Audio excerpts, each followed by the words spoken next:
Huh. A scorching pain exploded across her cheek as a powerful slap sent Lu Qingqing crashing to the ground. Her head spun in dizzy waves. She forced herself to fight the nausea and dizziness, attempting to push herself up, but her arms were limp and powerless. Directly in front of her stood an old woman's skin, dark and weathered, cheekbones jutting sharply. The crone shook the torn hem of a blue cotton jacket in her hand and cursed furiously. "You stinking girl, I told you to wash clothes, and you even managed to tear my brand new blue jacket. You're begging for a beating." As the old woman spewed insults, spittle flew from her mouth. Lu Qingqing, crouched before her, was hit by the spray and the overpowering stench of her breath, which made her feel even more sick. Her body finally gave out, and she fainted on the ground. Seeing her collapse, the crone stepped forward and kicked her twice. When Lu Qingqing did not react, the woman muttered curses under her breath, snarling, "You little wretch, what are you pretending for? Fainting from a single slap? Our peasant household can't afford such a delicate young lady." She delivered 2 more kicks. When there was still no response, she spat in disgust, turned away, and sat down. A tall man then stepped forward, bent down, and lifted Lu Qingqing into his arms. Smiling obsequiously, he said, "Mother Dia is probably still weak from the illness she had the other day. Her body hasn't recovered yet. I'll take her back to the room first." Hearing this, the old woman sneered. Truly a lady's body with a maidservant's fate. Before she could continue, an old man nearby, puffing steadily on his pipe, spoke up. "Enough. I'll just take you back. Don't delay tomorrow's work." He lifted his head to glance at his wife, tapped the pipe against his hand, then clasped his hands behind his back and returned to the house. In the room, the old woman glared at the tall man, but held her tongue. By dusk, Lu Qingqing finally woke. Holding her throbbing head, she lifted her eyes to the dilapidated room before her and could not help but let out a bitter sigh. "Heavens above, why am I still here?" she muttered. It was the second day since she had transmigrated, arriving in the Qingqing era of the Ming dynasty. Yet in this world, the dynasty preceding Ming was not Yuan, but the Great Yin. She did not know whether some predecessor had altered history or whether this was merely a parallel timeline. When she dug through the original body's memories and saw the word Qingqing, a cold sweat had broken out all over her. As expected, living a second life was far from simple. Lu Qingqing did not know much history, yet even she remembered that at the end of Ming, Emperor Qingqing hanged himself on Coal Hill. She had no idea whether the events she knew would unfold in this timeline. The late Ming era was one of turmoil during the harshest phase of a Little Ice Age. Droughts, torrential rains, extreme cold floods, and countless other disasters struck again and again. Better to assume such calamities would come than to naively hope they would not. This place she had arrived in was far from ideal, but her body in the previous world had likely been cremated already. There was no going back. Now that she was here, if all those natural disasters were to descend, just imagining surviving such a time in ancient days made Lu Qingqing press a hand to her forehead. It was enough to drive one to despair. Before transmigrating, Lu Qingqing had been a tireless laborer of the 21st century, working herself to the bone. Years of chronic overtime and disrupted sleep schedules led to a diagnosis of cancer. Her fierce will to survive carried her through the agony of chemotherapy, but after exhausting the last of her savings, she still died despite all attempts at resuscitation. Thus, this extra life filled her with immense joy. Yet the 2 days since her arrival had already pushed far beyond what a modern person like her could easily comprehend. The body she now occupied was about 8 or 9 years old, a short and scrawny little bean sprout. Yet this tiny sprout was responsible for most of the household's chores. These included, though not limited to, cutting pigweed 3 baskets a day, or feeding pigs, chickens, and ducks, sweeping the courtyard, washing clothes, cooking, and looking after the younger siblings. Over the past 2 days, while matching the original body's memories, she had pieced together the family's basic situation. The head of the household was the original body's grandfather, Lu Laoda, the absolute patriarch, whose word was law and brooked no dissent. The old woman who had just beaten her so ruthlessly was her grandmother, Lu Laotai, who managed all affairs great and small. Her father, the eldest son of the family, had an unknown given name. Her mother's surname was Li, her name likewise unknown. Her younger brother was called Dezhuang. There were also the second uncle's family and the third uncle's family. Second uncle and second aunt had one daughter called Arya. Third uncle and third aunt had a son and a daughter, Zhuang and Sanya. Altogether, the family owned more than 10 mu of land lying to the east, west, and south of the village, making them relatively prosperous by local standards. Gazing at the empty room, she guessed that everyone was now gathered for the evening meal. She rubbed her flat stomach, feeling the burning ache in her gut, then got up from the kong and stepped down. In the main hall, a table full of people were eating. In the center of the table sat a plate of green vegetables. In front of each person was a bowl of vegetable gruel. The adult men of the family held an extra coarse-grained flat cake in their hands. When she approached, only her younger brother Dezhuang and her father Lu Laoda glanced up quickly at her. Everyone else kept their heads down, silently eating. Seeing no bowl set out for her, Lu Qingqing turned and walked into the kitchen. The pot was scraped clean, and there was nothing edible left on the stove. 但他可以感知到吴轩两人的内心波动，也明白眼前黑裙少女的强大。她一个二阶心灵术士，毫无还手之力。 Her younger brother Dezhuang saw her with the empty bowl and wanted to ladle some vegetable gruel into it for her, but Lu Laotai's mocking voice cut in. Dezhuang, do you have so much food you can't finish it? If that's the case, you needn't eat it all. At this, Lu Qingqing's mother Lu Lisher shot her a fierce glare. She snatched Dezhuang's bowl back, set it firmly before him, and muttered under her breath, "Eat your food. Your sister made a mistake, and your grandmother is punishing her as she should. Don't stir up trouble." Lu Qingqing looked around the table. Everyone kept their heads down, eating in silence, no one acknowledging her. She sat down beside her brother and quickly snatched up a large chopstick full of green vegetables. The vegetables in her mouth were bitter and astringent, almost devoid of any taste of salt. She had no idea who had cooked this meal, but even boiled in plain water the greens should not have tasted this vile. Forcing herself to swallow, she watched as Lu Laotai picked up the vegetable plate and used her chopsticks to distribute the greens into Lu Laotai's bowl and those of her sons, sucking on her chopsticks after each round. The old woman's revolting manner was enough to turn anyone's stomach. To think she treated this miserable dish like a treasure. Lu Qingqing drew a deep breath, gave Lu Laotai a single look, then carried her bowl and chopsticks back to the kitchen. By temperament, Lu Qingqing would have liked to overturn the entire table then and there. But the swollen, throbbing pain on her left cheek reminded her that this was no longer the 21st century. With the original body's memories, she knew this was a feudal era. Lujia village was dominated by the Lu clan, who a clan head and village elders governed the place. In ancient times, filial piety was held above all. If a younger generation defied their elders, the elders were allowed to discipline them, even to death, without facing punishment. She could not fight openly. She wandered around the kitchen twice and discovered a basket of wild greens in the corner. Thinking of the old laying hens in the coop, she decided to pay the chicken pen a visit that night. She washed the wild greens and carried them back to her room, intending to make use of them later that night. With her plan set, Lu Qingqing returned to the Kong, hoping sleep would at least spare her some discomfort. But the burning pain in her stomach kept her tossing and turning, unable to fall asleep. When Lu Laotai came back to the room, he saw her curled toward the inside wall, lying on her side. He took a small piece of coarse cornbread from his bosom, leaned close to her, and called to her softly. "Dia, you must be starving. Father saved a small piece of flat cake for you. Get up and eat it." Lu Qingqing sat up, looked at the wrinkled little piece of flat cake in his hand, then raised her eyes to her father's smiling face. She thanked him softly, took the bread, and began eating in big bites. In just a few mouthfuls, the small piece of bread was gone. With something in her stomach, at last the burning ache eased. Around midnight, after a stretch of sleep, Lu Qingqing awoke, listened to the chorus of snores in the room, and slipped out quietly. In the chicken pen, several hens were huddled together in the coop. Lu Qingqing squatted down and reached into the nest, immediately touching something sticky and slimy. She jerked her hand back and was hit by a strong stench. It was chicken droppings. Suppressing her nausea, she wiped her hand on the ground, then reached in again. The hens inside were startled and began to stir restlessly. Fearing the chickens' clucking would wake the household, Lu Qingqing quickly felt around the coop. Ignoring the muck on her hands, she finally gathered 4 eggs. After a moment's thought, she placed 2 eggs back in the nest, then rose and headed for the kitchen.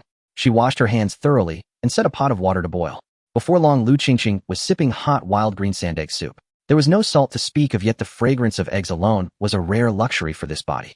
In all the original girl's memories, she had only eaten eggs at New Year, and then only a small bowl of egg soup divided among many. Chewing the egg and wild greens in her mouth, Lu Qingqing could not help wondering how on earth they had managed to make the vegetables at dinner taste so atrocious. The next morning at dawn, she heard Lu Laotai muttering as she went to the chicken pen to collect eggs. "What's wrong with these chickens? How come 2 of them didn't lay today? Must be those brats not feeding them properly." At breakfast, the children were scolded roundly by Lu Laotai.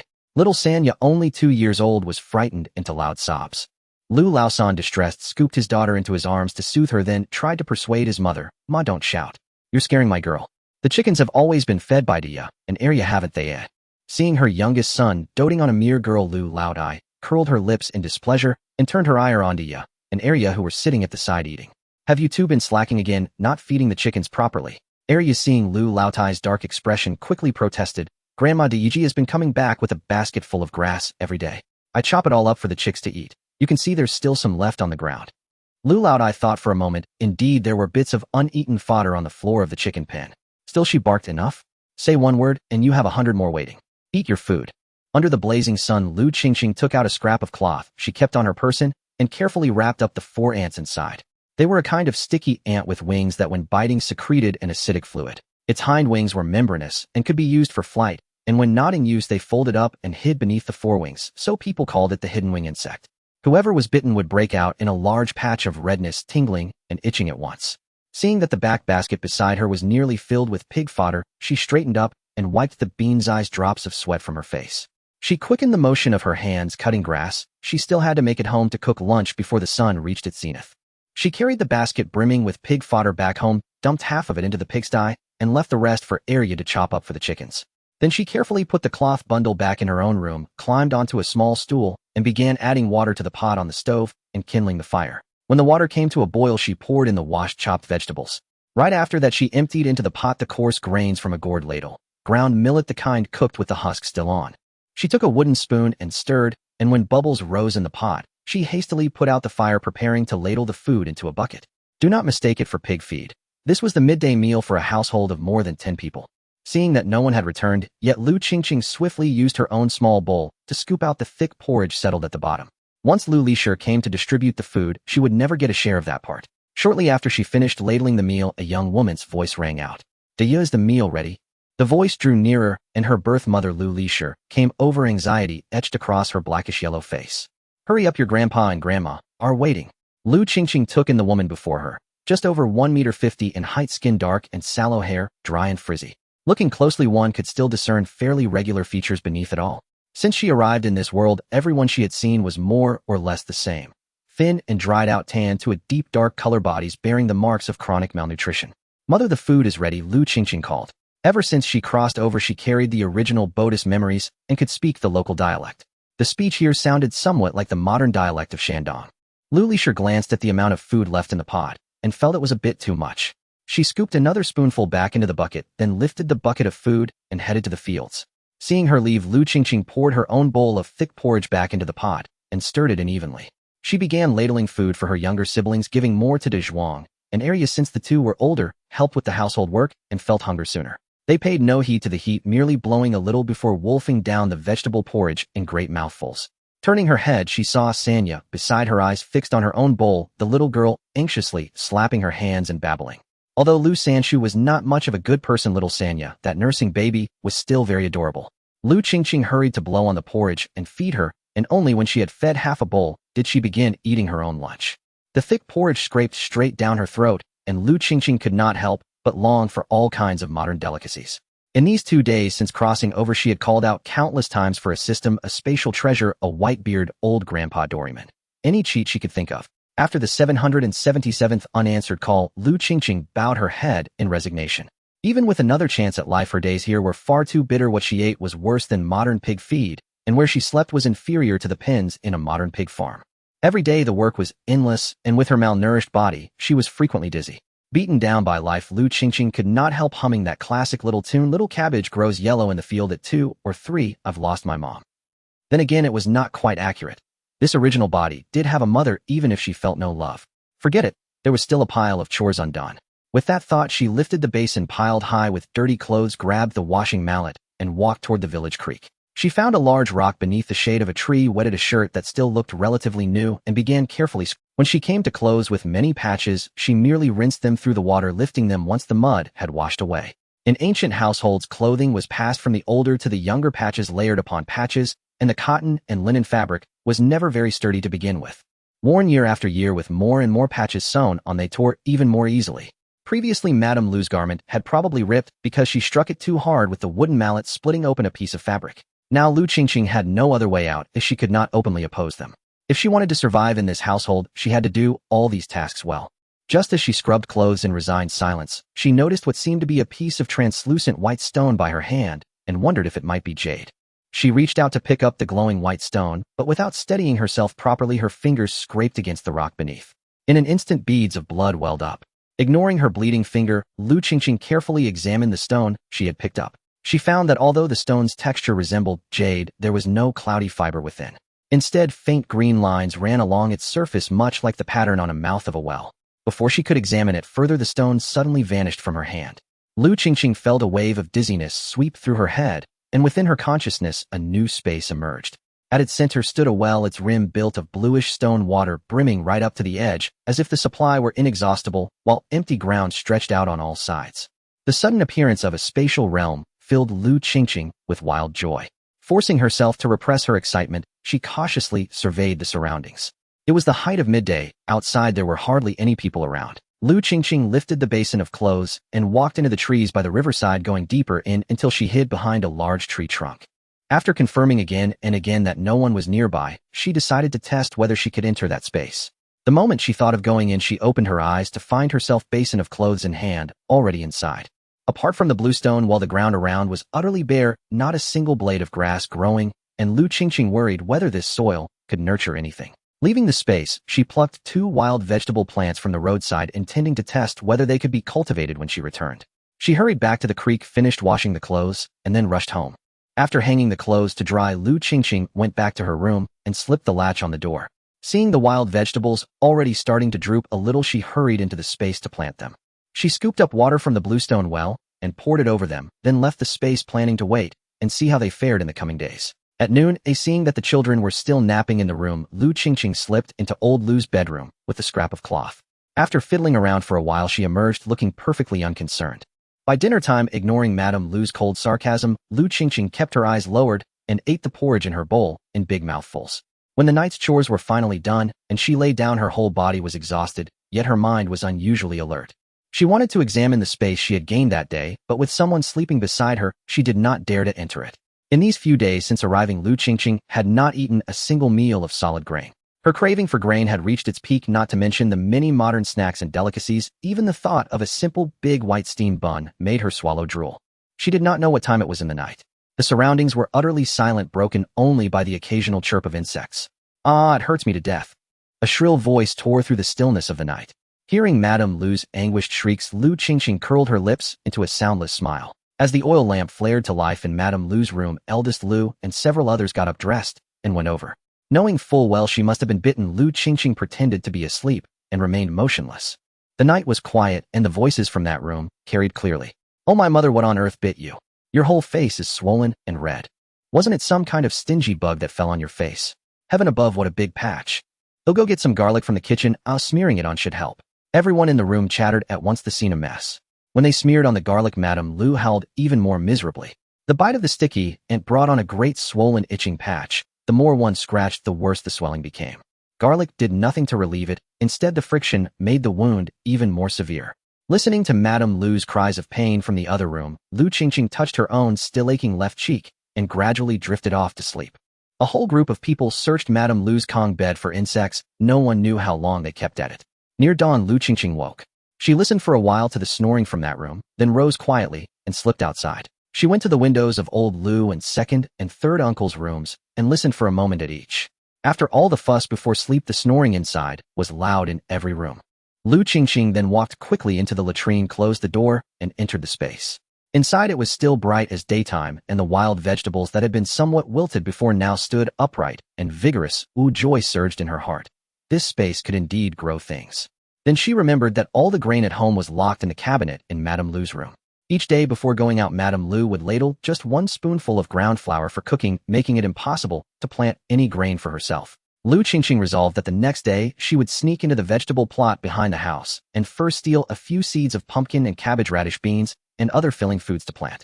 She did not know when she fell asleep again after returning to her room. While she was groggy in the morning, Lu Lisa's voice woke her.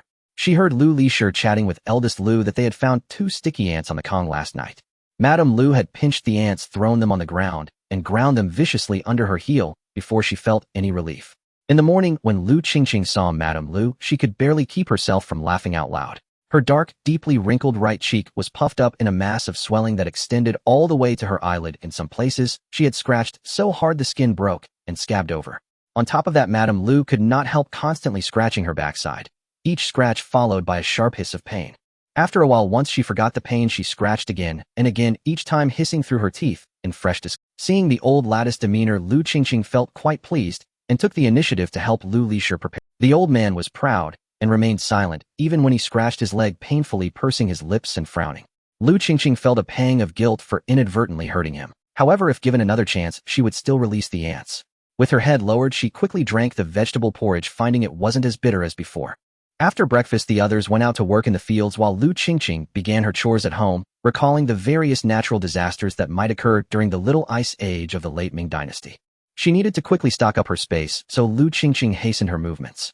Spotting her younger siblings playing in the yard, she quickly fashioned a little rabbit out of dogtail grass for them. She then went around to the vegetable garden behind the house, pulling up a few cabbages, radishes, and bean sprouts that had been planted in abundance. She only pulled one pumpkin seedling, afraid of being discovered, as the old lady was very attentive to what could be eaten at home.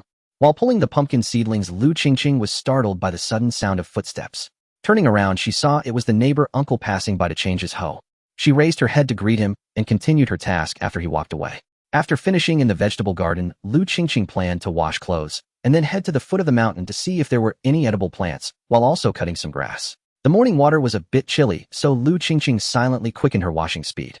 After returning home to hang up the clothes, she hurriedly made her way to the northern foot of the mountain with her basket. At the mountain foot, Qingqing was cutting grass while observing if there were any edible plants nearby. After half an hour of exploring the entire mountain foot, Qingqing finally despaired, as she found nothing edible except for a few withered shepherd's purse. Recalling the memories of the original owner, who had watery soup for 2 meals every day in winter, the feeling of hunger that made one wish to swallow themselves seemed vividly close. After much hesitation, she decided to venture a bit further into the mountain, planning to hide in her space if she encountered any danger. However, the thick weeds in this season made her wary of hidden snakes. Qingqing found a long branch, tied her pant legs with grass, and adjusted her broken grass shoes. She began her ascent into the mountain, striking the grass in front of her with one hand, while gripping the sickle tightly in the other. The deeper she went, the more overgrown the grass became. The sounds of insects and birds in the mountain echoed, but she felt that her heartbeat drowned them out. Nervously swallowing, she carefully checked her surroundings for any edible plants. Fortunately, in her past life, Qingqing had grown up in the countryside with her grandparents, learning to recognize basic rural food. Before entering the mountain, Qingqing wondered if she would be like the female protagonist in a time-traveling novel, finding ginseng or something valuable in the mountains to achieve financial freedom. But reality shattered her fantasies, as she found nothing along the way. After walking for a long time, she finally spotted a few peach trees on the slope ahead. Rushing a few steps to the peach trees, she discovered some overripe peaches that had fallen to the ground and were rotting. Looking up, she saw the peaches on the tree were ripe, with some showing signs of pecking by birds. She picked a ripe rosy peach and eagerly wiped it on her clothes. Taking a bite, the sweet juice instantly filled her mouth, lifting Qingqing's spirits. After devouring the peach, she picked all the rosy peaches within reach.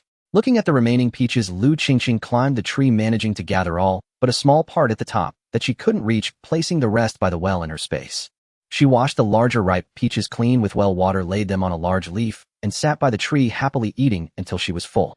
For the first time since her arrival in this world, she felt her belly full and couldn't help but sigh, realizing that being full truly brought happiness. After eating, she found a small peach seedling beside the peach tree and carefully transplanted it into her space. She also picked a few larger peach pits from the rotten peaches on the ground and planted them in her space, hoping they would. The path by the peach trees was no longer visible, so Qingqing decided to continue walking forward. This area should be one that even the villagers wouldn't reach. Worried about getting lost, she deliberately cut a small path through the grass. After walking a bit further, with the sun growing hotter, Qingqing suddenly heard a faint rustling sound to her right. Fearing it might be a snake, she decisively swung the stick towards the grass. A wild chicken fluttered out from that patch of grass. Qingqing had gone up the mountain with her grandfather as a child and knew that an ordinary person couldn't catch wild chickens during the day with just their hands. However, there might be a reward at the wild chicken's nest. She walked over to where the wild chicken had been and indeed found a nest full of green wild chicken eggs. Delighted, Qingqing carefully collected the entire nest into her space. Checking the position of the sun, she decided it was time to head back. It was time to prepare lunch, so she cut some grass that livestock liked on her way down. After returning home, Qingqing thought for a moment and decided to leave a few peaches for Lu Laoda. After all, after being brought into this body, Lu Laoda had secretly saved half a corn cake for her when she was beaten and had no food. These peaches would serve as her gratitude for that half corn cake. This time, Qingqing had picked over 80 pounds of peaches, leaving some particularly green ones unpicked, planning to return in a while. It was still uncertain whether her space could preserve the peaches. Worried that the ripe peaches would rot, Qingqing sorted them into several piles based on their ripeness while still on the mountain. She hadn't yet discovered a good preservation method. In modern times, they would usually make canned goods or dried fruit. But here sugar was a luxury, and Qingqing had no money to buy any. After much thought, she decided to look for an opportunity to go to town in the next few days to see if she could sell them. The original owner's memories included a trip to the town where there were vendors selling things. After dinner, Qingqing took a few peaches to Lu Laoda. Lu Laoda was surprised and asked where she had picked them. When Qingqing said she went to the mountain, Lu Laoda became serious and began to warn her. A few years ago, a young man from the village, tempted by the idea of hunting in the mountains, had gone in and never returned. The village elders had also mentioned that the mountain range behind Lu's village was long and home to fierce beasts. Moreover, there had been a hunter who frequently entered the mountains, but after injuring his leg during one trip, no one dared to venture deep into the mountains again, at most just cutting some grass or firewood at the foot. Looking at Lu Qingqing, who was obediently listening with her head down, Lu Laoda felt he had frightened her, so he directly prohibited her from going into the back mountains again. He was unaware that Lu Qingqing had her space as a refuge. Lu Qingqing also stopped arguing, merely agreeing that she wouldn't go into the mountains anymore. Though she promised, thinking back to the clear soup porridge she had every day during winter, she secretly decided to sneak into the mountains in the future without letting others know. Lu Qingqing believed the original owner likely suffered from long-term hunger and malnutrition, which led to a fever that took her life. Since she had come here, she was determined to live well, though after all she had only lived for about 20 years in her previous life. She didn't know which deity had granted her the chance to live this life and given her the space as a golden finger. She was determined to live well, not seeking great wealth or fortune, just wishing for a peaceful and prosperous life. The next day, Lu Qingqing was astonished to find that the layer of peaches touching the ground in her space had begun to rot. Meanwhile, the peaches she had washed by the well remained unchanged on the blue stone platform. Uncertain whether it was the well water or the soil causing this, Lu Qingqing conducted several experiments. She placed the washed peaches and the unwashed ones on a wooden board to isolate them from the ground, while also letting the washed peaches directly contact the ground. As a result, the peaches touching the ground rotted again, while those on the board remained intact.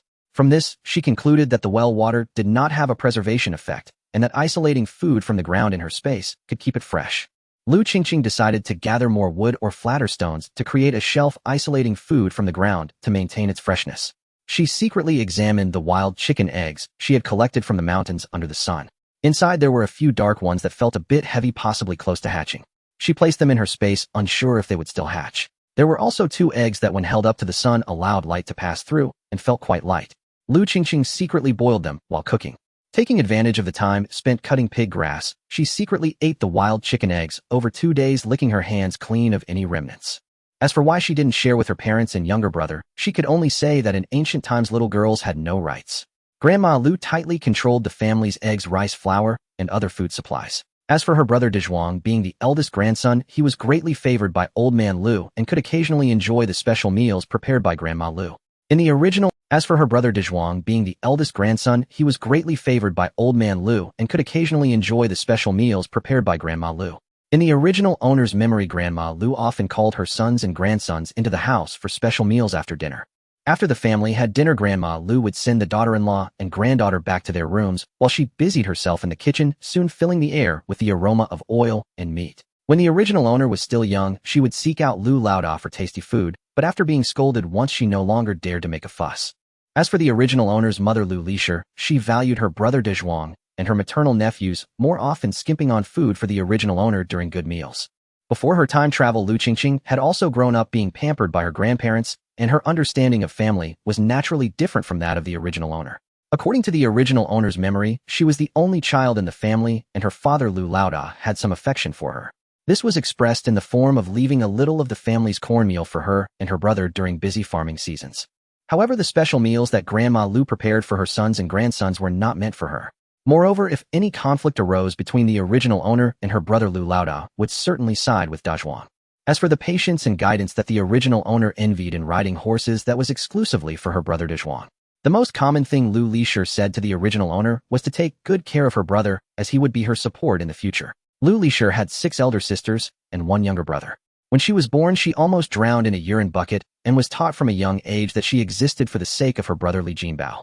Growing up in such an environment, Lu Lixia's education of the original owner also leaned towards supporting the Earth Demon. In the few days since Lu Qingqing arrived, she felt nothing but indifference from the other members of the Lu family. Perhaps in places where resources are scarce, people have no extra affection to give to others.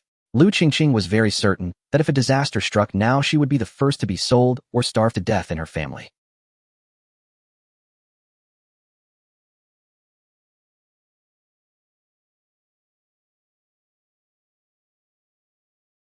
Yesterday, she had inquired with her friend Hohat, and today was the town's market day. The original owner had a good relationship with Hohat, who lived next door to the Lu family, separated by a road. She was the daughter of the old village chief's youngest son, 3 years older than herself, and came from a good family, often doted on and taken to the market by her family. The town was about an hour's journey from the village. On the 5th and 10th days of the month, it was market day, and the crowds were especially large. Lu Qingqing planned to secretly visit the town today to see if she could find a chance to sell her peaches and buy some grain seeds. Even if not going to the town would help her understand the situation of this dynasty better. After having breakfast and waiting for the adults to leave, Lu Qingqing poured the pig grass she had saved into the pen. She reminded Dazhuang to keep an eye on the younger siblings and hurried off toward the town. Lu Qingqing calculated the time, having previously learned that it took about an hour for adults to travel back and forth. Being small and weak, she estimated she would take about 2 hours including rests along the way. In ancient times, an hour was equivalent to 2 modern hours. It was currently around 6 in the morning, and she needed to return by 1130 to prepare lunch. This meant she had about an hour and a half left in the town. Lu Qingqing had the original owner's memory of telling time, but it felt somewhat inaccurate. To be on the safe side, she decided to head back early. Following what she had learned earlier, she would walk straight along the main road, without taking any small paths. Lu Qingqing felt she had walked for a long time, both tired and hungry. She sat down on a stone by the roadside to rest for a moment, ensuring no one was around, and took a few sips of water from her space. The cool well water invigorated her spirit. Don't misunderstand, Lu Qingqing had tested this water before, and found it had no special effects, just a bit sweeter than usual. As for the novels that claimed the spiritual spring water in space can cure all ailments, that was completely unfounded. After a brief respite, she continued on her way, thinking that if she used less time on the road, she could explore the town more. On her way, she encountered an ox cart heading to the town. Lu Qingqing inquired about the fare. It cost 2 for a one-way trip and 3 for a round trip. The old man driving the ox cart called out to Lu Qingqing, trying to see if she would take the cart. Looking at her worn straw shoes, Lu Qingqing thought that her purse was cleaner than her face, and she decisively shook her head, refusing the old man, and continuing on her way. When Lu Qingqing's feet began to sting from the rubbing, she finally saw a group of low blue brick houses ahead, which looked nothing like the ones she had seen in films before. There were no city walls surrounding the town, and most of the houses were made of blue bricks with tiled roofs, much better than the yellow earthen walls and thatched roofs of the village. As she entered the town, the aroma of meat buns wafted towards her. Lu Qingqing stared at the stall selling steamed buns and dumplings at the entrance, never having thought that buns could smell so good. Remembering that she had no money at all, she sighed and continued walking inside. There were vendors along the roadside calling out to introduce their goods when someone passed by. Most of the stalls sold farm-fresh vegetables or handmade baskets and straw hats. As she walked further in, she finally discovered a 2-story inn with a signboard in traditional characters resembling the Yulai Inn. This was the most elegant building Lu Qingqing had seen since her time travel to ancient times. Of course, so far she had only seen this one 2-story building. After exploring the town, she found that apart from the house of Yang Yuanwei in the north of the town, this Yulai Inn was the most impressive. The other grain shops, oil shops, fabric stores, and miscellaneous shops were mostly ordinary blue brick houses. After exploring the town, she found that apart from the house of Yang Yuanwei in the north of the town, this Yulai Inn was the most impressive. The other grain shops, oil shops, fabric stores, in other time travel novels, protagonists earn a few dozen taels of silver through embroidery, brewing, and recipes, but that would not work for her. Lu Qingqing found a secluded corner and pretended to organize her basket. Covering it with the basket lid, she selected the best-looking peaches from her space and filled the basket halfway, then entered the Yulai Inn with the heavy load. "Shopkeeper, do you buy peaches? They are sweet, grown on our own tree." The shopkeeper looked up from behind the counter and saw a thin little girl with a large basket entering, her demeanor neither servile nor overbearing. Previously, some villagers came to sell mountain goods, but they mostly appeared timid. When Lu Qingqing saw that the shopkeeper did not immediately chase her away, she hurriedly set down her basket.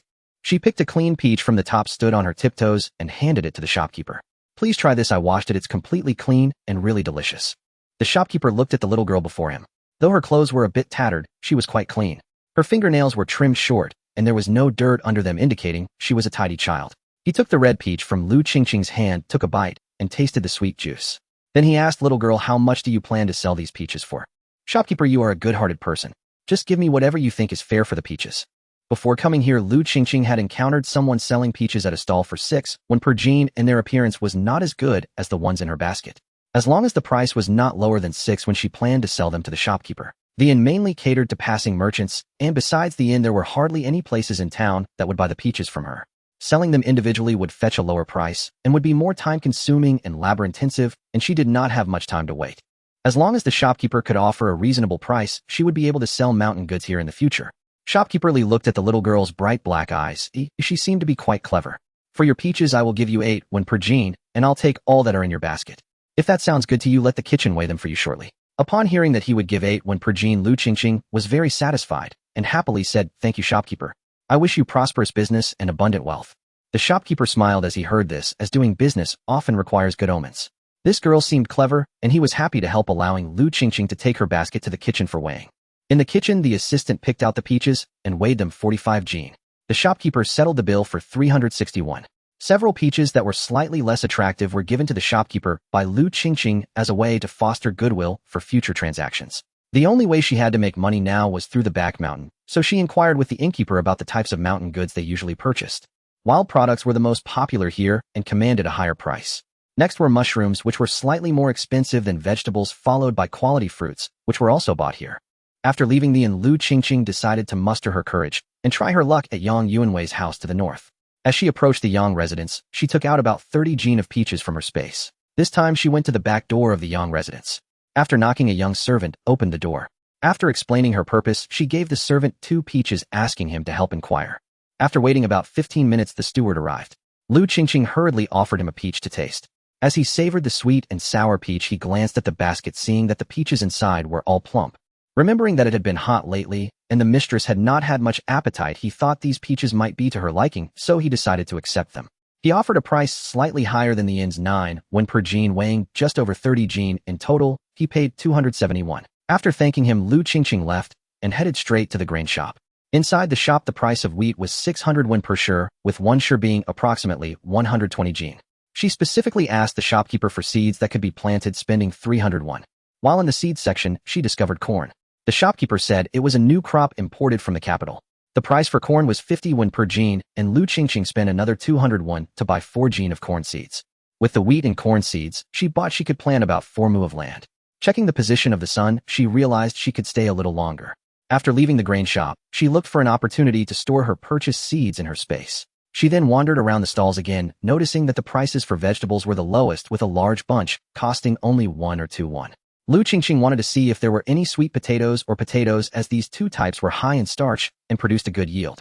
The growing period for other grains was generally around half a year, while sweet potatoes and potatoes could be harvested in 3 to 4 months. Unfortunately, after browsing through the stalls, she found nothing. Previously, when she asked in the grain shop, the owner had never heard of such things, so she had to give up. At the town's exit, Lu Qingqing headed straight to the bun shop. Meat buns were 2 won each, vegetable buns were 1 won each, and steamed buns were 2 for 1 won. Overall, she bought 50 meat buns, 10 vegetable buns, and 36 steamed buns, spending a total of 128 won. She was left with 2 won in her hand. God knows how she had managed to eat that bitter and astringent vegetable mush since she arrived here. After wolfing down 1 bun, she felt much. God knows how she had managed to eat that bitter and astringent vegetable mush since she arrived here. After wolfing down 1 bun, she felt much better in her stomach. Fearing her stomach would not handle too much meat after such a long time without oil, she took out a warm and soft steamed bun to eat. The fragrant dough of the bun mixed with her saliva, creating a sweet taste on her tongue. After finishing her meal, she contentedly patted her finally filled stomach. Lu Qingqing started heading home, thinking that if she encountered an ox cart again, she would definitely take a ride back. After all, she was now someone with 2 won of great wealth in her hand, and she was more than willing to spend some money to make her feet suffer less. Unfortunately, she had no opportunity to ride in a cart along the way. Upon arriving home, she hurriedly began cooking, trying to finish lunch before Lu Li returned home. After serving rice to a few children, she asked De Zhuang to feed Sanya, while Lu Qingqing directly took her meal back to her room and collapsed onto the bed. The rush of the morning had truly exhausted her. The blisters on her feet had burst, and feeling the fiery pain on her feet dulled the joy of having earned money and bought seeds. Carefully getting up to close the door, she went into her space to wash her foot wounds with well water. The cool well water eased the pain considerably. She placed the porridge for lunch in her space and lay on the bed to rest for a while. Although she had eaten well before returning, she wondered if this body was just too malnourished. Thinking about the warm buns in her space, she felt the urge to eat again. Looking at her thin arms, she knew this body needed proper nourishment. Lu Qingqing humorously thought that perhaps the only benefit of being here was that she didn't have to worry about maintaining her figure like she did in modern times, where she dared not eat anything. With this thought, fearing the buns might smell too strong, she hid in her space and ate half a steamed bun. Her stomach was full, and she lay on the bed stroking her belly, feeling incredibly comfortable. After resting for a while, Lu Qingqing had to go cut pig grass again. The grass she had set out that morning must have been eaten, as she could hear the pigs calling out in the pen from inside the house. Lu Qingqing sighed and shouldered her basket as she stepped outside. By the time she finished all her chores and returned home in the evening, she was too exhausted to get up. But thinking about the seeds she had just bought today and needing to use the family's farming tools to plant them, she gritted her teeth and reminded herself not to sleep. After enduring the snoring of her parents for a while, she looked over at De Zhuang, who was sleeping like a pig, utterly unmovable. Lu Qingqing quietly got up to fetch the farming tools. After several days of exploration, Lu Qingqing discovered that one would exit the space from the same place they entered. Moreover, while in the space, if she concentrated, the image of the entrance would appear in her mind. There is no need to worry about being discovered when exiting the space. Additionally, as long as the food does not directly touch the ground, it can maintain its original state. This few acres of land in the space could be planted using fully automatic machines in modern times, completing the task in just over an hour. She was exhausted after half a night of labor, having only managed to cultivate this few acres of land in the space could be planted using fully automatic machines in modern times, completing the task in just over an hour. She was exhausted after half a night of labor, having only managed to cultivate half an acre. This was just the plowing and trenching of the seeds had not yet been sown. By the time she finished covering the wheat seeds with soil, the sky outside was already beginning to brighten slightly. It was around 3 or 4 o'clock, and she could not even afford to water the crops. Lu Qingqing quickly put the hoe back, tiptoed back to the house, where several people were still sound asleep. She felt relieved, climbed into bed quietly, and soon fell into a deep sleep. It felt like she had just fallen asleep when she was called up by the Lu family. After breakfast, she left De Zhuang to watch over her younger siblings, and threw the pig feed she prepared last night into the pig pen. Using the excuse of gathering pig feed, she went outside to find a place to catch up on sleep. After a brief nap, she woke up to see that the sun was still early. After filling her basket, she cut some more pig feed to put in the space before heading back. After working continuously for 4 or 5 days, she finally finished sowing all the seeds she had bought previously. Recently, she had been working at night and secretly finding places to enter the space for a nap during the day. Lu Qingqing was indeed exhausted these days, but seeing the wheat seeds sprouting in the space made her feel that her previous efforts were worth it. Moreover, Lu Qingqing discovered that the plants in the space grew faster than those outside, thriving without the need. The cabbage, radish, and bean sprouts that were transplanted from the vegetable garden had grown much larger than those in the garden, and the pumpkin seedlings she had moved even produced a few small pumpkins. Now there were about 2 acres of wheat and 1 acre of corn planted in the space. The fields that were planted earlier had already sprouted many shoots. The peach tree seedlings she had transplanted from the mountain had also grown taller, with leaves unfurling, looking much bigger than before. To the right of the well is the vegetable seedlings she moved from the garden, with the pumpkin seedlings now occupying the largest area. The large green leaves spread over a wide area, and 6 small pumpkins had already formed beneath the leaves, while the other vegetable seedlings were also growing vigorously. Lu Qingqing suddenly noticed that the wild chicken eggs she had brought in had moved. A small hole was pecked open at the top of the blue shell, revealing a tiny black beak. After watching silently for a while, a chick with a pale yellow base and dark brown stripes appeared before her. Once its feathers dried completely, a fluffy chick appeared in front of Lu Qingqing. Lu Qingqing fed the chick the vegetable mash she had prepared earlier, watching as it pecked and finished eating bit by bit. She also found a stone with a groove to hold some water and placed it in front of the chick. 3 more chicks hatched one after another, and Lu Qingqing decided to build a fence for them. After all, the wheat and corn had just sprouted, and she hoped these crops would survive, so she could not let them be harmed. After setting up the fence, looking at the 4 chicks, she secretly hoped for a few more hens, so that in a few months she could have eggs to eat. Looking at the space before her, Lu Qingqing felt a bit more settled. No matter what happens in the future, the food here would be her guarantee. Lu Qingqing planned to head back into the mountains, intending to pick the unripe peaches from last time, and also see what other wild goods the mountains might offer. It would be best to catch a wild rabbit or chicken, she was truly craving meat now. Moreover, it was already August, and she wondered if the corn and wheat could mature before winter arrived. She needed to stock up on more food before winter came. Once again, entering the mountains, Lu Qingqing followed the previous route, still wielding a long stick to clear her path. With the space as her cheat, she was actually more afraid of snakes and insects than large predators. This time, she moved much faster through the mountains, and when she reached the peach tree, she found many peaches ripened. This time, Lu Qingqing directly placed the peaches on the wooden board and the flatter stones she had prepared earlier. Continuing deeper, she discovered numerous footprints and droppings of wild beasts, along with remnants of chestnut shells and yam scraps nearby, speculating they might be from wild boars. Yam and chestnuts, being starchy foods, were currently very much needed by Lu Qingqing.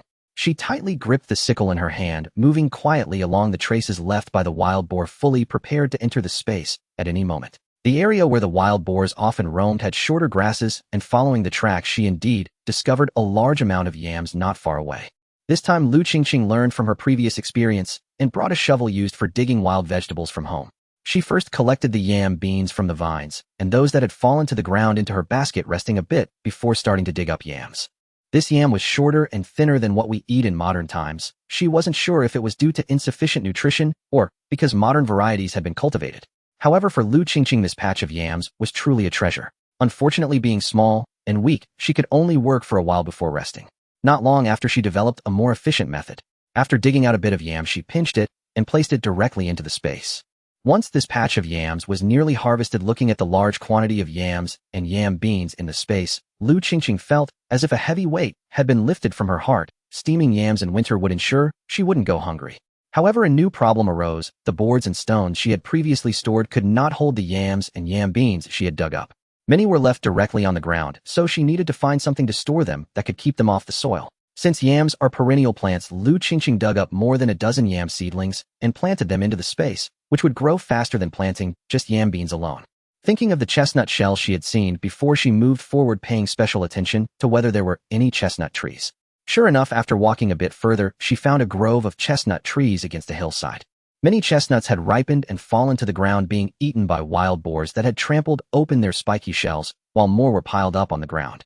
Lu Qingqing placed her hands on top and collected the connected chestnuts into the space. She planned to slowly sort the shelled chestnuts once she returned home, as there was no rush. The chestnut shells in the space could still isolate the soil, serving as a unique form of preservation. After collecting most of the visible chestnuts, Lu Qingqing sat under a tree to rest for a while. The sunlight filtered through the dense leaves, casting dappled shadows on the ground in front of her. Inhaling the earthy scent mixed with the fragrance of fresh leaves, Lu Qingqing felt her body and mind relax. Suddenly, a rustling sound came from the leaves. Lu Qingqing quickly raised her head to observe her surroundings, raising the sickle in front of her. A group of wild boars burst out from the bushes, their tusks gleaming sharply in the sunlight. The herd seemed unaware of Lu Qingqing's presence behind the trees as they gnawed on the scattered chestnuts, occasionally emitting low grunts. Lu Qingqing held her breath, quickly assessing the current situation in her mind. She knew that wild boars were large and agile, making them difficult to catch. A group of wild boars burst out from the bushes, their tusks gleaming sharply in the sunlight. The herd seemed unaware of Lu, yet even knowing how difficult it would be to catch a wild boar, she couldn't bring herself to give up on this pile of meat, especially with the space as her sanctuary. At worst, if the situation became dire, she could hide in the space and wait for the boar herd to leave before emerging. But now she had to tread carefully and not startle them. Lu Qingqing's gaze searched among the boars, looking for a suitable target. Everything around her grew quiet, with only her heartbeat and the sounds of the wild boars echoing in the air. It was unlikely that she could rely on her sickle to fight and kill a wild boar. Suddenly, Lu Qingqing noticed a steep slope beside a large tree to her left. She tiptoed over, cautiously leaning against the tree to look down, discovering a deep ditch about 10 meters deep. Before she could turn back, she heard the sounds of the wild boars running toward her. Oh no, it was the sound of her movement that startled the wild boars.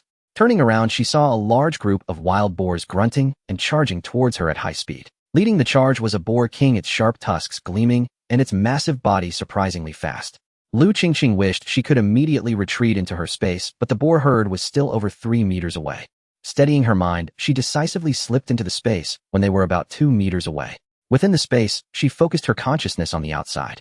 She noticed that apart from the 3 leading wild boars and 2 smaller ones that fell down, the remaining majority had. Hearing the horrific screams from the falling wild boars, the herd above became agitated. After a while, seeing the wild boars retreat, Lu Qingqing finally stepped out of the space.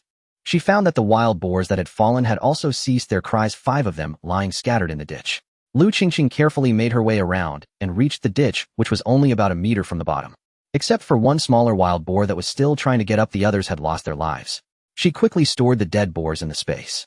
Lu Qingqing decisively took out her sickle and swung it at the smaller boar's neck, but surprisingly no blood flowed. As if sensing the threat of death, the wild boar grunted even more, yet it still couldn't get up. Lu Qingqing scrutinized it, realizing that despite her considerable effort, she had only managed to cut a small patch of skin. Not knowing if it was the knife that was too dull or the wild boar's skin that was too thick, Lu Qingqing aimed the sickle at the spot again, putting all her strength into it, and making 5 or 6 more cuts. Finally, blood spurted out. Lu Qingqing stepped back a bit, just in case the blood splattered on her. It would be difficult to explain when she returned home. Watching the blood flow, she felt a pang of regret. That was a large bowl of blood, but unfortunately, she had no container to hold it. Once the flow slowed down, she decisively stored it in the space and hurried home. Just before leaving the mountain, Lu Qingqing picked up a basket filled with pigweed. Checking the sun, she jogged home. However, she still didn't make it in time, and when she arrived, Lu Lishir was already boiling water and preparing food. Lu Qingqing felt a sense of foreboding. Sure enough, Lu Lishir had a grim expression. Upon seeing Lu Qingqing's arrival, she sternly asked, "You dead girl, where have you been? The whole family has been waiting at the field to eat. You haven't done anything." Let's see how you explain this to your grandparents tonight. Lu Qingqing wanted to explain, but seeing Lu Lisher turn back to chop vegetables, she could only quickly follow and help. Finally, after they finished, Lu Lisher took the food bucket and left. Sitting at the table, Lu Qingqing looked at the mushy vegetables in her bowl and sighed. She was truly exhausted, having just escaped from the wild boars only to face this situation upon returning. Previously, she was scolded and beaten by Lu Laodai for tearing her clothes, and now for being late with the cooking, she wondered what would await her tonight. She really wanted to leave, but this was ancient times, and without household registration, she would be considered a non-person. She couldn't hide in the space for a lifetime. No matter how introverted a person was, lacking social interaction was unbearable. She looked at the little children around the dining table, all eating rapidly, afraid of having their food taken by others.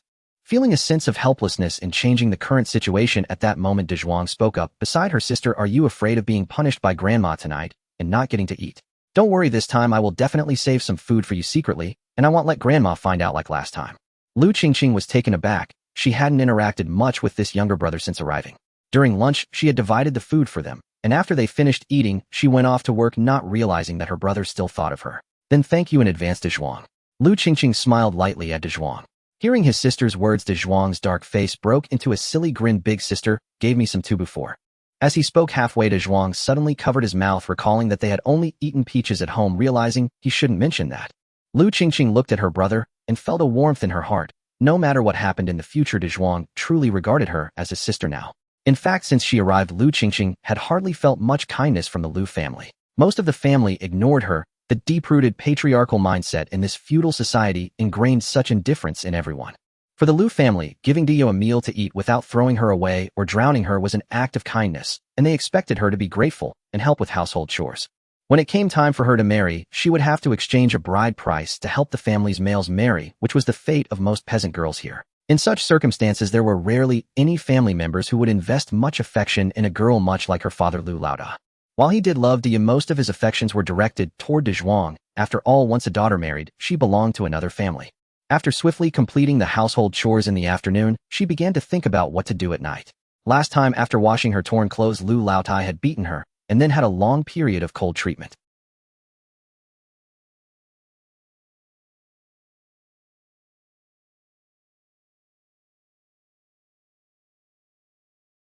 Given Lu Laodai's temperament, she estimated that this time she wouldn't escape punishment. The slap she received last time made her dizzy for a long time. This body was indeed weak, and Lu Qingqing feared that she might suffer serious consequences from a beating. She thought for a long time, but found no good solution. Currently, she had only 2 coins in hand, which wouldn't solve anything.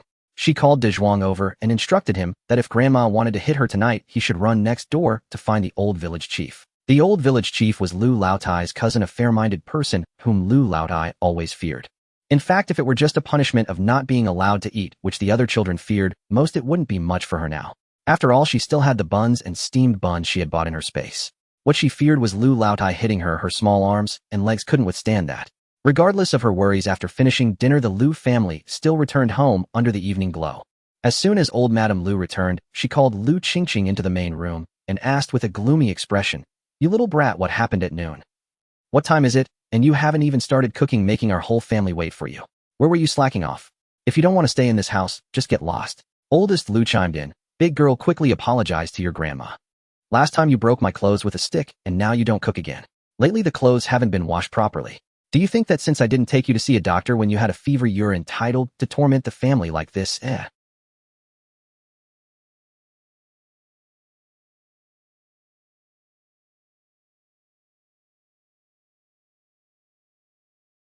Growing angrier, old Madame Lu picked up a nearby stool and hurled it at Lu Qingqing.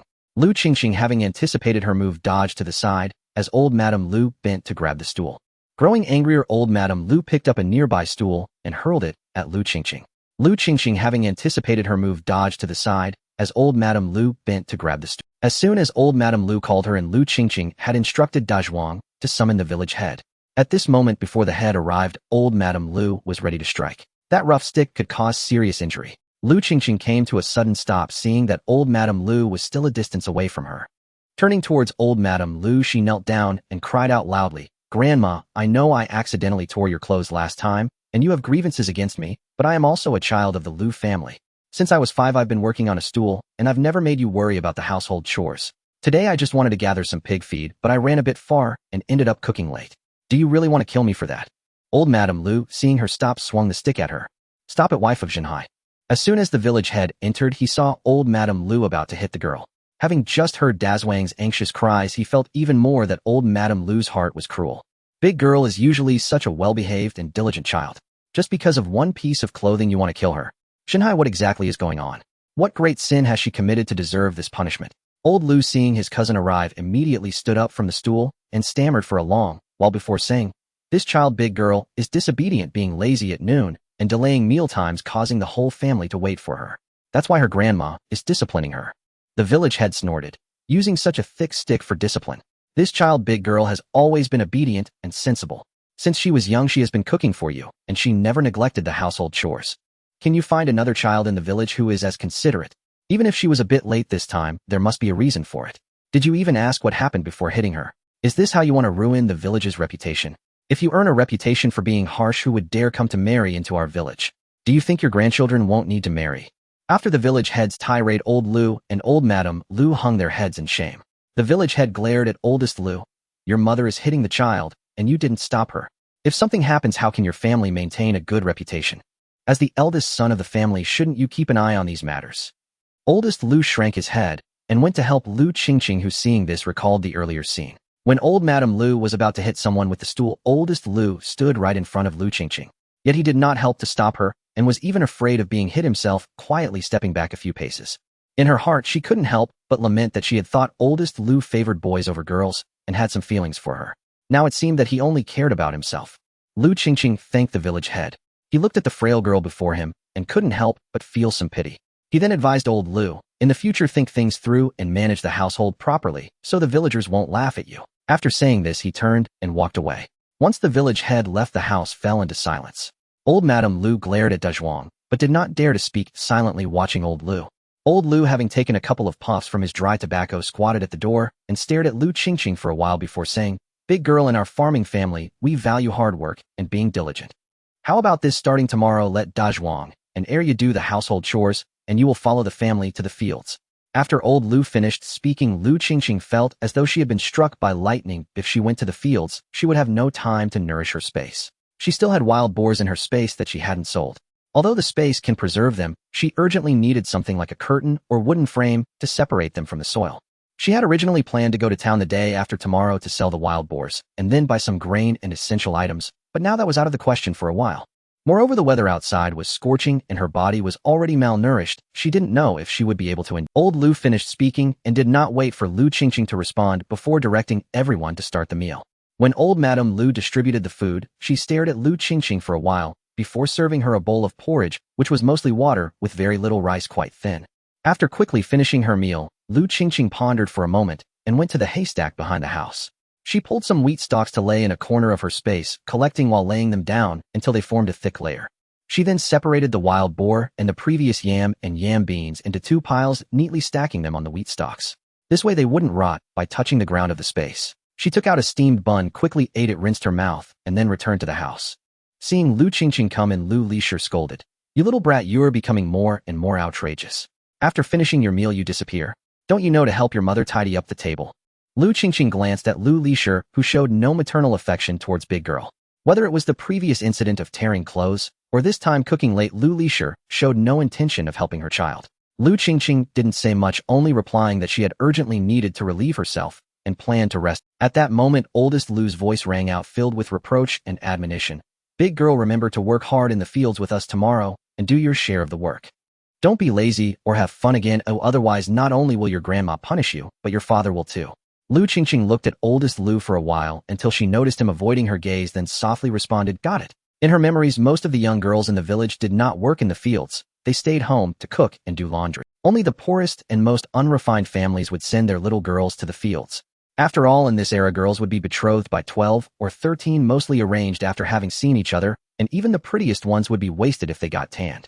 Oldest Lu couldn't possibly be unaware of this. The Lu family was considered wealthy in the entire Lu family village, owning a good amount of land.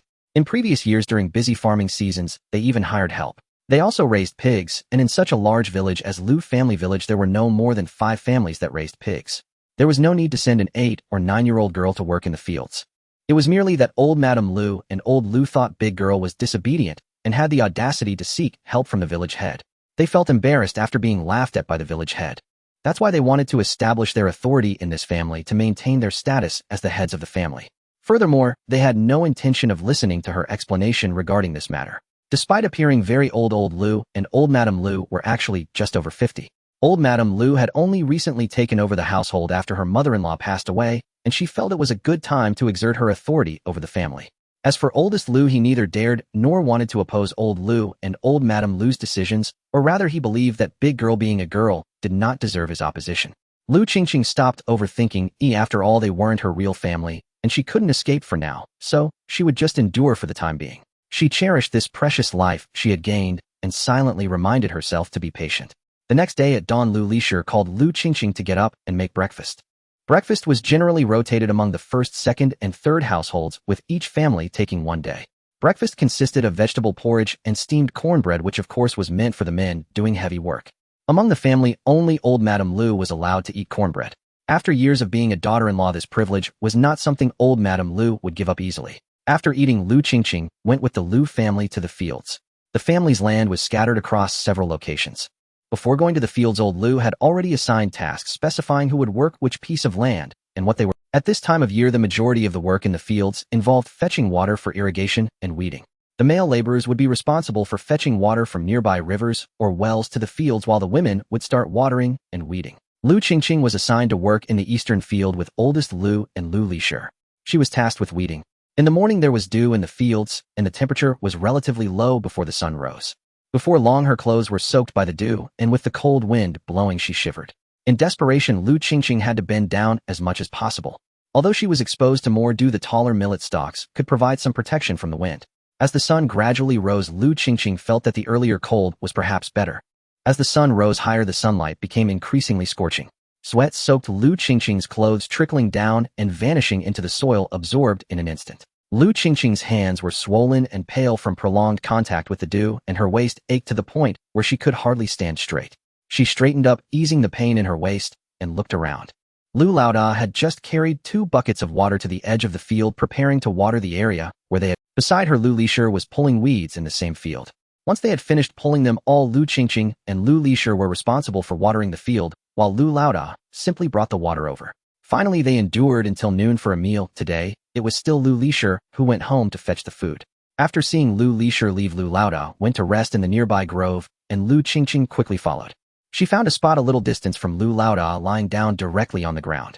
This morning had truly exhausted her. Neither Lu Qingqing nor the original body had ever done such labor in the field for so long. After resting for a while, Lu Qingqing did not drink from the water bucket like Lu Laoda, but pretended to go for a small convenience.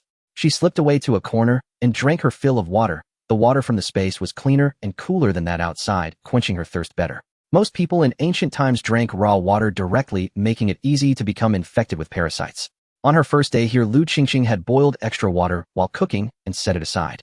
Later, having the space, she discovered that there were hardly any microorganisms or parasites within it. Even on the vegetables, she found no insects, making her feel safer drinking the water from the space. After resting for a bit longer, Lu Lishur came over with the food container. She first delivered meals to Lu Laoda and Lu Laotai, who were with the second and third households before coming over. The 3 of them spoke little, quickly finishing their porridge. Lu Laoda and his wife stayed together, while Lu Qingqing returned to the previous open space to rest. In the afternoon, the sun was even more relentless, scorching the earth like a giant steamer. The air had heated up, making even breathing feel searing. When watering in the afternoon, she could only secretly sprinkle water on herself repeatedly to alleviate the heat somewhat. By evening, Lu Qingqing felt so exhausted that she didn't even want to move her fingers, and her head was pounding, likely from heat stroke. She barely finished her meal of porridge at home and sneaked out to drink a large amount of water from the space. After taking a quick wash with the water in the space, she felt somewhat rejuvenated. After forcing down some steamed buns, she returned to her room to rest. Having worked continuously for several days, Lu Qingqing had tanned even darker. Remarkably, this body was gradually adapting, and she no longer suffered from heat stroke like on the first day. Of course, she still felt fatigued with sore waist and legs every day, but her adaptability was increasing day by day. After several more days, she finally woke up one morning to find the sky outside overcast, and it soon started to rain. Lu Laodao waved his hand, declaring that they wouldn't need to work in the fields today. Each household would rest for the day. After finishing breakfast, Lu Qingqing told Lu Lishir that she wanted to see if any mushrooms had sprouted, and if so, she would gather them to take home. Lu Lishir hadn't eaten mushrooms in a long time, so she didn't stop Lu Qingqing from going out. With a basket on her back, she ventured out into the rain, wearing the only set of rain gear at home, which belonged to Lu Laoda. Not to mention they wouldn't agree to let Lu Qingqing wear it outside, even if they did her short stature wouldn't fit in it. Not long after stepping out, she encountered an old man driving an ox cart. Lu Qingqing was surprised to see him out in the rain. This time a straw shelter was built on the ox cart, barely providing cover from the rain. After asking a few questions, she learned that today was the market day in town and many people from nearby villages would be going. Lu Qingqing pulled out 2 coins and discussed with the old man to pay him an extra coin on the return journey to ride back in his ox cart. Sure enough, more people boarded the ox cart one after another. The journey was quite bumpy, and just when Lu Qingqing felt her bottom was going numb from the bouncing, they finally arrived at the town. By the time they reached the town, the rain had lightened considerably. After confirming the return time with the old man, she walked towards the town. First, she arrived at the Yulai Inn, where she saw Manager Li discussing something with the staff. Manager Li turned around and was momentarily stunned upon seeing Lu Qingqing. "Girl, how did you come to town?" Lu Qingqing hurriedly explained her purpose. Yesterday, her family had caught a wild boar while going up the mountain and had also dug up some yam, so she came to ask if the manager would buy them. After saying this, she placed the basket on the ground and opened the lid to reveal the yam inside. Seeing the perfectly preserved yam, Manager Li accepted it without hesitation. The yam weighed around 55 pounds, priced at 3 coins per pound, giving Lu Qingqing 165 coins. This morning, a group of merchants from out of town arrived at the inn, unable to travel due to the rain, and stayed at the inn to rest. The manager was worried about what food to prepare to entertain them when Lu Qingqing arrived. This group consisted of about 30 to 40 people, and the manager directly ordered the biggest wild boar, agreeing on a price of 35 coins per pound with her. Lu Qingqing and the manager agreed that she would come back later to deliver the wild boar. After leaving, Lu Qingqing headed towards the tooth shop in the town. The town itself wasn't large, and the tooth shop also handled housing rentals. The manager of the tooth shop asked Lu Qingqing whether she intended to rent long-term or short-term. For short-term rentals, the minimum period was half a month, and anything less would still be charged as half a month. The manager smiled and explained to Lu Qingqing that most people would choose the inn if they were just staying for 2 or 3 days. Those who came to him generally intended to stay longer. Noticing that Lu Qingqing was not well off, the manager recommended a house located at the eastern end of the town. It turned out to be a house where an elderly woman lived alone. After she passed away with no relatives to inherit it, the government reclaimed it and asked him to help sell or rent it out. Since everyone in the town knew the situation of the house, it had remained vacant all this time. The house was made of yellow mud bricks with a minimum price of 100 coins per month. Lu Qingqing communicated her intention to stay for half a month, and the manager agreed without much hesitation. When Lu Qingqing saw the house, she finally understood why it had been vacant for so long. The roof leaked severely, and it was covered in dust. There were also no other households nearby, and at that time public safety was indeed poor, making it quite a test of courage to live there. The upside was that the courtyard walls were relatively high and the yard was spacious enough for her to store things. That was sufficient, as she had never planned to live in that house. She negotiated with the manager for 50 coins, and after receiving the key, she informed him in advance. Half a month later, before leaving, she would place the key under a large stone at the door and wouldn't return it personally. This house had no furniture, and the manager agreed to that. She placed the large wild boar in the kitchen shed and put the other wild boar in the basket of yams inside the house. The large wild boar was for the inn, while the wild boar and yams in the house were meant to consult Madame Yang later. After locking the door, Lu Qingqing returned to the inn to borrow a cart to transport the boar. The manager did not hesitate, directly sending a staff member to help Lu Qingqing transport the boar. When the two returned to the inn, Manager Li was shocked to see such a large wild boar, as it was rare to catch one of this size. After weighing it, the boar weighed around 284 pounds, totaling 9,940 coins. This wild boar arrived at a perfect time, allowing the manager to make a substantial profit from the traveling merchants, so he generously gave Lu Qingqing 10 taels of silver.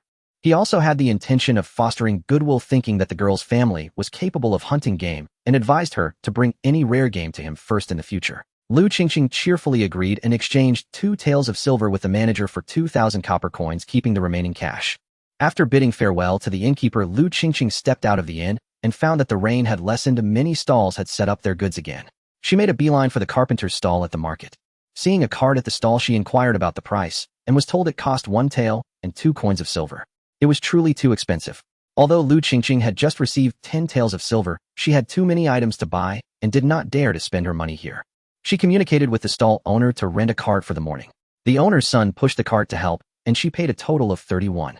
Business was slow for the stall owner today. With the rain, not many people were at the market, so he agreed since he had little to do. Qingqing then discussed with the stall owner about making some wooden racks. After explaining her requirements, the stall owner indicated that such racks could be made quickly. They could be completed before lunchtime. Qingqing ordered a total of 8 wooden racks, which would have 3 layers each. After paying a deposit of 400 when she and the owner's son returned home to haul wild boar and mountain goods, heading to the residence of Yang Yuanwei in the north of the town. As usual, they went to the back door of the Yang residence. The servant who opened the door was very happy to see Qingqing. He remembered that the peaches from her last visit were very sweet. Qingqing smiled and greeted him, secretly slipping him a handful of boiled chestnuts. The owner's son appeared very anxious as they approached the Yang residence, remaining silent and staying back the whole time. Qingqing noticed he did not step forward and understood that in this era most people felt intimidated by the wealthy, so she did not say much. They had the servant of the Yang residence help carry the wild boar inside, and after weighing it in the residence, she received her payment. Using the basket as cover, she stored the silver in her space before stepping out to signal the owner's son to head back. This time she successfully sold a wild boar and 70 pounds of mountain yam at the Yang residence, collecting a total of 8 taels of silver. Now she had a total of 18 taels, enough to buy some good things. She instructed the carpenter's son to return to the stall first, promising to find him later. Qingqing headed straight to the grain store, purchasing 10 stone of white flour, 5 stone of rice, 3 stone of millet, and after some thought, she bought another 5 stone of coarse grains, spending a total of 14 taels and 3 coins. If Qingqing were to eat all this grain herself, it would last her 5 or 6 years. Since she was buying so much, she negotiated with the grain store owner, who agreed to deliver it to her home.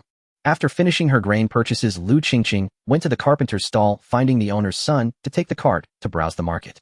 She saw a stall selling large baskets which were perfect for holding items and bought 6. The stall also had woven mats available, so she bought 3, planning to use one for sleeping in her space. Previously, she had been sleeping on the hard ground, which was not only uncomfortable, but also covered her in dirt. The other 2 mats were intended for storing items, providing insulation from the soil in her space. She also bought 4 long hemp ropes, 3 wooden basins, 2 water ladles, 1 water bag, 4 coarse porcelain bowls, and 2 earthen pots with a base for boiling water and cooking. Thinking back to her earlier planting experiences when she secretly used her family's tools at night, she found them quite inconvenient. She then went to the blacksmith shop to buy a hoe and a sickle, and seeing a kitchen knife, she bought one of those too. Iron tools in ancient times were indeed expensive. These 3 items cost her 17501. Seeing that the items looked relatively fresh, Qingqing bought a bit of everything, planning to plant them in her space. Thinking about needing salt for cooking later, she was shocked to find the price at the salt shop was 120 won per pound, while in modern times a bag of fine salt only costs about 2 yuan. The purification techniques for salt in ancient times were poor, making it taste bitter, and the price was exorbitant. Nonetheless, she had to buy salt, so Qingqing purchased 2 pounds for 241. After buying the salt, she walked ahead and discovered someone setting up a stall. They were selling sweet potatoes, which were slightly smaller than modern sweet potatoes, most of them being long and slender. The stall owner was a middle-aged man, and seeing a crowd gathered around his stall, he eagerly greeted them, saying, "Ladies and gentlemen, these sweet potatoes are from the capital and taste so sweet. My family is from the southern riverbank, so we are all fellow villagers. I won't charge you much, just 4 won per pound. This price is even lower than wheat." The people around were watching the excitement, but no one spoke up to buy. Qingqing then said, "Uncle, if you sell them for 3 won a pound, I would like to buy about 200 pounds. The stall owner initially thought it was just a mischievous little girl trying to cause trouble. However, seeing the young man pushing a cart behind her, he figured they were a family, and so he replied, "Little girl, I'm sincerely selling these. The price is not high. How much do you plan to buy?" Qingqing was anxious to finish her shopping and did not want to waste time. "Uncle, if it's 3 won a pound, I plan to buy around 200 pounds. Upon hearing she wanted 200 pounds, the stall owner became interested. He had about 300 pounds in total at his stall. This would clear out more than half. These sweet potatoes were not grown by locals, so no one dared to buy them. Seeing this, Qingqing quietly told the stall owner, "Eating too many of these can cause heartburn. They should not be consumed like regular grain. Selling them to me at 3 won is a fair deal for you." The stall owner realized Qingqing knew her stuff and thought that at this price he wouldn't lose out. Fearing she might say something to disrupt his business, he agreed to sell her over 200 pounds. After paying, she loaded everything onto the cart, which was now completely full. Qingqing felt she had bought enough large items and headed back with the owner's son to the small house. After unloading the items, the two returned to the carpenter's stall, where the carpenter had already prepared the wooden racks. Qingqing inspected them and found them to be very sturdy. After confirming that nothing was left out, she looked around to ensure no one was nearby and placed the key under the stone slab at the door. By this time, the rain had almost stopped, and estimating that the ox cart would be heading back soon, Qingqing got up and walked. After confirming that nothing was left out, she looked around to ensure no one was nearby, and placed the key under the stone slab at the door. By this time the rain had almost stopped, and estimating that the ox cart would be heading back soon, Lu Qingqing got up and walked toward the agreed-upon exit of the town. Passing by the steamed bun stall, she bought 100 meat buns and 300 steamed buns. This time she bought more, and the owner gave her a burlap bag to carry the buns. By the time she reached the agreed location, there were already quite a few people on the ox cart. She gave one as a tip to the old man driving the cart, and waited a moment. When everyone was ready, they started heading back. With nothing to do on the ox cart, Lu Qingqing silently calculated her income and expenses for the day. She had earned a total of 18 taels from selling the wild boar and mountain yam. In terms of expenses, she spent 14 taels and 3 coins on grain, and other miscellaneous items cost her about 3 taels and 6 coins. Now she had 63 when left in her space. Today she had stocked up on many things in her space, but her earnings were dwindling. On the way back, people gradually got off the cart, and without waiting until they reached Lujia village, Lu Qingqing got off early and took a small path to the back mountain. She headed straight for the spot where she had previously seen the wilted mushrooms, and indeed there were plenty that had grown back. She picked some common mushrooms. This large patch of mushrooms was quite lush. After collecting the mushrooms, she recognized she was ready to head down the mountain, having filled 2 baskets. She left half a basket behind, putting the rest in the basket in her space. When she got home, the Lu family had already finished lunch and returned to rest. She checked the kitchen and found only a small half bowl of porridge left on the stove. Lu Qingqing set down her basket, stored half a basket of mushrooms into her space, and poured the rest into the kitchen. She then poured the remaining half bowl of porridge into her space to feed the chickens, and directly ate a steamed bun in her space. After rinsing her mouth, she looked around to ensure no one was present before exiting the space. It wasn't that she didn't want to eat buns, it was just that the smell of meat buns was too strong. The people here were not accustomed to meat, and were particularly sensitive to its scent. When she returned to the house, De Zhuang was snoring softly, and both Lu Laoda and Lu Li were lying in bed, breathing steadily. Lu Qingqing hung her wet clothes by the door, quietly climbed to the end of the kong, and soon fell asleep. When she woke up again, the house was already empty, and the sky was turning to evening. Lu Qingqing got up and put on her half-damp clothes to head to the kitchen where Lu Lisher was cooking. Seeing the fire roaring in the stove, Lu Qingqing proactively stepped forward to stoke the fire, hoping to dry her clothes. During dinner, under the supervision of Grandma, Lu Lisher scrambled 4 eggs. Though it was called scrambled, it was actually just a light oil coating on the pan. She also boiled the mushrooms that Lu Qingqing had brought back to make soup, but was reluctant to add much salt. Grandma Lu only took out the salt jar, scraped a little with her nail, and dipped it into the mushroom soup. Watching this way of cooking made Lu Qingqing's eyelids twitch, silently reciting the saying that eating unclean food would not lead to illness. However, during dinner, Lu Qingqing still did not eat the mushroom soup. Just thinking about the murky water dipped with that blackened nail made it impossible to swallow. As for the eggs, they were served in bowls belonging to Grandma Lu and the 4 male laborers, while among the grandchildren De Zhuang and Heir Zhuang each got a small portion. The others didn't get any. Arya and Sanya, sitting next to Lu Qingqing, stared longingly at the eggs, swallowing hard. Seeing them like this, Grandma Lu directly scolded the little girls, scaring them into not daring to look up as they hunched over and ate the mush in their bowls. Old Man Lu beside them silently ate his meal, seemingly oblivious to both the men dividing the eggs and the wives from the 3rd household, who didn't get any, all bowing their heads to eat the mush in their bowls. Dinner ended in silence, and this month it was still the main house responsible for cooking. After the meal, Lu Lisher called Lu Qingqing to help finish cleaning up. Later that night, after everyone fell asleep, Lu Qingqing entered the space to tidy up. She first picked out the not so good sweet potatoes, keeping only the big and plump ones for seedling cultivation. After selecting, she finally kept about 10 not so good ones to bake and eat. She lined up the sweet potatoes meant for seedlings on the ground, ensuring each one touched the soil. The land in the space promotes accelerated growth, hoping for quicker sprouting. Once the seedlings grow, she plans to separate them for planting. Today she bought too many things and needs to plan the space well. Currently, wheat and corn are planted to the south of the well, with sweet potatoes also placed beside the wheat, intending to plant sweet potatoes in this area later. The vegetable garden occupies a small plot directly west of the well. The yam that was transplanted and the yam beans planted are located on the west side of the vegetable garden.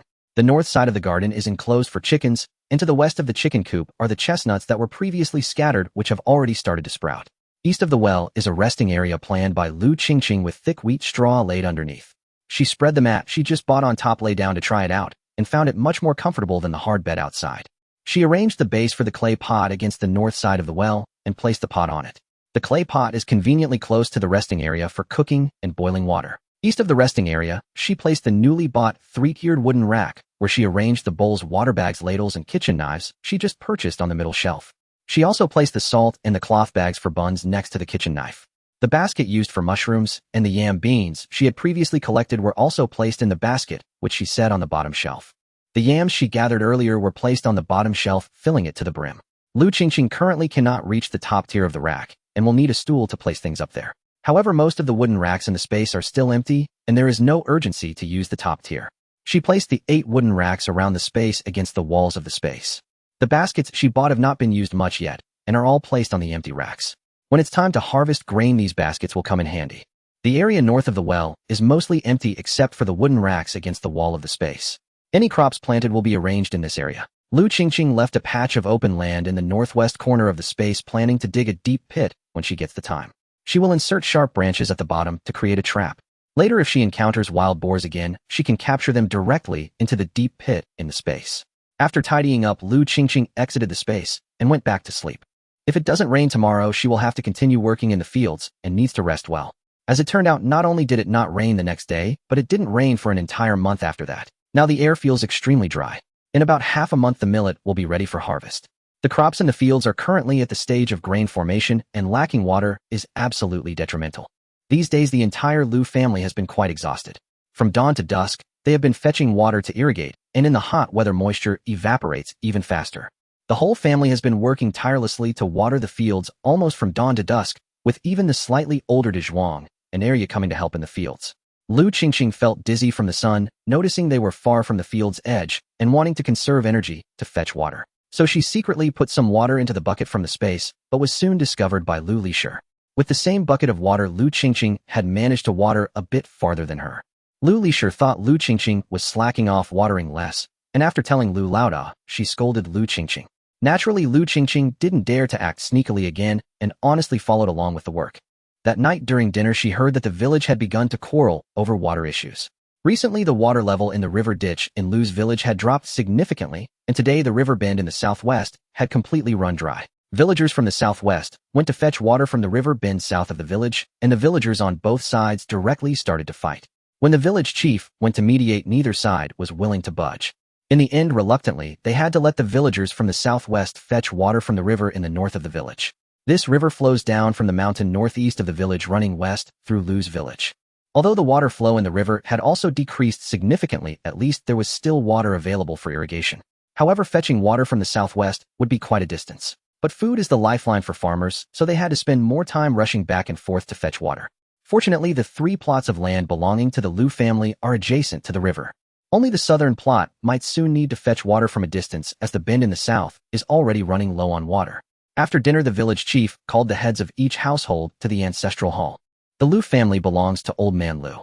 When he returned, he called his 3 sons into the room and gave them a few instructions. Lu Qingqing only knew that Old Man Lu called a few sons into the room to discuss matters, and afterwards Old Man Lu and his 3 sons left with shovels. Lu Laoda's return time was unclear to Lu Qingqing.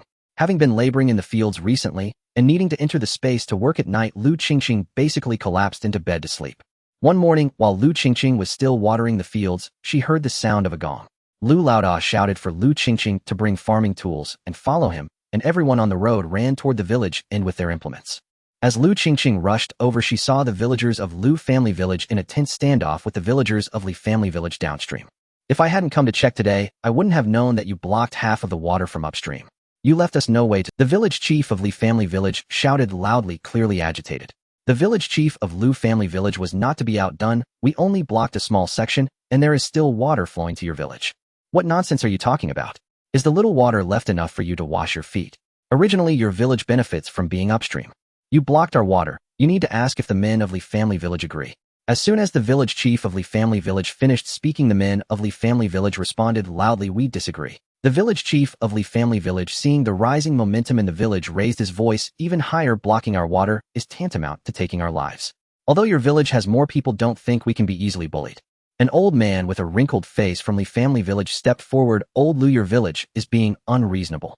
Everyone knows that crops need water now. What you're doing is unacceptable. The old village chief spoke. Old Li, we've known each other for over 60 years. Whatever the matter is, we can discuss it. There's no need for shouting and fighting, don't you think? An old man with a wrinkled face from Li family village stepped forward. Old Lu, your village is being unreasonable. Everyone knows that crops need water now. What you're doing is unacceptable. The village chief of Lu family village wanted to say something, but was stopped by the old village chief waving his hand. Alright, you were wrong in this matter, hurry, and send someone to open the waterway. After the old village chief gave his orders, several men from the village stepped forward to dig open the waterway. The villagers of Li family village watched as the water flowed towards their village, their expressions relaxing. The village chief of Li family village wanted to mention the water that had been blocked for the past few days, but he was interrupted. As the villagers of Li family village walked back, the village chief asked, "Old Li uncle, are we just letting Lu family village's blocking of water for so many days go like this?" Old Li glanced at him. "Today we made this trip and managed to get the waterway opened, which is already quite good. Think about it, why did Lu family village only block half of the waterway?" Li family village's chief suddenly understood. Everyone knew that water was equivalent to food. During the good years when the harvest was plentiful, even after paying taxes, they couldn't fill their stomachs. This year, with such a severe water shortage, a reduction in grain harvest would definitely lead to starvation. If Lu family village completely blocked the water, cutting off their means of survival, the people of Li family village would fight back. If they didn't fight now, they would starve later. However, since they only blocked half, there was still water flowing to Li family village. Despite the loud shouts of the people from Li family village, if it came to a fight, no one would be willing to risk their lives. When there is a chance to survive, who would want to fight to the death? Most importantly, Lu family village had far more people than Li family village. They were simply asking them to open the waterway, which the people of Lu family village could still accept.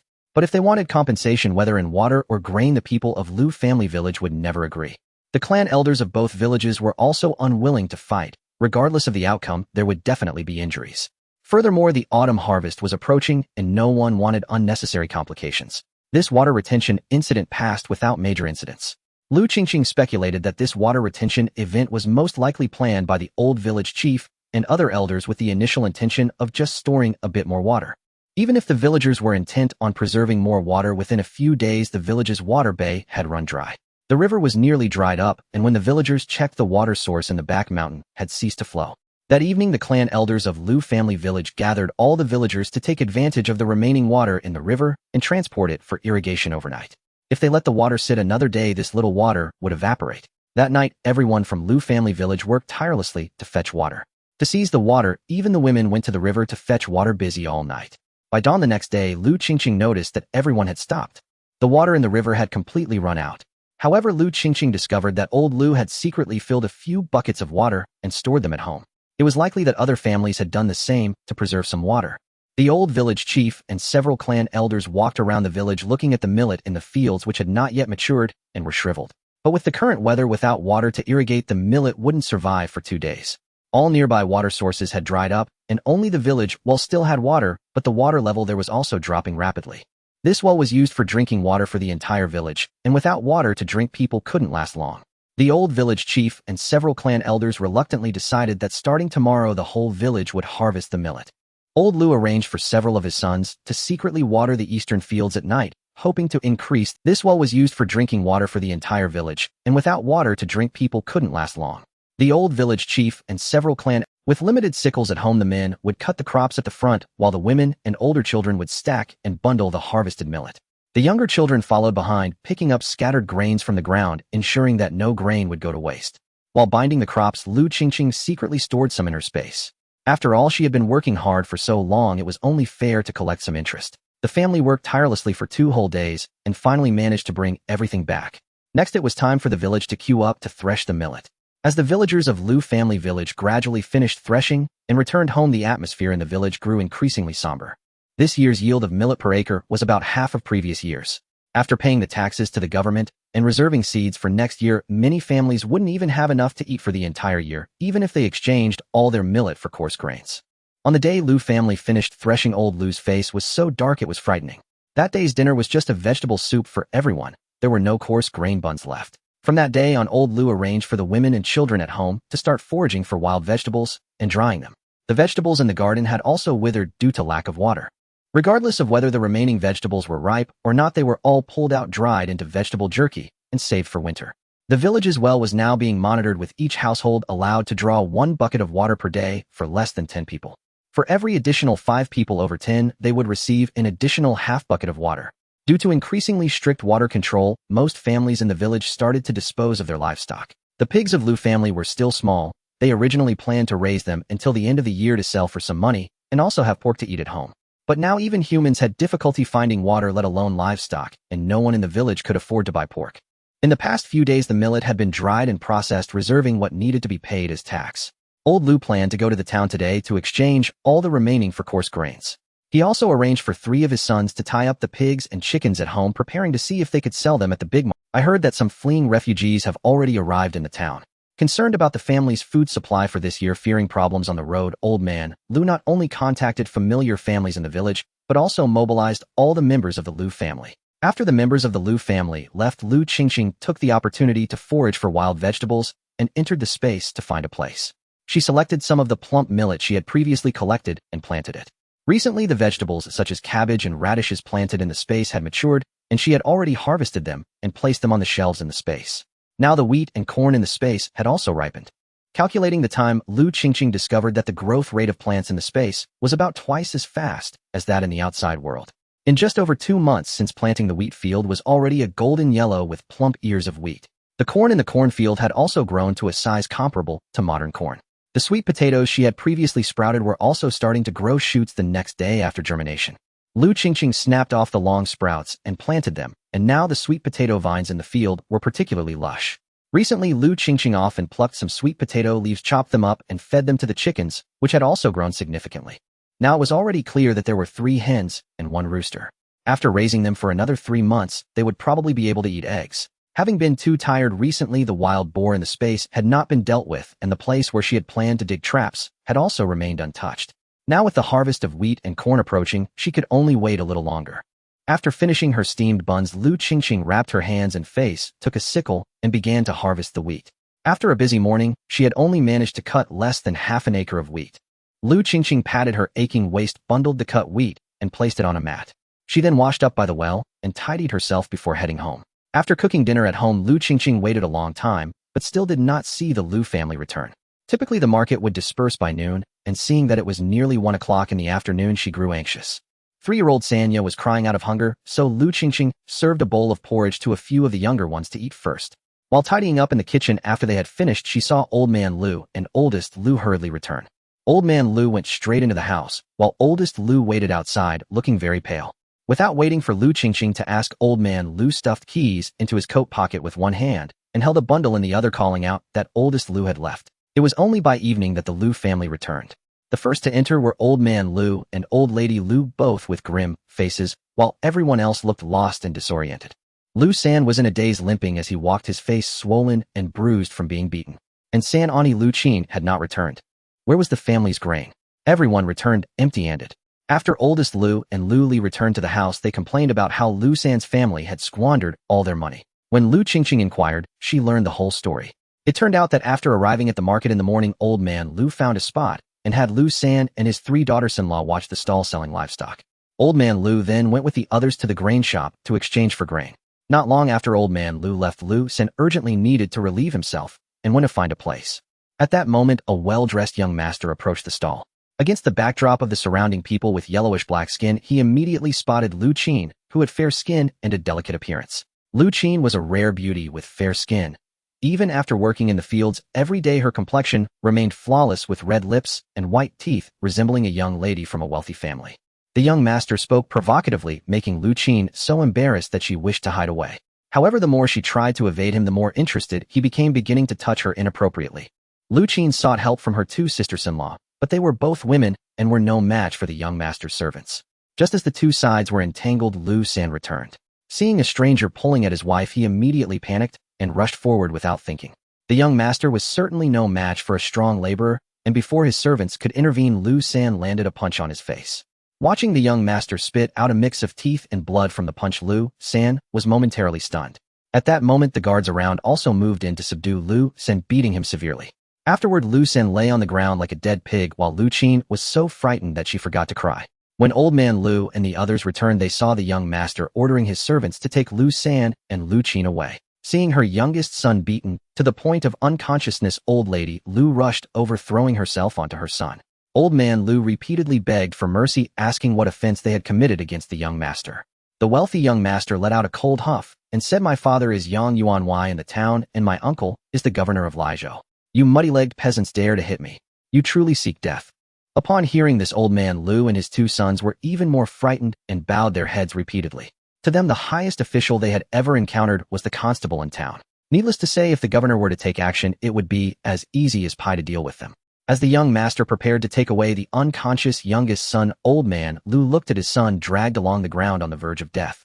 Then he glanced at his wife, who was holding on to their son tightly, and steeled himself to speak. Young master, my son is foolish and did not intend to offend you. Please have mercy and spare his life. At this moment, Lu Qin also regained her senses. Seeing her husband beaten so badly, her heart ached immensely. Since their marriage, the couple had had a very good relationship. This time it was because of her that her husband was beaten like this, so she also begged for mercy. Everything is my fault. Please do not blame my husband. The young master looked at the pitiful sight of the young woman crying on the ground, and his anger dissipated somewhat. He stated that the cost to treat his injuries would be at least 50 taels of silver. However, if Lu Qin was willing to accompany him, he would waive the medical expenses. But to take away the one who hit him, he must be compensated with 20 taels of silver. Although the Lu family had more than a dozen acres of land and some savings, old man Lu could not possibly spend so much money for a daughter-in-law. Even if he were to find another wife for his son, it would only cost a few taels. Turning to look at his unconscious son on the ground, whom he had doted on since childhood, old man Lu made up his. The family's savings were only 13 taels of silver, and the coarse grain they had just exchanged for would yield about 6 taels. The pigs they had raised for only a few months weighed only around 60 jin. Adding in a few chickens, they could barely make up 2 taels, and they would have to sell everything to gather the required money. Thinking about it this way, it made his heart ache. Then he recalled the precious gold hairpin that he had let his wife keep. Forget it, his son had to be saved. With that thought, old man Lu made his decision. Lu Qin looked at her father-in-law and understood that their family might not have that much money, nor could they possibly sell land for her. Since her maiden family was even poorer than her in-law, Lu Qin looked at her father-in-law and understood that their family might not have that much money, nor could they possibly sell land for her. Since her maiden family was even poorer than her in-laws, having already married out, they could not possibly spend so much money on her. Thinking of this, she lowered her head resignedly. Old man Lu spoke sweetly to the young master, trying to negotiate to redeem his son, but with insufficient money, asking if they could use livestock as compensation. The young master was initially impatient to deal with such troubles, but seeing Lu Qin plead for him, her delicate and pitiful appearance made his heart soften. Young Master Yang agreed, then waved his hand, instructing them to gather enough money to go to Yang's residence to fetch the person. Old man Lu told his second son to return with him to get the money, while the rest went to exchange the coarse grain for silver.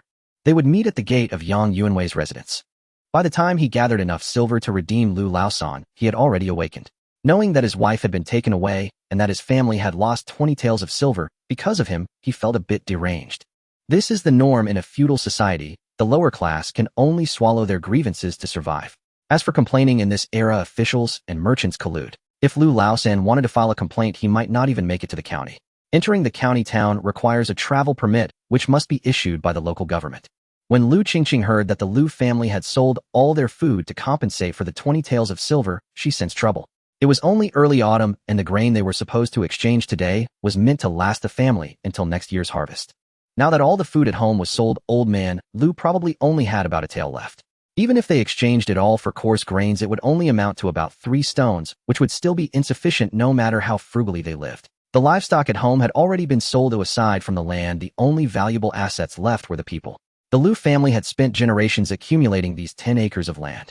For farmers, land is their root and cannot be sold. There are currently 2 boys and 3 girls in the family. With only 2 boys, it is likely they wouldn't be willing to sell them. Among the 3 girls, she is the eldest at the age of 10. The second girl is only 6, and the third is 3. Only her age makes her more likely to be sold as a concubine or a child bride. Lu Qingqing felt a surge of panic, but knew she could not just sit back and wait. She forced herself to calm down and pondered her way out. The first thought was to escape from this home. However, in this era, going anywhere requires a travel permit, and without one she would be punished by the government if discovered. Thus, escaping on her own was not feasible. The second option was to earn money to prove her worth to the Lu family. However, before her transmigration, Lu Qingqing was just an ordinary person and did not possess skills like cement making, brewing, or paper making. Only her spatial abilities could help her hunt in the mountains. Yet if a little girl suddenly became adept at hunting, the most likely scenario would be that she would be regarded as possessed by an evil spirit. In ancient times, such anomalies were generally burned or drowned. The third option was to be sold as a child bride. This was the worst option, as one could not know where they would be sold to. Not to mention being sold into dark alleys. Even if sold to a wealthy family, as a maid, one would be required to sign a contract with their life in someone else's hands. The last option was to be sold as a child bride. However, different families would have drastically different living conditions. Instead of being sold to an unknown place, it would be better to take the initiative and find a suitable family. Lu Qingqing planned to observe whether there were any families in the village or nearby with simple demographics and good temperaments. Typically, boys of the appropriate age would not seek child brides. They would go directly for girls of marriageable age, as fewer years of upbringing would save a lot of grain. Lu Qingqing estimated that those who could find child brides in nearby villages were likely in special circumstances. With the drought worsening, not much work was being done in the fields, and the women and children at home were being sent out daily to forage for wild vegetables. While foraging for wild vegetables, Lu Qingqing overheard the women in her village talking about the foolish son of the Qin family to the north of the village. He had suffered severe brain damage from a high fever as a child and was now 12 tall and strong. He could help with field work, but unfortunately he was foolish. Lu Qingqing knew that close to the back mountain there lived a pair of grandparents. Not having known much about them before, she decided to check the situation and walk toward the back mountain. As Lu Qingqing approached the Qin family courtyard, she noticed a teenage boy grinding grain at home. The boy was dark and strong, working diligently, completely unaware of the situation outside the courtyard. To her observation, he did not appear foolish. Worried about being discovered, Lu Qingqing turned to another direction to forage for wild vegetables, but unexpectedly encountered Grandma Qin returning from foraging. Lu Qingqing greeted her with a smile and continued on her way. From her appearance and demeanor, she sensed that Grandma Qin was not the type to be harsh, though appearances can be deceiving. She still needed to inquire about other families to see if she could find someone easy to get along with. Even if sold off, life would be a bit better. Using her foraging trips, she wandered around the village and nearby Li family village for 2 days. The first suitable family was the old Li family in the village who had spoiled their only child beyond measure. Li Qingqing was 17 this year, not diligent in his work, and known for his mischievous behavior in the village with a rather strange temperament. This age was roughly the same as her father's. However, Lu Qingqing felt she did not have much more time to investigate. Today, old man Lu bought some wheat bran from the wealthier families in the village. This age was roughly the same as her father's. However, Lu Qingqing felt she did not have much more time to investigate.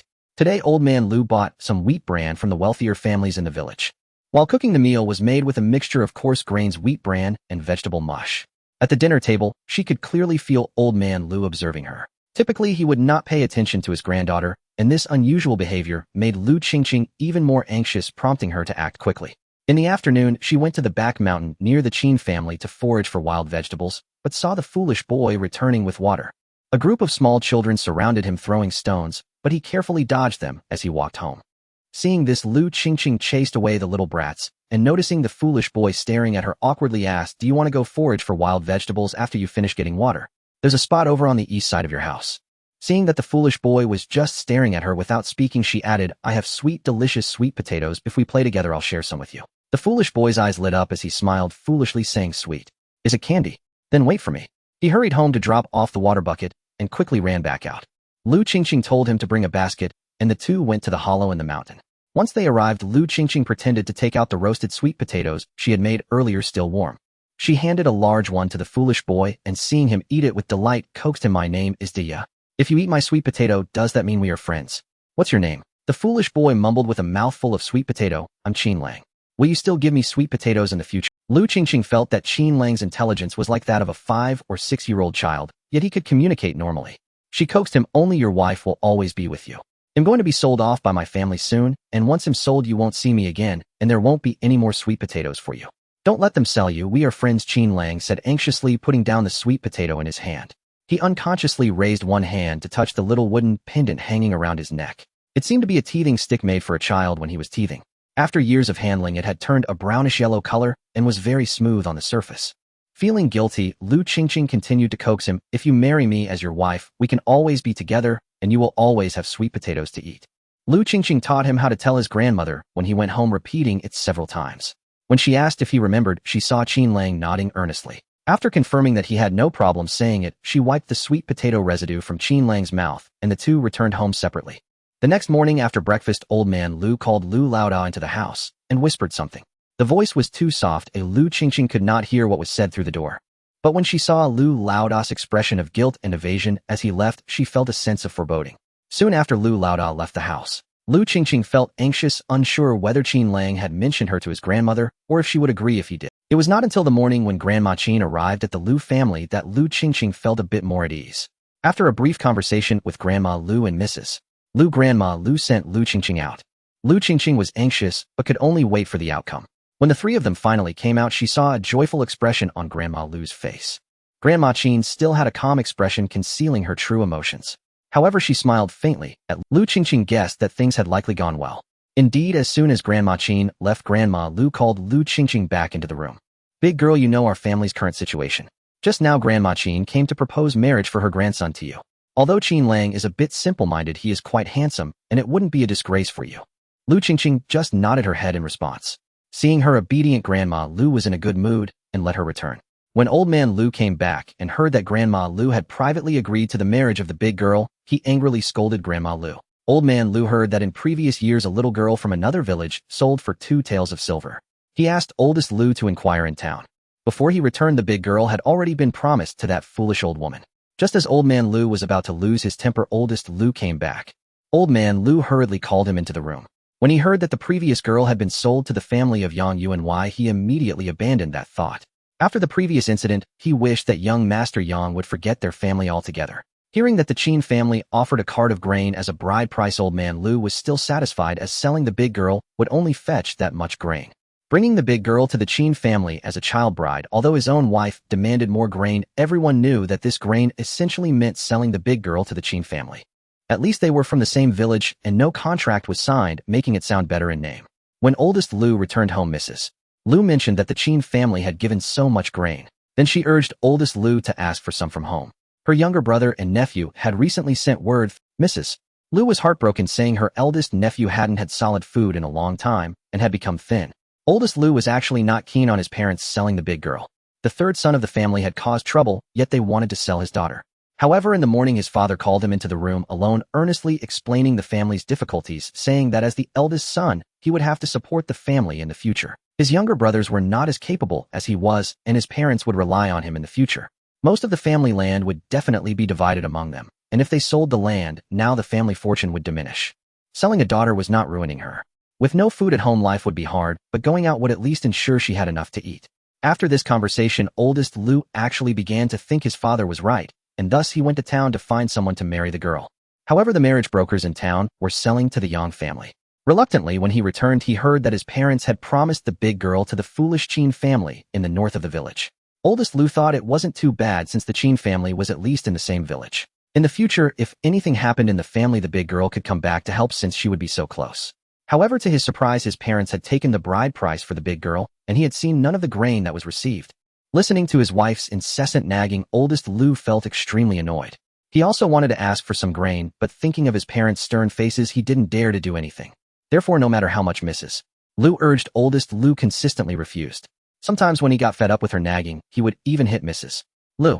After a round of fist and foot, seeing that Mrs. Lu had quieted down, oldest Lu felt a bit relieved. At this moment, in the third room of the house, 2 children ran out, crying to find their grandparents. Grandpa, Grandma, Dad hasn't eaten and is lying in bed ignoring us. Is Dad going to die? The cries of the 2 children startled the Lu family, and the whole family rushed into the third room. They saw oldest Lu lying on the bed, staring blankly at the ceiling, mumbling Lin Yang from time to time. Since Lu Qin was taken away, he had been in this state. No matter how much oldest Lu and second Lu scolded him, he showed no reaction. Seeing her youngest son like this, Grandma Lu felt an unbearable pain. She kept scolding Lu Qin, calling her a vixen who had taken her son's soul away, while wiping away her tears, saying, "My dear son, it wasn't easy for me to raise you. You cannot ruin your health for a woman. Look at me." Oldest Lu was frustrated and heartbroken to see his youngest son, whom he had fought hard to bring back after losing the family fortune, in such a half-dead state. Seeing that scolding him wasn't working and his wife's pleas were also ineffective, he called Heir Zhuang and Sanya to oldest Lu's side. "Saner, I know you're hurt by the departure of Heir Zhuang's mother, but you still have 2 children. Your parents are getting old and won't be able to help you for long. In the future, those 2 children will rely on you." Finally, oldest Lu showed some reaction, looking at the 2 children beside him. He hugged them tightly and burst into tears. Lu Qingqing watched the Lu family's painful cries with cold eyes, feeling no pity for them. Oldest Lu had been spoiled by Grandma Lu since childhood and had never experienced hardship. As he grew older, he would hang around with the local rascals, teasing cats and dogs and provoking others. At that time, Grandma Lu often gave oldest Lu pocket money to buy food. Oldest Lu would often tease the big girl with the candy he bought from town. Watching the big girl staring at the candy with drool, he would tempt her to chase after him. After running, the big girl would sit down exhausted and then get back up, only to find herself covered in chicken dung. Seeing the stinky big girl, he laughed as if he were watching a show, happily biting the candy and swallowing it. When the big girl realized the candy was gone, she burst into tears. Mrs. Lu, rushing in upon hearing the commotion, scolded him angrily. Yet she didn't dare to provoke her mother-in-law's favorite little brother. Instead, she harshly pinched the big girl, making her cry out loud. When oldest Lu reached adulthood, he insisted that the family spend 6 taels of silver to marry the most beautiful Lin Yang from 10 miles and 8 villages. To save up this amount of silver, Grandma Lu cut back on the food supply. During that time, the big girl barely had enough to eat every day. The original body, suffering from chronic malnutrition, often fell ill, and the family couldn't afford to take care of a maid's illness. Once oldest Lu finally married Lin Yang, he changed a bit and stopped hanging around with the rascals. At this point, oldest Lu began to charm Grandma Lu into giving him money. He bought good food for Lin Yang and brought gifts to her family, etc. Later, after he had children of his own, he no longer bullied the big girl and her siblings. By this time, the big girl had grown a bit, but oldest Lu still had no good attitude toward them. Because old man Lu favored the eldest son and grandson, oldest Lu felt that his family's heir Zhuang was being wronged. He would secretly ask Grandma Lu for money to give his children extra treats.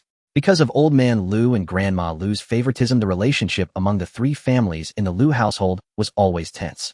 This time, because of oldest Lu, the family fortune was squandered. Lu Qingqing felt no selflessness, having been sold off, and yet could not feel sympathy for those who sold her. The Lu family had limited food supplies. Staying at home for a day meant consuming 1 day's worth of rations. After receiving the betrothal provisions from the Qin family, old lady Lu decided that Lu Qingqing would be married off to the Qin family in half a month. At that moment, the old village chief realized that old lady Lu had sold her granddaughter to the Qin family as a child bride, and he rushed over to scold old man Lu furiously. He demanded that the food be returned. The Lu family could not sell their granddaughter, nor could they tarnish the family's reputation. Unexpectedly, old man Lu played the rogue this time. He claimed that the family had spent all their money on the 3rd son, and if they didn't proceed with the marriage, the whole family would starve. If the old village chief was willing to provide food, he could continue to support his granddaughter. The old village chief was so furious that he trembled, and his youngest son, Lu Tianqing, helped him back home. Lu Tianqing kept comforting his father, mentioning that the Qin family's grandmother was a good person and that Lu Qingqing might have a better life there. Hearing this, the old village chief felt somewhat less angry. However, thinking about old man Lu's actions, he still couldn't help but want to give him a good beating. Lu Qingqing was unaware of the old village chief's situation, but she felt grateful towards him. He was fair-minded and had helped her more than once, and she was determined to repay him when the opportunity arose. During these days, Lu Laodao felt guilty towards Lu Qingqing and had been avoiding eye contact with her. Occasionally, old lady Lu would prepare extra food for him, secretly leaving some for her. Lu Qingqing accepted everything without hesitation. After all, she had already been sold, so she might as well take what was offered. Yet it was still far from enough. Remembering the eggs, rice, and oil old lady Lu had brought out earlier, Lu Qingqing decided she needed to collect some interest.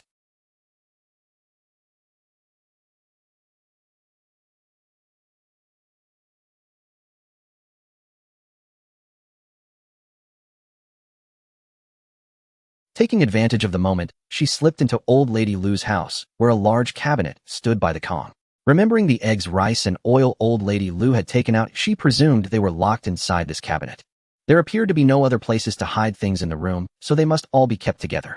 The cabinet was secured with a sturdy lock, and Lu Qingqing tugged at it without success. She pressed her hand against the cabinet, and in an instant she sensed the items inside. There was a money pouch containing a couple of silver coins and a few copper coins. A small basin of eggs, a large bag of white flour, a small bag of millet, a package of pastries, a large bowl of lard, a small bag of coarse salt, a few feet of cloth, and a delicately carved small wooden box hidden within the cloth. Entering the space, she felt around the cabinet, retrieved the small wooden box, and opened it to find a beautiful gold hairpin. Without hesitation, she took the box with her. Ignoring her confusion over how the Lu family could possess such treasures, she intended to collect all the food from the cabinet. Suddenly, she remembered that old lady Lu often asked Lu Laosan to open the cabinet for her to retrieve items. So she took a large portion of the items from the cabinet, leaving the rest untouched, as she found the color of the cloth too old-fashioned. Feeling it was sufficient, she was about to release the cabinet. Just then she noticed a handkerchief lying against the wall where the cabinet had been. It looked very much like the one old lady. Upon opening it, she found a few copper coins and 2 small silver pieces, likely old lady Lu's private stash, which she promptly took. After crumpling the handkerchief back into place, she returned the cabinet to its original position. After checking that no one was at the door, she quickly slipped out. Soon the day of Lu Qingqing's wedding arrived. Although it was called a wedding, Lu Qingqing was merely carrying her small bundle following Qin Lang, who had come to fetch her to the Qin family. Lu Qingqing's only dowry was her small bundle, which contained a change of clothes. According to village customs, the bride's family would keep half of the betrothal gifts while the rest would be Lu Qingqing's only dowry was her small bundle, which contained a change of clothes. According to village customs, the bride's family would keep half of the betrothal gifts while the rest would be supplemented as dowry. By the time it came to Lu Qingqing, the Lu family had already regarded her as a servant they had sold. The betrothal gifts from the Qin family had naturally been kept by old man Lu. Lu Qingqing didn't even get to wear a red dress, she was still in her patched clothing. This might have been the simplest wedding Lu Qingqing had ever seen. Fortunately, Lu Qingqing had been resourceful and added quite a bit of dowry to her space.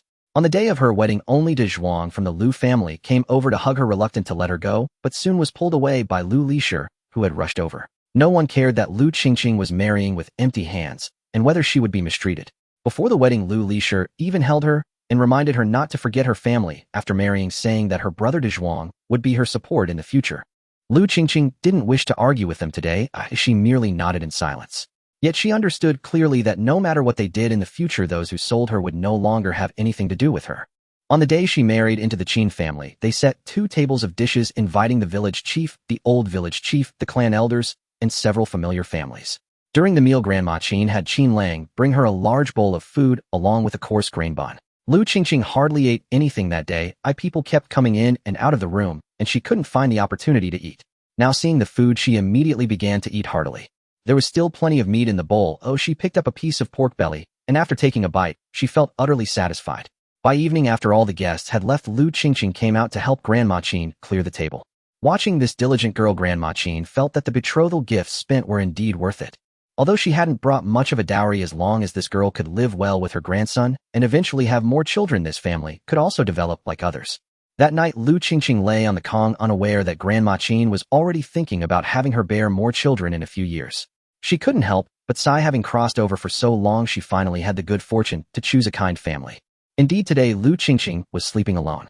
She heard Qinglang say that Grandma Qin had specifically instructed him not to sleep with her until the year was grown. The Qin family had several rooms, and before Lu Qingqing married, and they had already prepared one for her. Today, while helping clear the table, Lu Qingqing noticed that although the Qin family was old and small, their resources were considerably richer than the Lu family. The household was fully equipped with necessities, and there was even a well dug in the yard. Although it no longer produced water due to drought in this era, most villages only had one well. In fact, in some places, several villages collaborated to dig a well, and the Qin family's well was impressive. Lu Qingqing closed the door tightly, finally able to enter her space in peace. After the recent harvest, the wheat in her space was completely collected, leaving only a little corn. With nimble hands and feet, she finished plucking the last ear of corn and placed it in a basket. Looking at the abundant food in her space, the tension and anxiety that had accompanied her since she crossed over finally eased a bit. The food in the space was enough for her to eat for 7 to 8 years. The peach saplings she had transplanted had grown quite tall, and the peach pits she had planted had sprouted as well. Lu Qingqing kept the 2 strongest ones and pulled out the rest. 3 peach trees were enough. These types of trees took up too much space when fully grown. The sweet potatoes were also thriving and would be ready for harvest in a while. Thinking that Qinglang particularly loved sweet potatoes, Lu Qingqing cooked some sweet potatoes and chestnuts. While they were cooking, she took a bath in her space, and after washing, she felt utterly refreshed. Fearing discovery, she didn't dare to wash her hair, only combing it with a wet comb, which made her scalp feel much better. Ever since the village imposed water restrictions, each household's supply from the well was only enough for drinking. In summer, people tended to sweat, and the odors were quite overwhelming. When the pot of sweet potatoes and chestnuts was ready, Lu Qingqing tasted a few, tidied up, and left the space, resolving to get up early to cook the next day. Lu Qingqing thought that she might have trouble sleeping in a new place, but surprisingly, she fell asleep shortly after closing her eyes.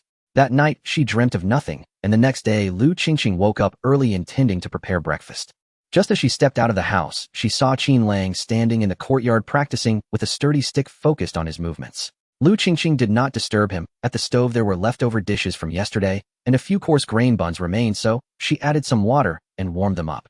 When Grandma Qin got up and saw Lu Qingqing already heating the food, she knew that Lu Qingqing was diligent and sensible, allowing her not to rise so early in the future. With no work in the fields at the moment, they could take a good rest.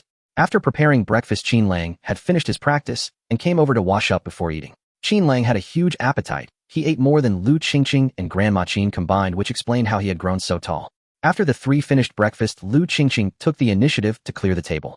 Grandma Qin instructed Qinglang to go out and see if there were any wild vegetables nearby, and if so, to dig some back.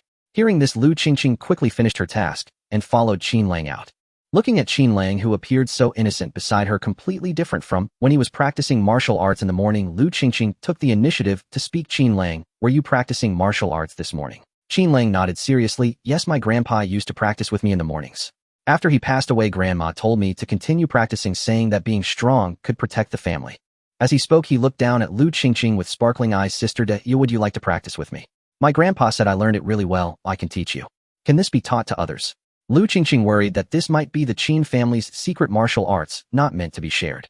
You're not just anyone, a grandma said. We are family now. Listening to Qingqing's words, Qingqing smiled and pulled him towards the mountain hollow. Along the way, she noticed that there were fewer people out digging wild vegetables. Most were severely dehydrated, their lips chapped and cracked, looking frighteningly thin. Lu family's village was still near the mountains where there used to be underground water. Other places might be even worse. Qingqing felt a sense of worry for potential trouble. Qingqing led Qingqing to a hollow in the mountains, discovering some wild vegetables growing in the area. The two crouched down to dig for a while, and when Qingqing saw that no one was around, she pulled a sweet potato from her pocket and handed it to Qingqing. Qingqing led Qingqing to a hollow in the mountains, discovering some wild vegetables growing in the area. The two crouched down to dig for a while, and when Qingqing saw that no one was around, she pulled a sweet potato from her pocket. Looking at the half piece of sweet potato still steaming, the golden flesh emitted a sweet aroma. Unable to resist, Qingqing took it and bit into a large mouthful. The sweet and soft texture made her squint in delight. Seeing her enjoy it, Qingqing felt happy too. In the past, when there was delicious food at home, he would invite his grandmother to eat with him, but she would always say she didn't like it. Qingqing knew that his grandmother was lying. Every time she pushed him away like that, he felt that the food lost its flavor. Thankfully, with his sister now here, they could share good food together in the future. The two of them ate in a competitive manner, finishing quickly. Qingqing took out a cloth to carefully wipe his hands before bending down to help Qingqing wipe the sweet potato off her hands. Qingqing sincerely felt that Qin's grandmother was a wise old woman, having taught Qingqing very well. She was simple yet unselfish, understanding how to respect others, not bullying children, and not acting unreasonable like many kids her age. They should be able to coexist harmoniously. After finishing, Qingqing reminded Qingqing again not to tell anyone about them eating outside. Otherwise, there would be no more good food in the future. Qingqing nodded vigorously, then extended his pinky to hook Qingqing's pinky, reciting the pledge of 100 years without change, and sealed it with his thumb. Seeing this, Qingqing smiled, pulling up his sleeve as the two began to walk home. On the way, the sun was scorching, and upon returning, they drank several gulps of water, feeling parched. Qin's grandmother looked at the meager wild vegetables in their basket and instructed them not to go out to dig for wild vegetables starting tomorrow. While Qingqing was preparing lunch, she heard the village chief banging a gong, calling for all villagers to gather. Qin's grandmother and Qingqing quickly grabbed their tools and headed out with Qingqing, not forgetting to call out to Qingqing. By the time the three of them reached the village entrance, they saw dozens of refugees gathered there. Though the refugees were all gaunt and skinny, there were quite a few of them. Seeing such a large crowd blocking the way, Qingqing felt worried that a fight might break out. As more villagers arrived, she gradually felt more at ease. At this moment, the villagers and refugees faced each other, and the stark difference between those who had food and those who had been starving was immediately evident. While most villagers primarily ate coarse grains and wild vegetables, they could still manage to fill their stomachs about 60 to 70%, which made them visibly stronger than the refugees. Seeing more villagers approach, the refugees gradually calmed down, and one leader stepped forward to speak with the village chief. Listening to their conversation, Qingqing learned that these refugees were from the neighboring county. They had suffered from drought for a longer time, with their crops dying before they could mature. With no water to drink, they had no choice but to come out seeking food. Having heard that there was a water source in the mountains here, they came looking for it. But before the village chief could respond, the villagers began chattering about how the mountain water source had long dried up. The village chief looked at the emaciated group before him, suppressing his compassion, and said, the water source in the mountains has been dry for over half a month. We ourselves have no water to drink, so you should look elsewhere. Hearing this, some refugees sat down on the ground, murmuring, there is no water anywhere else. If even the mountain here has no water, then heaven does not want us to live. Among the refugees, some cunning individuals started shouting, there must be places in the village where we can drink water. We don't want much, just a sip each, and well leave. Seeing the refugees riled up by these words, the noise grew louder. Just as he hesitated on what to do, the old village chief stepped forward and said, heaven hasn't sent rain, and the water source in the mountains has dried up. This is known by everyone in the downstream Li family village. We have all gone up the mountain together. We have no water ourselves, so how can we give you any? You can head east, or I remember there is a big river over there. Go see if there is any water left there. Seeing most of the refugees hesitating, those who had stirred up trouble wanted to say something further. But the old village chief spoke sternly, I see you have come here to escape hardship, that's why I have said a few extra words. If you don't leave, do you intend to rob our village? The men of the village will not allow it. Hearing this, the men from the village stepped forward a couple of paces, scaring the refugees back. One refugee retreated, and soon the rest followed suit. After this incident, the village immediately organized the villagers to guard the village entrance and exit, ready to sound the gong at the first sign of trouble. As time passed, the drought became increasingly severe. With the water level in the village wells dropping, the village chief organized people to dig deeper, yet the water level continued to decline. As time passed, the drought became increasingly severe.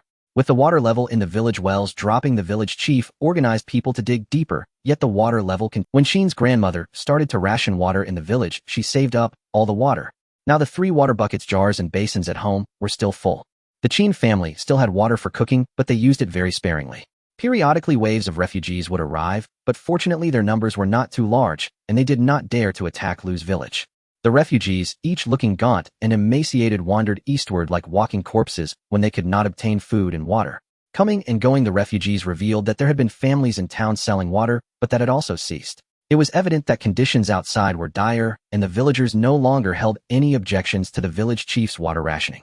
Being able to drink water and survive was already quite fortunate. During this time, relatives from nearby villages also came to borrow water. Some, feeling embarrassed, were criticized by their families after borrowing, or arguments broke out at home. More often than not, the heads of households directly refused, as water was now more precious than food. One day, Lu Lishir came looking for Lu Qingqing. It turned out that Lu Li's brother Li Jinbao had come. He first went to the Lu family to borrow water, but was directly refused by Old Man Lu and Old Lady Lu. Li Jinbao persisted, and feeling a bit soft-hearted, Lu Lishir suddenly thought of Lu Qingqing. When Lu Lishir saw Lu Qingqing, her attitude was still the same as before, her tone carrying a commanding tone. "Big girl, go fetch me a bowl of water." This made Lu Qingqing laugh with anger. She really wanted to retort, "Who do you think you are?" But this was ancient times, and her status prevented her from directly cursing Lu Lishir. Lu Qingqing looked coldly at Lu Lishir. "Mother, I have already been sold by the family. Do you think my grandfather and grandmother know you are here asking me for water?" Seeing her like this, Lu Lishir was immediately enraged. "How dare you use your grandparents to pressure me? You are my daughter. Even if you get married, it does not change the fact that you came from my womb. I ask you for a bowl of water, and you refuse. You are such a disappointment. It would have been better to throw you in a urine bucket at birth." Lu Lishir gritted her teeth as she spoke, attempting to pinch Lu Qingqing. Naturally, Lu Qingqing would not allow her to pinch her, and she swiftly dodged. She was no longer the obedient girl who would allow herself to be hit or scolded. Ever since she was sold by the Lu family, she had no ties with them. "The Lu family has sold me to the Qin family. Do you really think I can access the water from the Qin family?" Lu Lishir also thought that since Lu Qingqing had been sold to the Qin family, she likely wouldn't have much water. But since her brother had come, she couldn't return empty-handed. Seeing Lu Qingqing seemingly in better condition than before, she suddenly pointed at Lu Qingqing's face and said, "You little brat, are you trying to fool someone? Look at your mouth, it's just a bit chubby, and you seem to have gained a bit of weight. Is this what a water-deprived person looks like?" Lu Qingqing was startled inwardly, but on the surface, she remained calm. "Now the village is short on water. I believe the Qin family doesn't have much water either. Besides, I can't access water here." Lu Lishir looked at Yas in different expression and felt that this daughter seemed to be slipping from her control. Instinctively, she raised her hand, wanting to strike her. Lu Qingqing grabbed her arm, and at that moment Qin Lang saw his wife being bullied and rushed over to help. Lu Qingqing coaxed him to go back inside, assuring him that she would return soon and that everything was fine. Seeing that Lu Lishir wanted to continue the argument, Lu Qingqing was already annoyed. She grabbed Lu Li's arm and pulled her outside, saying, "Every family is short on water now. Since you insist on making me steal water and risk being abandoned by my in-laws, I might as well return with you and clarify this matter with my grandparents." Feeling the force in her arm and seeing Lu Qingqing pulling her forward, Lu Lishir suddenly panicked. This girl really intended to report her. She dared not let her in-laws know that she had come to borrow water for her brother at her maternal home. If her in-laws knew, they would definitely send her back to her family. Now her maternal family couldn't afford to support her, and Lu Lishir desperately pulled her hand free, hurriedly running away. Lu Qingqing watched Lu Lishir retreating into the distance, quietly reflecting on herself. The lack of water had caused most people's lips to crack, and their faces looked grim. However, since arriving at the Qin family, her meals had noticeably improved. The 3 people in the family ate the same, and she could have coarse grains at every meal. Her body was too weak. If she got sick, it would be troublesome. Taking advantage of having independent space after arriving at the Qin family, Lu Qingqing consciously began to supplement her nutrition. She secretly ate some oil residue or other foods every night for extra nutrition. Perhaps due to this nourishment, she began to grow taller and gain some weight. She silently reminded herself to be cautious in the future, making sure to disguise her face when going out. The Lu family. Lu Lishir held a small bag of hard-earned food, coaxing her younger brother away in a gentle tone. Today it was her turn to cook, and she had just gone to the kitchen to get busy. Suddenly Lu Laotai's sharp voice rang out from the house. "Damn it, which thief dares to steal from me?" Upon hearing that something had been stolen, Lu Lishir quickly extinguished the fire and ran towards Lu Laotai's room. When she arrived, the small room was already crowded with people. The cabinet on the Kong was wide open, and it was a complete mess inside. Lu Lishir saw that there was a little white flour left in the bag, a few eggs in the bowl next to it, and a bit of millet in a... The bowl of lard was almost empty, and the salt bag had only a few chunks of coarse salt left along with a few pieces of new cloth at the bottom. These were things that Lu Lishir usually couldn't get reserved for the old couple and their 3 sons, making her swallow hard. So many good things, and she heard Zhuang and her family could not have any of it. They were all consumed by that old hag's family.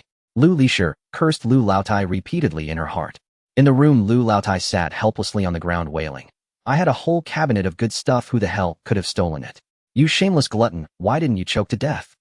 In the room, Lu Laotai sat helplessly on the ground wailing. "I had a whole cabinet of good stuff. Who the hell could have stolen it? You shameless glutton. Was it you too who stole it? Speak up, was it you?" Lu Lishir hurriedly waved her hands. "Mother, it wasn't me. I haven't even entered your room." Lu Wangshir chimed in.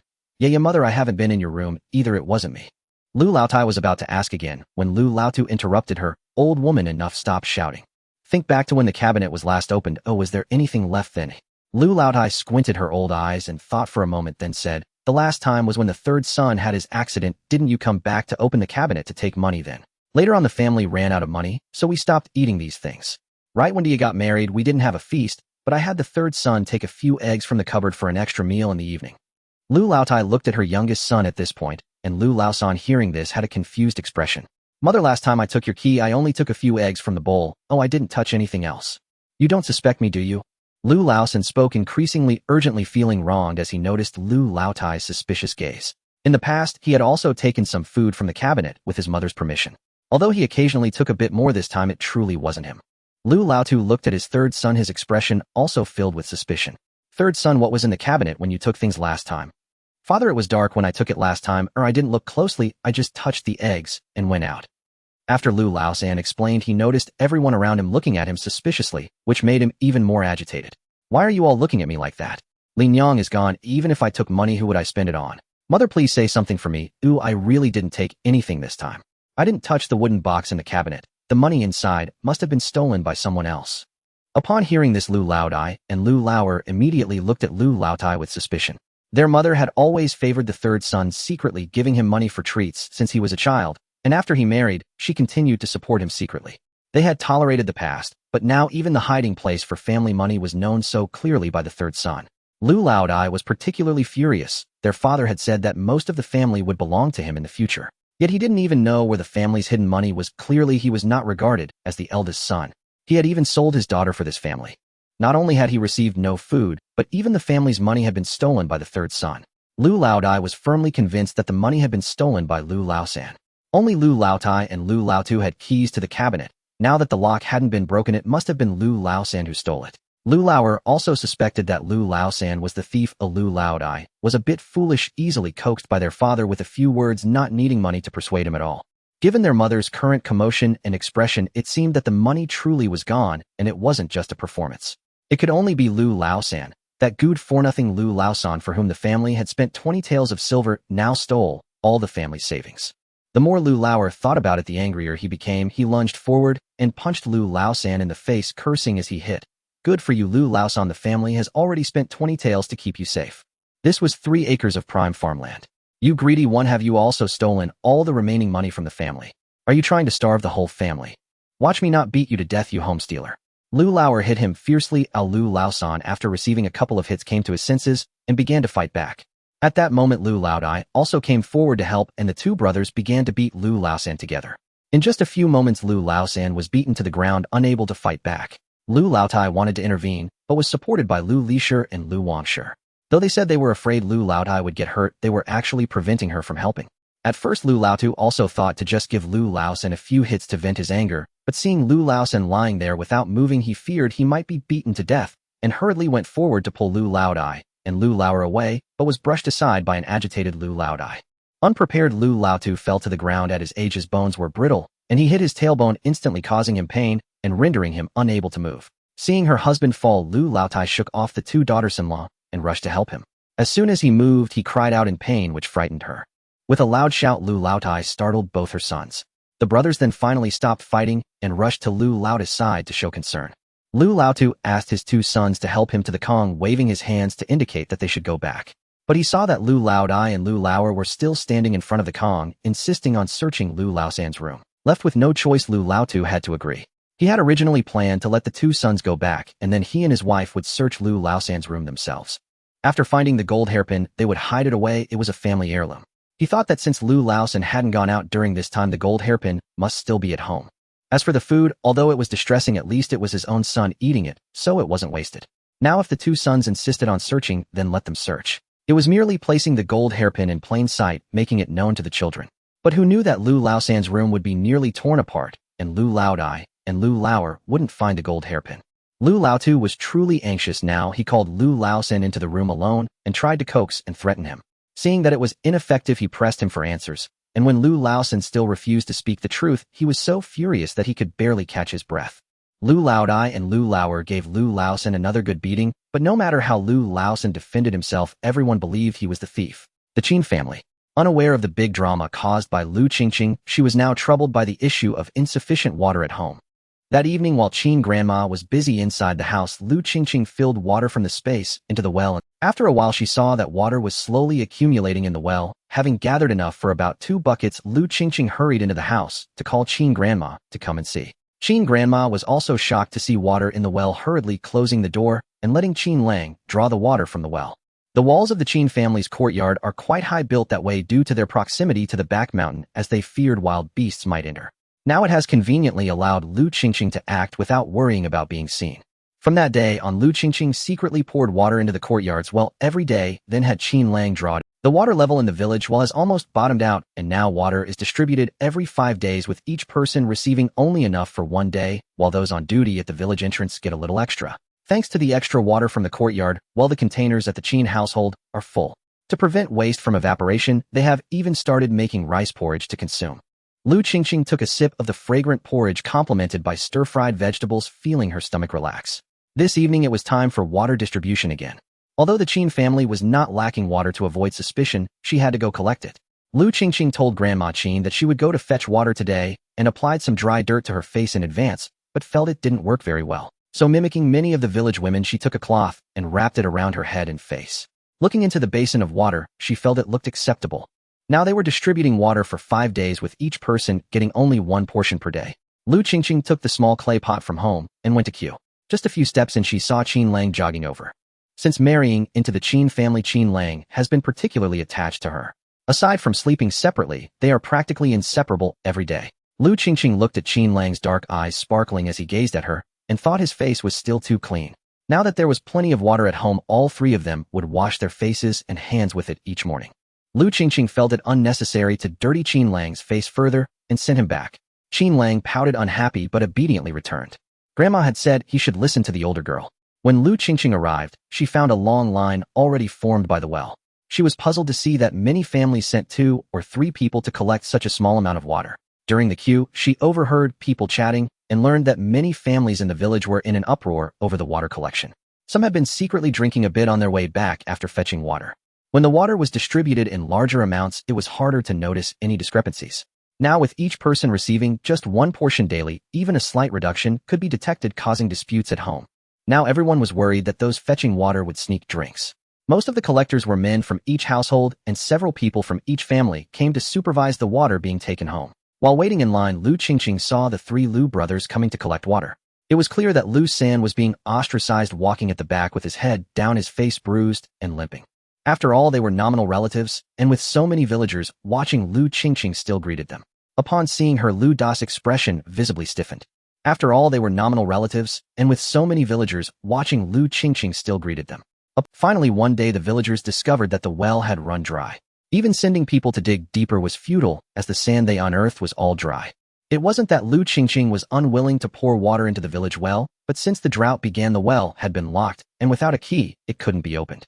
Later, they even stationed people to guard the well. During such a water shortage, everyone in the village kept their eyes fixed on the well, and Lu Qingqing dared not take any risks. Earlier families that had been saving water still had a little left, but some had completely run dry. Those without water had already started drinking the urine they had collected. And now urine was also becoming scarce, and they were on the verge of dying of thirst. In desperation, the village organized a group to venture deep into the mountains to find water. The village chief promised that those who found water would be prioritized for distribution. Families with no water sent several people. Those with a bit of water, however, were reluctant to go into the mountains. Generations had passed down warnings that venturing into the deep mountains could easily lead to death. The Qin family naturally did not take the risk either. The well in their courtyard still provided about a bucket of water each day. Grandma Qin was afraid of being discovered and kept the courtyard gate closed. They also placed objects to block the well opening, fearing that if discovered they would lose their water. Those seeking water took provisions with them. If they did not find water, they would also risk dying of thirst on their return. It was not until the afternoon of the third day that people returned from the village. Although they found water, 2 of the searchers had been dragged away by a pack of wolves, and the rest had sustained various injuries. This time the village chief directly instructed those who found water to bring it back. He also promised that tomorrow they would continue organizing people to venture into the mountains, inviting those interested to sign up. After returning, they prepared provisions, knowing that the journey to the water source would take 2 days. Grandma Qin noticed that the families who had not gone earlier were also signing up today and asked Qin Lang to go register, upon which Lu Qingqing decided to follow. Grandma Qin sighed and agreed. Lu Qingqing knew that if Qin Lang were to perish, Grandma Qin would surely. If this family were left with just her, she would definitely be taken back by the Lu family. Since coming to the Qin family, Lu Qingqing's life had clearly improved. She could eat provisions at every meal and was no longer oppressed. Grandma Qin was a kind and wise elder, and Qin Lang was very dependent on her, always thinking to save her some of the good food. Compared to the Lu family, they felt more like Lu Qingqing's true family in this world. That evening, Grandma Qin prepared provisions for the 2 and took out a water pouch from the house, handing it to Lu Qingqing and Qin Lang. She advised them to avoid people as much as possible when drinking water, to be especially careful while entering the mountains tomorrow, and told Qin Lang to stay close to Lu Qingqing. The next morning, to avoid being discovered by Grandma Qin, Lu Qingqing secretly added more water to the well after Qin Lang finished drawing. Lu Qingqing ignored her, and once everyone had gathered, the 2 of them followed the villagers into the mountains. The conditions in the mountains were completely different from when Lu Qingqing ignored her, and once everyone had gathered, the 2 of them followed the villagers into the mountains. The conditions in the mountains were completely different from when Lu Qingqing had entered before. Lu Qingqing ignored her, and once everyone had gathered, the 2 of them followed the villagers into the mountains. The conditions in the mountains were completely different from when After walking for half the morning, as the sun rose higher, the air grew hotter, and everyone walked slower. The village chief, seeing this, instructed everyone to rest in the shaded area of the mountain wall for a moment. Noticing that some people had already begun to drink water, Lu Qingqing took out the water pouch from the bucket, and they both took a sip. After a while, the line started moving again, and the mountain path became increasingly rugged. Lu Qingqing noticed that everyone was heading along the mountain gully. Along the way, they occasionally saw desiccated animal carcasses. Previously, the mountains were filled with the chattering of birds, but now there was only silence. The rabbits and wild chickens that had been seen in the grass during their last visit were nowhere to be found. Most animals lived near water sources, so it was evident that this mountain range was indeed dry. Lu Qingqing gazed ahead at the undulating mountains, all a dull yellow, unsure of where the previously found water source might be. The heat was intensifying, and the straw hat on her head offered little relief. Turning to look at Qin Lang beside her, she noticed his face was also flushed from the heat. Lu Qingqing tugged at Qin Lang's sleeve, gradually slowing her pace. Before long, she fell to the back of the group and quietly took out the water pouch filled with spatial water. After giving Qin Lang a big gulp, she took a large sip for herself. The cool and sweet water made her feel completely at ease. At noon, when the sun was at its strongest, the village had arranged for everyone to rest for an hour. The villagers began to eat the rations they had brought. Lu Qingqing also took out the coarse grain buns that Grandma Qin had prepared, which were stuffed with a cucumber slice and pickled vegetables. While eating with Qin Lang, Lu Qingqing noticed that the Lu family members nearby had also pulled out their rations, which were buns made from a mix of wild vegetables and wheat bran. Seeing the awkward way the Lu family was eating, Lu Qingqing pulled Qin Lang into a corner, signaling him to eat quickly. Yet they still could not escape notice. Lu Lishir quietly approached, eyeing the coarse grain buns the 2 were eating, her mouth watering. She reached out asking for 2 buns, and when the 2 ignored her, she tried to rummage through their bundle. Qin Lang quickly lifted the water bucket that contained their bundle and positioned it behind him, watching Lu Lishir with a wary expression. Seeing that Lu Lishir wanted to shout, Lu Qingqing lowered her voice. If mother doesn't want the matter of secretly supplementing her family to be known by grandfather and grandmother, then return quietly and don't come bother me again. Otherwise, I won't be able to live here, and it won't be easy for you either. Lu Lishir couldn't help but curse the ungrateful girl in her heart, unsure of when she had been seen. In this year, if she were to be divorced, her maternal family would definitely not be able to support her. After thinking it over, she dared not make a scene and quietly returned. In fact, Lu Qingqing was trying to trick her. She had suspected Lu Lixi was secretly hoarding food when she saw her sneaking around while cooking breakfast. Given Lu Lixi's character, she would rush home to give the food to Li Jinbao, which led to this speculation. In truth, Lu Qingqing was still worried about Lu Lixi causing trouble. People in this era valued filial piety.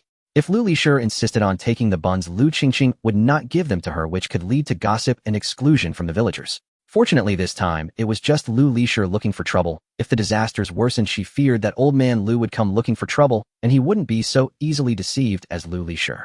Next to her, Qinglang looked somewhat tense, unconsciously rubbing the teething stick in his hand. Lu Qingqing stopped thinking too much and quickly comforted him in a low voice. Whenever Qinglang was nervous, he would unconsciously rub this teething stick.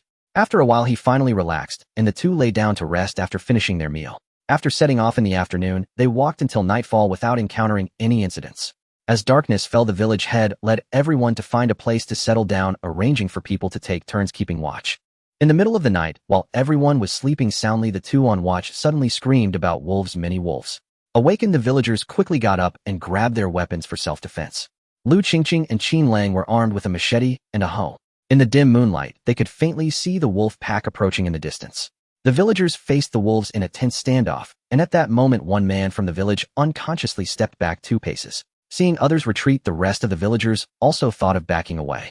Before they could react, they heard the Wolf King's long howl, and the pack began to attack the villagers. A group of people with no combat experience faced the wolves, most thinking of hiding. However, as villagers were dragged away by the wolves, panic spread among the crowd. The village head could only shout loudly, "If we don't fight back together, we will all be bitten to death by these wolves. Everyone grab your weapons and beat these beasts like dogs, oh, we can all share the meat." It was unclear whether the village head's words had an effect or if they were simply afraid of being dragged away by the wolves. At this moment, villagers began to cluster together. Whenever a wolf charged, the clustered people would strike at its head or waste with their hoes and other tools. Indeed, this strategy proved effective. 3 wolves had already been killed, and many were injured, though the number of wolves still outnumbered the people. Previously, Lu Qingqing and Qinglang had stayed a little further away from the crowd, and now the wolf pack saw them isolated with wolves continuously charging towards them. Fortunately, Qinglang was strong and methodical, swinging the hoe multiple times at the wolf's waist, causing the injured wolves to whimper and flee. Of course, many villagers had been bitten, but none were dragged away. The Wolf King quickly noticed this situation and directed the pack. A large group surged towards the area with fewer people, while a small number harassed the villagers on the other side, preventing them from coming to assist. Seeing the wolf pack's movements and noting that more wild wolves were charging towards them, Lu Qingqing decisively pulled Qinglang and quickly ran a few steps to squeeze into the crowd of villagers. Watching the wild wolves continuously assaulting the crowd, Lu Qingqing felt a rush of panic at the thought that once they bit someone, they would tear off a piece of flesh. The bloody scene, making her heart race. With so many people, there was no way to hide in her spatial pouch. But she had to survive, as she could not be dragged away by wolves. Wolves were cunning creatures that preyed on the weak and vulnerable in a crowd. Unfortunately, in the wolves' eyes, Lu Qingqing was among the weaker ones. Under the cover of one wolf, a large grayish wolf lunged at Lu Qingqing. Just as Lu Qingqing had cut into the abdomen of the previous wolf, her strength dissipated. Before she could retract her machete, she saw the wolf's wide mouth coming for her. Just as Lu Qingqing was about to be bitten, Qinglang's hoe blocked the wolf's mouth. Lu Qingqing turned her head to see the wolf that had originally attacked Qinglang had suddenly bitten into his calf. With a violent tug, Qinglang was pulled down by the wolf. Watching as the wolf dragged Qinglang away, Lu Qingqing disregarded everything else, gripping her machete and chasing after, striking the wolf's neck that was biting Qinglang's leg. Perhaps in a moment of crisis, Lu Qingqing's strength surged, and she managed to sever the wolf's neck halfway. Quickly stepping forward, she pulled out her machete, yanked the wolf away, helped Qinglang up, and ran a few steps back into the crowd. The wolf pack continued to attack, and the two in the middle were also gradually bitten. Fortunately, the wounds were not severe. As time passed, both sides became increasingly exhausted. Finally, with the Wolf King's roar, the pack retreated. The village head counted the number of villagers and found that 4 were missing: 1 man, 1 elderly person, and 2 women. The bodies had been dragged away by the wolves. As for the dead wolves, fearing the heat would spoil the meat, they roasted the wolves by the fire and distributed the meat. A bit more was given to the families of the 4, while the rest also received a portion. Lu Qingqing received some wolf meat and gave it to Qinglang as a snack. This time, the vast majority of the villagers were injured. Lu Qingqing was also tending to Qinglang's leg wound, which was slightly torn from the dragging. After cleaning Qinglang's wound with water, Lu Qingqing tore a clean piece of cloth from her inner garment and wrapped the wound. She felt a little relieved when she saw that it was no longer bleeding. Due to her anxiety and fear, Lu Qingqing's hands were still slightly trembling. Seeing this, Qinglang offered her the teething stick hanging around his neck. He suggested she hold it to calm her nerves. Looking at the boy before her, Lu Qingqing's heart softened even more. When she first arrived at the Qin family, Qinglang had not allowed anyone to touch his teething stick. It was made for him by Grandpa Qin during his childhood. Lu Qingqing felt that Qinglang had a bit of an attachment to this teething stick. Later, when Grandpa Qin passed away, little Qinglang would rub the stick whenever he missed his grandfather. Gradually, whenever he felt nervous, Qinglang would need to rub the teething stick to feel secure. The teething stick was very important to the young Qinglang. Now, looking at the little teething stick being offered to her, Lu Qingqing wiped her hands on her clothes and gently touched it, feeling as if she truly was no longer panicked or afraid. Seeing Qinglang, who was hissing from the pain of the bandaged wound, Lu Qingqing felt both heartache and emotion. The boy before her had a youthful face, yet had already grown into a man. This time, she owed Qinglang a life. No matter what, she would do her best to protect Qinglang and Grandma Qin in the future. It was late, and the village head rearranged the night watch for those who were uninjured while the others gradually fell asleep. The next morning they set off early and had not walked long before they arrived. Water flowed down the mountain wall into a small bay below, and upon seeing the water source, everyone rushed over to the bay to drink their fill. Lu Qingqing noticed many animal paw prints near the water's edge, with the wolf prints being the most numerous. It seemed this area might be near the wolf's habitat. The village chief and a few others noticed the situation and briefly informed the villagers. They urged everyone to fetch water quickly and leave promptly. Most of the people in the arriving group brought 2 buckets each, while some families with too many visitors even brought pots. The Qin family had a total of 2 buckets which Qinglang carried, while Lu Qingqing took 2 pots with handles. By the time everyone finished fetching water, the water level in the bay had dropped significantly. On the way back, everyone slowed down to prevent spilling water. After Qinglang got injured, Lu Qingqing took over carrying the water bucket. Now that the bucket was full of water, Lu Qingqing found it very difficult to walk. Although she had grown a bit taller, she was still quite short and lacked the strength of a man. Each bucket had a lid, and Lu Qingqing secretly poured some water into her space, finally feeling a little lighter. Several times Qinglang tried to take the bucket from her, but she playfully refused. Qinglang's leg wound was deep and needed proper care for a period of time. On the way back, several wolves from the pack followed the villagers. Keeping a safe distance behind, the villagers were anxious, fearing another attack from the wolves, which made everyone unconsciously speed up. It was only when they reached the mountain near the village that the wolves stopped following. The villagers finally felt relieved and returned to the village by evening. The families of those who had passed away wept bitterly upon learning of their loved ones' deaths. After the morning, they could only accept reality and returned home with the distributed wolf meat and some water decided by the village chief. Despite the hardships, those who survived had to continue living. Upon returning home, Grandma Qin looked at the injured pair, and while pretending to fetch medicine, secretly wiped her tears. Grandma Qin carefully treated the wounds of the 2. While listening to Lu Qingqing recount their experiences on the mountain, she looked at them with great affection, gently stroking their heads and saying, "You too are good children. The Buddha will bless you, granting you peace and safety throughout your lives, free from illness and disaster." Lu Qingqing looked at the loving Grandma Qin, and then at the silly Qinglang, smiling at her, feeling relaxed, and soon fell asleep. When she woke up again, she felt a sharp pain in her wound. Lu Qingqing remembered that there were no anti-inflammatory medicines in ancient times and was very worried that her wound might become infected and cause a fever. Fortunately, whether it was due to the good treatment or their young bodies, the wound did not become infected. After returning from the mountain, Lu Qingqing began to secretly nourish Qinglang. The fatty meat from her space had already been rendered, but the lean pork and bones had yet to be touched. Lu Qingqing added spices and salt in her space and simmered a large pot of bone soup, drinking a bowl each day. When Qinglang drank bone soup for the first time, his eyes widened in surprise. Lu Qingqing found it amusing and told him, "This is a reward from the Buddha for recognizing your bravery after you got injured. You must not tell anyone about this. If you do, the Buddha will be angry and will no longer send you delicious food." Qinglang nodded seriously, taking Lu Qingqing's hand and making a pinky promise, which was his unique way of assuring her. That morning they heard the village chief ringing the gong again. Lu Qingqing felt a sudden panic and grabbed a tool to rush outside. Grandma Qin hurriedly stopped her, saying that this time the village chief only struck once, signaling everyone to gather at the village entrance for an announcement. Feeling embarrassed, Lu Qingqing scratched her head after causing a misunderstanding. She later learned from Grandma Qin that the village's gong was usually stored at the village chief's house. When there was a major announcement, they would strike once. For water shortages, they would strike twice. In cases of attacks on the village or other serious situations, they would strike 3 times. When the villagers arrived at the entrance, they discovered that officials had come to inform them that it was time to pay this year's grain tax. Initially, they thought the severe drought would lead to a reduction in taxes, However, upon learning that this year's taxes were even 20 higher than last year, an uproar erupted among the crowd. What?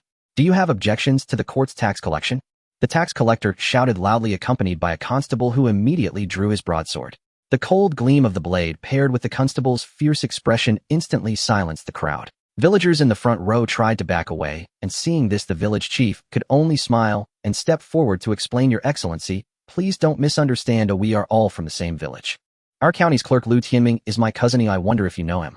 The tax collector's expression softened upon hearing. "Are you referring to Clerk Lu, who is beside the county magistrate?" Exactly.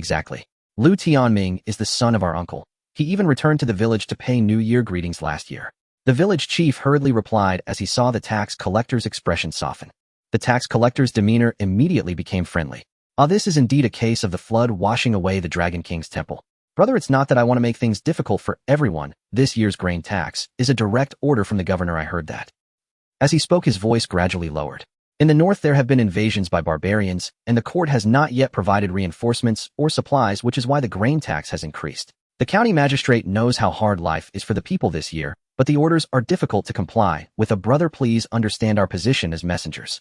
The village chief realized that the increase in grain tax was inevitable, so he politely said a few more words. When Lu Qingqing returned home, she saw that Grandma Qin's door was open, and she was unlocking the big lock of the cellar. Grandma Qin was directing Qin Lang to move food out of the cellar as they had already in the afternoon, they would come to weigh the grain, and tomorrow they would go to the county to pay the tax. He also instructed everyone to prepare a little extra just in case the grain measure was full this time, so there would be enough left over. When Lu Qingqing returned home, she saw that Grandma Qin's door was open, and she was unlocking the big lock of the cellar. Grandma Qin was directing Qin Lang to move food out of the cellar as they had already prepared the grain for tax payment during the autumn harvest. Lu Qingqing followed her into the cellar to help and was startled when she went down. The cellar was filled with grain enough for the three of them to eat for 2 to 3 years without any problem. After the shock, Lu Qingqing instinctively looked at Grandma Qin, only to find Grandma Qin was also looking at her. With a smile in her voice, Grandma Qin said, "Girl, now you don't have to worry about running out of food, right?" Lu Qingqing suddenly remembered how when she first married in the Lu family would only add a small spoonful of coarse flour to the cooking and rarely added salt.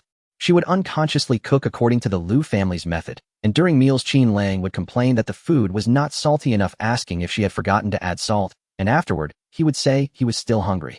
Only then did Lu Qingqing realize she had not only failed to add oil and salt, but had also cooked too little. At that moment, feeling embarrassed, her face turned red, and Grandma Qin worried that if Qin Lang kept talking, she would feel even more awkward. So she intervened, explaining that Lu Qingqing was afraid of running out of food and would go hungry in the future. Looking back now, Lu Qingqing understood that Grandma Qin had always wanted Qin Lang to stay close to her, worried that she would find it hard to speak about her troubles. Now, without reservation, she shared the family's grain situation with her, proving that Grandma Qin truly regarded her as part of the family. Lu Qingqing affectionately smiled at Grandma Qin and said, "Meeting you and Brother Qin Lang is my blessing." In the afternoon, the villagers began to line up for weighing their grain.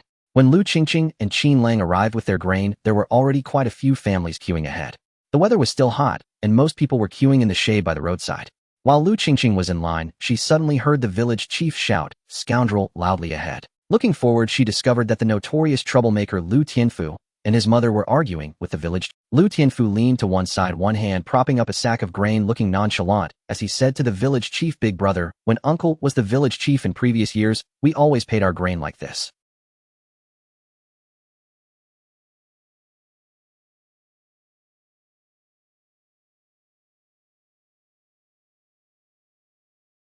In previous years, uncle was lenient with you, providing grain to support you, and you think everyone should cater to you now.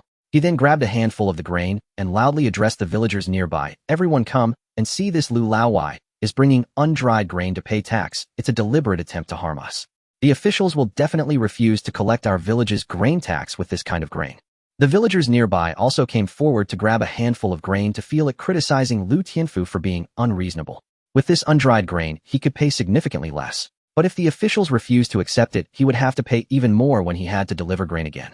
Lu Tianfu, being a reckless character, saw the crowd criticizing him, but did not seem anxious. He leisurely replied, "All my family's grain is like this, take it or leave it. You want to refuse to pay the grain tax? Fine, tomorrow when we go to the county, they'll have you tied up and taken along to save the rest of the village's elders and children from trouble. You dare? My father died doing forced labor because of uncle and your father. You promised grandpa and grandma to take care of me and my mother. Is that not valid anymore?" Lu Tianfu shouted defiantly And the village chief looked at him with disdain, sneering, "When your grandparents were alive, they hollered every year for us to take care of you. But now you're over 30 and my father has passed away last year, yet you still want us to take care of you. Look at you, a worthless piece of mud that can't support itself." Seeing her son in trouble, Lu Tianfu's mother sat down with a thud and began to wail, "You heartless one, my husband died for them.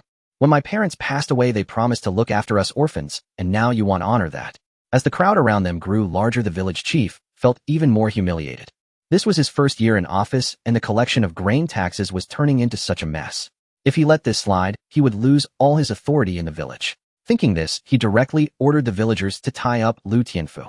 Both Lu Tianfu and his mother were already unpopular in the village, and now they were almost causing trouble for the whole village due to the grain tax. Upon hearing the village chief's order to tie someone up, several men nearby immediately stepped forward, overpowering Lu Tianfu and tying him securely with hemp rope. Seeing her precious son being bound, Lu Tianfu's mother rushed forward to save him, but was stopped by the village women. Watching her son being tied up like a rice dumpling, she sat down on the ground in despair and began to wail. The village chief, feeling irritated, refrained from taking action against Lu Tianfu's mother. After all, she was his own aunt, so he let the village women take her aside away from the grain tax collection. The grain collection resumed amidst Lu Tianfu's mother's wails. The heat was intense, and she had come out without water, so it wasn't long before she could no longer scream. When it was Lu Qingqing's turn, the village chief grabbed a handful of millet and felt it was very dry. He poured the millet into the prepared bag without any impurities. He was quite satisfied with her family's millet, and Lu Qingqing smoothly passed through. Before she could leave, she saw old Lu leading a few sons pushing their grain over from a distance. Old Lu walked ahead with a stern face while his sons followed with their heads hung low.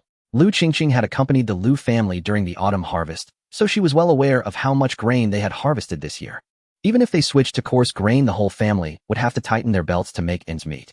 Not to mention that they had recently lost their entire savings. Even if they sold the grain meant for her, they still wouldn't last until next year's harvest.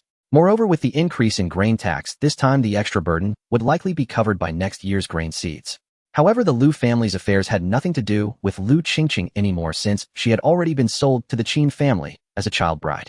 The Lu family was at the back of the line, and when old Lu saw Lu Qingqing, his eyes lit up, and he took a few steps forward wanting to approach her. Lu Qingqing knew that he was up to no good, either borrowing grain or water.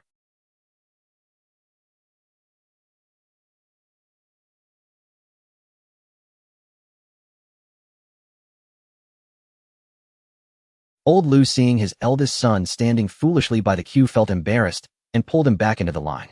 Once back home, Lu Qingqing had no time to care about the Lu family's affairs anymore. Her attention was captured by the items on the table, which included a large piece of red-brown bacon and more than half a bag of white flour. The unique smoky aroma of the bacon made her mouth water. Qingqing was even more exaggerated, leaning against the table, wishing he could hug the bacon and take a couple of bites right now. It turned out that Grandma Qin had prepared the bacon for them because she knew they would be going to the county to pay the grain tax tomorrow. She thought that with the trip to the county and the waiting time for paying the grain tax, it would take a whole day, and she was worried about their health, so she took out the bacon to give them some nourishment. Qingqing jumped up in joy, pulling Lu Qingqing to wash the bacon. Lu Qingqing encouraged him to go wash it, watching as he carefully scooped some water to clean it. She didn't bother him anymore as it was still early. She planned to steam some white flour buns first. After a while, Qingqing finished washing and sat down obediently beside Lu Qingqing. Lu Qingqing sent Qingqing to the cellar to fetch some green beans and chili peppers, planning to make bacon stewed with green beans and stir-fried bacon with chili for dinner. When the buns were ready, the sweet aroma of the white flour buns wafted out, and Lu Qingqing handed one to Qingqing. Qingqing took the bun, breaking it in half to give some to Grandma Qin, while sharing the rest with Lu Qingqing. The freshly steamed buns were soft and emitted a natural aroma of wheat. Each took a bite of the bun, and before long it was all gone. When it was time to stir-fry, Qingqing was even more tempted by the aroma of the bacon wandering around the stove. Lu Qingqing found it amusing and couldn't help but feed him a few times. During dinner, they enjoyed the fluffy white buns paired with flavorful stir-fried dishes, and Qingqing kept giving Lu Qingqing thumbs up, with Grandma Qin eating quite a bit as well. As expected, all three of them ate until they were stuffed. This was the best meal Lu Qingqing had since she transmigrated. Meals were no longer just coarse flour and wild vegetables. The dishes weren't just bland boiled vegetables without salt.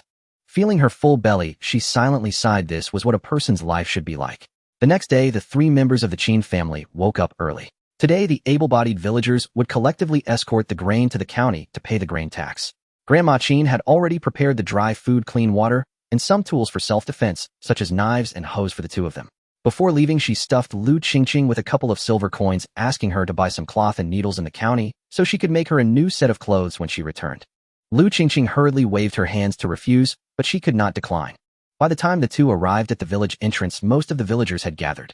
Lu Qingqing noticed that the majority of the able-bodied men in the village were in the line, with a few strong women following behind those who had fewer men at home. Scanning the crowd, she unexpectedly spotted Lu Tianfu among the line. He appeared nonchalant, unlike what the village head had said yesterday about tying him up. The wife of a pillar at the back noticed her looking at Lu Tianfu and quietly began recounting yesterday's events. Yesterday evening, as most households were nearing completion of their grain taxes, the old village head slowly approached. He halted the village head, who was about to speak, and walked over to Lu Tianfu, who was bound. The old village head sighed and asked Fuzi, "How has your uncle treated you all these years?" Well, when Lu Tianfu nodded in agreement, he continued, "Years ago, when it came time for corvée labor, your father drew the short straw. Who would have thought he never returned? I, along with your second uncle, accepted this and promised your grandparents to take care of you and your mother. Over the years, your second uncle and I have felt indebted to you. Every year we took from our own grain to supplement yours, helping you with both big and small matters. At this point, your second uncle has passed away, and I am already 61. Your uncle is old and can no longer. Your cousins also have their own lives to lead. You are 35 now, it's time for you to stand on your own." Seeing Lu Tianfu bow his head in silence, Lu Laonyang dared not speak up, as she was always afraid of this imposing elder brother. Seeing the two of them like this, the old village head directly ordered someone to go to Lu Tianfu's house to fetch dry grain. In the end, for the remaining insufficient amount, they exchanged unprocessed grain for dry grains to make up the grain tax.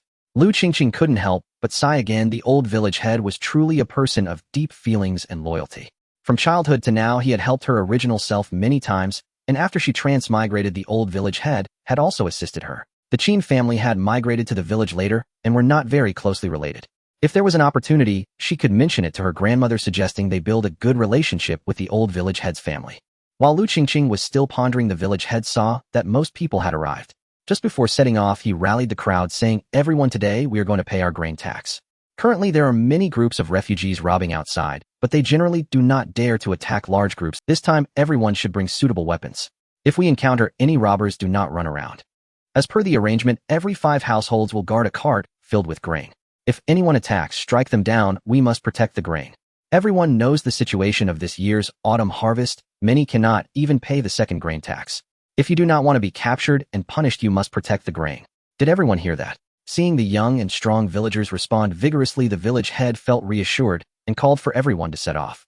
As Lu Qingqing began her journey, she glanced back and saw the old village head leading a group of young and strong individuals staying back at the village entrance. With the old village head there, Lu Qingqing felt more at ease about Grandma Qin being home alone. The group, pulling the grain, marched grandly towards the county town.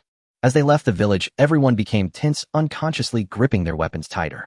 Lu Qingqing held a machete, while beside her Qin Lang wielded a hoe. After walking 6 or 7 miles, they only encountered a few scattered refugees, who, seeing such a large group of people, did not dare to move. Before long, they reached the first village. The villagers who stayed behind saw such a large group approaching and hurriedly began to ring the gong. However, they heard Lu Tianfu shout, "Go Dan, it's me, Fuzi." Go Dan, a man called by this name, was overjoyed to see Lu Tianfu. "Fuzi, where are you all going with so many people?" Lu Tianfu sighed and replied, "We are going to pay the grain tax. This year the government has increased the grain tax by 10%. Once we pay it, everyone will have nothing left to eat." Godan was shocked to hear this.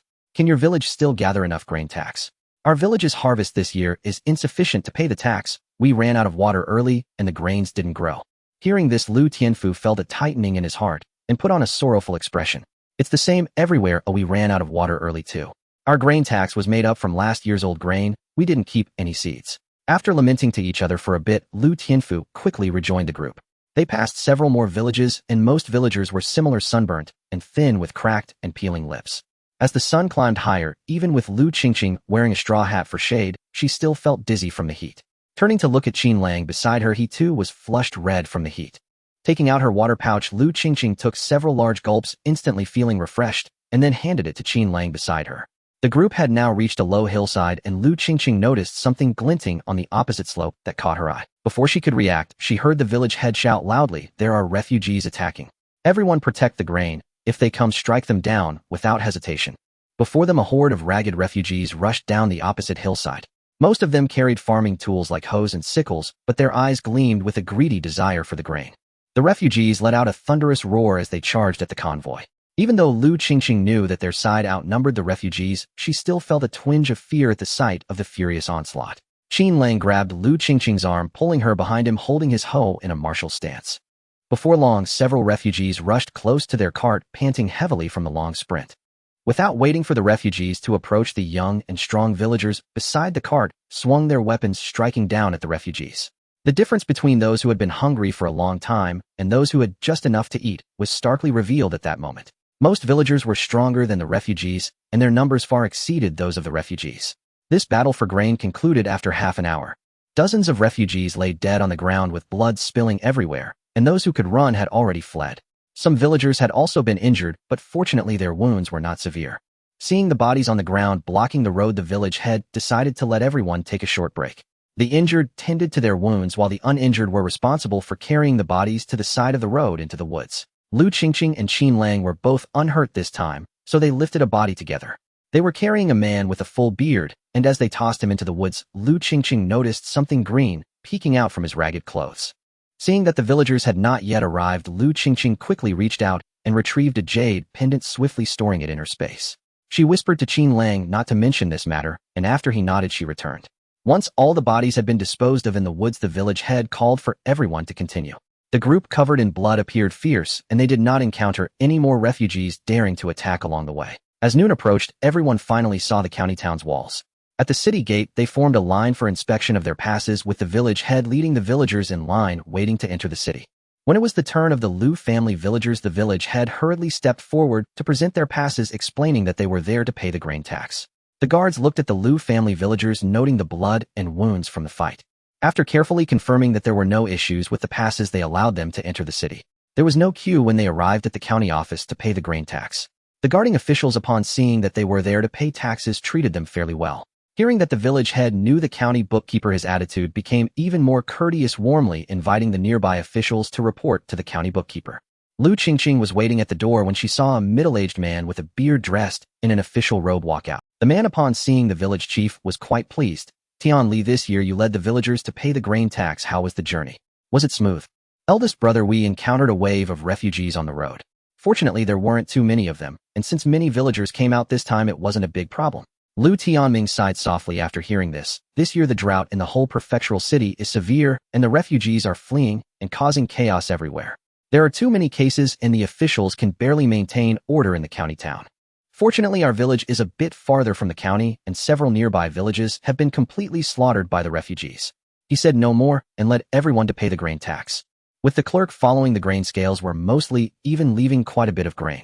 Lu Tianming approached Qingqing and Lu Qingqing to chat for a while. After confirming that everything was well at home, he reassured them that they could find him or the old village chief if they encountered any problems, and urged them to join him for a meal after paying the grain tax. Lu Qingqing, having her own plans, politely declined Lu Tianming's invitation. However, she was still somewhat puzzled as to why the clerk treated them so well. She asked Qingqing, but he couldn't explain, so she decided to go back and ask Granny Qing. After the grain tax was paid, the village chief urged everyone to quickly buy what they needed, and for those who weren't buying, to rest and have lunch, returning to the village after an hour. After speaking, the village chief followed Lu Tianming to the county office. Lu Tianfu wanted to greet his eldest brother, but seeing the two had already walked far, he could only sit down helplessly. As soon as Lu Qingqing heard the village chief finish speaking, she pulled Qingqing towards the pawnshop in the county. They saw a total of 2 pawnshops on the way, and she planned to inquire at both. At the first pawnshop, Qingqing Pawn, she handed the jade pendant to the shopkeeper. The shopkeeper examined it carefully for a while, then discreetly glanced at Lu Qingqing and Qingqing before offering 6 taels of silver. Seeing this, Lu Qingqing feigned anger. "Shopkeeper, this price shows no sincerity at all. Do you think I am ignorant? If that's how it is, then I have no reason to stay here." As she stood up to leave, the shopkeeper hurriedly called out to her, "Little girl, how about 12 taels for the jade pendant? This price is quite reasonable." Upon hearing this, Lu Qingqing held up 3 fingers, but the shopkeeper shook his head, stating it was impossible. When Lu Qingqing turned to leave, the shopkeeper shouted out 25 taels, and Lu Qingqing countered with 30 taels. After some back and forth, the shopkeeper finally reached a maximum offer of 27 taels and refused to go higher. Lu Qingqing merely said she would discuss it with her family and pulled Qingqing out the door. At the second pawnshop, Qinji Pawn, the scale of this shop was smaller than the first. After examining the jade pendant, the shopkeeper offered 25 taels. After some negotiation, Lu Qingqing secured a deal for 29 taels. Holding the freshly acquired silver, the two of them headed to the fabric shop. They chose 3 colors, blue, black, and deep blue, and pulled 3 pieces of cotton fabric. They also bought some matching colored threads, spending a total of 951. Seeing some ready-made clothes nearby made with better materials and appearing better styled, she inquired about the price, but decisively gave up. Recalling that in past winters the cotton clothes she wore had very little cotton, she asked the shop assistant if they had any cotton available. To her surprise, they did leftover from last year, and it was cheaper than usual. Lu Qingqing didn't expect that shopping out of season in ancient times could also yield discounts. She bought enough cotton to make 3 sets of clothes and 2 quilts, spending a total of 6 taels. As she took out her money, Lu Qingqing couldn't help but sigh at how expensive cotton was in ancient times. She placed the fabric in her backpack, carrying it herself. The cotton was packed in a cloth bag by the shop assistant, and Qinglang carried the bag as they walked towards the candy shop. Both Granny Qin and Qinglang loved sweets, and the sugar sold at that time was mostly yellow and impure. Sugar was also a luxury in ancient times, and considering the chaotic situation, it was likely they wouldn't be able to buy any more soon. Lu Qingqing bought 4 jean of sugar and 1 jean of brown sugar, spending a total of 1.5 taels. After buying the sugar, she planned to check the grain shop for new seeds, hoping to find potatoes. On the way, Qinglang spotted a vendor selling candied hawthorn and could not move his feet. Lu Qingqing bought 2 sticks for him, and as Qinglang took a bite of the candied hawthorn, he squinted his eye. Lu Qingqing rejected the candied hawthorn that Qinglang offered her, as she found the exterior sweet, but the hawthorn beneath too sour for her taste. By the time they reached the grain shop, Qinglang had finished 1 stick of candied hawthorn. Lu Qingqing stored the other stick in the backpack for him, telling him to eat it at home, as she feared he might feel unwell if he ate too much at once. The grain shop in the county indeed had a much wider variety than the one in the town, and Lu Qingqing discovered potato seeds inside. To her surprise, she continued searching and found tomato seeds as well. After carefully selecting some vegetable and fruit seeds, she was glad not to have chosen too many of each. At checkout, she spent another 6 qian of silver. Thinking for a moment, Lu Qingqing and Qinglang then went to the apothecary. They explained their situation to the doctor and asked for some commonly used medicine, 20 sets of each, spending an additional 4 taels. Looking at the 15 taels of silver left in her hand, Lu Qingqing decided to buy some self-defense tools. When she arrived at the blacksmith shop, she found most of the items were already made farming tools and kitchen knives. As Lu Qingqing circled the shop for the 3rd time, the blacksmith asked her what she needed. Lu Qingqing approached him and whispered that she wanted to buy some self-defense weapons. The blacksmith glanced outside, instructed his assistant to keep an eye on the door, and called Lu Qingqing and Qinglang into the back room. He dragged out a large box from under the bed, and inside were various weapons: long knives, cleavers, tang, swords, bows, arrows, spearheads, and more. Qinglang immediately took a liking to a tang sword, wielding it with some flair. Seeing this, Lu Qingqing quietly asked him, "Did Grandpa teach you sword techniques?" Seeing Qinglang nod, she decided on the tang sword. As for Lu Qingqing, she chose a more suitable lightweight bow and arrows along with 20 arrows. After making their choices, the blacksmith quoted the price at 13 taels with no room for negotiation. Since such items were now considered contraband and Lu Qingqing had no other means to purchase them, she quickly paid the money. Lu Qingqing pretended to place the weapons in her backpack, but actually stored them directly in her space. After emerging from the back room, the two planned to head back. Lu Qingqing stored some of the items in her space, while looking at the big bag of cotton in her hand. This item was too large to make excuses for placing in her space. When the two returned to the county office, the villagers saw the large bag and backpack they carried and were somewhat. An unaware woman stepped forward to take a look, but as she touched the cloth bag, Lu Qingqing slapped her hand away. "Annie, what are you doing?" The woman, embarrassed after being slapped away, replied, "You little girl, so fierce. I just saw the big bag the foolish boy was carrying and wanted to lend a hand." "No need for your concern. The bag just contains some old cotton. It may look big, but it doesn't weigh much," Lu Qingqing said coldly, pulling Qinglang back to the cart and placing the items on it. The wife of Pillar had returned by then and comforted her. "Aunt Wang is just that kind of person, just ignore her." Lu Qingqing hadn't paid much attention to the matter, but she noticed a small cloth bag next to Pillar's wife. Though it only contained a small piece at the bottom, she realized that she had also gone shopping. Lu Qingqing took out the coarse pancakes prepared by Granny Qin and started eating with Qinglang. Pillar's wife saw this and took the initiative to avoid them. In these times, grain was precious and conscientious families would not stare at others' food. After Lu Qingqing finished eating, she noticed that the village chief had not yet returned, so Zuzi's wife came over to chat with her again, and their conversation eventually turned to family matters. Zuzi's youngest daughter, Erin, is only 2 years old and hasn't had much good food since she was born. Recently, there has been even less for her to eat. Seeing that the child was about to starve, she came to buy half a jean of millet, hoping to take it home to nourish her child. Lu Qingqing looked at the woman, whose face was filled with sorrow, and vaguely remembered that she seemed to be only 18 or 19 years old, but appeared much older. Zuzi's family lives in front of the Qin family, making them the closest household to the Qin family in the village. After Lu Qingqing married into the family, she discovered that their relationship with the Qin family was quite good. After coming to the Qin family, Zuzi's wife became familiar with Lu Qingqing. Lu Qingqing learned about Zuzi's family situation as well. Zuzi's parents favored the youngest son, forcing Zuzi's family to move to the back of the village. They were given a total of 1.5 mu of barren land, and after paying the grain taxes they couldn't even fill their stomachs, leaving their 2 daughters as thin as kittens. In Lu Jiazhuang, Zuzi's family was considered to be living quite poorly. In previous years, Zuzi would go to the town to help the wealthy families harvest wheat or do short-term work to earn some money for the family. This year, due to the severe drought, most families in town no longer needed help, making things even more difficult. Zuzi's wife, pressed by life's hardships, felt that although Lu Qingqing was young, her words and actions were quite steady. Since their families had a good relationship, she confided in her, as if speaking would lighten her heart. In these times, life is hard, and it is even harder for women. As people began to return home, the village chief counted the numbers and shouted for everyone to set off. On the way back, since the carts were mostly empty, the pressure on everyone was somewhat lessened. Once they left the city, some scattered refugees began to appear along the roadside. Not far out, an elderly man with white hair rushed to the front of the cart, pleading with everyone for a drink of water. The old man's disheveled white hair framed his face, and his murky eyes were filled with a desperate thirst for life. Some soft-hearted villagers unconsciously looked away, unable to bear to watch. The village chief, seeing the old man, who was even older than his own father, felt a twinge of compassion in his heart. When he looked up again, he saw that the surrounding refugees were all staring in this direction, and he was suddenly covered in cold sweat. He sternly ordered the old man to move aside, and seeing that the old man had no strength to move, he instructed the villagers to carry him to the edge of the woods. Hearing the village chief's reprimands, the men in the village reacted, brandishing their weapons in a fierce posture, and only then did the surrounding refugees cease their attention. The village chief urged everyone to quicken their pace to leave. On the way back to the village, if they encountered refugees blocking the road asking for water, they would bypass them if possible. If not, they would brandish their weapons to scare the refugees away. Along the way, Lu Qingqing saw numerous refugees wandering about, and her resolve to practice archery upon returning home grew stronger. With no disaster relief from the court, the drought-induced lack of water and food would only lead to greater chaos. By evening, the group finally returned to the village. In the dim light at the village entrance, many people were waiting. Lu Qingqing spotted Qin grandma standing by the road. The old woman's previously tense body relaxed upon seeing them. Qin grandma hurriedly walked a few steps forward, grabbing their hands and looking at them to ensure they were unharmed, repeating, "It's good to come back safe, just good to be back."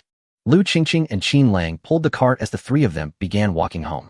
On the way, Lu Qingqing secretly tucked the weapon back into her backpack. Once home, Lu Qingqing started recounting her experiences on the road to Qin grandma, mentioning that she had found a jade pendant and pawned it to buy some supplies.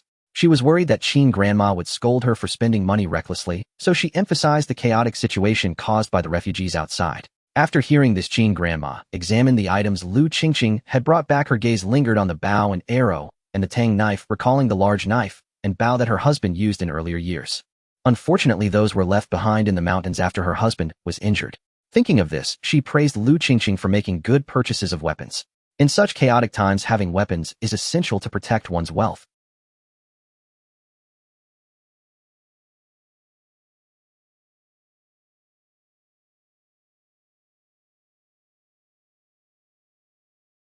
Qin grandma had followed Grandpa Qin to escape the famine to Lu Jiazhuang because of a disaster in her hometown.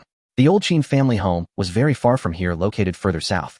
In earlier years, the Qin family had run an escort agency, and Grandpa Qin had saved up quite a bit of wealth back then.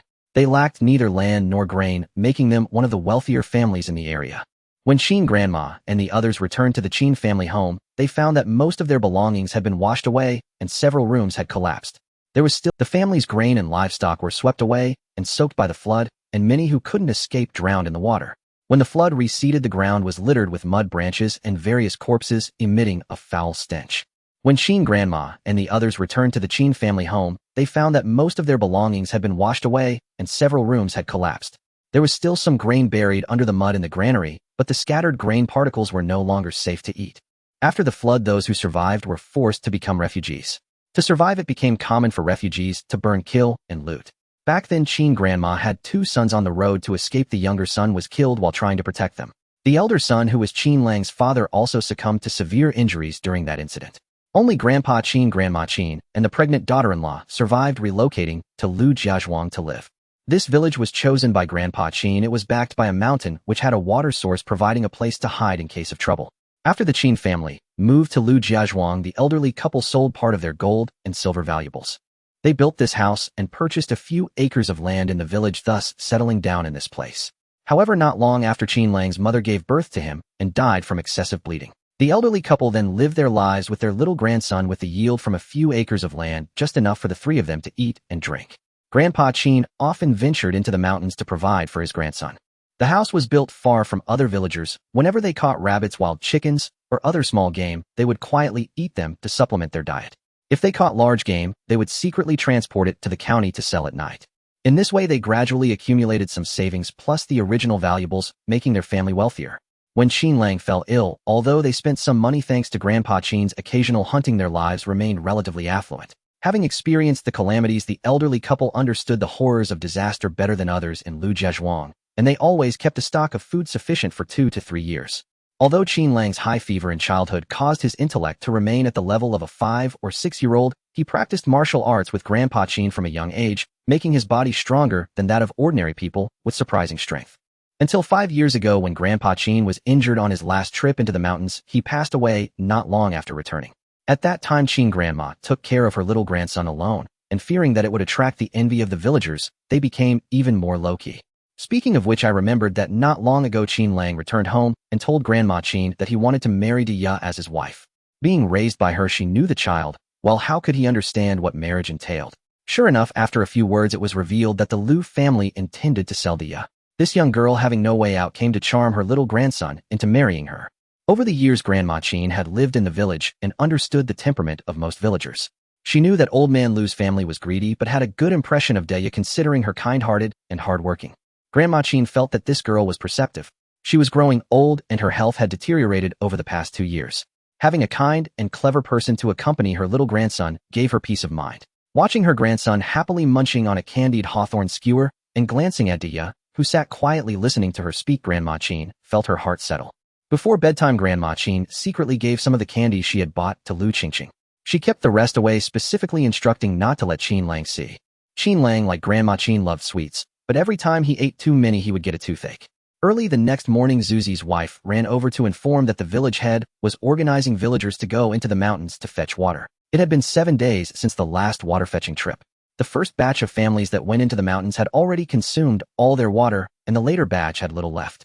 After Zuzi's wife left, Grandma Qin thought it over several times and decided to go into the mountains to fetch water. Although the house was not lacking in water now, it could not be exposed in front of others. Before setting off, Grandma Qin repeatedly reminded the two to be careful of the wolf pack. She was still frightened from the last time she got hurt. Lu Qingqing noticed that almost all the families in the village had come this time. Carrying various water containers, the group marched into the mountains. After climbing over the first mountain, everyone began to be on guard against the potential appearance of wolves. However, until evening, no wolves appeared. This time, the village head had arranged for 6 people to keep watch at night, and the villagers slept very alert. But until dawn, there was still no sight of a wolf pack ambushing them. It was not until everyone reached the water source that they realized the reason. The water source had already dried up, and the animal footprints at the water bay had all dried out. Animals all dwell near water, so the wolf pack must have migrated deeper into the mountains. Everyone stared blankly at the dried-up water source. Last time there had been so much water that they thought it would last for a while, but they didn't expect it to run out so quickly. Many families brought their last bit of water to drink on the way into the mountains. A group of people stood dumbfounded in place, and then cries of despair erupted from the crowd. Lu Qingqing looked ahead and saw that the distant mountains were all a desolate yellow. The endless range of mountains could not be seen. Uncertain whether the villagers would decide to continue into the mountains. After the villagers stopped to discuss, most wanted to return to the village. A small number wanted to continue searching for water, and Lu Qingqing was certainly among those wanting to return. Those who wanted to continue into the mountains borrowed some dry food from those going back to the village and proceeded deeper. No one lent out water as they didn't have enough for themselves. Lu Qingqing followed the majority back to the village, thinking along the way that if those going into the mountains could not find water, the villagers would last at most another 5 to 10 days. Those who wanted to continue into the mountains borrowed some dry food from those going back to the village and proceeded deeper. No one lent out water as they didn't have enough for themselves. If it really came to that, Lu Qingqing would have to find a way to release water. After returning to the village, everyone except for those on patrol stayed home, lying still, trying to minimize activity. Lu Qingqing awaited the return of those who went deep into the mountains to fetch water. 3 days later, they finally returned. However, the news they brought was not good. The water seekers had ventured deep for a long time, but only saw the corpses of animals that had died of thirst along the way. The further they went in, the more dead animal carcasses they encountered, and the heavy stench crushed the spirits of the villagers seeking water. They returned in despair, as if everyone had fallen into a dead end. There was no water source nearby. When the drought began, some had gone to the town, and at that time the 4 water wells in the town had already run dry. When they went to the county yesterday, they heard that the water level in the ancient wells of the county had dropped sharply and was only available to city residents who had to collect water based on their household registration. Surrounding villagers fell into a deathly silence, with some leaving to go home. Like all the villagers, Qingqing earnestly hoped that the heavens would send rain. It was already September, the time when it usually rained. Qingqing calculated the time and planned that if it didn't rain by the 5th day, she would take the risk to find a way to release water. After waiting for 4 consecutive days, the sun still rose high every day. On the 5th day, Qingqing planned to go to the back mountain to find a place to release water when she suddenly saw the sky darken. Thick clouds covered the sun, and soon large raindrops began to fall. People cheered and ran out looking up to welcome the falling rain, swallowing it eagerly.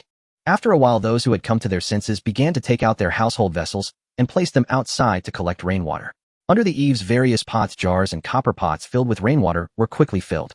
People began to carry them into their homes, pouring them into water jars. However, not everyone was happy.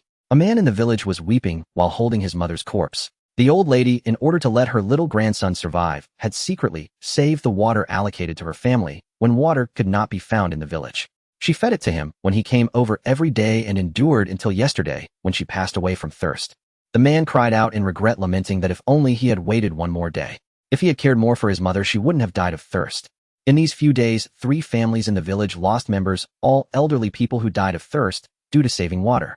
Now funerals for the elderly were conducted simply, with familiar relatives coming to pay their respects before burial. After it rained for 2 days in a row, the villagers seemed to have emerged from the previous gloom. Watching the cracks in the ground washed away by rainwater, the earth became moist again, and villagers began to discuss planting. On the 3rd day, when the rain stopped, the village's old farmer checked the fields and deemed it suitable for planting. After several days of intermittent rain, wild grass began to sprout, and there was water in the village's water bay and wells. At this time, some families in the village had begun to plant autumn wheat. Some cautious families waited a few more days, observing that it continued to rain sporadically, and then they felt at ease to start planting. Everyone thought the drought was over, but Qingqing remembered the unusual climate during the Little Ice Age, where disasters tended to be continuous. Before autumn planting, Qingqing discussed with Grandma Qin, feeling that disasters were likely to continue and planting wheat might not yield a return. She considered planting some cabbage that could be harvested before winter. After thinking for a while, Grandma Qin decided to plant wheat in the piece of land closer to the village and cabbage in the plot next to the back mountain, which could be harvested before winter. Qingqing thought about it and felt that this was the best plan. If there truly was a disaster next year and the wheat crop failed, she could still harvest a crop of cabbage, which would prevent the village from envying her family's loss of grain. If there were no disasters next year, the wheat in the fields would be harvested normally and could be used to pay taxes. While the Qin family was busy with the autumn planting, the Liu family encountered another problem. During the grain tax submission earlier, in order to cover the increased prices, the Liu family had already submitted all their grain seeds. As the villagers planted the autumn wheat, old man Liu began to feel anxious. After a few days of deliberation, he couldn't bear to sell the land and turned his attention to the second daughter. The youngest daughter was only 3 years old and might not even grow up. Selling her would be difficult. However, the second daughter was already 6, and she could at least be exchanged for some grain seeds. With the chaos caused by the wandering refugees outside, the Liu family dared not go to the town or the county and could only look for suitable families within the village and nearby. Families with children of the same age in the village would definitely not seek such a young child as a child bride, as raising her would consume a lot of grain. Among the teenage boys in the village, only Qin Lang was a bit simple-minded and needed to find a child bride in advance. The other boys had decent reputations, and once they reached the right age, they wouldn't have trouble finding someone.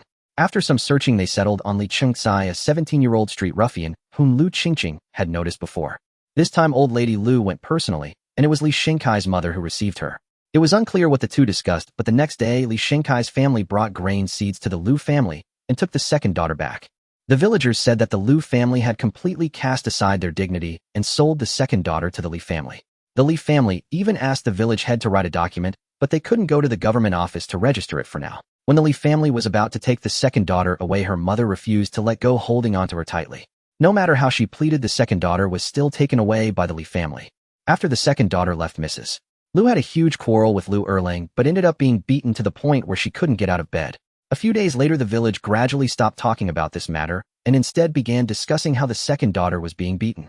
After arriving at the Li family, the second daughter took on most of the household chores, working from dawn till dusk.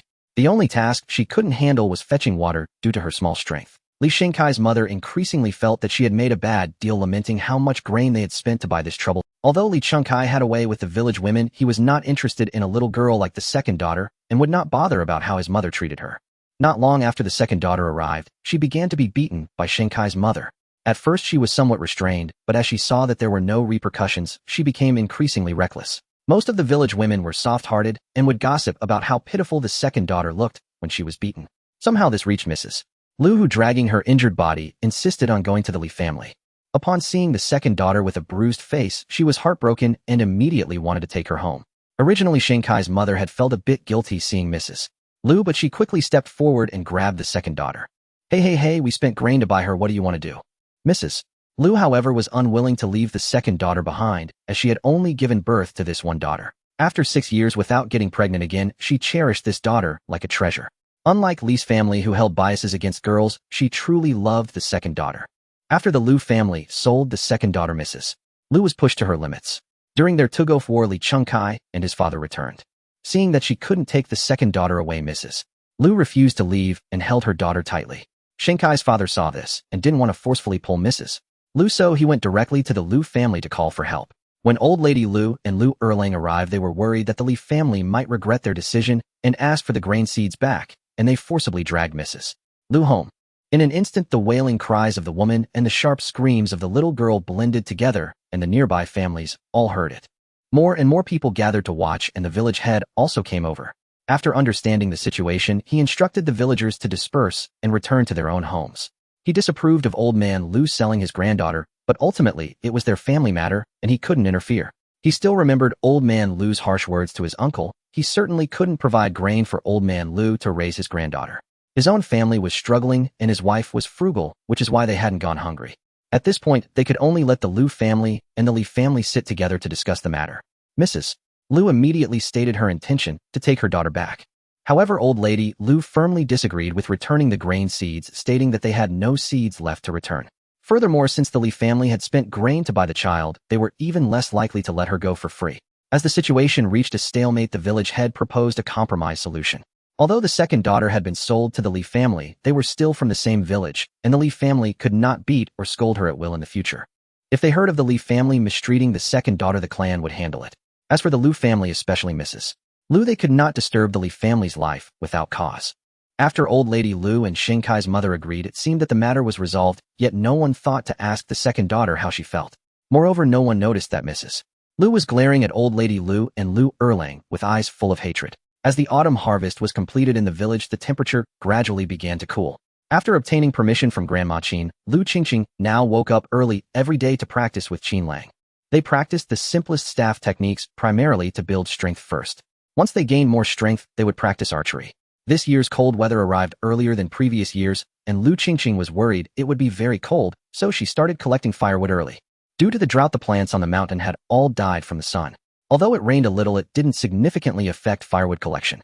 Grandma Qin had already begun making Lu Qingqing's winter coat, planning to make a thick winter garment after buying plenty of cotton. As long as it didn't rain during the day, Lu Qingqing went up the back mountain with Qinlang to collect firewood. Every few days, they would also pull weeds in the fields in the evening. The wheat and the cabbages in the fields had already sprouted, and with the rain's nourishment, they were growing well, especially the cabbages, which were growing rapidly. Grandma Qin was busy at home making clothes and cooking, handling all the household chores as the family prepared. After half a month of busy work, they had filled the wood shed in the house to the brim, and even the empty spaces were piled high with dry firewood. Yet Lu Qingqing still worried it wouldn't be enough. In winter, using the heating stove consumes a lot of firewood. She then pulled Qinlang to continue chopping wood on the mountain, where others from the village had already begun to chop wood as well. Once they had neatly stacked firewood in all the vacant rooms at home, even the shed used for cooking in the summer was filled to the brim. Even Grandma Qin said that there was enough firewood to last for 2 years, and only then did Lu Qingqing stop. Feeling the soreness throughout her body and looking at the small muscle bulges on her arms, she could only comfort herself that this was all for physical exercise. At this time, Grandma Qin had also finished making winter coats for the 3 of them. Lu Qingqing's coat was newly made, while the one she brought was just a simple outfit without any cotton. Grandma Qin used a lot of cotton for the new coat, making it thick and warm in appearance. Qinlang's coat was an extension of last year's coat, with the cotton inside having been fluffed up again by Grandma Qin, making it soft and mixed with new cotton. Grandma Qing's coat was also fluffed up with old cotton before adding some new cotton. Next, they would need to make cotton. At this point, the firewood at home was also prepared, and with no more work outside, Lu Qingqing and Qin Lang began to help Grandma Qing make cotton quilts. They took apart the threads of the old quilts at home, pulling out the cotton to fluff it up. This task was labor-intensive and required a lot of effort. Granny Qing carefully removed loose threads from the quilts while Lu Qingqing and Qin Lang sorted through the old cotton to extract hair dander and scraps of fabric. Sorting hair and dander demanded sharp eyesight. Granny Qing's vision had grown dim in recent years, making it difficult for her to discern fine details. Seeing the two children diligently at work, she resumed removing threads from another quilt. Before long, Qin Lang began fidgeting restlessly. He rose repeatedly, to drink water, then to use the latrine. Lu Qingqing watched amused and teased brother Qin Lang, "Shall we race? Each of us takes a piece of old cotton. Let's see who cleans theirs first." At once Qin Lang straightened his back proudly. "I'll surely finish before you. I'm already a grown man, Then let's make it official. Whoever finishes first gets a piece of candy."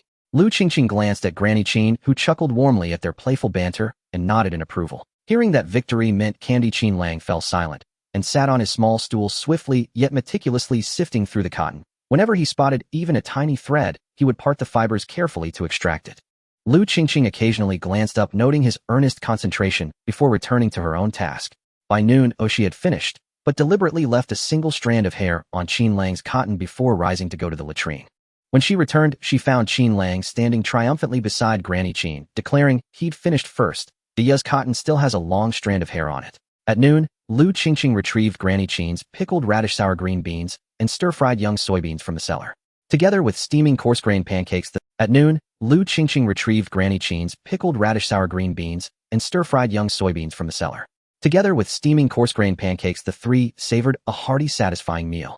After their midday rest, they turned to fluffing the cleaned cotton, a process requiring a traditional tool resembling a large wooden bow strung with oxgut cord. By vigorously striking the cotton, they gradually loosened its compacted fibers. To Lu Qingqing, the method evoked modern fiber-opening machinery, yet far more primal and handsome.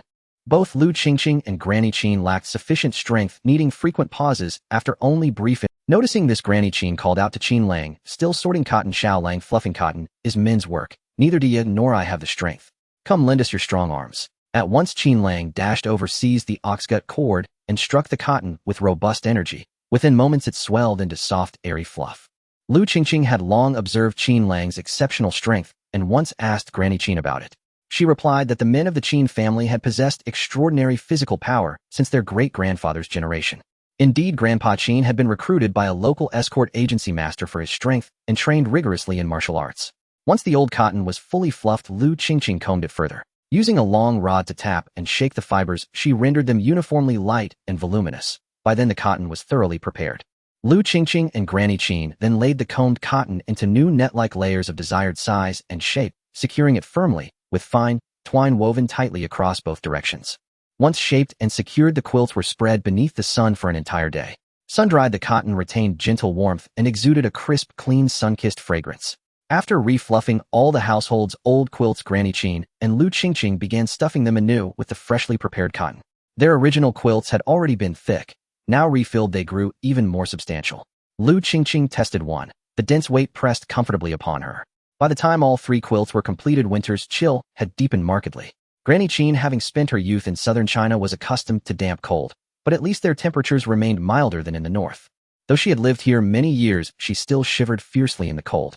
This year the temperature plummeted unusually early, and that morning all three wore padded winter coats. With the mercury dropping sharply, Lu Qingqing noted ice forming atop the courtyard's water cistern, confirming sub-zero conditions. The cabbage in the field had matured.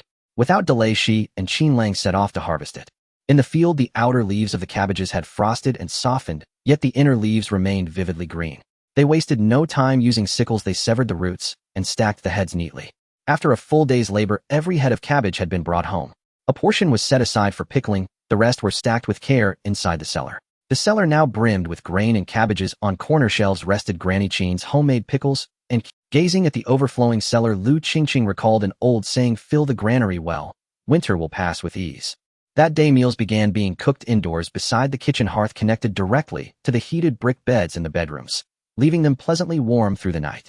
Outside gales howled. Inside, the three gathered their table beside the hearth for dinner. Braised cabbage and cured pork with translucent vermicelli accompanied by wheat flour pancakes baked against the pot's rim.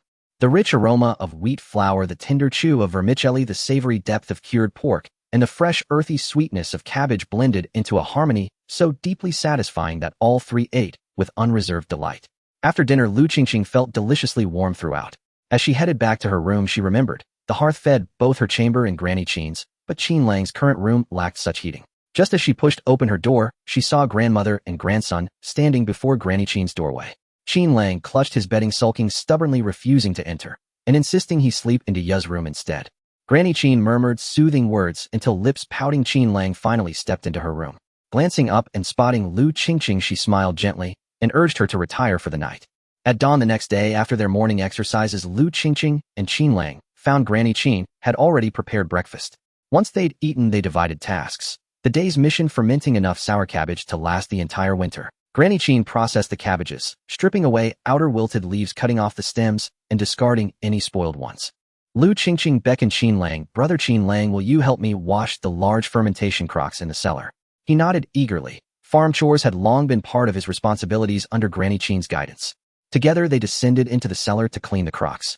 The household owned 3 large crocks. Given this year's abundant cabbage harvest, they resolved to use all 3. With temperatures plunging, Lu Qingqing hurried down the steps carrying a pot of boiled water, while Qinglang waited at the cellar entrance, tools already in hand. "Do you slow down? It's deep here. Let me carry the water." Lu Qingqing, mindful of the scalding heat, declined, asking only that he lift the cellar hatch for her. Once below, Lu Qingqing noticed the cellar's air was markedly warmer than outside, yet stagnant and slightly oppressive without ventilation. She left the hatch slightly ajar for airflow. The crocks, having been rinsed after last year's use, required only a quick scrub and thorough drying before the two climbed back up to find Granny Qing. A portion of the cabbages had already been prepped. Lu Qingqing sliced each head into quarters, then together they carried the pieces down to the cellar, first laying a base layer of coarse salt at the bottom of each crock, then beginning to stack the cabbage. Qinglang worked with meticulous care, layering the cabbage precisely, sprinkling each layer evenly with salt, and pressing it down firmly with his hands to ensure deep, uniform penetration. Finally, when the crock overflowed with cabbage, a heavy stone was placed atop to weigh it down, ensuring no leaves would rise above the brine during fermentation. Using thick cloth saved from previous years, they sealed the crock's mouth tightly, then bound it securely with rope to prevent any air leakage. With the task complete, they brushed dust from their hands. Now all that remained was patient waiting for fermentation to unfold. Within the crocks, the cabbages would slowly transform, through quiet alchemy, into tangy, vibrant sour cabbage. The 3 labored steadily until dusk, finishing every last head. That afternoon, Lu Qingqing was in the house learning needlework from Grandma Qing when she heard Qinglang's excited voice from the yard. "Snow? It's snowing. Grandma, do you come quickly to see? It's snowing." Lu Qingqing ran into the yard and saw that a layer of snowflakes had already fallen on the ground. The sky was overcast, and large snowflakes continued to fall, showing no sign of stopping. Qinglang was running around the yard looking back at the footprints he made in the snow, calling for Lu Qingqing to come play with him. However, Grandma Qing called them back inside. After watching them put on their thick cotton jackets and pants, she helped them put on hats and gloves before allowing them to go out. At this point, the snow had already covered the ground. Qinglang pulled Lu Qingqing towards the low slope in front of their house, wanting to slide down there. The two of them held hands and squatted down to slide down, rushing forward a bit at the bottom of the slope. Ahead was Zuzi's house. As they got closer, they could hear Zuzi's daughters Drenai and Ernai crying, both children sobbing uncontrollably. Worried something was wrong, Lu Qingqing pulled Qinglang over to take a look. The gate of Zuzi's house was open, and Lu Qingqing called out only to see Zuzi's wife rush out. Seeing it was not Zuzi, her expression instantly fell. "Sister-in-law, what's wrong?" Lu Qingqing looked at Zuzi's wife, who was anxious, and asked, "Diana's father went to the mountains to chop wood this morning, and he still hasn't come back. With the snow falling heavily, what are we going to do? He usually comes back early, but I'm afraid something happened to him." As Zuzi's wife spoke, she bent over in distress. "I have to go up the mountain to look for him," Zuzi's wife declared, intending to head towards the back mountain, but the 2 children, seeing their mother about to leave, ran up, crying to hug her. Lu Qingqing, witnessing the situation, had to calm Zuzi's wife, first saying, "Sister-in-law, don't panic. Brother Zuzi often chops wood in that area. He knows it well, so he should be fine. Perhaps he was delayed by the heavy snow. The mountain is so vast it would be hard to find him alone. Why not ask Uncle Wang and Erxi for help?" Zuzi's wife, filled with grief and indignation, said, "It's just because of my father-in-law's family insisting that the NIS father chop more wood for them. Because of this, we haven't even chopped enough for our own family." The NIS father saw that the cold came early this year, fearing that the 2 children at home wouldn't be able to bear it. Even though it was clearly overcast today, he still went. Zuzi's wife grew more upset, saying, "I have to go find them. Do you please help me take care of the 2 children?" With that, she shook off the two kids and ran towards the village while Dianai and Aranai cried loudly calling for their mother. Lu Qingqing, feeling helpless, tried to comfort them for a while, but to no avail. She decided to take the two children to the village. Zuzi's wife ran to Wang's house only to find the gate closed. Zuzi's wife had to call out from outside the yard, and when she saw Zuzi's mother come out, she hurriedly shouted, "Mother, Zuzi went to chop wood in the mountains and hasn't returned yet. Can you help us go look for him?" Zuzi's mother tucked her hands into her sleeves, feeling resentful towards Zuzi and his wife for causing trouble in such cold weather. Eldest daughter-in-law Erxi and his father have been unwell these past few days and can't stand the cold. I suspect Zuzi will be back soon, so just wait a bit longer and see. Zuzi's father stood silently behind the door, letting Zuzi's mother take the lead. Zuzi's wife felt her eyes turn red with anger upon hearing this. Mother, Zuzi is chopping wood for you, yet it has delayed our own firewood. He is also your son. How can you bear to watch him die? Zuzi's mother was enraged by these words and retorted, "He is my son. Isn't it his duty to chop wood for his parents? I said that ever since Zuzi got married, he has become less filial, and it's all because of you stirring up trouble." Zuzi's wife, seeing her mother-in-law's unreasonable behavior, decided to ignore her. Seeing a shadow behind the door, she shouted loudly, "Father, Zuzi is out there in the mountains, and you just hide inside without coming out." With the commotion nearby, neighbors came out to watch. Zuzi's father, seeing the crowd grow, felt embarrassed and finally came out wanting to send his eldest daughter-in-law away. Before he could speak, Zuzi's wife, full of grief and indignation, declared, "Dear uncles and aunts, every year we have never lacked the filial gifts and holiday presents. My husband and I have always provided for them. We even chop firewood for my father-in-law's family and my brother-in-law's family. Now with Zuzi missing in the mountains, my father-in-law and mother-in-law are indifferent, watching us die in despair." Zuzi's mother was so enraged by this that she picked up a broom and was about to open the door to hit someone, but Zuzi's wife dodged out of the way. "Today I will say this, if you don't go look for him, if anything happens to my husband in the mountains, I will hang myself with my two children at your door and haunt you as a ghost every day."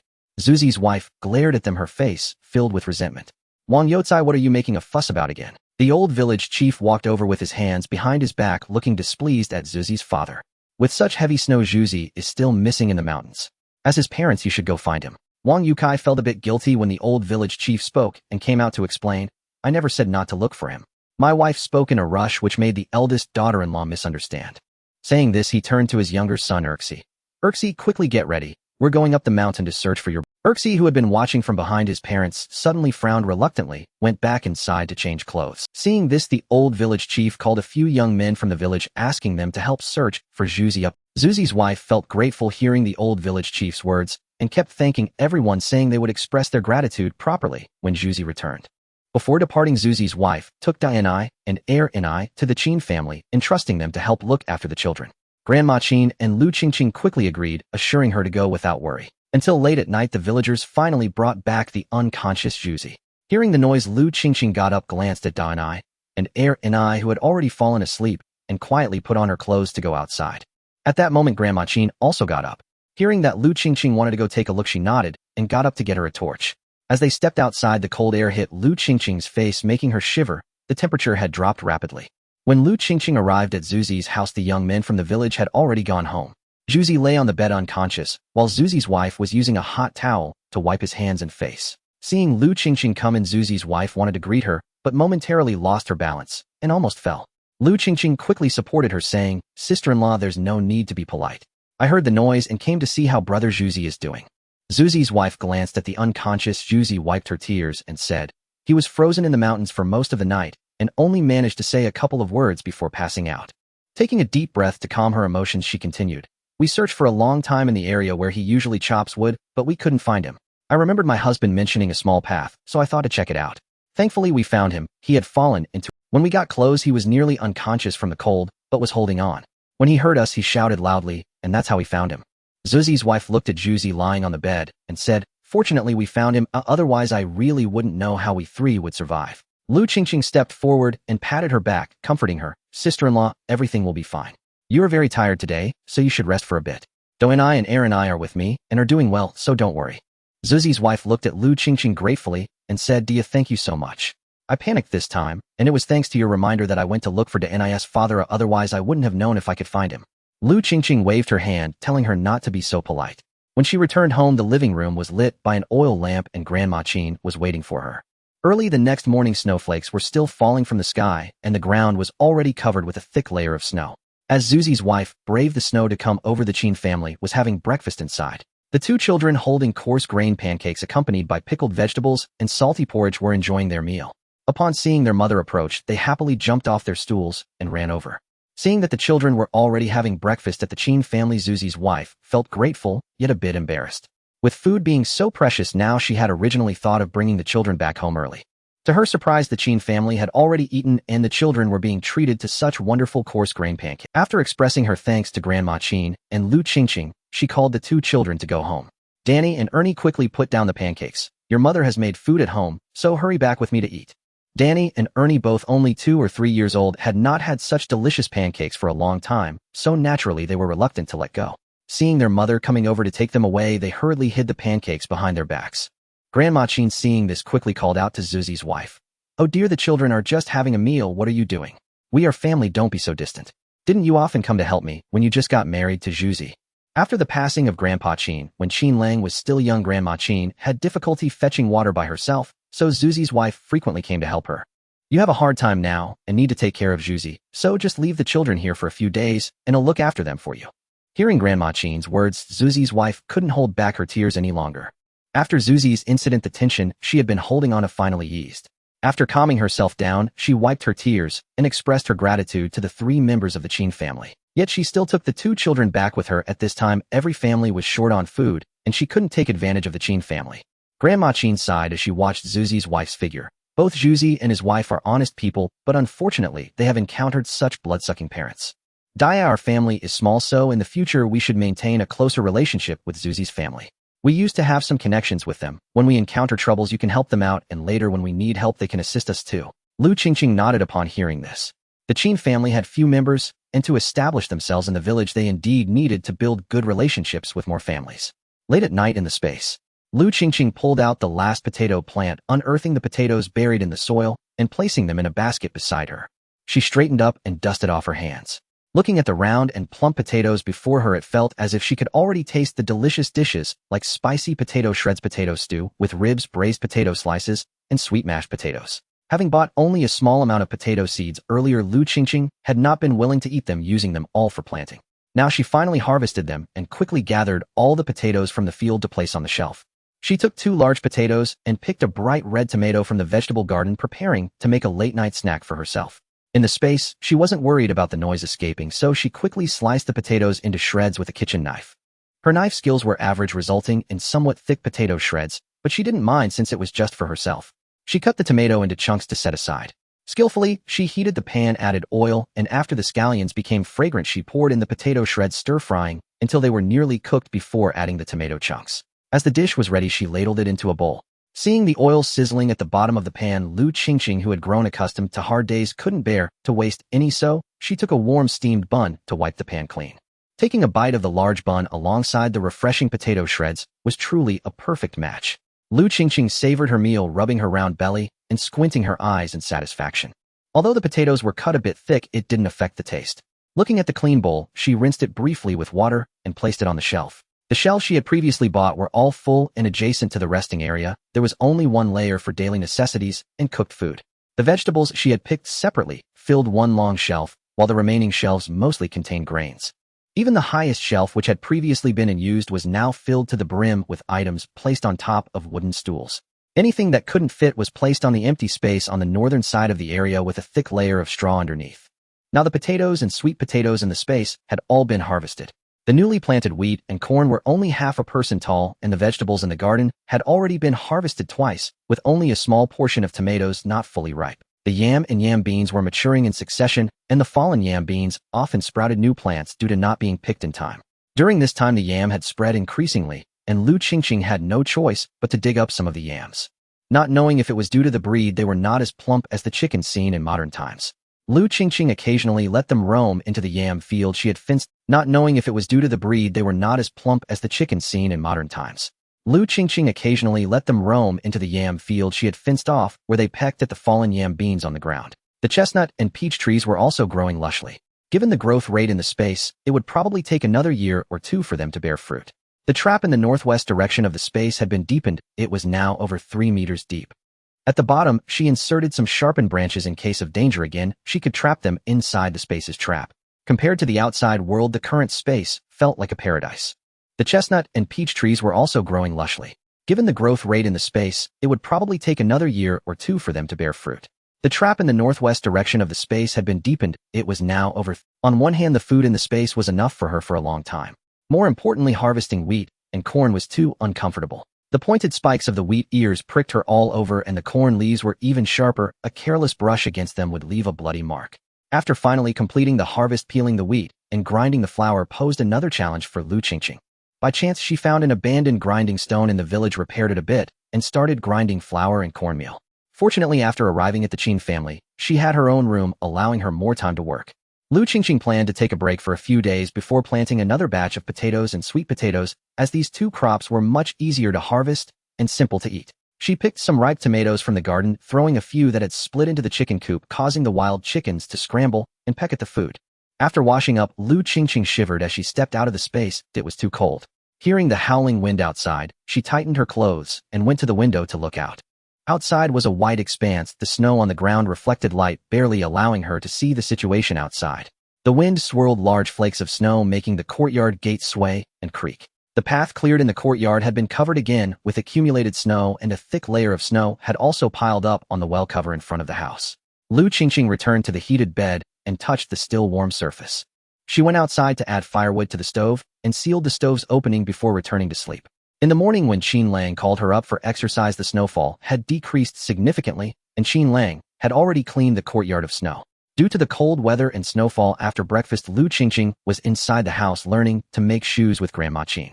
At this moment, Qin Lang heard knocking sounds from outside. Upon opening the door, it was Zuzi's daughter Danny rushing in with tears, pleading with Grandma Qing to save her. When the three members of the Qin family arrived at Zuzi's home, it was in complete chaos. Zuzi's mother was pulling her daughter-in-law's hair, trying to snatch the keys from her, while Zuzi's daughter-in-law clung desperately to the keys. Ernie, frightened, was crying loudly on the side. Zuzi's father was holding a quilt, while Zuzi's younger brother Erxi was carrying half a bag of grain. "What are you doing, you wealthy folks?" Granny Qin shouted loudly upon seeing the scene. Zuzi's family was momentarily stunned by the sudden appearance of the Qin family, and upon noticing the arrival of others, Zuzi's mother clutched even tighter. Zuzi's daughter-in-law, ignoring the pain from her hair being pulled, called for help from the Qin family. Seeing Zuzi's mother trying to take the keys, Qingqing quickly stepped forward and pinched the tendon on Zuzi's mother's arm. In pain, Zuzi's mother involuntarily released her grip on the bag. "What are you Qin family doing here?" "This is my eldest son's home," she said, rubbing her arm while glaring fiercely at Qingqing. "Those who know you are Zuzi's mother, but those who don't might think it's that bandit from the village come to rob us."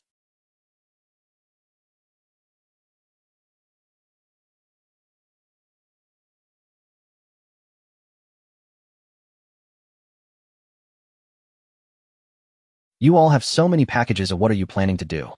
Granny Qin said this with a cold face, then turned to Zuzi's father. "Zuzi's father, although I'm an outsider, I've lived in Lujia village for many years.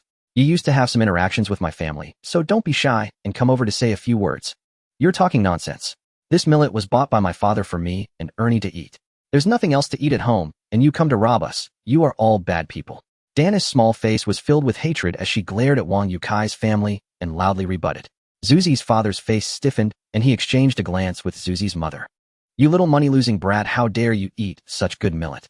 My son was cursed by your family, and now he's almost gone, yet you still think of taking my son's food."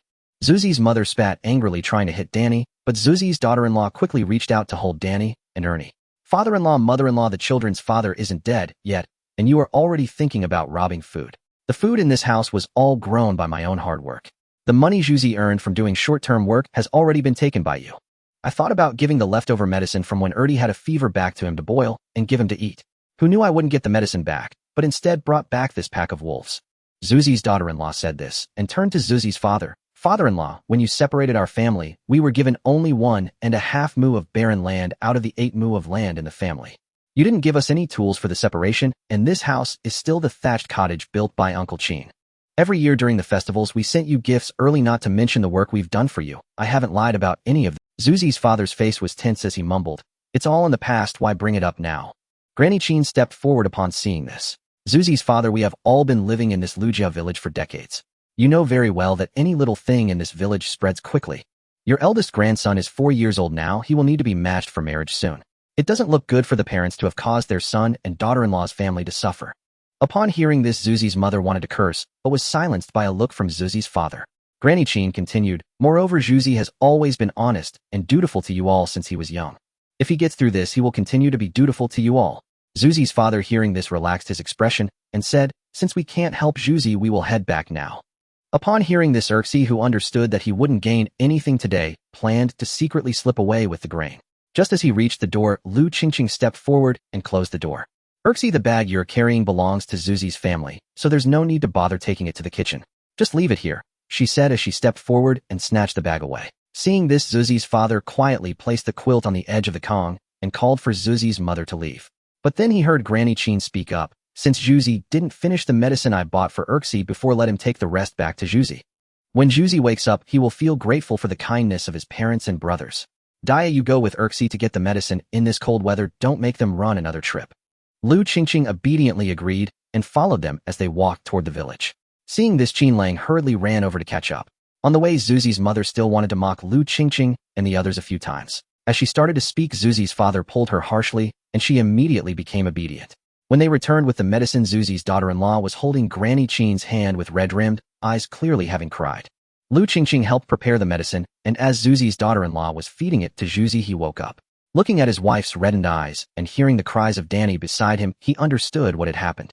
Although he had always known that his parents did not love him, it still saddened him deeply. After all, they were his biological parents. He had always tried to deceive himself, thinking that as long as he was more filial to his parents, helped them with more work, and appeased his younger brother, they would eventually care for him.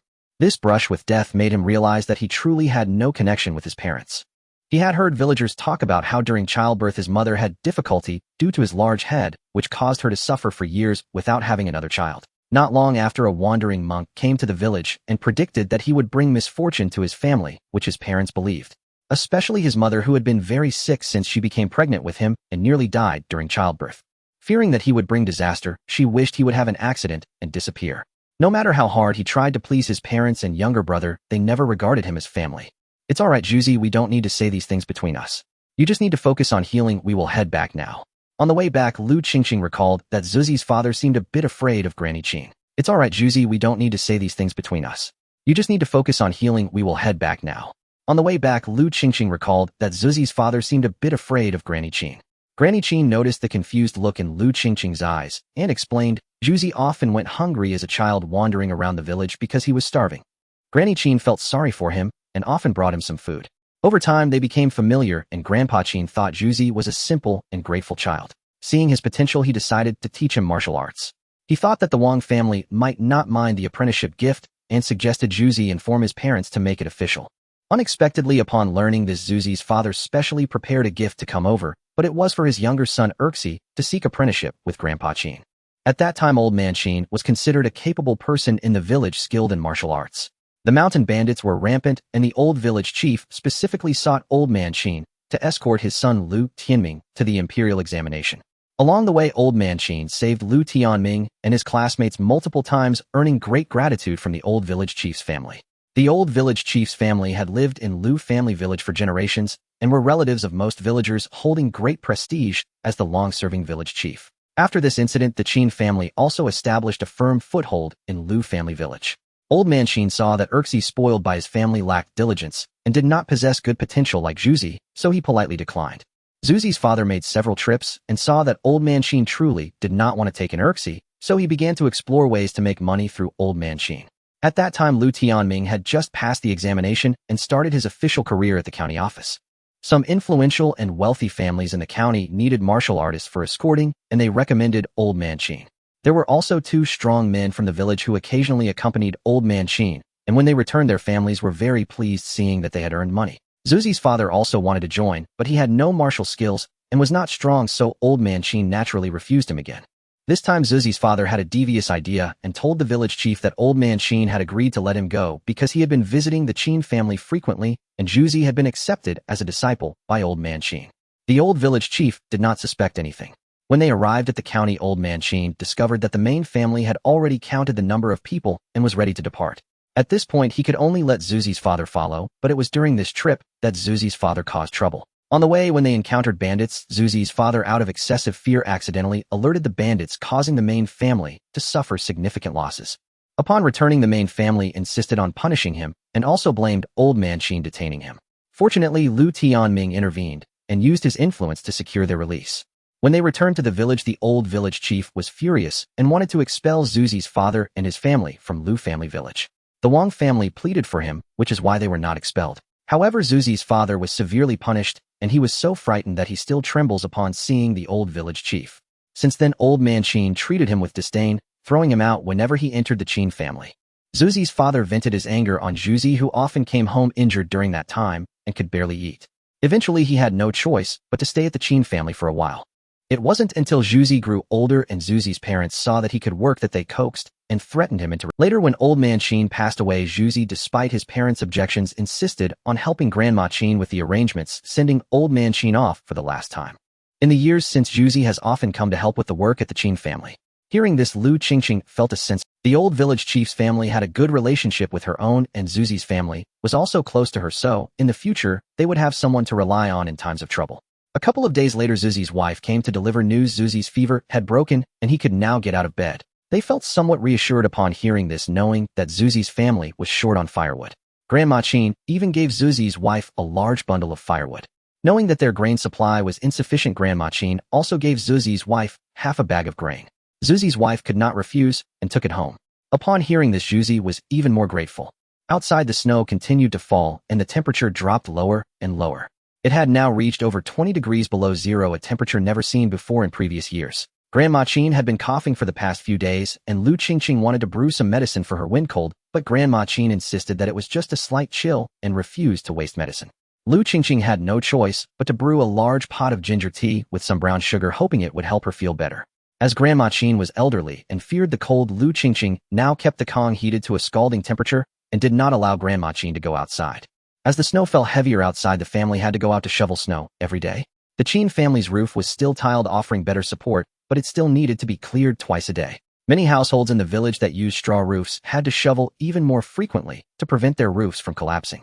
Possibly due to keeping up with Qinlang's training and proper nutrition, neither of them fell ill during this cold snap.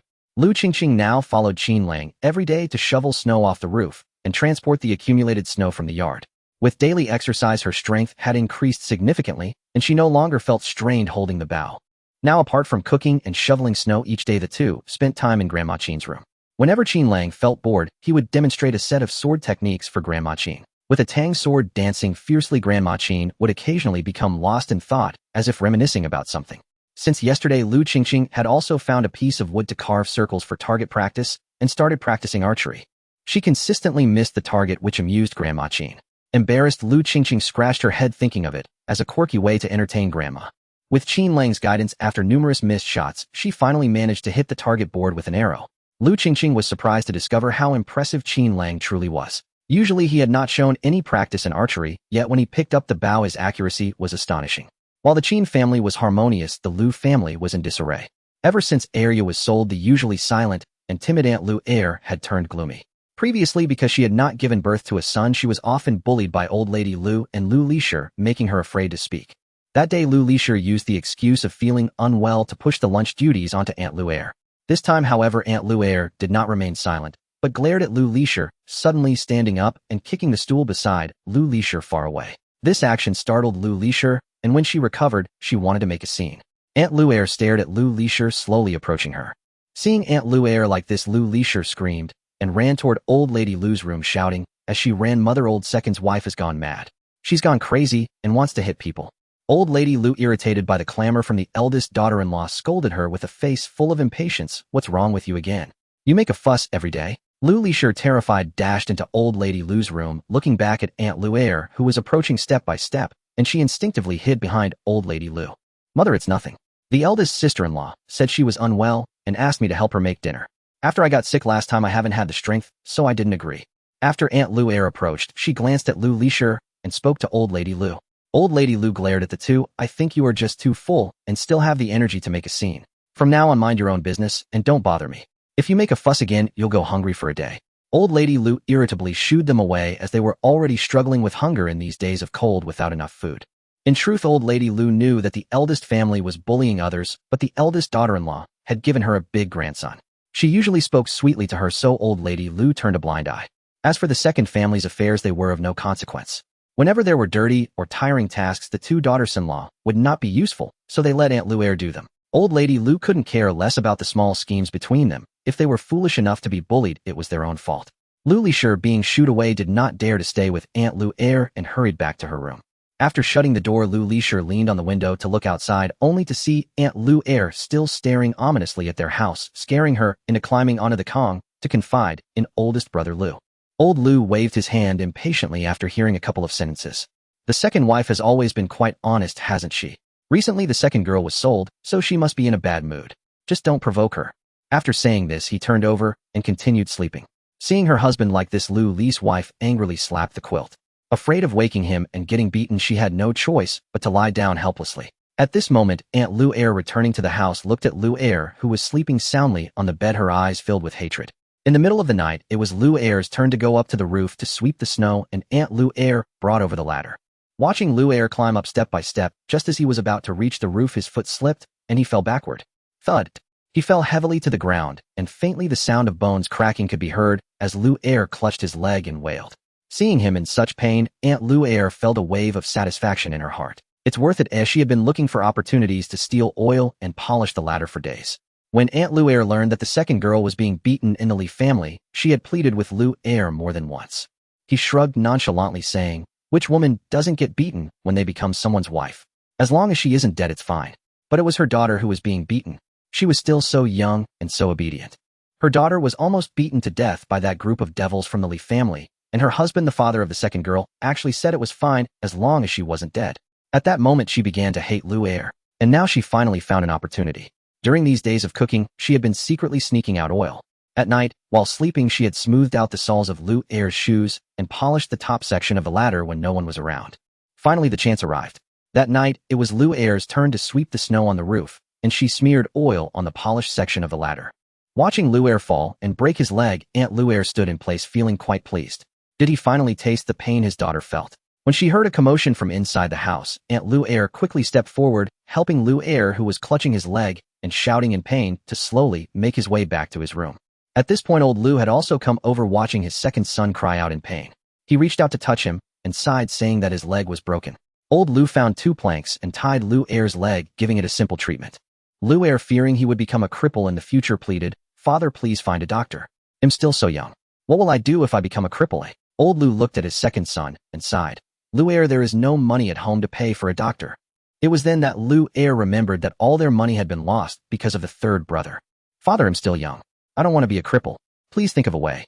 Luer now regarded old Lu as his only lifeline, continuously pleading. Old Lu looked at his son with pity, but felt helpless. At this moment, Luer seemed to remember something. "Father, we still have Sanya. We can sell her to treat my leg. My second girl was sold because of the third child. Now it's time to sell his daughter. Father, you can't be biased." Just then Lu Sen arrived at the door, and upon hearing this became anxious. "Father, Sanya is the daughter Li Nyang left for me. She is still so young. I have already lost Li Nyang. I can't lose Sanya too."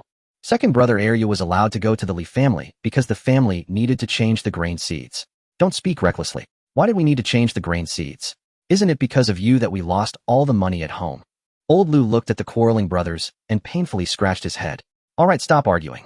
Let me think of it." Luer glared at Lu San as he left, feeling that their parents favored the third son just like they always had. After Lu San left, he returned home and looked at Sanya sleeping on the Kong. He remembered Li Nyang, who was taken away, and began to weep softly. At this time, inside old Lu's house, old lady Lu watched her husband, who was smoking heavily, as the thick smoke could not hide the sorrowful look on his face. "Old man, can Heir's legs still recover?" Old Lu heard his wife's question, silently puffing on his pipe, and after a long while said, "I can feel that the leg is broken and misaligned, or it will be hard to heal in the future. If we could go to the county to see a doctor, there might be hope, but given the situation outside, we can't go out. Besides, we don't have any money to treat him now." The two fell silent. That night, many members of the Lu family lost sleep. The next day at lunch, due to Luer's broken leg, each family began to bring their meals back to their rooms. Because Luer was injured, old lady Lu purposely set aside a bowl of thick porridge for him. Aunt Luer went over to fetch 2 bowls of porridge and deliberately walked slowly, waiting for everyone to return to their rooms. Only then did she hide at the door and quietly scoop a large spoonful of thick coarse grain porridge to hide in her handkerchief. After hiding the handkerchief, she returned to the room as if nothing had happened. That night, Qingqing had just come out of the space, and the room was as cold as an ice cellar. When she climbed onto the Kong, she could not feel any warmth. Just as she was thinking about adding some firewood to the stove, she heard a creaking sound from outside, as if the ground was freezing. The sound came closer, making Lu Qingqing feel inexplicably anxious. She quickly went to the window and saw a gust of wind approaching from afar where it passed a layer of frost formed. As it drew nearer, Lu Qingqing grabbed the quilt on the Kong and hurried towards Grandma Qing's room. She pushed open the door and shook the two awake. A cold wave is coming, everything outside is frozen. Quickly grab the quilts and come to the stove with me. As Lu Qingqing shouted at the two, she pulled the quilts and dragged them into the stoveroom. There was still an old piece of wood burning in the stove, and she tossed in a large pile of kindling, watching the flames leap up quickly.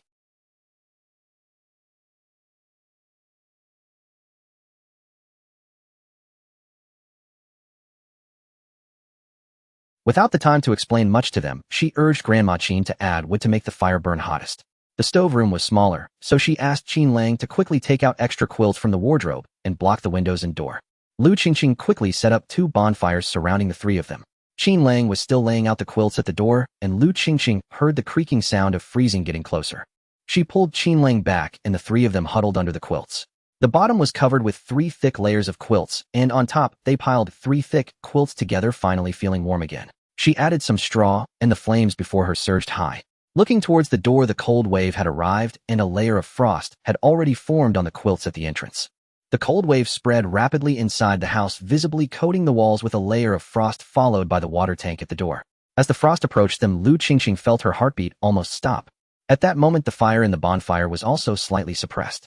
Just as Lu Qingqing was about to take the 2 into the space, the frost bypassed the bonfire and continued forward. Startled, yet relieved, Lu Qingqing hurriedly tossed large handfuls of dry grass into the bonfire. Watching the flames spring back up, she finally felt a bit more at ease. At that moment, Lu Qingqing felt her face numb from the cold, her teeth chattering relentlessly, and despite her efforts to control it, her body began to shake. Beside her, Grandma Qing and Qinglang were also trembling, their faces turned a shade of blue from the frost. Lu Qingqing called for Qinglang to hug Grandma Qing, and the 3 of them huddled closer to the fire.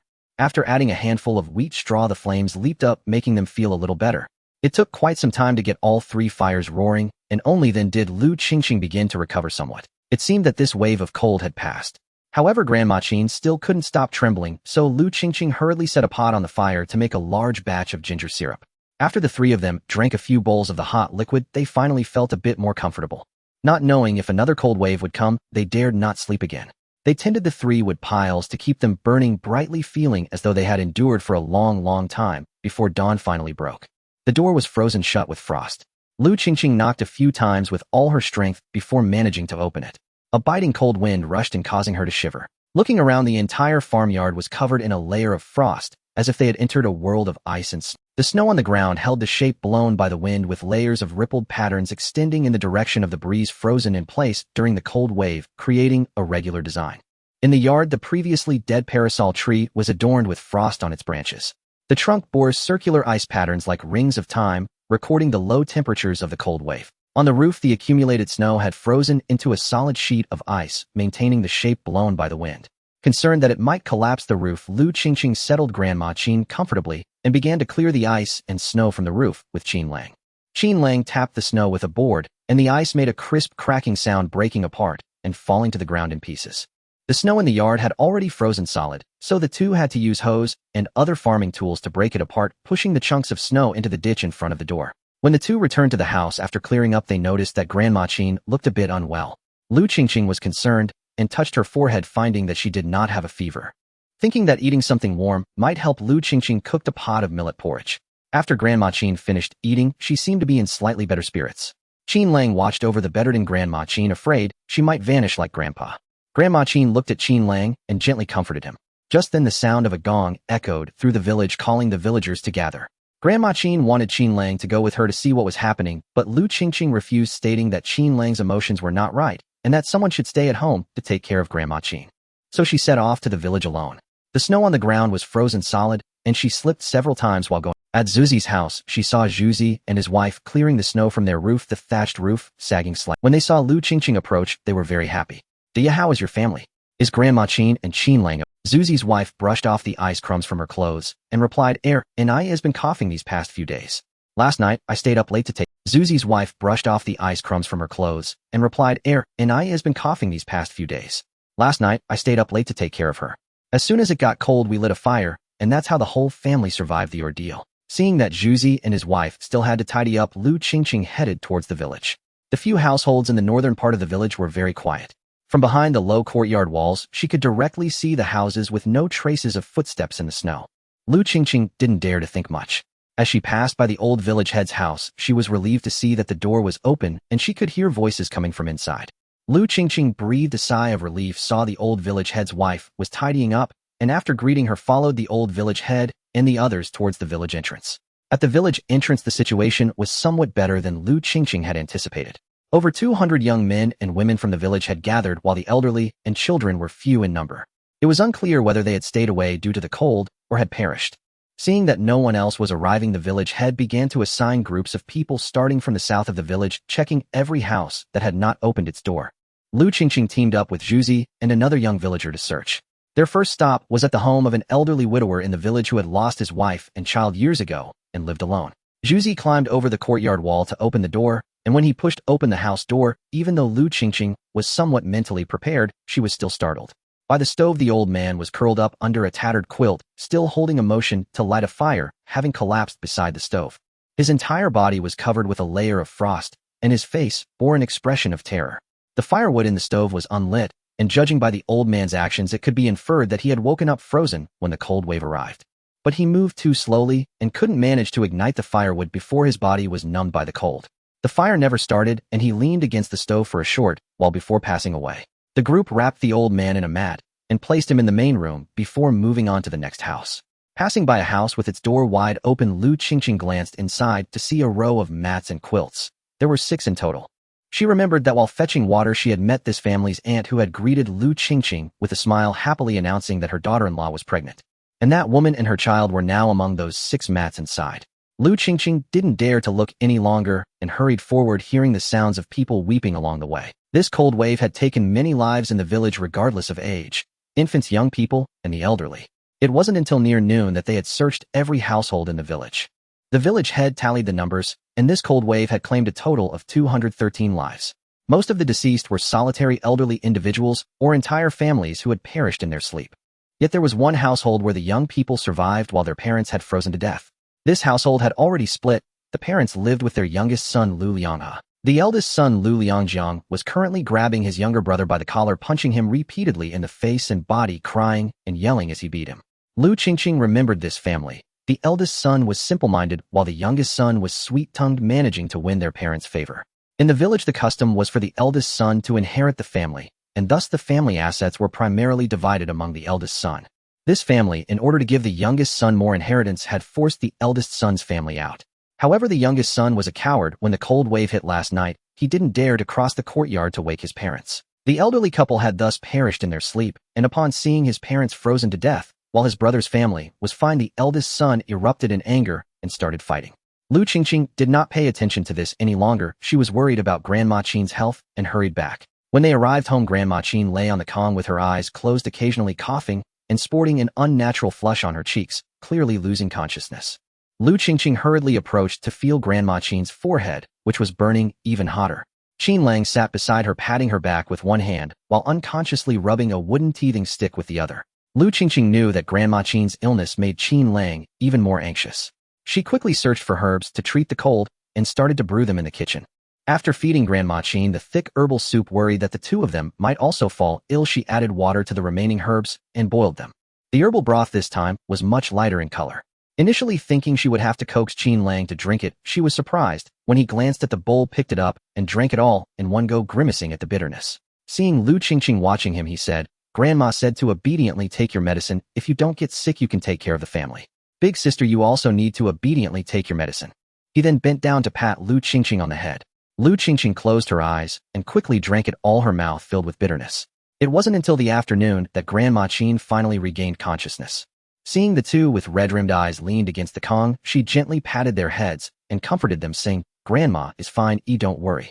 Lu Qingqing, fearing another cold wave, hung all the blankets and quilts on the walls at the door and the windows, while also draping grass mats on the outer walls.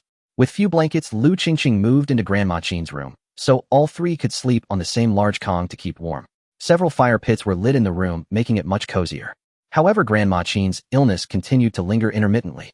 During this time, the Zuzi's family and the village chief's younger son, Lu Tianxin, visited to check on her, conversing for a while, but seeing her lack of spirit, they left. The snow kept falling, and the weather grew colder, with the snow on the ground freezing solid.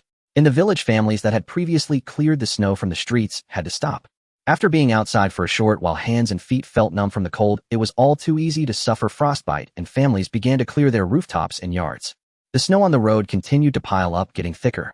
In some families with low courtyard walls, the snow outside was almost as high as the walls. Grandma Qing kept coughing violently. Worried about her health, Lu Qingqing took advantage of the snow clearing to bring out a wild chicken from behind the house. After breaking its neck, she rolled the chicken in the snow, thinking it was ready, and hurried back inside. When Grandma Qing saw the wild chicken she was carrying, she assumed it was hungry from the winter and was delighted, her spirits lifting a bit. Lu Qingqing cleaned the wild chicken and made chicken soup. Watching Grandma Qing drink it made her feel a little more relaxed. She also fed Grandma Qing some tender chicken meat, but Grandma Qing only ate a little and insisted that the two eat some. Lu Qingqing served chicken feet and wings to Qinglang, who loved those parts the most. She herself only had a couple of pieces of meat, and then stopped, knowing Grandma Qing needed the nutrition to recover. After several days of chicken soup and herbal medicine, Grandma Qing finally seemed to feel better. She sat up and watched Qinglang practice with his knife, praising his skills, saying he looked just as impressive as his grandfather. She also watched Lu Qingqing practice archery, noting that she had improved compared to before and no longer missed the target every time, commending her significant progress. Seeing Grandma Qing happy, Lu Qingqing and Qinglang practiced even harder every day. Finally, with Lu Qingqing consistently hitting the target, Grandma Qing fully recovered. She complained of feeling stifled inside and insisted on going out for a walk every day. In truth, there was nothing to see outside. Everything was covered in a blanket of white snow that shrouded the entire village. Most of the trees in the village had died during the drought and were cut down by villagers for firewood before winter set in. The village was so barren that not a single large tree could be seen. Stepping outside revealed nothing but a white expanse, making it difficult to find the path. Upon closer inspection, a few rooftops emerged from the snow after being cleared, and the rising smoke from cooking fires indicated that there were still people in the village. After Grandma Qing's illness, she had lost a lot of weight. Lu Qingqing began to cook in various ways every day. With little cured meat left at home, she learned to make cured pork from the leftover pork in the space, following the methods Grandma Qing had previously taught her. The newly made cured meat was more tender. The first time Grandma Qing tasted it, she remarked that this batch was softer and easier to eat. With plenty of food at home, Lu Qingqing wasn't worried about running out. With 3 meals a day plus a late-night snack, all 3 of them gained some weight. Qinglang grew particularly fast, and his cotton pants were noticeably short. This time, Lu Qingqing was the one who patched them up. Knowing he was growing quickly, she added an extra length to the pants. When she finished sewing, Qinglang joyfully paraded around the room in his patched cotton pants, and Grandma Qing praised her for her good sewing. In truth, Lu Qingqing was aware that the stitching on the pant legs was uneven and varied in density. However, she wouldn't go against the goodwill of her family. That night, Lu Qingqing was still asleep when Grandma Qing called her awake. Beside her, Qinglang had just gotten up and whispered, "Someone is coming outside. Be careful with Grandma, I'll go check." Seeing Qinglang pick up the tang knife and quietly walk to stand behind the door, Lu Qingqing also took up her bow and arrow. The windows in Grandma Qing's room had been sealed from the outside, with only the door and the window of the room where Lu Qingqing had previously slept accessible. She instructed Grandma Qing to stay a short distance behind Qinglang, while Lu Qingqing, with her bow and arrow on her back, moved to the window of the room where she had been sleeping. After thinking it over, she also took out a kitchen knife to hold. The room was in darkness with only a little light coming from the window. Qinglang started making noise as someone was prying open the door with a knife. Hearing the commotion from Qinglang's side, Lu Qingqing was about to move when she saw a figure appear at the window. The shadow was holding a long stick, trying to open the window. The window had been secured with a rope from the inside, and seeing that he couldn't pull it open, the man took out a knife and began to cut the rope along the window seam. Before he could finish cutting the rope, a chopping sound came from the door. Immediately after, a man's scream echoed, and the shadow outside quickly ran towards the door. Lu Qingqing, seeing this, hurried toward the door, swiftly storing the kitchen knife in her space while drawing her bow. With her right hand, she pulled an arrow from the quiver at her waist, its tip sharpened. When she reached the door, she saw a shadow lying on the ground, while Qinglang stood ready with the tang knife, watching the doorway. At the entrance, 2 tall figures burst in, one wielding a hatchet and the other holding a long stick. The person with the hatchet swung it at Qinglang, while Lu Qingqing quickly knocked an arrow onto the bowstring, drawing it back swiftly. With a whoosh, the arrow struck the wrist of the hatchet man. The 3 rushed toward the door, which had been flung wide open. Qinglang wanted to chase after them, but Grandma Qing called out, "Don't chase the desperate foe." These 3 dared to climb over. The 3 rushed toward the door, which had been flung wide open. Qin Lang wanted to chase after them, but Grandma Qin called out, "Don't chase the desperate foe." These three dared to climb over the wall to rob. Pursuing them might lead to a deadly confrontation. Lu Qingqing hurried to light the oil lamp, feeling relieved when she saw that Qin Lang was unhurt. At this moment, a large pool of blood lay on the ground at the door. It seems that the thief is seriously injured. Qin Lang struck the thief's arm with a knife and in his urgency, delivered a substantial force, causing a considerable amount of blood to flow. In the current situation, there is no doctor in the village and the roads outside are completely blocked, so this person must be having a hard time. The Qin family locked the door tightly and cleaned up the area before returning to the bed. At this moment, none of them felt sleepy. Grandma Qin was analyzing with the two, suspecting that the intruders were indeed villagers, and from their figures it appeared that there were three men. The man who spoke lowered his voice deliberately. Although all three heard him, they could not guess who it was. Lujia village is a large village, making it difficult to pinpoint with just such guesses. The three pondered for quite a while, but really had no clues. The temperature outside was too low and most villagers did not venture out, making it hard for the village chief to call all the villagers together. The three pondered for quite a while, but really had no clues. The temperature outside was too low and most villagers did not venture out, making it hard for the village chief to call all the villagers together. Grandma Qin planned to follow the footprints the next morning to see where the three had gone and inform the village chief so that everyone could be on guard.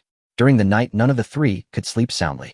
As soon as dawn broke, Lu Qingqing and Qin Lang took their weapons and stepped outside, where snowflakes were still gently falling from the sky. The snow on the ground was frozen. The newly fallen snow was not thick, making it not too difficult to walk. At the entrance, beneath a thin layer of snow, bloodstains and footprints were still visible, and the two followed the traces down the hillside. Before long, the bloodstains disappeared, likely because the wounds had frozen in the cold night. The two continued to follow the footprints forward. At the steep slope, the marks of slipping were very evident. It seemed that the thieves had fallen several times in the dark of night. However, by the time they reached the village entrance, the footprints had vanished. Seeing some signs of cleaning on the ground, it was likely that the thieves, fearing pursuit, had used a broom to sweep away their tracks. Once inside the village, the traces on the road became quite chaotic. The ground was covered with wheel tracks from carts left by vehicles transporting snow and scattered footprints. Lu Qingqing and Qin Lang made a round along the main street, but found nothing of significance. When they reached the old village chief's house, they saw three horse-drawn carts parked in the yard, and faint sounds of a woman crying came from inside. At that moment, the old village chief's wife came out carrying a basin of blood, and upon seeing Lu Qingqing and the others, forced a smile to greet them. She then seemed to remember something and hurriedly asked Qin Lang, "Xiao Lang, do you have any hemostatic medicine at home? Your granduncle was wounded in the leg by bandits, and the bleeding won't stop. There are no doctors in our village. What should we do?" Qin Lang recalled that his grandfather used to prepare some hemostatic medicine every year. After his grandfather passed away, this task had been handed over to Grandma, and their family prepared a batch every year. "Grandma, son, we still have some at home. I'll go get it."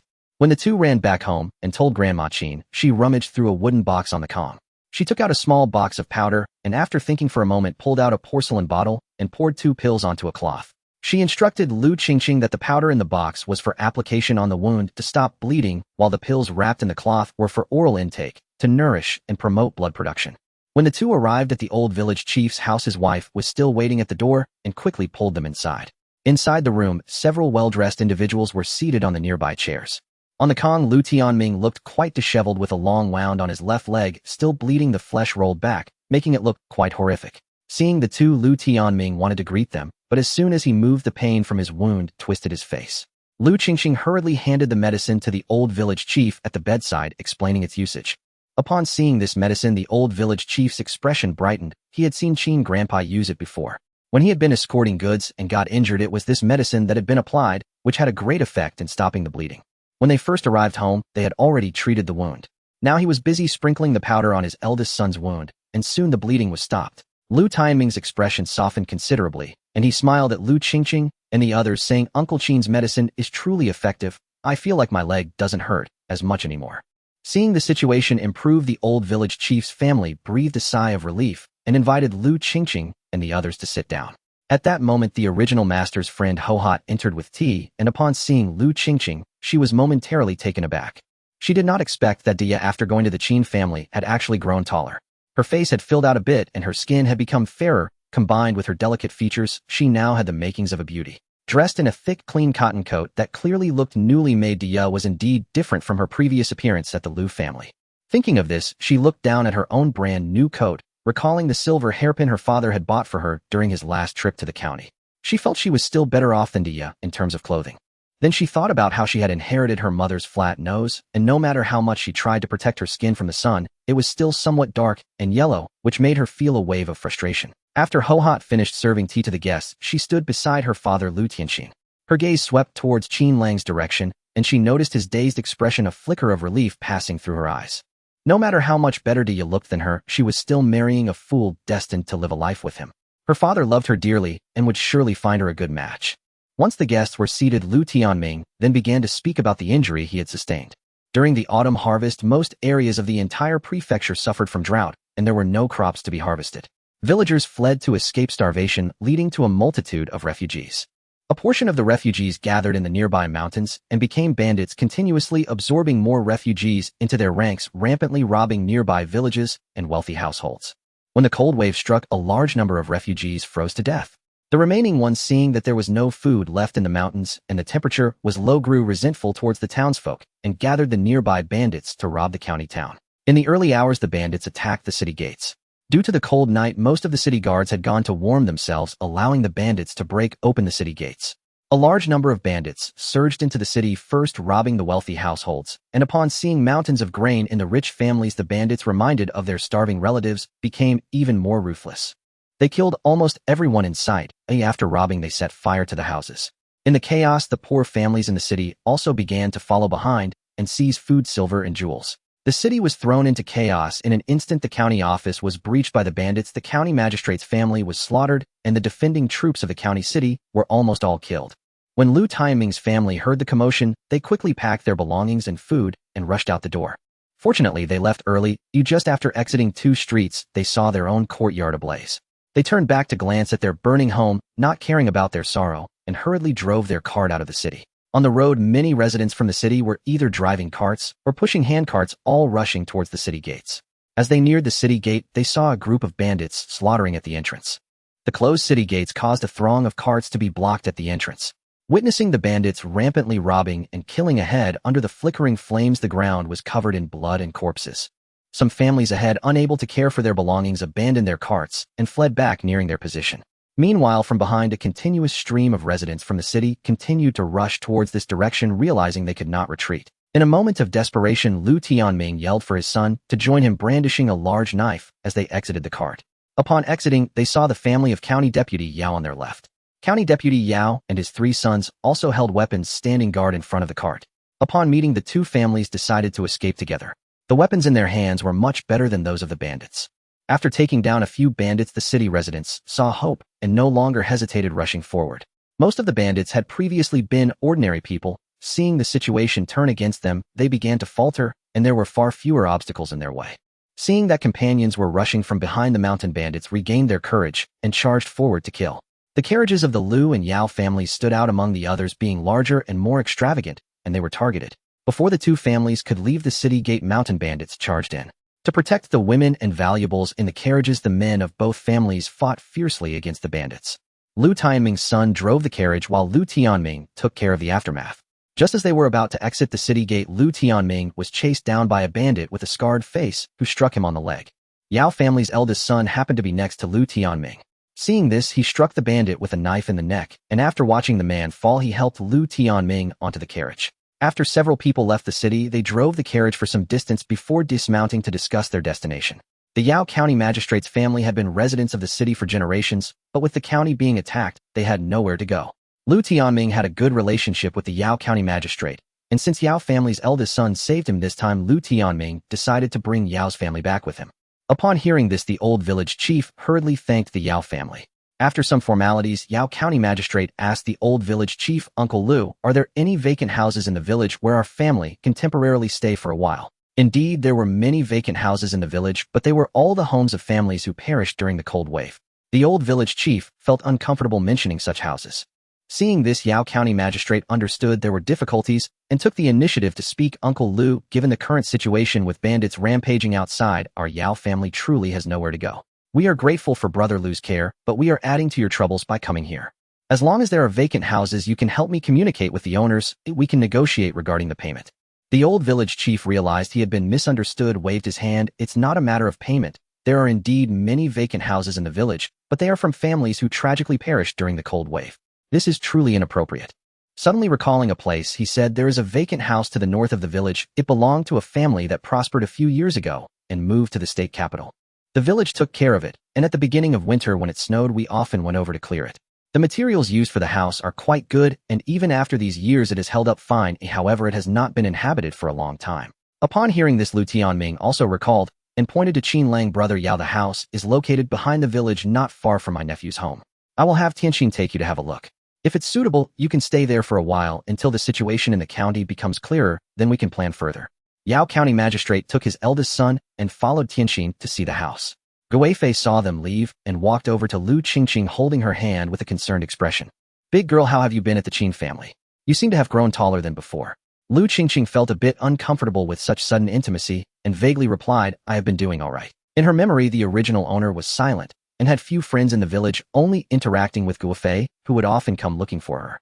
Guifei's family was considered quite wealthy in the village, and her father spoiled her, so her clothing was the best in the village. In contrast, the Lu family's attitude towards girls was entirely different despite also being a wealthy household. Guifei didn't have any serious responsibilities at home, only occasionally washing her own clothes, while the original owner was responsible for most of the household chores. Thinking of this, she heard Guifei's voice again. That's good, big girl. I heard you were sold to the Qin family. I wanted to come find you, but was stopped by my mother. Are you still doing as much work as before at the Qin family? Are they giving you enough food? Without waiting for Lu Qingqing to answer, she continued, I heard that when you got married, the Qin family didn't provide you with a dowry. Is that true? With Grandma Qin giving so much grain, you went there empty-handed. Aren't you suffering? Now that the weather is so cold, is the Qin family giving you cotton quilts? You can't endure this cold without bedding.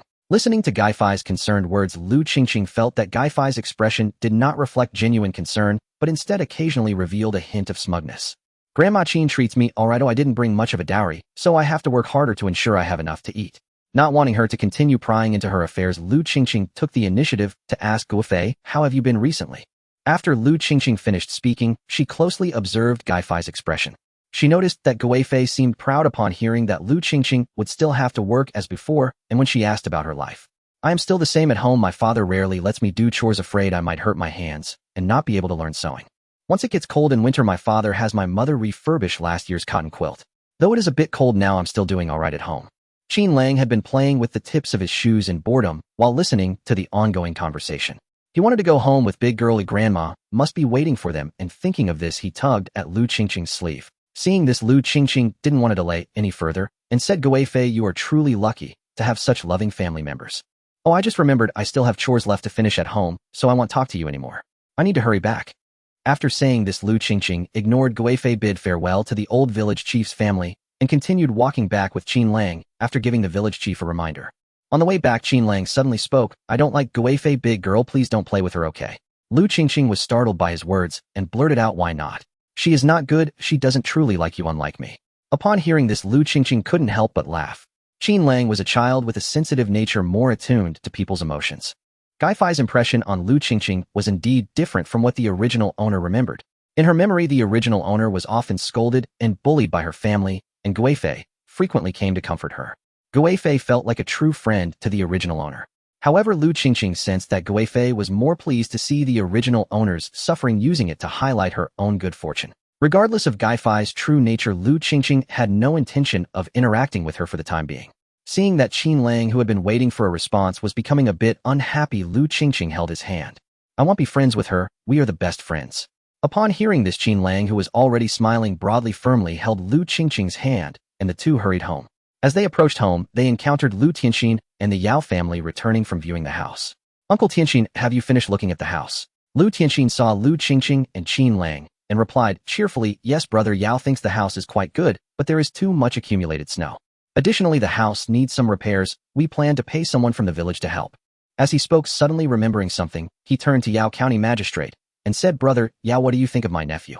He has practiced martial arts and is quite strong, and it's not far from here. Yao County Magistrate looked at the tall Qin Lang and nodded in satisfaction. Sounds good. Ooh, I trust the recommendations of brother Lu. This young brother appears strong and healthy. If he is willing to help, I can offer 5 coins. What do you think? Lu Tianqing knew that Yao County Magistrate had given more than necessary. In the village, it only took a day's work to clear the snow, and for 20 or 30 when many people were eager to do it. Knowing that he was doing this out of consideration for his older brother, and thinking that the medicine his brother had just applied was brought by Qin Lang, he no longer refused. He turned to Qin Lang and the others. Xiao Lang, are you willing to help? Lu Qingqing, hearing this, realized that they were intentionally taking care of them and cheerfully replied, "Of course, we will make sure to clean it thoroughly." Lu Tianxin smiled and nodded, continuing to look at Yao County Magistrate. "Brother Yao, now that the snow has stopped, I will look for Brother Wang from the village after my nephew finishes clearing it this afternoon. He used to specialize in this work, so if there are any repairs needed for the back house, he can find some young men to do it. You can stay in my house with peace of mind, and I will ensure the house is renovated properly." After exchanging pleasantries, Lu Qingqing and Qin Lang took the keys given by Lu Tianxin and returned home. After explaining the situation to their grandmother, Lu Qingqing intended to go to Zuzi's house and call him over to help, while she and Qin Lang went to shovel snow. However, Grandma Qin thought that thieves wouldn't dare to come in broad daylight, and since the house they were clearing snow from wasn't too far away, if anything happened they could hear them banging a basin. Unable to persuade Grandma Qin, the two took their tools to the house. They planned to return shortly, have lunch, and finish their work early in the afternoon. When they arrived, they saw that the house was covered with a thick layer of snow, and the snow on the lower level had already frozen. Lu Qingqing instructed Qin Lang to first clear the upper layer that hadn't frozen, while she went to the side, pushing aside the top layer of snow to reveal the clean frozen ice blocks underneath. Using an iron shovel, she chopped down vigorously. When she reached the bottom, she changed direction until she carved out a large rectangular ice block. Hearing Qin Lang still chopping ice nearby, and seeing that no one was around, she quickly stored the ice block in her space. The lower layer was separated by a bamboo mat, and the rectangular ice block stood vertically against the wall of the space, saving some room. By the time summer's heat arrived, this ice would come in handy. The two worked tirelessly, and by mid-morning they had cleared the snow from the outside of the house. Lu Qingqing took the opportunity to collect a good amount of clean ice blocks. When they started clearing the yard, the two first swept out a small path, and then returned home to get a ladder. Seeing that everything was fine at home, they felt more at ease. With the ladder, Qin Lang climbed up to the roof to clear the snow. The house was built with sturdy materials, and although some roof tiles were damaged, it didn't seem to be a big problem. In the middle of their work, the two returned home for lunch, feeling warm in their stomachs before heading back to work. By the time they had cleared the yard, the entire appearance of the house was revealed. It was a grand tall house made of blue bricks and tiles, square-shaped, with 4 main rooms and east-west wing rooms built quite impressively. The furniture inside was still intact, and there wasn't much dust on the floor, indicating that someone had often come to. Considering the generous amount of silver given by Yao County Magistrate after clearing the snow, Lu Qingqing and Qin Lang cleaned the house as well before going to call the old village chief over. When Yao County Magistrate saw the clean house, he was pleasantly surprised. He didn't expect it to turn out so well, nodding in satisfaction. Lu Qingqing had Qin Lang hold the 5 qian of silver they earned. Watching Qin Lang, who was unusually excited about earning money for the first time, they almost ran home. Upon returning home, Qin Lang presented the money to Grandma Qin, and as expected, both were praised by her. Listening to the compliments, Qin Lang stood proud with his chest out. This was his first time earning money. Grandma Qin lovingly touched the faces of the two, which felt icy cold. After looking at the two children's red, frostbitten hands, Grandma Qin hurriedly boiled a large pot of hot water to soak their hands and feet. She also brought a hot towel to warm their faces to prevent frostbite. At this time at the Wang family, the younger son Wang Diz lay unconscious on the Kong with a gaping wound on his chest, and flesh rolled outwards, severely frostbitten around the exposed area. The frostbite had progressed from being pale to now forming large blisters. Combined with the rolled wound, it looked exceptionally terrifying. At this moment, the elder son Wang Zabin turned over and cried out in pain, "Father, my arm hurts so much. It seems to be bleeding again. Please help me take a look." Wang Kongshi hurriedly stepped over, and upon seeing his elder son's wound oozing blood again, he shouted towards the kitchen, "Quick, bring the medicinal powder." A woman with a bruised face rushed over with a packet of medicinal powder. Upon seeing the bloody wound on the elder son's arm, she couldn't help but start scolding again. "That family of grim reapers, why doesn't heaven take them away? They've caused my son such suffering." Before she could say more, Wang Kongshi slapped her face and whispered angrily, "Shut your filthy mouth. Everyone in the neighborhood knows about this. How can our family live on? I think I didn't hit you hard enough, allowing you to still have the strength to babble here." The woman shrank her head, covering her face, not daring to speak again. Wang Kongshi carefully applied the medicinal powder and bandaged the wound with a white cloth. Seeing his elder son gasping in pain and glancing at his younger son, who was still unconscious, a surge of malice welled up in his heart. The Qin family's boy and that yellow-haired girl, he only wanted to steal some food, yet they treated him so harshly. Their family was already on the brink of starvation, and if it continued for a few more days, they would run out of food completely. In their family's desperation, hearing the old woman say that when they went to the county town to pay the grain tax, the Qin family still had spare money to buy cotton, he thought there must still be some food stored at their home. Moreover, their family was isolated in the back mountain with an old fool and a little girl that could be easily manipulated. Even if they were discovered while stealing, he wouldn't fear being overpowered. In this cold weather no one would be out, and even if they were killed no one would find out. By the time spring came next year, even if they discovered that they had died, it wouldn't lead back to his family. Wang Kongshi, fearing trouble, even took a knife from home. To his surprise, before they even entered the door, his younger son was knocked down. Before he could enter with his elder son, the elder son was shot in the arm with an arrow. In the night, the cold gleam of the big knife and the screams of his sons frightened him into fleeing with his two sons. The three of them ran, while anxiously looking back, fearing they would chase after them. When they reached home, Wang Kongshi remembered to cover their tracks and took a broom to sweep away the traces. By the time he reached the end of the village, he was utterly exhausted. Thinking it was enough in such a large village, and with the cold weather who would cooperate with them to investigate, he finally felt at ease returning home. Now seeing the miserable state of his two sons, the hatred in his heart surged again. Having lived this long, he had never suffered such a great loss. Both of his sons had been harmed by the Qin family, and he could never allow that family to live well. In the Wang family. At this moment, old lady Wang had prepared dinner, bringing out 3 bowls of vegetable porridge. The porridge was made from the wild vegetables dried earlier, combined with a spoonful of ground grain husk. In the Wang family. At this moment, old lady Wang had prepared dinner, bringing out 3 bowls of vegetable porridge. The porridge was made from the wild. What kind of pig food is this? It's bitter, astringent, and spicy on the throat. Wang Ziban glared at his mother. Seeing the food, he spat onto the Kong. Old lady Wang hurriedly picked it up, feeling distressed, and stuffed it into her mouth. Mumbling while chewing, "Good son, your mother also wants to give you something good to eat, but there's nothing left at home. It's all that family of calamity. Just borrowing a bit of grain from them, and look what you've suffered. If they pretend not to hear us, we could just borrow a few bags of grain to eat. How could it escalate to this? Injuries and bloodshed everywhere." Wang Ziban listened to his mother's nagging, already irritated by the pain of his wound, and recalled that it was her bad idea that led to his injury. Thinking of this, he pushed old lady Wang hard with his uninjured arm. Caught off guard, old lady Wang was suddenly pushed by her eldest son, and to protect the food in her hands, she bumped her head against the table beside her. The bump was quite hard, causing a severe headache and making her see stars. The bowl in her hand was also not protected, falling to the ground and shattering into several pieces. Ignoring her dizzy head, old lady Wang hurriedly went to grab the porridge that had fallen on the ground. She ate the top layer that was clean and without dirt, then went to the kitchen to get another bowl to store the rest. She planned to add some water and eat it later. Wang Ziban and his father paid no attention to the bump on old lady Wang's head. Wang Ziban was focused on how to get something good to eat. The food his mother made was simply pig food, completely inedible. Wang Kongshi, on the other hand, was plotting in his mind how to take revenge on the Qin family, while also recovering their grain and wealth. Looking at his still unconscious younger brother, old lady Wang called out a few times, but received no response, so she nudged him. Seeing that he still remained unconscious, she gently touched her younger son's forehead, and relieved that he didn't have a fever, she raised the porridge in her hands, and asked her eldest son if he wanted to eat. Seeing Wang Ziban turn his head away in disgust, she finally picked up the porridge and quickly took a few bites. After thinking for a moment, she left half a bowl just in case her younger son woke up and needed to be heated up for him. At night, her younger son Wang Diz developed a high fever, groaning and waking up Wang Deben beside him. He was already feeling uncomfortable from hunger, and hearing his brother's whimpers made him even more irritable, so he rudely called his mother awake. Old lady Wang touched her younger son's forehead and was startled, quickly waking up her husband beside her. Wang Kongshi looked helpless. There were no medicines for catching a cold at home. In the village, people generally endure small illnesses, and only those with some silver would go to see a doctor. Not to mention that their family was poor. Even if they had money, there was nowhere to find a doctor. They could only arrange for the old lady to use a cool cloth on her younger son's forehead, changing it frequently, hoping that. Meanwhile, the 3 members of the Qin family were unaware of the chaos happening at the Wang family. Fearing that the thieves would return, Lu Qingqing and Qin Lang planned to set traps by the courtyard wall. Looking at the previous footprints, the thieves had climbed over the wall from outside the courtyard. The snow piled outside was quite high. After circling the house, they discovered that apart from this spot, it was difficult to scale the wall anywhere else, and their own front door was very well secured. Last time they had entered after one person climbed over the wall and opened the door from the inside. Lu Qingqing planned to set traps in this area where the snow was high.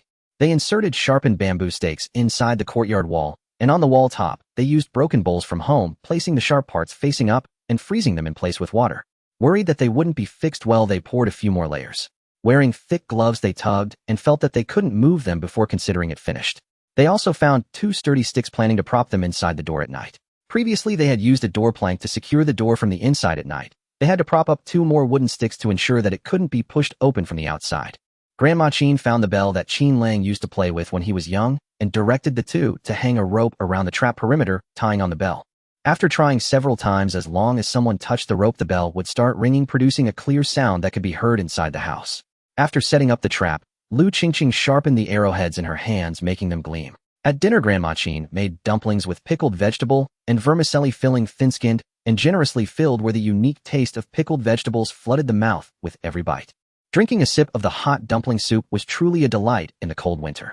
After dinner, Lu Qingqing began her daily archery practice more diligently than before, stopping only when her arms felt too sore to lift. Previously, when the thieves attacked, her archery skills were still lacking, and she was forced to take action. It felt just like the stress before an exam, when one plans to cram all night, but ends up falling asleep as soon as they pick up the book, only to wake up the next morning realizing that the exam is upon them. That feeling was the same. It was truly unbearable. Grandma Qin watched the two children practice earnestly, not wanting to disturb them, silently boiling hot water for them to wash up after their practice. Before bed, Lu Qingqing and Qin Lang lay on the calm. Under the oil lamp, Grandma Qin picked up the clothes that Qin Lang had torn while working and began to mend them. After chatting for a few moments, the two fell asleep. They had worked too hard that day and were both exhausted. Once Grandma Qin finished mending the clothes, she looked at the two children for a while before extinguishing the lamp and lying down. When she woke up in the morning, Lu Qingqing couldn't help but feel annoyed, slapping her forehead. Last night, she had thought to be more vigilant, but who knew she would fall asleep shortly after lying down. Grandma Qin couldn't help but smile, her voice laced with amusement. Little girl, at your age you are in your growth phase. How can you not sleep? Don't be too hard on yourself. I'm old and my sleep is light. If someone comes, I will hear them, so don't worry. Lu Qingqing recalled that the last time the thieves came, it was Grandma Qin who heard them and woke the two of them up. Feeling a bit embarrassed, she ruffled her messy hair, which was already tousled from not sleeping well, and became even more disheveled with that gesture. At that moment, Qin Lang also came in from outside. Seeing Lu Qingqing's messy hair, he instantly pointed at her and laughed. Big girl, your hair looks like a bird's nest on a tree. Oh, this part is almost there, he said, stepping forward to tug at the hair near her ear. Now it looks even more like it. Grandma, what do you think? As Qin Lang laughed while pointing at her, Lu Qingqing was still a bit dazed, but soon reacted. She got up, put on her cotton clothes, and chased after Qin Lang, pretending to hit him. Seeing that big girl was annoyed by his teasing, Qin Lang quickly darted behind Grandma Qin, making a funny face at her. Grandma Qin watched the two children play, a smile on her face, and after a while she called Lu Qingqing over to tie her hair. After a few months of care, Lu Qingqing's hair still appeared a bit yellow and looked very frizzy. Grandma Qin sighed inwardly. This girl still hadn't fully recovered. Thinking of this, she directed Qin Lang to fetch snow to boil water, as the well water had frozen. Since the snow began, their family had been drinking snow water. At breakfast, Grandma Qin divided the leftover pickled vegetable dumplings from yesterday between the two, keeping only 5 or 6 for herself. She also heated a few extra steamed buns, watching Lu Qingqing finish her dumplings before handing her another bun. Lu Qingqing knew that Grandma Qin treated her well, but her stomach, which had been starved back at the Lu family, couldn't take in too much. Although she had gradually increased her food intake during her few months at the Qin family. However, a large plate of dumplings plus 1 bun with vegetables and dumpling soup, she truly couldn't eat it all. She could only break off half of the bun and give it to Qin Lang. As expected, the two of them were both stuffed in the morning. While the Qin family was enjoying a harmonious atmosphere, the Wang family was in turmoil again. The old woman Wang took care of her young son, staying up most of the night without sleep, and finally saw her son's fever subside. Just as she had fallen asleep, she was called awake by her elder son. Wang Debin's stomach churned with hunger, and not daring to vent his anger at his father, he turned to his mother. The old woman Wang reluctantly got up, listening to her son shouting for something delicious, adamantly refusing to eat yesterday's pig food. Seeing her husband's lack of reaction, fearing a beating, the old woman Wang had no choice but to dig out her newest coat from the inner room and walked over to the next door. With a smiling face, she managed to exchange half a kilogram of white flour with the neighbor. Seeing the white flour, Wang Debin asked his mother to make pancakes for him. Wang Kongshi swallowed hard at the sight of the white flour. Just as a pancake was freshly made, Wang Debin, unable to wait for it to cool, grabbed it and was about to eat when he saw his father coming out of the house. The fear developed since childhood forced him to endure the discomfort in his stomach and hand the pancake to his father. Watching his father devour the pancake, Wang Debin couldn't help but swallow repeatedly. As soon as the second pancake changed color, he didn't care whether it was fully cooked or not, grabbing it and taking a big bite. He grimaced from the heat, but finished the pancake in a few bites.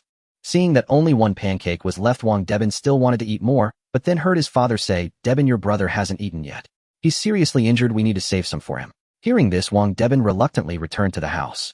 The old woman Wang finished cooking the last pancake and went inside to wake up her youngest son. Wang Daja snatched the white pancake and stuffed it into his mouth. He immediately felt pain in the wound on his chest, grimacing in agony, yet it didn't stop him from eating the pancake. It had been a long time since he had eaten white flour. Every day it was just coarse grains which had made his throat sore.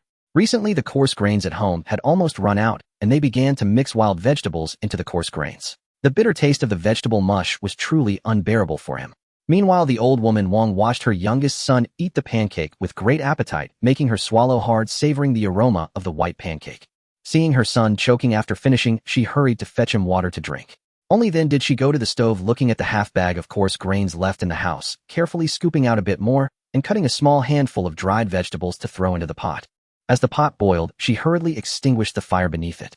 There wasn't much firewood left at home, so in the inner room, after waking up the youngest son, Wang Deja felt the pain in his body and said to his father with a fierce expression, "Dad, the Qin family dared to injure me like this. They must not be let off. Last time I went in, I saw their woodshed was full of firewood.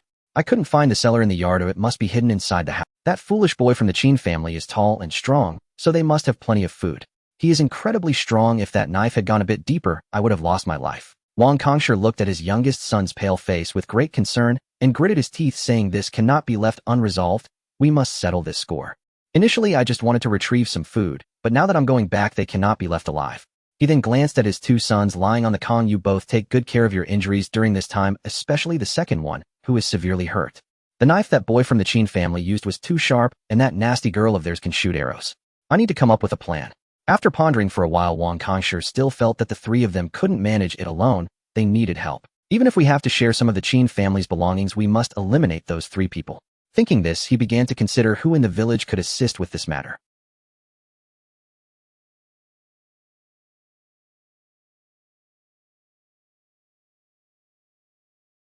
Moreover, that kid was very timid and probably wouldn't dare to do this. The others generally had families, parents, and siblings, which made it easy for them to be exposed. Suddenly, Wang Kongshi thought of two bachelors in the village, Lu Xingwang and Lu Xingxuan. These two had lost their parents early, were brave and combative, and had little interaction with others in the village. Furthermore, the two brothers had mixed in the county's gambling house for a while and had decent skills. The more he thought about it, the more viable it seemed, and Wang Kongshi immediately left the house, heading toward the Lu Xingwang brothers' home. The Lu Xingwang brothers lived in a dilapidated thatched house with only 2 rooms. The fence at the yard entrance was not high, and the ground was piled high with snow, indicating it had not been properly cleaned.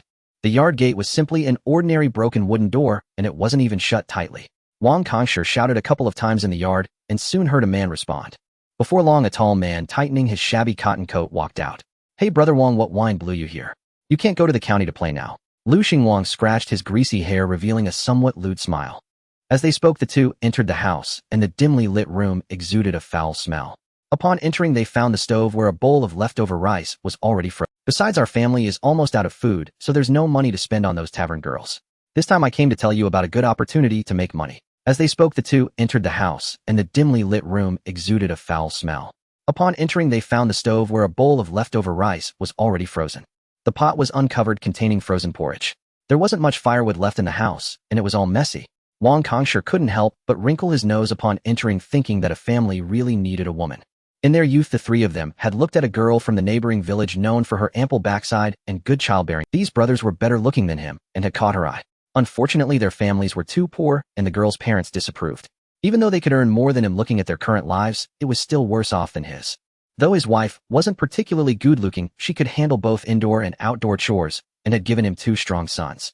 Thinking of this, Wang Kongshi unconsciously straightened his back. Inside, Lu Xingxuan heard someone enter and put on a shabby cotton coat that was shedding cotton. Upon seeing Wang Kongshi, he didn't bother to get off the Kong and just lazily leaned against the wall. Wang Kongshi explained the situation with the Qin family, emphasizing that they had plenty of food. Seeing the two brothers lacking enthusiasm, he went on to mention that the old man of the Qin family had made a lot of money in the past and must have saved a considerable fortune. Upon hearing this, the Lu brothers became interested as their family had some food. During the drought, the two had stocked up on food first when they saw things getting chaotic in the county. They were just short on money. The two had worked as enforcers in the gambling house and knew the tricks of the trade. They didn't gamble, but loved to visit the brothels, and over the years most of the money they earned was spent on that. This time, after Wang Kangshi's coaxing, the brothers also felt motivated. They thought that with the 2 of them plus the 3 from the Wang family, 5 people should easily handle the 3 weaklings from the Qin family. However, they heard that the Wang family had gone once and were beaten back, and both brothers had been injured. Hearing this, Lu Xingwang cursed Wang Kongshi inwardly. If it weren't for his 2 sons getting injured, this old fox wouldn't have sought out the 2 of them. Though he thought this way, he still agreed to the matter. Having held back for an entire winter, he was determined to find Xiao Taohong to vent his anger when spring came. That woman only cared about money. When the silver was less, she wouldn't even show up. Thinking this, Lu Xingwang felt a surge of anger again. Listening to Wang Kangshi still rambling about how fast that fool Qinlang's big knife is as well as how his little child bride can shoot arrows and such. Lu Xingwang waved his hand impatiently. The Wang family father and son were just a couple of village hicks. How impressive could they really be? Besides, he and his brother had robust physiques, being among the few tall figures in the surrounding villages, and they were strong as well. As for the old and young fools of the Qin family, how formidable could they possibly be? Seeing Lu Xingwang dismissing the Qin family, Wang Kangshi cursed under his breath at the fool, saying he was just tall but lacked brains. However, considering that he still had to rely on these two brothers, he had to calm down and explain. When he heard that Wang family's youngest son had suffered a knife wound as long as his arm and nearly lost his life. Only then did Lu Xingwang start to take the fool from the Qin family seriously. It seemed this fool wasn't as weak as he thought and should be approached with caution. As for the young girl that Wang Kangshi mentioned, Lu Xingwang still remembered her. She looked like a slender little bean sprout, and he could snap her neck with just one hand. No need to mention the old woman from the Qin family, as she was too old to be a threat. The most important thing was still to deal with the foolish young man from the Qin family. To think about attacking again this time, they definitely needed more people. With Wang family's youngest son injured so severely, there was no need to think about him. To think about attacking again this time, they definitely needed more people. With Wang family's youngest son injured so severely, there was no need to think about him. The arrow wound on the eldest son wasn't too deep. With some rest, he could still be of use. He and his brother plus Wang Kangshi and the injured eldest son totaled 3.5 men. They were a bit short on manpower, but if they sought more assistance, they would have to share some of the spoils, which made several of them reluctant. Suddenly, Lu Xingwang remembered Li Qingcai, who had always wanted to hang around with him. But that kid didn't have much to offer, so he was reluctant to take him along. If he brought him to the Qin family this time, he could be of some help without needing to share too much with him. That kid was simple-minded, a little bit of something would suffice to keep him satisfied. The walls of the Qin family were quite high, and the door was sturdy, forcing their way in would definitely result in casualties. Although the Qin family was far from the village, if any noise were to arise, it would bring trouble to them, especially since they still had to live in the village afterward. Lu Xingxuan suddenly remembered something and rummaged through the cupboard to find a package. Brother, look at this. I got it from Qingqing. This is a specially concocted sedative from the brothel. It's very potent, just a little can knock out a strong bull. Seeing this, Lu Xingwang took the paper package and opened it, but didn't dare to get too close. He knew what this was specifically used against the girls recently sold to the brothel. Once knocked out, they would have no awareness, and the drug was quite fierce. The three of them discussed the plan and decided to go in a few days. On one hand, it would allow the Qin family to lower their guard. On the other hand, it would also give Wang family's eldest son some time to recover. After discussing for a while, Wang Kangshi went home, while Lu Xingwang headed to Li Xingkai's house. Li Xingkai's parents weren't very pleased to see the notorious troublemaker come to find their son. Although their son often roamed the village, he was clever and filial, unlike those two rascals. However, when Li Chengkai saw Lu Xingwang come for him, he was overly excited.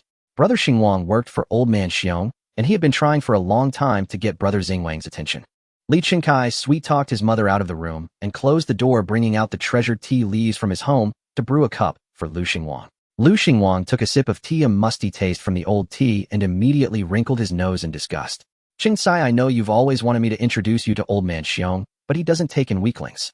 All of us brothers who follow old man Xiong are brave enough to walk through fire and water. Do you have the guts? When Li Chengkai heard this, he realized brother Xingwang had relented after all the pleading, so he quickly responded, "Of course, I'm not a coward, brother Xingwang. Whatever you need from me, just say the word, and he'll definitely be the first to charge in."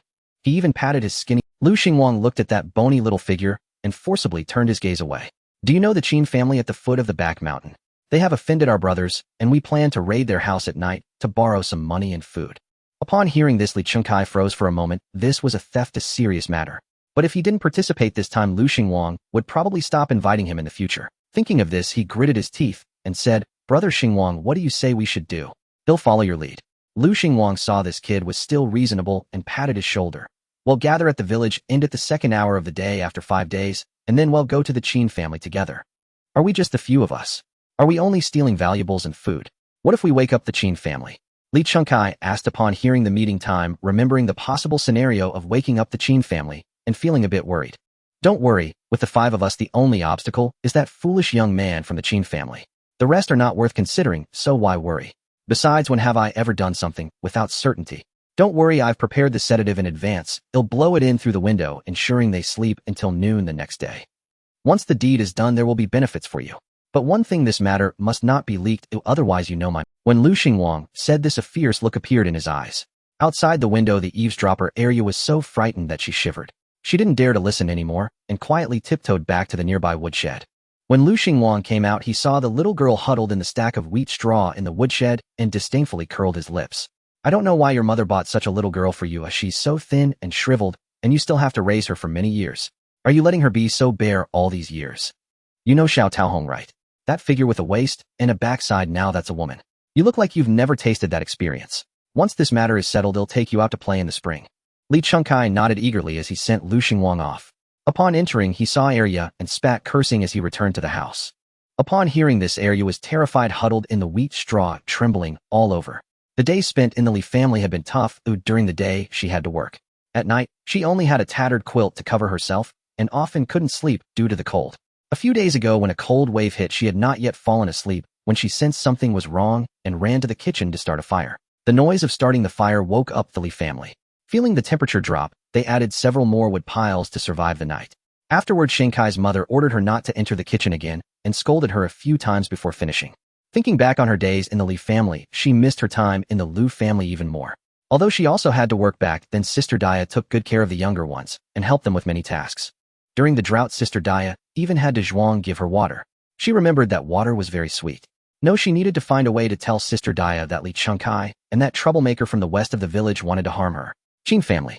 After waiting for several days without any thieves coming again, the people of the Qin family became increasingly nervous. Grandma Qin directed 2 people to deepen the traps by the courtyard wall, filling the bottom with sharpened bamboo stakes, ensuring that anyone who fell in would be impaled. The windows of the house were also reinforced, secured with wooden boards from the inside. They moved the cabinet to the back of the door, leaving only one door that could be opened, using the large cabinet to block the door at night. That night, after the Qin family went to bed, they heard someone knocking on the door. Qin Lang and Lu Qingqing got up armed and called out from the doorway, "Who is it at this late hour?" From outside the courtyard, a trembling little girl's voice replied, "Elder sister Dia, it's me, Arya. I came to tell you something important. Li Qingqing and a thug from the village are coming to harm you." Upon hearing this, Grandma Qin lit the oil lamp inside and peeked through the crack of the door, finding no one. She opened the door for Lu Qingqing and Qin Lang wielding their weapons and climbed the ladder to find that at the entrance there was indeed only Arya, a small girl. Only then did they open the door wide and let her into the house. Arya was dressed thinly and trembled from the cold after venturing out at night. Seeing this, Lu Qingqing hurriedly poured her a bowl of warm sweet water, watching her take a few sips to warm up. "Elder sister Dia, I've been trying to find a chance to come and warn you these past few days. They met at the Li family a few days ago and said they would come tomorrow at the hour of the pig. They have also prepared sleeping gas, and they said 5 people would come, so you must be careful." After Arya finished speaking, Lu Qingqing thought about it. The thieves who came that night were quite slender and did not resemble the burly figures of the Lu family brothers. Guessing that this was a new alliance formed after the last attempt had failed, she realized the Lu family brothers were no small threat. Before Lu Qingqing could think further, Arya stood up to leave. She had snuck out while the Li family members were asleep, and because Qingqing's mother often got up at night to relieve herself, she was afraid of being discovered and needed to return quickly. Seeing Arya shivering from the cold, Grandma Qin called her back and rummaged through the cupboard for a small padded coat. "Good child, it's commendable that you took the risk to come and warn us. This is an old coat that no longer fits anyone in the family. Oh, please don't refuse it." Arya was a bit stunned looking at the coat and hesitating to take it, but Lu Qingqing quickly took the coat and draped it over her. "Wear this underneath when you go back. If the Li family discovers it and asks, just say your mother gave it to you." As she spoke, she went to the stove and grabbed some steamed buns to stuff into Arya's hands. "Arya, you've done me a great service this time. Once this matter is over, I will reward you properly." After Arya left, the 3 members of the Qin family began to discuss. With 5 strong men coming tomorrow, they feared they wouldn't be able to handle it alone and needed to find some help. After deliberating for some time, they decided to ask the old village chief's family Zhuzi and the village head's family for assistance. Zhuzi was quite capable, and the old village chief's youngest son Lu Tianxin was strong as well. Combined with some traps, they should be fine. The village chief was mainly there to witness everything and catch them in the act. Early the next morning, Qin Lang and Lu Qingqing headed to the village. It was still very cold at this hour, and hardly anyone was out in the village.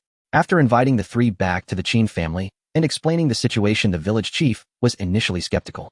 Did those thugs have the guts to do this? Upon hearing Grandma Qin confirm the situation, the village chief began to believe it somewhat, deciding they would know for sure by evening. He then realized what was happening and felt a surge of anger. These ruffians were like a few grains of mouse droppings, ruining the village's reputation. Was it easy being a village chief? He had just taken office and was already facing such troubles. Fearing discovery by Lu Xingwang and others, the village chief and his companions did not return home since morning. They stayed at the Qin household until midnight. At the hour of the pig, a sudden scream akin to that of a slaughtered pig echoed in the Qing courtyard, and the few people inside on high alert quickly reacted. In the courtyard by the trap, Lu Xingwang looked at Wang Kong, who was stuck inside, crying out in pain, and quietly scolded him to keep his voice down. However, the person inside couldn't help but scream from the pain, so Lu Xingwang decided to ignore him and ordered the others to come in quickly. Wang Deben looked at his father, who was howling in pain in the trap, wanting to pull him up. But when he pulled, the bamboo splinters scraped against the wound, causing even more pain. Reluctantly, Wang Deben gritted his teeth, promising his father that he would avenge him before quickly following the three in the front. Seeing such a commotion outside, Lu Xingwang wondered why there was still no reaction from inside, thinking that the people inside were frightened. He instructed the others to pry open the door, while he went to Grandma Qing's window, poked through the paper, and found there was still a thick mattress blocking the way. As he continued to search through the mattress, he suddenly heard a shout from inside. There are really little brats daring to cause trouble. At that moment, a door opened, and someone came out holding an oil lamp. Inside, Lu Qingqing hadn't had time to stop him when she saw the village chief stepping out. Wang Deben at the entrance thought it was a Qin family boy coming out and slashed at him with a knife. When he realized the person in front of him was the village chief, he couldn't hold back his strength. Fortunately, Qin Lang pulled the village chief aside, so the knife did not hit his shoulder, but his arm was still cut. "Hiss, that hurts. You scoundrels really dare to make a move. It seems you want to be expelled from the Lu family village." The village chief clutched his arm, hissing in pain while scolding. Seeing the village chief, Lu Xingwang and the others were taken aback. The village chief's arm was in severe pain, and after a round of scolding, the group fell silent. Upon hearing the village chief instructing Qin Lang and the others to bind them, Lu Xingwang's face flashed with a ruthless expression. "It seems this matter cannot end well, brothers. If we get caught, we will be driven out. In this freezing weather, going outside is tantamount to death. Instead of being caught, let's silence these people, and we brothers will be safe." Lu Xingxuan was the first to heed his brother's words, charging at the group with a knife. Seeing the others also coming close with knives, Zhuzi and Lu Tianxin raised their sickles to defend themselves, while only the village chief, with his injured arm, couldn't react in time. As Wang Deben charged over with a knife, the blade came closer, and in panic the village chief stepped back. Lu Qingqing had already gripped her bow and arrow when the village chief was injured. Seeing the village chief in danger, she quickly knocked an arrow and shot at Wang Deben's arm. Now Wang Deben's other arm was also injured, the arrow piercing through, blood gushing from the wound. The knife fell to the ground with a clatter, and Wang Deben rolled on the ground in pain. Lu Xingwang, witnessing this, muttered a curse at the uselessness, but dared not underestimate Lu Qingqing any longer. Planning to eliminate this long-range threat first, he ran over with his knife. Qin Lang, seeing Lu Qingqing in danger, forcefully chopped the knife away from Lu Xingxuan and rushed toward Lu Qingqing. The scene was 4 against 3. Zhuzi moved forward, blocking Lu Xingxuan, and they began to fight. Although Zhuzi had some skills, his weapon was insufficient, and he could only use clever maneuvers to hold his ground. Lu Tianxin faced off against Li Chengcai, who held a knife, but dared not strike. The two were locked in a standoff. Lu Qingqing noticed Lu Xingwang running this way, and was about to encounter Qin Lang. In the heat of the moment, she focused solely on eliminating Lu Xingwang. Casting aside distractions, she quickly knocked an arrow, aiming for Lu Xingwang's heart. With adrenaline surging, it felt as if her strength had increased many-fold. The bowstring was nearly fully drawn, and with a swift release, the arrow shot towards Lu Xingwang. The arrow pierced his heart, and Lu Xingwang kept running forward, his expression shifting from ferocity to disbelief before collapsing to the ground. The arrowhead still quivered within him. The crowd was stunned into silence, as no one expected the little girl, Lu Qingqing, to dare to kill. A peculiar quiet fell over the scene, only to be broken by Lu Xingwang, who continuously spat blood his throat, emitting rapid gasps. Lu Xingxuan had just taken a couple of steps towards his brother when he saw Lu Xingwang stop, breathing, his head drooping. Upon witnessing his brother's death, Lu Xingxuan went almost mad, letting out a painful roar and turning to slash even more ferociously. The pillar he was chopping against soon couldn't withstand the force, and the scythe fell to the ground with a clang, finally causing the crowd to react. Lu Xingxuan had just taken a couple of steps towards his brother when he saw Lu Xingwang stop, breathing, his head drooping. Upon witnessing his brother's death, Lu Xingxuan, in fright, he shouted and threw down his knife, turning to run toward the door, crying as he fled. Seeing Li Chengcai run away, Lu Tianxin took up the knife to assist Qin Lang. The pillar also picked up the knife discarded by Wang Deben and moved over to help. The three of them worked together, and after Lu Xingxuan received several wounds, he finally could not withstand the onslaught and fell to the ground. Lu Tianxin hurriedly kicked away the knife next to him, taking a rope to tie him up securely. Listening to the sounds of fighting and cries from outside, Grandma Qin in the room kept nervously gripping the scythe in her hands. Only when she heard the fighting stop did she relax a little. After they securely tied up Wang Deben, the few of them finally came to the trap. Under the light of the oil lamp, Wang Kongsher in the trap looked truly miserable. Bamboo spikes had pierced his thighs, calves, and buttocks, and the entire bottom of the trap was stained red with blood. He had lost too much blood and had already passed out. When the others pulled him up with the rope, the intense pain from his many wounds jolted him awake. At that moment, Wang Kangshi still didn't know that Lu Xingwang was dead, only focusing on the pain in his body. Upon seeing the village head when he emerged from the trap, he was startled. Seeing that they had all been tied up, he realized something was wrong.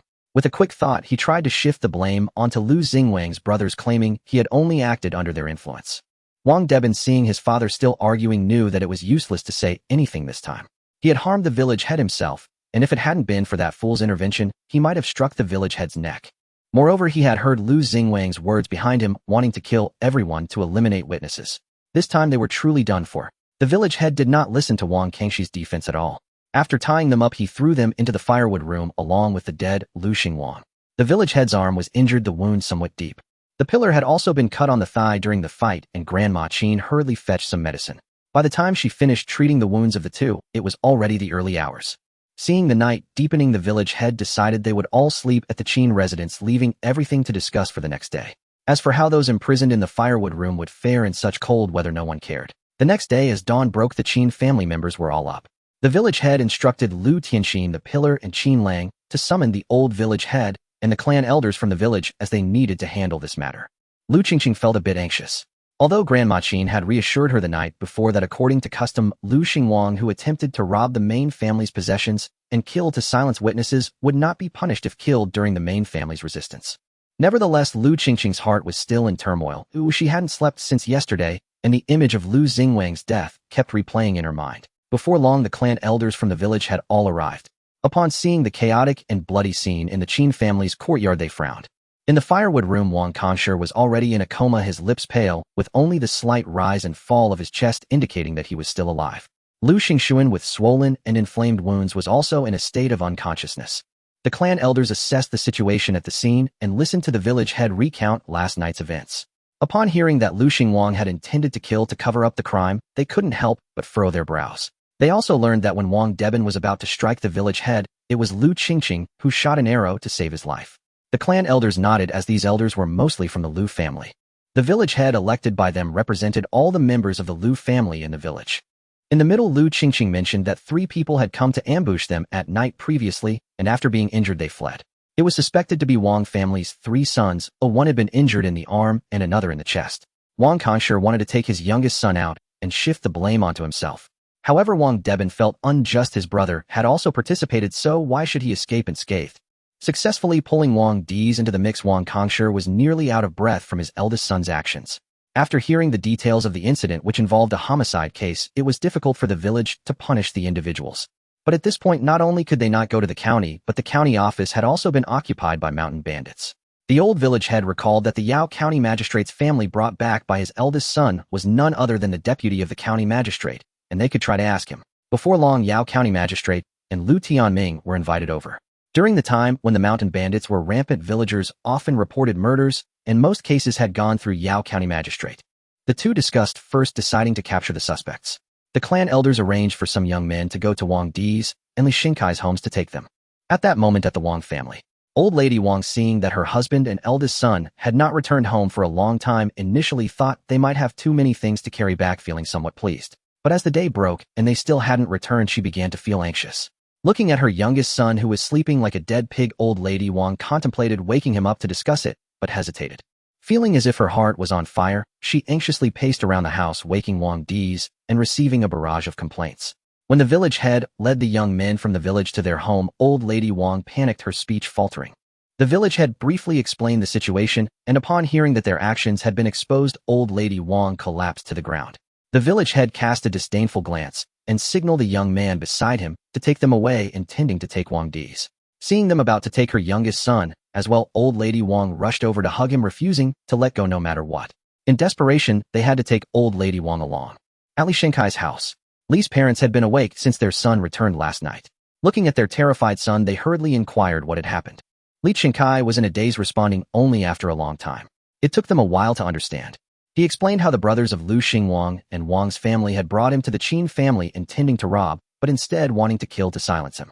Hearing this, both parents were already terrified, their legs trembling. Then they heard that Wang Deben had injured the village head and Lu Qingqing had counterattacked, and killed Lu Xingwang, leaving them even more dazed. Oh heavens, this is a catastrophe of monumental proportions. Li Xingkai's mother clutched her chest, wailing, while trying to calm herself. Though Li Xingkai's father was startled, he quickly regained his composure and hurriedly inquired about the details. Upon hearing that his son had not laid a hand on anyone throughout the incident, he felt a slight sense of relief. He intended to discuss with his son about what to do next, but found his son paralyzed with fear, his hands trembling uncontrollably. With a sigh, he began to ponder how to ensure his son's safety. His family had only this one descendant. He could not afford any mishap.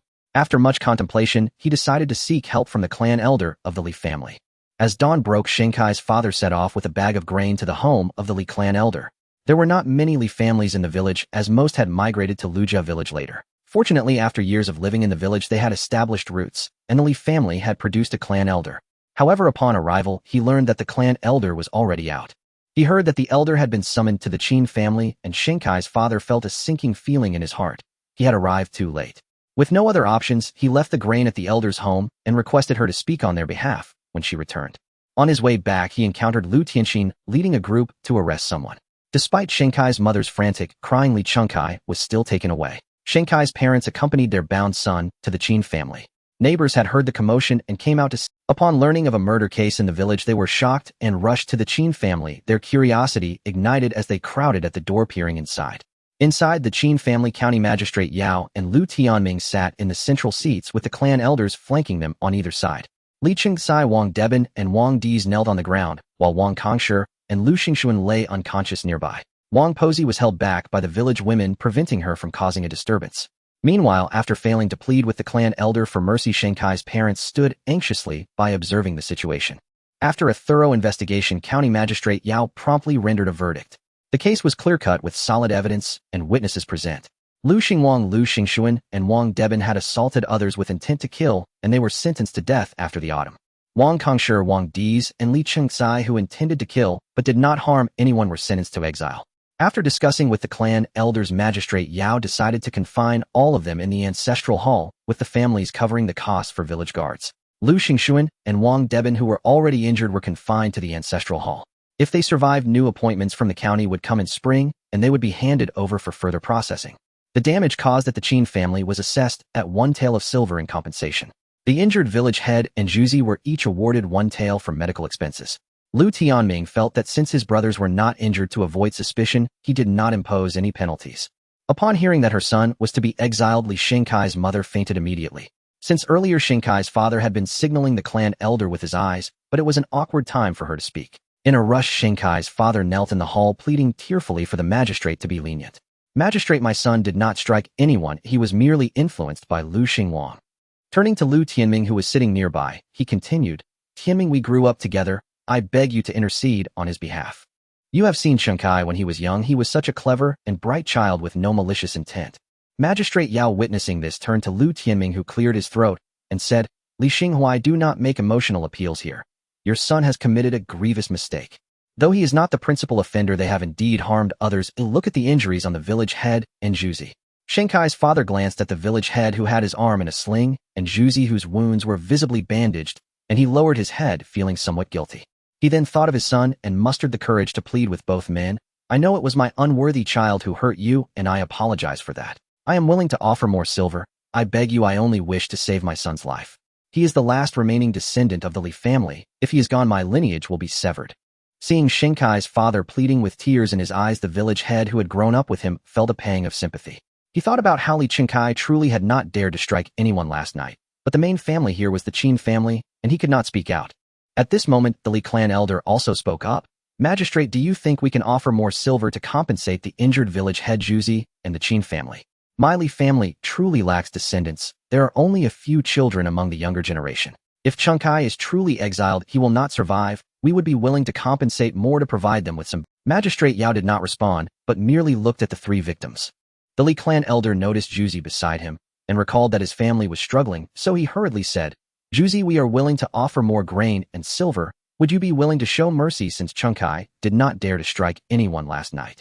Juzi hesitated a bit. His family was indeed short on grain. After paying the grain tax this year, there was barely enough left for his family to survive the winter.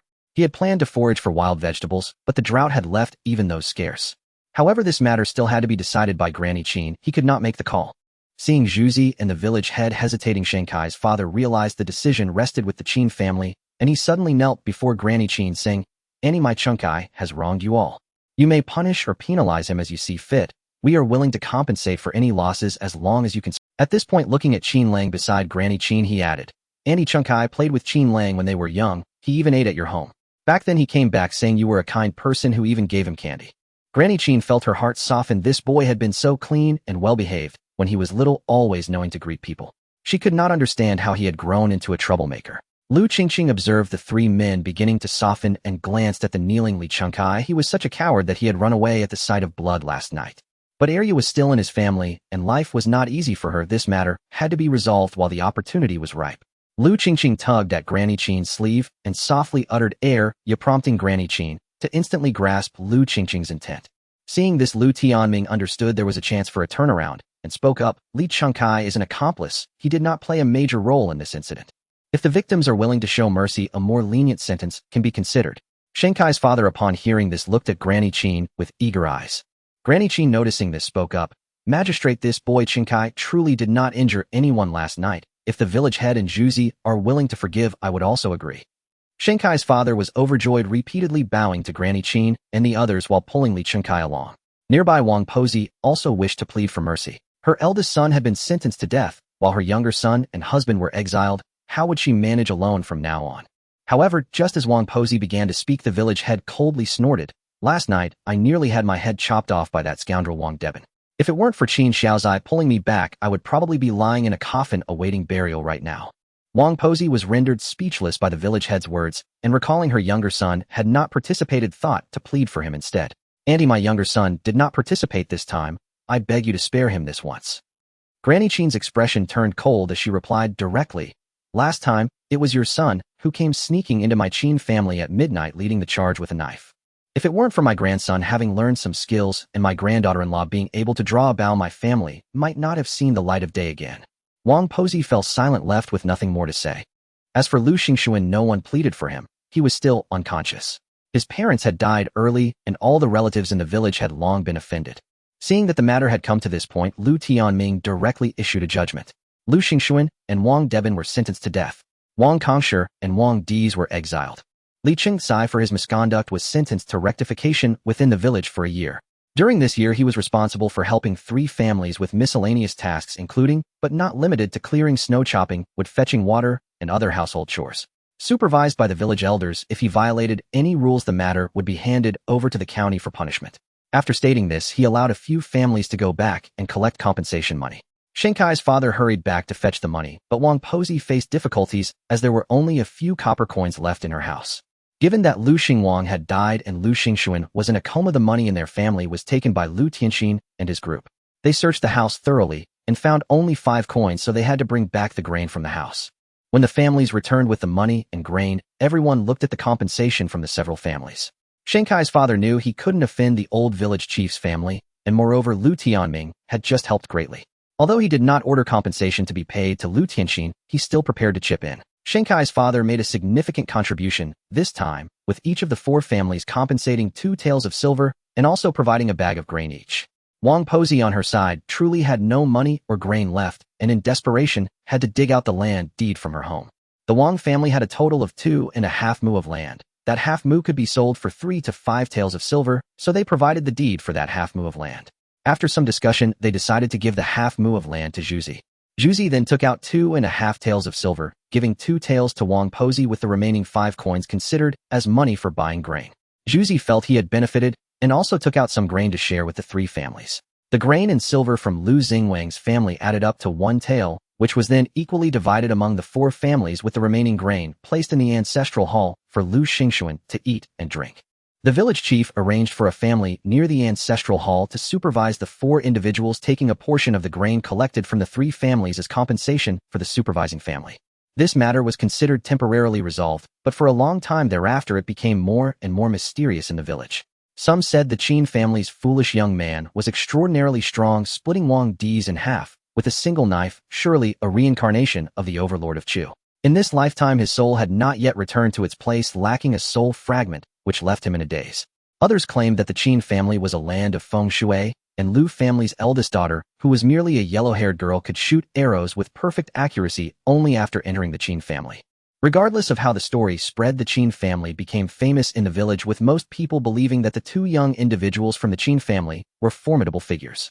Of course, some believed that it was the village chief, Zhuzi Lu Tianxin, and the others who were impressive, merely giving the credit to the two children from the Qin family. Nevertheless, the adults in the village educated their children not to provoke the foolish members of the Qin family in the future, advising them to keep their distance to avoid being struck by the foolish ones.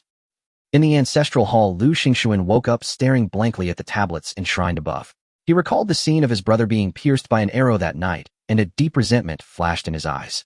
Soon the pain in his body awakened him. He had multiple knife wounds, all swollen and inflamed, and his head felt heavy. His lips were cracked, and when he attempted to speak to ask for water, he felt a painful swelling in his throat, and his voice came out hoarse. "Water, pour me a cup of water." Wang Deben and Wang Diz heard the voice and turned to look at the awakened Lu Xingxuan, a flash of guilt passing through them. They had just entered today, and the meals were provided according to the number of people. Seeing the two unconscious individuals, the brothers thought it would be a waste not to eat, so they shared the 4 bowls of food. Now seeing Lu Xingxuan awake, the less injured Wang Deben got up to fetch a bowl for Lu Xingxuan. The water in the bowl had already frozen into ice. With the current low temperature, boiled water would freeze shortly after being poured. The family responsible for supervision only brought 2 meals a day along with some water. They were not allowed to light a fire in the ancestral hall, so they could only endure the cold.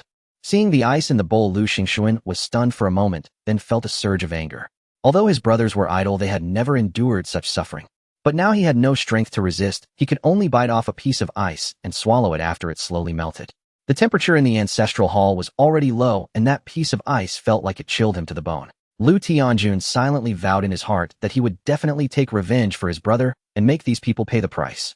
The 3 from the Qin family, especially that wretched girl, were the murderers of his brother. If given the chance, she would be the first to die. And the Wang father and son in front of him, if it weren't for them, his brother, and he would be safe and sound at home. Including the fleeing Li Chengsai, how could he be doing well? And those who judged him, he would not let any of them escape. At that moment, the voice of Wang Pozi talking with someone came. His third uncle, "I truly trouble you. On such a cold day you came to run this errand for me." The supervising man touched the copper coins in his hand and smiled. "Deben's mother, why be polite? You should hurry inside." As soon as Wang Pozi entered, she quickly ran over and embraced her 2 sons. "My sons, you have truly suffered. Let me take a look." Wang Diz was squeezed too tightly by his mother pressing on his wound, and he couldn't help but cry out in pain. Wang Pozi then released her grip, touched her sons' heads and faces, and seeing them frozen red, her heart ached. She took out the large bundle she had brought, digging out bedding and several pieces of tattered clothing. Quickly she arranged the original straw, laid out the bedding properly, and then looked at her husband lying on the side. Wang Kangshir had lost too much blood and was frostbitten. His face was pale, and he remained unconscious. While Wang Pozi was still helping him, she heard her eldest son mumbling about being hungry. Wang Pozi had no choice but to take out a coarse vegetable bun from her bosom, totaling 3, though they were not large. Wang Deben couldn't help but grimace, but he quickly reached out to take one. At this moment, the person outside supervising coughed a few times, and Wang Pozi knew this meant she needed to leave. She hurriedly instructed, "Deben, you are the least injured. Take good care of your father and brother inside. Do you understand?" I know, mother. Don't forget to visit us again tomorrow. Here they only give us a bowl of porridge. We can hardly be full. Sire, home has no grain left. I'll do my best."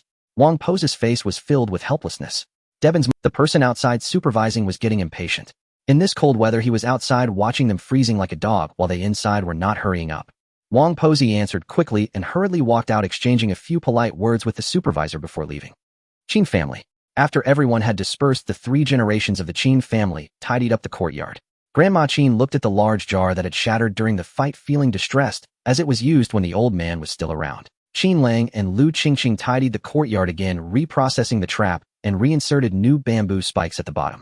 They decided to keep this trap just in case it could be used again. Grandma Qin then went to push a cart, placing 5 bags of grain on it. After thinking for a moment, she had Qin Lang fetch a load of firewood from the woodshed. She took out 2 bottles of ointment and 3 taels of silver, instructing the 2 to go out when it got a bit darker. After the 3 had dinner, noticing that the sky was darkening, Qin Lang pulled the cart and left the house with. They first arrived at Zuzi's house, where Zuzi's family was still having dinner. Upon seeing the 2 of them, Zuzi's wife warmly welcomed Yashao Lang. "You're just in time. Come join us for a meal. Don't be polite." Seeing this, Lu Qingqing quickly waved her hand, stuffing the silver into Zuzi's wife's hands while signaling Qin Lang to put down the grains and firewood. "Sister-in-law, don't fuss. We've already eaten. This is what Grandma asked us to bring over. We'll just drop it off and leave." Zuzi was a bit stunned by this. Zuzi's wife quickly reacted, and said, "Oh no to you, what are you doing? Quickly take your things back. We can't accept this money. What are you doing?" As she spoke, she tried to push the silver back. "We've already distributed quite a bit of silver and grains during the day. We can't take any more from you. Quickly take your things back." At this moment, Juzi also realized and hurriedly lifted the items back onto the cart. "Sister-in-law, this is what Grandma gave. Without your help last night, we wouldn't know what we'd be facing. So please don't be polite. Nada and I and Aaron and I are still young. They need to eat well to grow. Besides, it's exceptionally cold this year. Use this firewood first, and if you run out, come to my house to get more." Lu Qingqing had a serious expression. She was truly grateful to Juzi and the others for their help last night. Otherwise, just she and Qin Lang would surely have been injured, and with Grandma being older, it would have been troublesome if she had any accidents. Juzi and his wife couldn't refuse and accepted the grains and firewood. However, they absolutely refused to take the silver, saying they had already received enough for half an acre, which under normal circumstances would cost several taels of silver, so they were taking advantage of them. Lu Qingqing had no choice but to give up, leaving behind the medicine for wounds, reminding them to clean the wounds regularly, and then continued on towards the village. They first went to the old village head's house and found out that the house had been tidied up and that the Yao family had already moved in that afternoon.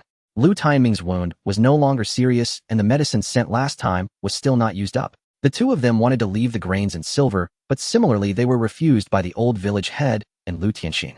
After some back and forth, they ultimately left behind 2 bags of grains while the silver was shoved back into Qin Lang's hands.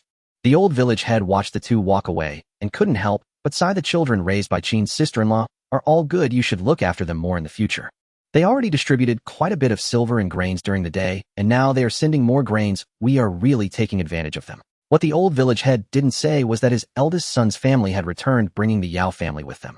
They had lost quite a bit of grain while fleeing for their lives. The old village head had to distribute some grains, as his family had also taken in his eldest son's family for meals, so the grains were indeed quite insufficient. Unaware of the situation behind her, Lu Qingqing arrived at the village head's house when the sky had already darkened and it became increasingly cold with the wind. The village head's house was warm, and when the village head's wife welcomed the two inside, the village head was sitting cross-legged on the Kong, happily puffing on his dry tobacco. Upon seeing the two, he was taken aback. When he saw the grains and silver, he also tried to refuse several times, causing the village head's wife to be anxious, fearing that the grains and silver about to be given would fly away. She kept giving the village head meaningful looks, and seeing the expression of his wife, the village head felt embarrassed and turned red. Fortunately, it was late at night and the room was dim. After a round of refusals, they eventually accepted the items. After sending the two away, the village head looked at his wife, who was gleefully touching the silver, and felt the urge to scold her. But then he remembered that both their children were about to get married, and his wife usually counted the household expenses carefully. The family was indeed not wealthy, so he had to give up. When they returned home, Grandma Qin looked at the returned silver and lamented that her late husband had made friends with good. After her husband passed, it was not easy for her, an old widow, to take care of her little grandson. Juzi often came to help with work, and the village head and old village head had also helped a lot.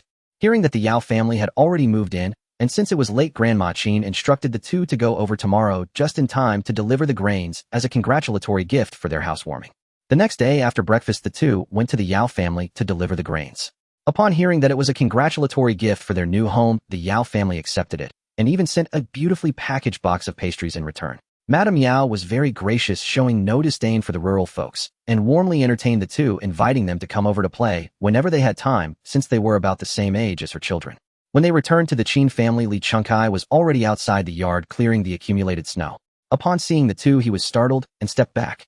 Lu Qingqing took a step forward and said, "I heard that my sister Arya is often bullied by you at your house, and that she can't even get enough to eat. Is that true?" Seeing the fierce figure approaching, Li Chengkai trembled in fear. She was someone who dared to kill. "No, I haven't hit her. I was just immature before and scolded her a couple of times. I promise I won't dare again." As he spoke, seeing that Lu Qingqing was still glaring at him, he quickly assured, "I absolutely won't dare again. I will definitely treat that stinky. No, I mean I will take care of Arya properly and won't let my parents bully her." Lu Qingqing looked at him. Like this, her expression finally softened. "All right, you finish cleaning this up, and I'll go back." After speaking, without waiting for Li Chengkai to reply, she returned to the house. When Grandma Qin saw the return gift sent by the Yao family, she opened the box of pastries, which had all kinds of treats that looked very appealing. She let the two pick a few pieces of their favorite pastries to eat, while putting the rest away. Grandma Qin heard that Lu Qingqing wanted to go see Arya, so she reminded her to bring Arya back for a meal. Seeing that Li Chengkai was almost done with his work, the two went to the Li family. From a distance, they could already hear the harsh insults from Qingkai's mother inside. "You little brat, you can hardly do any work all day, yet you keep complaining about being hungry. Did I buy you to owe you something? I see you are a harbinger of misfortune." My Qingqing was doing fine before, but since you came we've been dragged into this mess. How much have we lost because of you? It's all your killer sister's fault. As they got closer, they heard Qingqing's father yell from inside. Enough, what are you yelling about? The losses are already too much. Qingqing turned her head to glance at Li Qingqing beside her and saw him frantically waving his hands. While explaining that this wouldn't happen again, he quickly ran towards the yard shouting as he ran, Mom, what are you doing? At this moment, Qingqing's mother had just slapped Arya, and upon hearing her son's questioning, she was momentarily stunned. This little brat isn't obedient. Oh, what's wrong with me teaching her a lesson? Isn't that how it's always been? When Qingqing rushed in and heard this, she looked at the beaten Arya lying on the ground, quickly stepped forward to help her up, and seeing Arya's swollen cheek, she said coldly, Annie really has a lot of power. If I didn't know better, I'd think you were the county magistrate here, hitting whenever you please. When Qingqing's mother saw Qingqing and Qin Lang, she was momentarily stunned. Qingqing's father, hearing the words case judgment spoken by Qingqing, felt a wave of embarrassment. Yesterday, during the trial, she had just pleaded with the Qin family for her son, crying bitterly.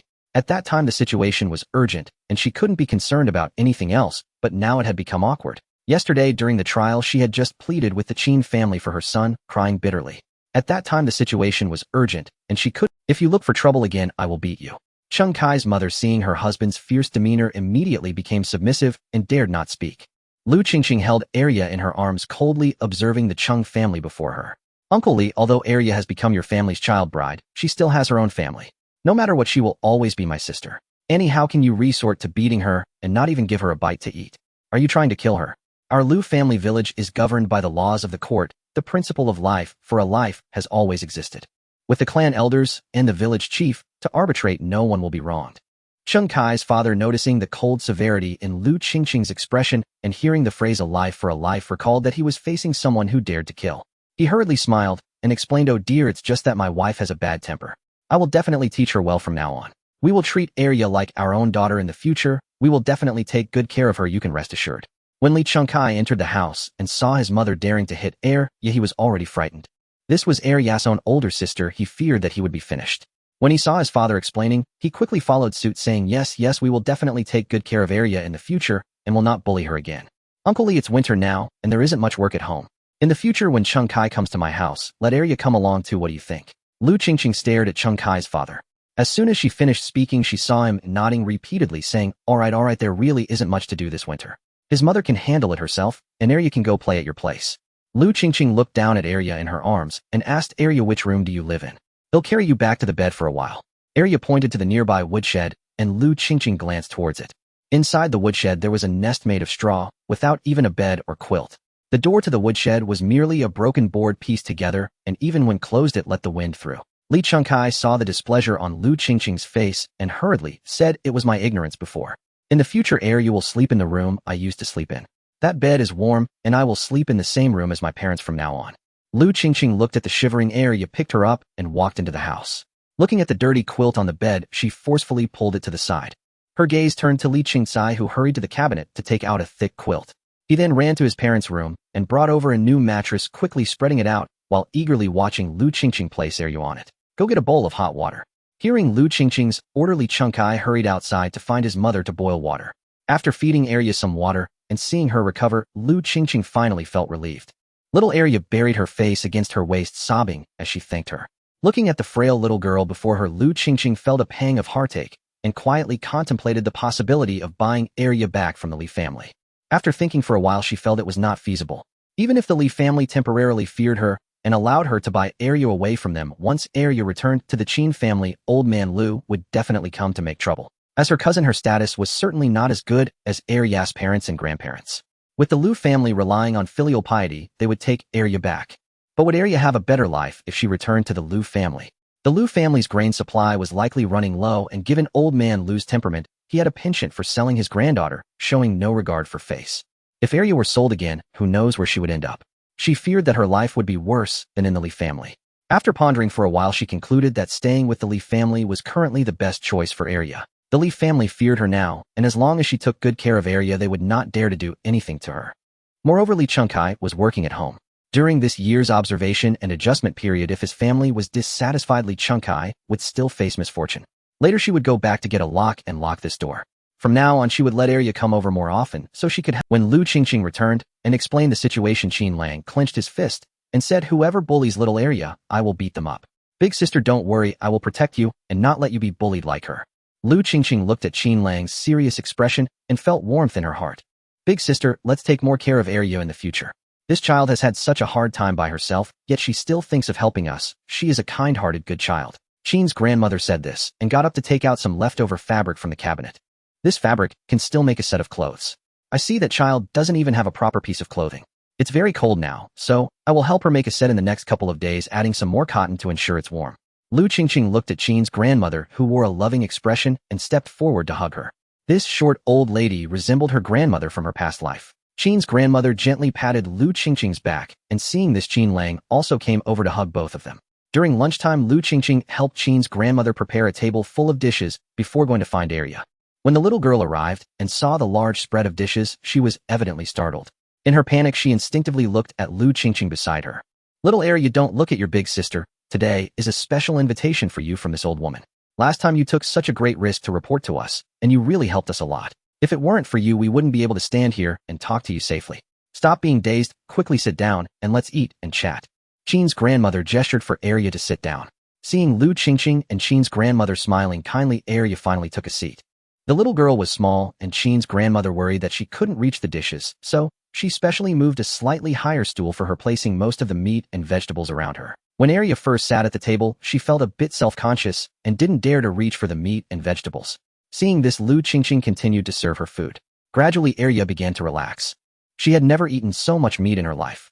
It wasn't until she was stuffed that she realized and awkwardly apologized, saying, I'm sorry, Grandma Qin, big sister, and little Lang, I ate a bit too much just now and couldn't stop myself. Silly girl, there's no need to apologize for that. Today is a special meal just for you. The more you eat, the more it shows our appreciation. Qin's grandmother looked at the slightly embarrassed little girl and smiled as she spoke. Your big sister is your biological sister. You have also helped our family. From now on, you can consider this place as your home. If you encounter any difficulties, just tell us. Seeing Qin's grandmother say this, Lu Qingqing also spoke up, saying, Area, I have already warned the Li family. If they dare to bully you again, just let me know and I will stand up for you. Qin's grandmother nodded along, saying, little Area, come over every day before noon. It will be warmer then. At this time, every household is hibernating and there's nothing to do. We can eat together and chat. Area felt a bit shy and said, Grandma Qin, I don't want to keep taking advantage of you. This year, every family is struggling with food. Qin's grandmother saw the little girl lowering her head and felt troubled. Knowing she was an honest child, she pretended to be angry and said, if you don't come, do you look down on our family, thinking we can't even spare this little bit of food? Seeing Aria's panic gestures, her expression softened a bit. If you consider us as close people, just come over. This old woman feels a connection with you. As the matter was settled after eating, the few of them returned to the bed and started chatting. Qin's grandmother took out needles and threads from the Kong table, measuring on Aria's body and marking the lines before she began to cut the fabric. Area had seen old lady Lu's sewing before and knew that Qin's grandmother was making clothes for her, which made her. She had never worn new clothes in her life. In the past, her mother had only altered her old clothes, which were always too big and often dragged on the ground. At this moment, Area no longer said anything, silently remembering this kindness in her heart. She would repay it when given the chance. They chatted in the room for half the afternoon. As the sky darkened, Lu Qingqing and Qinlang got up to send. Qin's grandmother packed some food in a bundle and also included some snacks that Area liked, so she could eat when she got hungry on the way back. Lu Qingqing and Qinlang escorted Area back to the Li family, and upon seeing them, Li Chengkai immediately became tense. Seeing that Qinlang and Lu Qingqing both had serious faces, he hurriedly started to assure them. At this moment, Chengkai's mother began to prepare dinner. Lu Qingqing began to test the lock she had brought, trying it multiple times without issue before attaching the key to Aria's neck with a string. Not long after, the dishes from the Li family were served on the table. Chengkai's father, seeing Lu Qingqing and Qinlang also present, stiffly made way. Lu Qingqing naturally would not stay for the meal. When she saw Area at the table, the food was no different from that of the Li Chengkai family, so she took her leave. After stepping outside, she squatted by the back window to listen for a while. Chengkai's mother complained a few times, only to be scolded by Chengkai's father. Li Chengkai was also scared out of his wits. Upon hearing his mother about to scold Area, he hurriedly told her to behave and not provoke Area again. Only then did the two of them head back. From that day forth, Li Chengkai came every day to do housework. Except for cooking, all other chores were left to him. When there was nothing else to do, the two of them continued their martial arts training. Lu Qingqing progressed rapidly and was already able to spar with Qinlang. Area, dressed in a thick new cotton coat, sat in the room with Grandma Qin learning needlework. Watching the two spar, she felt both curious and envious. Grandma Qin then decided to let Qinlang teach Area some basic methods to strengthen her body. The three of them practiced energetically, and the entire courtyard seemed to come alive. Soon it was the day of the Little New Year, and Grandma Qing placed great importance on the festival. On the day of the Little New Year before dawn, Grandma Qing began to busy herself at the stove. Various ingredients were laid out as today was the day to worship the kitchen god. Grandma Qing had already fried some meatballs, and the freshly made meatballs were sizzling and oozing with oil, filling the courtyard with a delicious aroma. The two practicing in the yard had their hearts drawn to the kitchen. Quickly finishing a set of punches, the two rushed into the kitchen in a few steps, circling around Grandma Qing. Grandma Qing chuckled as she watched the two children resembling greedy little cats and used chopsticks to feed them meatballs. After feeding them two each, seeing that neither had had enough, Grandma Qing took a small bowl and scooped some meatballs for the two, telling them to eat by the side. These freshly fried meatballs had a crispy exterior and a tender, springy interior.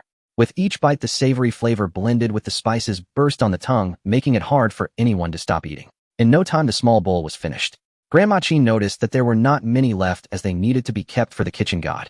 However, unable to resist the eager gazes of the two, she promised to make them sweet rice later. Only then did the two cheer and run back to the courtyard. In front of Grandma Qing, Qingqing felt as if she had transformed back into a child. Lu family. At this moment, there was no festive atmosphere at the Lu family. Old Man Lu and Old Lady Lu looked at the nearly empty grain sack, their faces growing longer. Despite their efforts to save every grain, the sack was still almost empty. This winter, the family had gone from 2 meals of porridge a day to just 1. Now, seeing that even this meal would have to be thinner during lunch, Lu Lisher went to ask Old Lady Lu for today's grain to prepare lunch.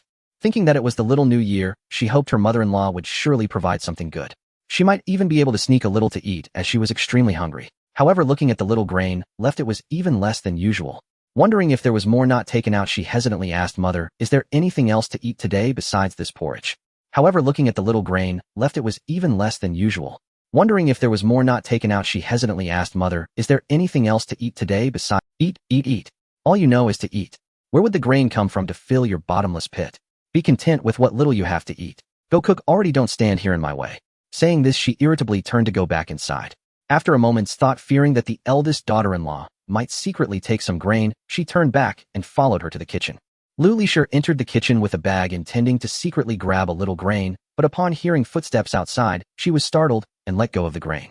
Quickly squatting down to pretend to light the fire, upon seeing it was Old Lady Lu, she cursed inwardly while forcing a smile.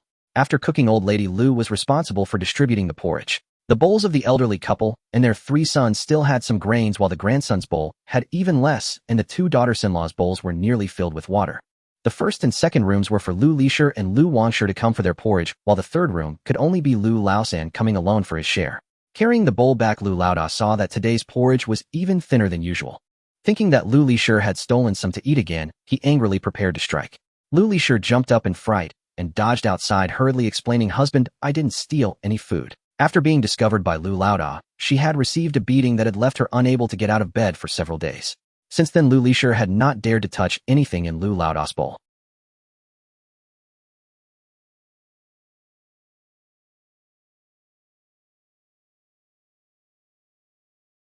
However, when it was her turn to cook, she would secretly take a little from the grain given by Old Lady Lu. Lu Laodao watched his wife, who appeared as frightened as a quail, and contemplated that after that beating, she surely wouldn't dare to steal again. But why had Mother suddenly reduced the grain? Today was still the Little New Year, and in previous years they would prepare chicken, duck, fish, and meat to worship the kitchen god. His mother had always placed great importance on these offerings. Today there was only a bowl of thin porridge, indicating that the family's grain was running low. Thinking about this, he grew increasingly resentful of the third son. Not only had he squandered the family's silver and grain, but he had also stolen the family heirloom, refusing to return it. Lu Laoda already knew that what was lost was a golden hairpin, which he had heard was exquisite. Unfortunately, by the time he found out, it was already gone. Lu Laoda had always suspected that the third son had hidden it, but he had searched every corner of the house and had found nothing. He even kept an eye on the third son for a while, checking the places he had been, but he still couldn't find it. From his observations, Lu Laer also shared the same suspicion, having watched the third son for a long time without any success. The two brothers had even beaten the third son several times, but he acted so convincingly that if he hadn't known that only the third son had access to his mother's key, he might have believed it. Because of this matter, Lu Laoda blamed his parents. He lamented that as the eldest son, most of the family fortune would go to him, yet he didn't even know about the most valuable golden hairpin in the family. In Lu Laer's room, Lu Wansher returned home holding porridge, and seeing that today's porridge was even less than usual, she didn't take any more. A few days ago, she had secretly gone to see her daughter again, and her area had grown taller with a bit more flesh on her face. The Qin family was full of kind people who had given Area plenty to eat. Her daughter told her that she went to the Qin family for lunch every day and had enough to eat. Last time when she secretly went to see her daughter, Area insisted on sending some grain back with her when she left, which she had no intention of accepting. Her daughter had saved some grain to give her, which warmed her heart. Her daughter was like her, knowing gratitude. In truth, she could eat anything, but her Area was still so young and needed to eat plenty to grow. Looking at her increasingly sullen husband since he had injured his leg, Lu Wangshe lowered her head, a hint of mockery flashing in her eyes. Since Area was sold, she had coldly watched these people from the Lu family. Lu Lair was nothing more than a devil in human skin. He loved no one but himself. Her daughter had been sold to such a vicious family, nearly beaten to death by that old woman from the Li family, yet he remained indifferent, only caring about the little grain from selling his daughter. She would never let him off the hook. And as for Old Man Lu and Old Lady Lu, the two culprits who sold her daughter, she would also make them pay. Now that the plants outside had frozen to death, she would wait a little longer. When spring came and plants began to grow on the mountain, she could surely find those few herbs she recognized. Soon the time came to New Year's Eve. Grandma Qin specifically asked Lu Qingqing to go to Li's house early to call for Area. Expecting the Li family to intervene, she was surprised to find that Li Shenkai's parents couldn't wait for them to take Area away. For the new year, the family had prepared some good food, and with Area gone, they could eat even more. Lu Qingqing ignored them and cheerfully called out to Area to come celebrate the new year with them. On New Year's Eve afternoon, Lu Qingqing helped Grandma Qin prepare a large feast. They had steamed 2 big pots of white steamed buns, 1 pot of sweet dumplings, and 8 treasure rice among other dishes. Grandma Qin also specially took out some good wine that Grandpa Qin had hidden. The children drank the grape wine she had brewed herself, which Lu Qingqing had tasted a little before. It had a low alcohol content, was sweet, and quite delicious. On New Year's Eve night, Grandma Qin looked at the children with great joy. After a cup of wine, she became more talkative. Grandma Qin praised the children endlessly, especially Lu Qingqing, who felt so flattered that she became shy. The praise sounded nothing like her. Everyone was very happy during the meal. After eating their fill, a few of them snacked and chatted with laughter from the room, occasionally carrying outside. Area was too young to stay up late, and before long she fell asleep. Lu Qingqing also forgot what time she dozed off, only to wake up in the morning and see the red envelopes prepared by Grandma Qin. The 3 children got up, respectfully bowed to Grandma Qin to wish her a happy new year, and held the red envelopes, all smiling so wide that their teeth were showing. In recent days, the temperature has gradually risen, and the snow on the ground has started to melt. The 3 of them have gone through a winter of training, and with sufficient food, they have all grown quickly. Especially Lu Qingqing, who has grown significantly taller and has gained some weight. As the weather warms, green sprouts have begun to emerge on the back mountain.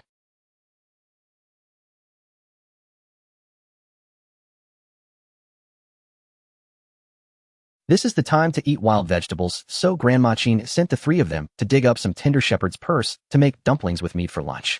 The mention of meat dumplings made with shepherd's purse made the 3 of them salivate with anticipation. Throughout this winter, they had hardly seen any leafy greens. The tender green shepherd's purse mixed with meat wrapped in white dumpling skins sounded mouth-watering. The 3 of them went out with a basket and encountered many villagers. Lu Qingqing noticed that after this winter, people appeared to be even thinner. Frostbite on their hands and faces was quite severe, and most people were in poor condition. Fortunately, Grandma Qin, fearing the cold outside, had wrapped their heads and faces before they went out, so it wasn't as noticeable at the moment. Seeing that many villagers were heading to the fields, the 3 of them walked towards the foot of the back mountain. From a distance, they could already see some green on the mountain. Upon reaching the foot of the mountain, they found that the wild vegetables here were even larger than those in the fields. One area was particularly full of shepherd's purse, vibrant and tender. In no time, they had dug up half a basket. Just then, the sky began to darken. Area noticed a large patch of shepherd's purse not far away and was about to call Lu Qingqing over. Suddenly, they saw something fall not far away, hitting the ground with a loud thud. Area was puzzled about what had fallen. However, Lu Qingqing's heart tightened. Her eyesight was good enough to clearly see that what had fallen was a hailstone the size of a fist. She quickly scanned the surroundings and noticed a shallow hollow in the mountainside about 10 meters ahead. Lu Qingqing grabbed the 2 beside her and hurried towards the mountainside. The hollow was too shallow, and as the 3 of them barely squeezed in, they saw a flurry of hailstones falling down. The hailstones hit the ground and shattered with the splintered pieces, striking the 3 of them on the legs and faces, causing sharp pain. The 3 could only use their clothes to shield their heads and faces, trying their best to huddle deeper into the hollow. Listening to the thud sounds of the hail hitting the mountainside, Lu Qingqing felt worried that this section of the mountainside might collapse. Tense and anxious, she watched the hail falling in front of her, soon accumulating on the ground. Lu Qingqing thought of Grandma Qin at home and was very worried, hoping the hail would stop soon. After what felt like a long time, the hail finally ceased. Lu Qingqing kicked aside the pile of hail at her feet and shouted for the two to run home quickly. Along the way they saw several people who had been struck by hail lying on the ground with bleeding heads, making Lu Qingqing increasingly anxious. Many roofs in the village had been damaged by hail, leaving large holes, and the ground was covered with a layer of hail. They rushed into the yard where the ground was also covered with hail, and seeing that Grandma Qin was not in the yard, Lu Qingqing felt a little relieved. Just as she intended to walk inside, she noticed some bloodstains near the well. Lu Qingqing's breath caught in her throat, and she quickly ran inside. There she saw Grandma Qin lying on the ground of the main room, a wound on her head still bleeding. Her legs and arms felt weak as she rushed over to support Grandma Qin. Seeing her chest still rising and falling, Lu Qingqing finally let out a sigh of relief. At that moment, Lu Qingqing realized her face felt cold, and only then did she notice that she had been crying.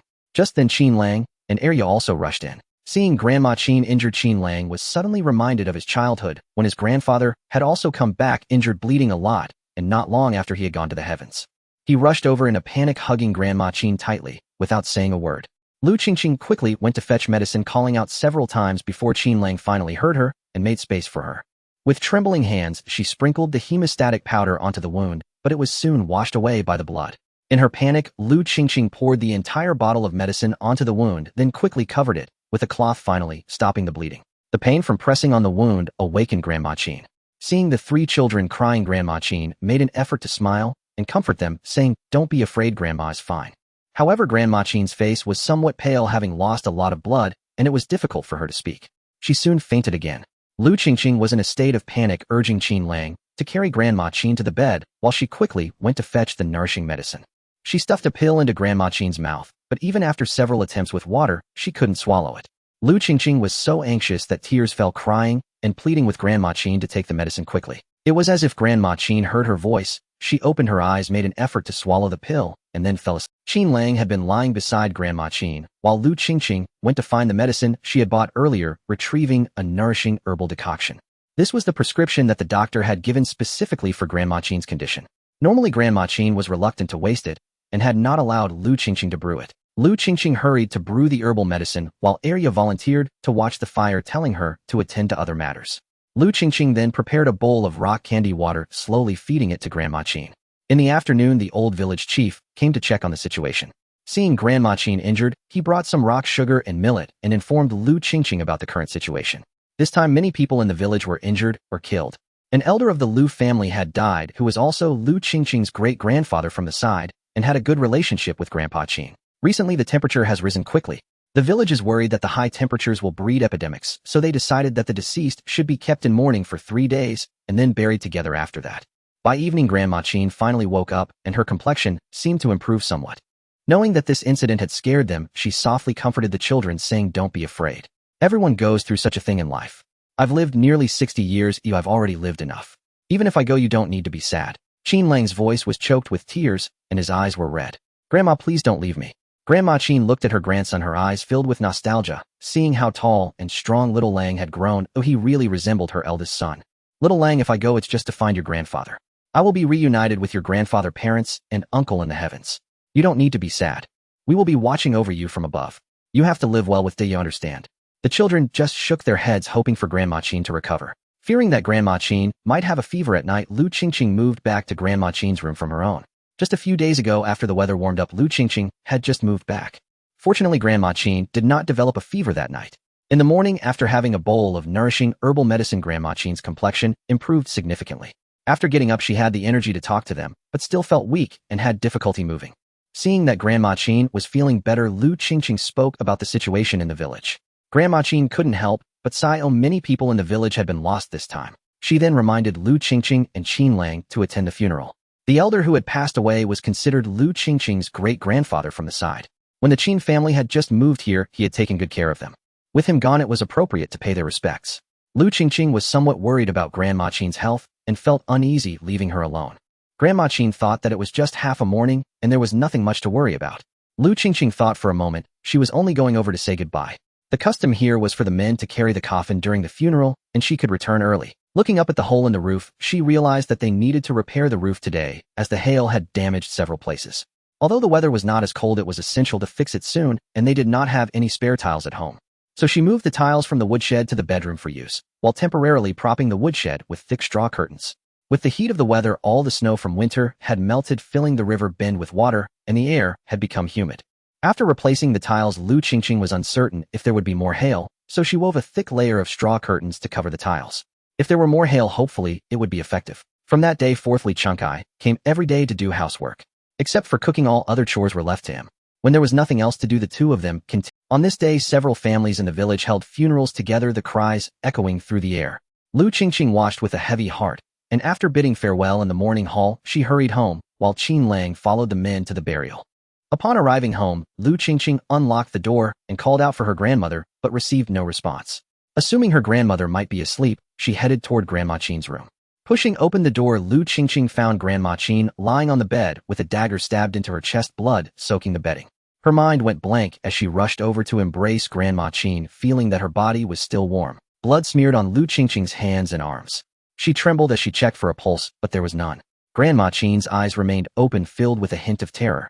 Qingqing felt a tightness in her chest as she struggled to take deep breaths, forcing herself to calm down as she observed her surroundings. The room was in disarray, with items thrown out of the wardrobe indicating that the intruder was clearly searching for money. The viciousness of it all was apparent. The dagger plunged into Grandma Qing's heart meant the assailant had no intention of letting her survive. Wait, this dagger looks familiar. It belongs to Lu Xingwang. It is the very dagger wrapped in blue cloth. Wiping away her tears haphazardly, Qingqing reminded herself not to cry any longer. She needed to avenge Grandma Qing. Grandma Qing's body was still warm, indicating that the murderer had not gone far and might even be hiding in the house. She took out her bow and arrows and slung them over her back, while gripping a machete in her hand.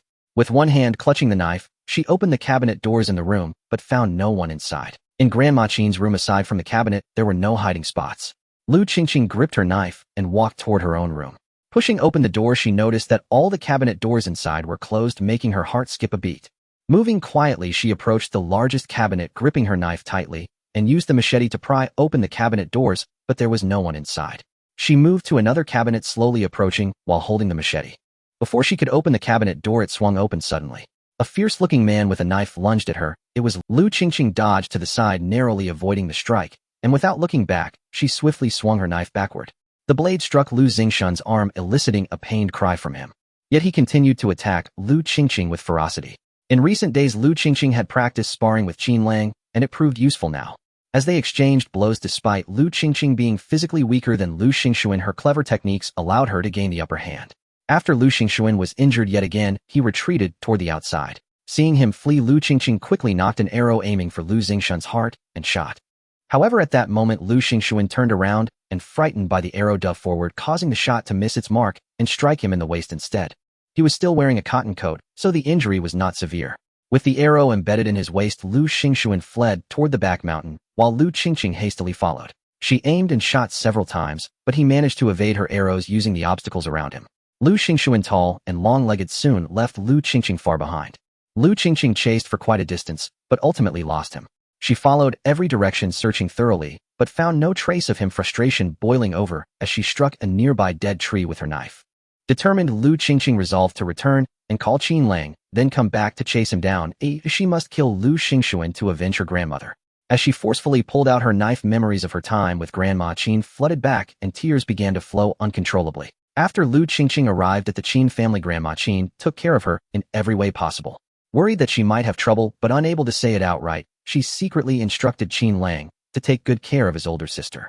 Qingqing was able to integrate into the Qin family so quickly thanks to Grandma Qing and Qinglang's attentive care. She had even coaxed Qinglang into saying he wanted to marry her, which Grandma Qing had known from the very beginning. This was something Qingqing had inadvertently learned during a chat with Qinglang later on. Grandma Qing, understanding her grandson, had asked about the situation as soon as Qinglang mentioned wanting to marry her. Grandpa Lu and his wife were notorious figures, and Grandma Qing was well aware of this. However, she still went to the Lu family to seek marriage, largely out of pity for the girl. People who have lived to this age understand the ways of the world, yet still retain a measure of kindness. True sincerity begets true sincerity. Grandma Qing genuinely regarded Qingqing as her own granddaughter. Thinking of the terror in Grandma Qing's eyes before her death, Qingqing wished she could kill Lu Xingxuan immediately. No, she couldn't let him die so easily, as she wanted to slice his skin bit by bit, making him experience the same terror and pain. Descending from the back mountain, she ran into Qinglang, returning. Qinglang was startled by the blood on Qingqing's hands and rushed over to check, only asking what happened when he saw she was unharmed. Lu Qingqing hesitated to speak, knowing that Qinlang's mind was still that of a child. With his beloved grandmother now gone, it would be hard for him to accept. Grandma was killed by Lu Xingxuan. Lu Qingqing's voice came out hoarse and dry, leaving Qinlang stunned, as if he couldn't comprehend the meaning of her words. Then realizing what she said, he quickly ran toward the house. Afraid he might fall into despair, Lu Qingqing hurried after him. Upon entering the house, it was clear that the scene before him shocked him. After a long while, he approached and held Grandma Qin's hand. The old woman's hand had turned gray from the loss of blood, and Lu Qingqing could still recall the warmth she felt when Grandma Qin used to stroke her head. Tears streamed down Lu Qingqing's face without end. Was it Lu Xingxuan who killed Grandma? Qinlang turned to look at Lu Qingqing, seeking confirmation. The boy's eyes were red, streaked with tears. It was him. Oh, I shot him with an arrow earlier, but didn't manage to stop him. He ran into the mountains. He went deep into the mountains. Ew, I couldn't catch up. Let's gather our things and head into the mountains. We must kill him to avenge Grandma.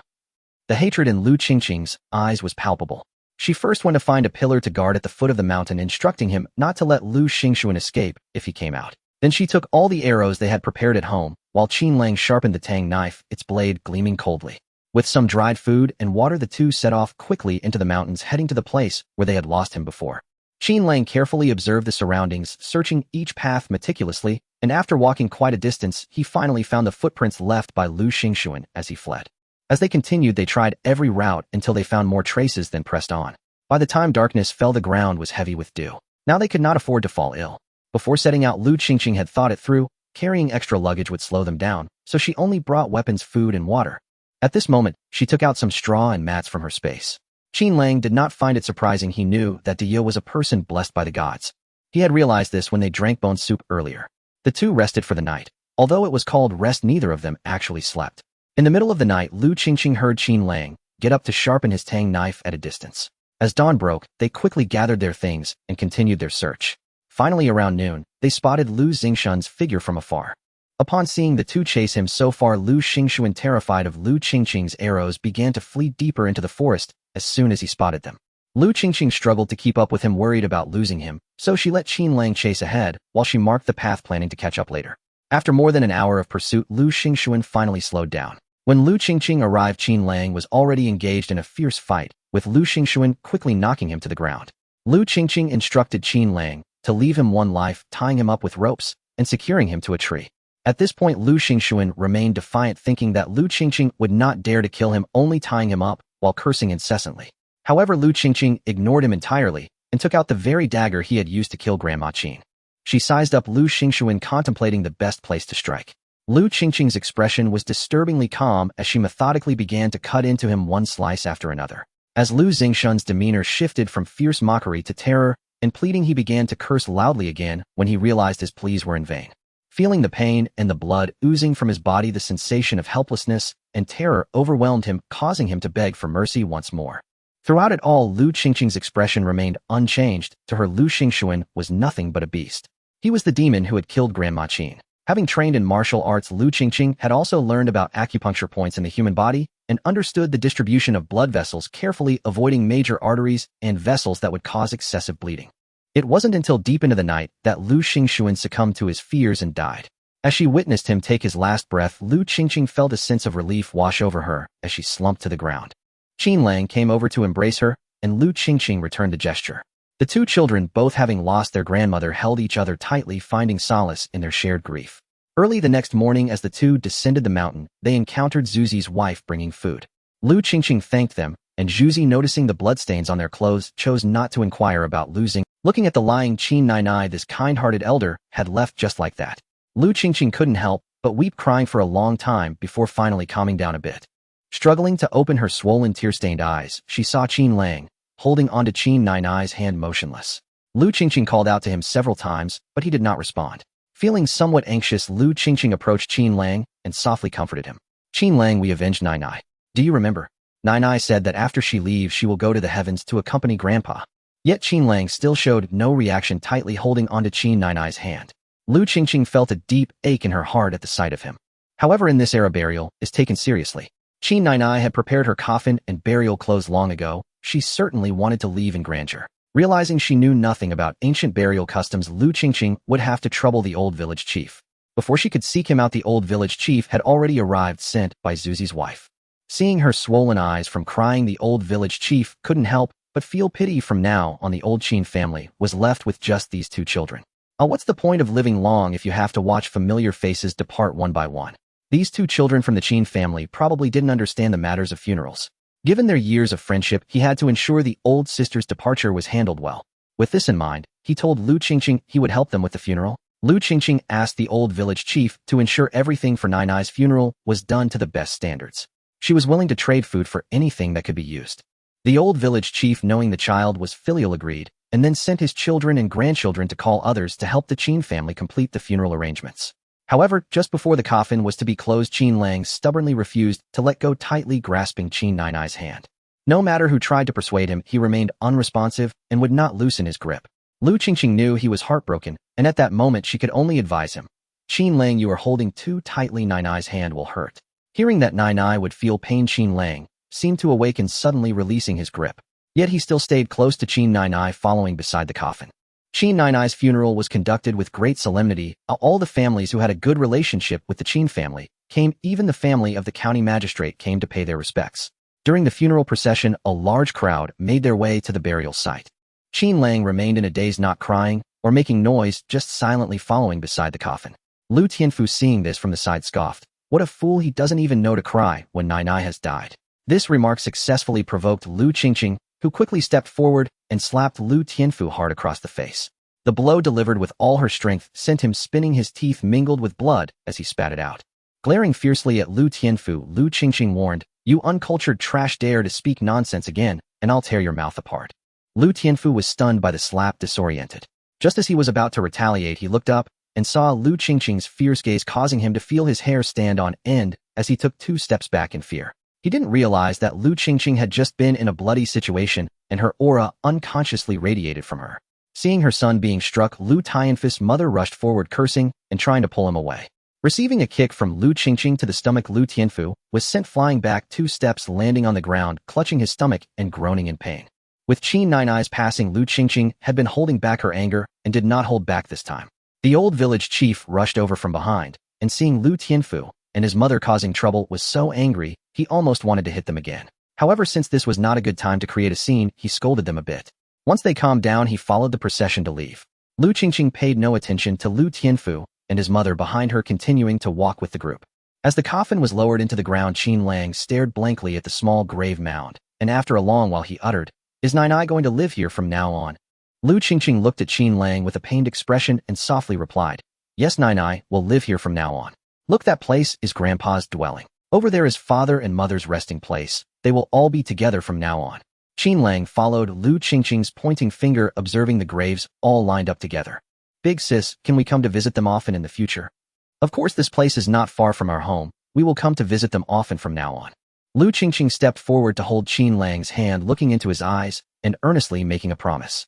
After Qin Nainai's passing, Qin Lang had a high fever for several days, and during his delirium, he would often whimper and cry. Lu Qingqing took care of him on the Kong in her room, tirelessly bringing down his fever, giving him water and feeding him. Finally, on that morning, Qin Lang's fever broke, and he woke up. When Qin Lang woke up, he was very quiet, but clung even more closely to Lu Qingqing. Whether cooking or doing chores, he followed her closely. Lu Qingqing understood he was in pain and had no good way to comfort him, so she allowed him to stay by her side. After Qin Lang's fever broke, Lu Qingqing finally gathered her spirits to tidy up the house. At this point, she realized that she had not found the gold bracelet that Qin Nainai had wanted to give her several times. It was a family heirloom of the Qin family for daughters-in-law. At the time, they had only found over 50 taels of silver on Lu Xingxuan, but did not find the bracelet. That gold bracelet had previously been kept in the Kong cabinet by Qin Nainai. On the day of the incident, the house had been ransacked. At that time, Lu Qingqing knew the money had been stolen, but her mind was not on that. She had only thought of revenge upon seeing Lu Xingwang's dagger. Furthermore, seeing only Lu Xingxuan hiding with a knife in the cabinet, she had not expected him to have accomplices. Now thinking back, if Lu Xingxuan had help, it was most likely the Wang family, father and son. If the Wang family truly participated, the most probable scenario was that after killing Qin Nainai, they took the money and fled. Only Lu Xingxuan held such deep hatred towards her family that he lay in wait in the cabinet, hoping to catch her off guard. Lu Qingqing carefully inspected the courtyard wall, and indeed found that the footprints from climbing over the wall did not belong to just one person. However, the traces on the ground were no longer visible, Too many people had come for the funeral in the past few days, covering the footprints with others.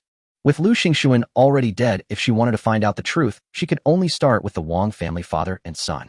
Since she knew there might be other culprits involved in Qin Nai's murder, Lu Qingqing would definitely not let them go. This was only a guess, and Lu Qingqing did not tell Qin Lang. Finding an excuse to comfort him, Lu Qingqing headed to the ancestral hall. The family responsible for bringing food felt some trepidation upon seeing Lu Qingqing. They had heard that Lu Qingxuan had likely been killed by Lu Qingqing and Qin Lang. At this moment, seeing Lu Qingqing approach, they were very cooperative, directly opening the door and letting her in. In the west wing of the ancestral hall, the Wang family of three was deep in discussion. Lu Qingqing suddenly pushed the door open, startling them.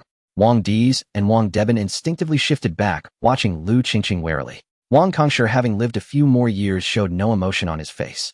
Lu Qingqing entered and was immediately overwhelmed by the smell in the room, instinctively covering her nose. The mattress on the floor was both torn and filthy, with something growing mold in the bowl beside it, while the strongest stench emanated from a nearby latrine. The latrine lid was carelessly tossed on the ground, and it seemed it hadn't been emptied in a long time, with urine stains all around, exuding a heavy foul odor. It's astonishing that the Wang family could endure such an environment. It seemed they had suffered quite a bit during this time, as all three appeared dirty and thin. The injuries on the brothers Wang Debin had seemingly healed, but their father Wang Kongshi still looked unwell, lying on the mattress with thick scabs over his wounds. Lu Qingqing's gaze fell on the brothers Wang Debin. Wang Debin shrank a little under her stare, while Wang Diz avoided her gaze. Previously, Wang Debin had been sentenced to death, while Wang Diz and Wang Kongshi had been exiled. With Wang Kangxi's injury, he probably couldn't even walk properly. Among the remaining brothers, Wang Debin was suspected more. However, it was clear that Wang Debin was a coward, while Wang Diz was somewhat bolder than his brother. The first time the Wang family raided the Qin family at night, it was Wang Diz who led the charge, and he was the one who got injured when he swung his knife at Qin Lang. Thinking of this, Lu Qingqing pointed at Wang Debin. "You come out, the house of Yao County Magistrate needs repairs. Come with me." Wang Debin instinctively wanted to hide when Lu Qingqing asked him to go out to work. Lu Qingqing shot him a glare, drew the bow, an arrow from her back, and aimed it at him. Wang Debin wanted to hide behind his father, but his father was still lying there, his injury not yet healed. His brother next to him directly retreated to their father's side. With no one to help him, Wang Debin reluctantly followed Lu Qingqing out the door. He thought they would head north towards the village, but Lu Qingqing took him directly to a room east of the ancestral hall. She closed the door and aimed the arrow at him without saying a word, staring coldly. Wang Debin broke into a cold sweat and stammered, "Big sister, big sister, what do you need me for?" Lu Qingqing's expression turned icy as she pulled the bowstring taut, directly aiming at Wang Debin, saying, "Where is my family's money? Where have you hidden it? I will count to 3. If you don't speak, I will shoot out one of your eyes first, then pull it out and shoot the other one, roast them, and feed them to the dogs. After all, you have already been sentenced to death. Losing a couple of eyeballs is a trivial matter that I doubt the county magistrate will mind." Wang Debin saw the bowstring drawn tight and immediately felt his legs tremble in fear. He had witnessed Lu Qingqing draw the bowstring taut and shoot an arrow through Lu Xingwang's heart. Just like that, with one arrow, a life was taken. Now with the arrow aimed at him, Wang Debin felt as if it were a death warrant. His knees buckled, and he fell to the ground, stuttering as he pleaded for mercy. "Big sister, I really didn't take your family's money, it wasn't me." As Wang Debin spoke, he observed Lu Qingqing's expression, and seeing that she was not angry, he quickly added, "It's all Lu Xingshun's doing, bits him. Ever since he was locked up, he has been cursing you, shouting that he wants to kill you. It must be him. I haven't dared to go out since the last time I was locked up. I swear to heaven it really wasn't me." Lu Qingqing snickered coldly, "But Lu Xingxuan said you were the one who killed my grandmother, that the gold bracelet and the silver were all taken by you. He said this was a plot by your Wang family, and he was just following orders. The one who did it was you, Wang Debin. If I want revenge, I must identify the right person." As Lu Qingqing spoke, she pretended to shoot an arrow. Wang Debin, both frightened and furious, turned pale. This incident had nothing to do with him. It was clearly Lu Xingxuan and his brother who did it. He had seen the gold bracelet hidden in his brother's sleeve, yet he was the one taking the blame. The lunatic before him was about to kill him. He felt more wrong than Do, he having neither taken the money nor caused the death, yet he was the one facing the consequences. Wang Debin was filled with hatred for Lu Xingxuan and his brother, and in his anger, he cursed loudly, "Lu Xingxuan, you bastard, it was clearly him who did it. He went with my brother, the money was taken by my brother, it has nothing to do with me. I beg you don't kill me. I know it was wrong to go to your house that night. I truly know I was wrong. I just wanted to take some money to buy food. I absolutely did not dare to harm anyone.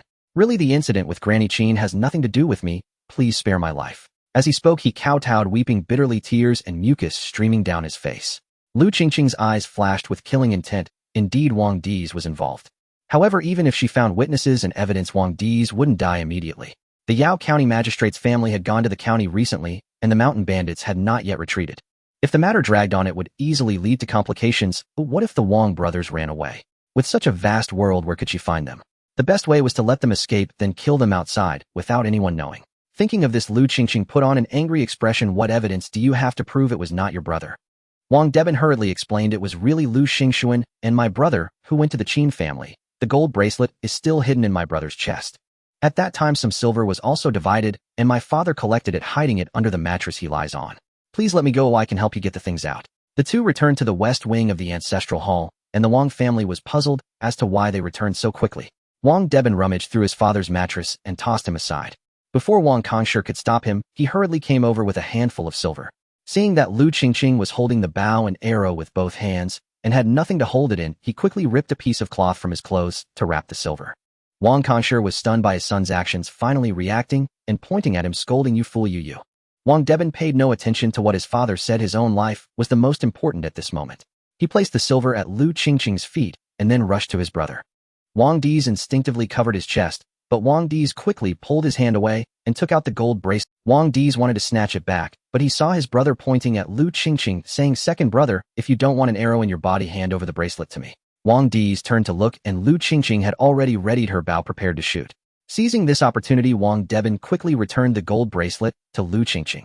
He swiftly placed the gold bracelet among the pile of silver, also kindly tying it up into a small bundle. After finishing, he puffed out his chest and looked at Lu Qingqing as if waiting for her praise. He swiftly placed the gold bracelet among the pile of silver, also kindly tying it up into a small bundle. After finishing, he puffed out his chest and looked at Lu, not to mention the dumbfounded Wang Congsher and Wang Di's. A thought popped into their minds. Is my eldest son brother under some kind of spell? You really are crazy, truly crazy.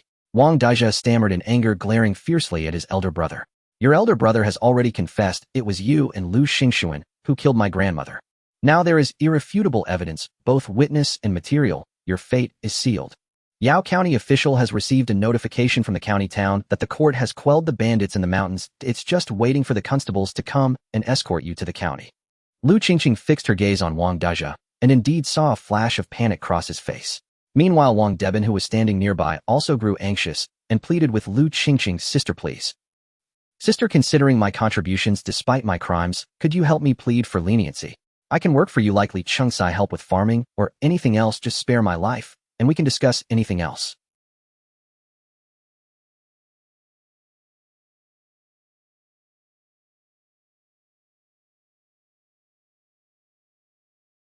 This matter of you making amends for your sins today, I will report to the county magistrate truthfully, Lu Qingqing said before ignoring the three Wang family members and turning to head home with the silver in hand.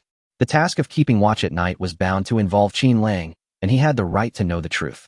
That night, Lu Qingqing kept a close watch on the eastern wall of the ancestral hall and the main entrance, while Qin Lang was responsible for watching the western wall and entrance. The two of them trailed behind, slowly watching as he exited the village, maintaining a leisurely pace far behind. Only when they had distanced themselves from the village did they quicken their pace to pursue.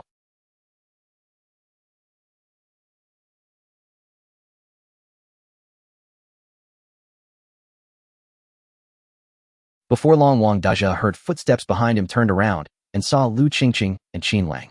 Just as he wanted to run, it suddenly dawned on him, and he exclaimed, you lured me out on purpose. Just to kill me yourself? Wang Dizhe looked at Lu Qingqing with some suspicion, seemingly unable to comprehend. The villain perished due to excessive chatter. Lu Qingqing didn't want to say much, directly drawing her bow and aiming for Wang De's right leg. Wang Dizhe attempted to flee, but was struck in the right leg by an arrow, causing him to collapse to the ground in pain. It wasn't me who killed your grandmother, it was Lu Xingxuan, it was him. Seeing Qin Lang approaching with a dagger, Wang Dizhe frantically explained. As the dagger came closer, the scene from the Qin family flashed back in his mind. Lu Xingxuan, filled with hatred towards the Qin family members who killed his brother, incited him to go to the Qin family and take some valuables. He promised that after this one time Lu Xingxuan would flee and all the blame could be placed on him. Thinking of taking some valuables, Wang Dizhe figured that if something went wrong, Lu Xingxuan would serve as a scapegoat, so he went with him. That day, during a funeral in the village, he thought the Qin family would be empty. However, when he scaled the wall, he found Grandma Qin at home. Upon entering the house, he was discovered by Grandma Qin. Seeing her about to shout for help, Wang Dizhe, fearing discovery, rushed over and covered her mouth. Grandma Qin struggled fiercely, her fingernails digging into his arm. In pain, he pressed down on her arm with his other hand, rendering her unable to move. Unexpectedly, at that moment, Lu Xingxuan stepped forward and plunged a knife into Grandma Qin's heart using that very dagger. Wang Dazhe watched in horror as Grandma Qin died, before his eyes blood spilling out, leaving him stunned. When he regained his senses, he began to blame Lu Xingxuan. Are you insane? You killed her. Lu Xingxuan, however, looked at him with a cold smile, mocking him. Oh, did you really think I wouldn't kill? To be honest, I came here today to kill. Killing one is breaking, even killing two is profit. Besides, she has already seen me. If I don't kill her, you'll have to run too. Wang Dazhe was left speechless by this statement and turned to start searching the cabinets. To his surprise, the Qin family was quite wealthy. They found over 100 taels of silver and a gold bracelet. Lu Xingxuan was unaware that he had secretly hidden the gold bracelet and only divided the silver they found. After Wang Dazhe got the money, he hesitated between escaping the village and hiding back in the ancestral hall. If he fled, he would have to run for the rest of his life, unable to do anything without household registration. After thinking it over, he returned to the ancestral hall. If I had known it would turn out this way. Wang Dazhe felt the pain in his chest gradually fade away as he lost consciousness. Lu Qingqing stared at the dagger embedded in Wang Dazhe's heart and walked over to grasp Qin Lang's hand. We avenged Grandma. Lu Qingqing took a shovel from her space, dug a pit in the woods by the roadside, and buried Wang Dazhe before quietly returning to the village. The next day, when the guards brought food, they discovered Wang Dazhe was missing and hurried to report to the village head. They searched the village but found no one, concluding that Wang Dazhe had escaped. Wang Deben, seeing that his brother had indeed fled, suddenly felt a pang of regret. Had he known it would go so smoothly, he would have gone with him. Now he hoped that when they were escorted back for trial, he could receive a lighter sentence for having made amends for his sins. Qin family. After avenging their grandmother, the two felt as if they had lost their purpose and lay at home in a daze for several days. Lu Qingqing and Qin Lang occasionally forgot that Grandma had passed away, unconsciously calling out for her. Only when they called out did they remember that Grandma Qin was gone, and both would feel a wave of sadness.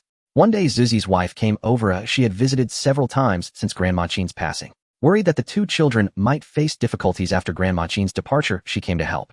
Today, finding no one in the yard, she knew the two children were lying in the house again. Daya Xiaolong, are you in there? Lu Qingqing got up, opened the door, and welcomed Zuzi's wife inside. Daya, I'm here today to ask you about something. Now that the weather is warmer, many families in the village have replanted wheat. What do you think? Should we also replant the wheat? The two families lived close by, and Zuzi's wife knew that the Qin family had harvested a plot of cabbage last year. At the time, many people in the village mocked the Qin family, thinking they were foolish to plant cabbage on good land. Who knew all the wheat planters ended up freezing to death, while the Qin family's cabbage thrived. In the winter, many couldn't help but think that if only they had a cellar full of cabbage, they wouldn't be so hungry. Zuzi's wife thought Lu Qingqing was resourceful, which was why she came to ask her.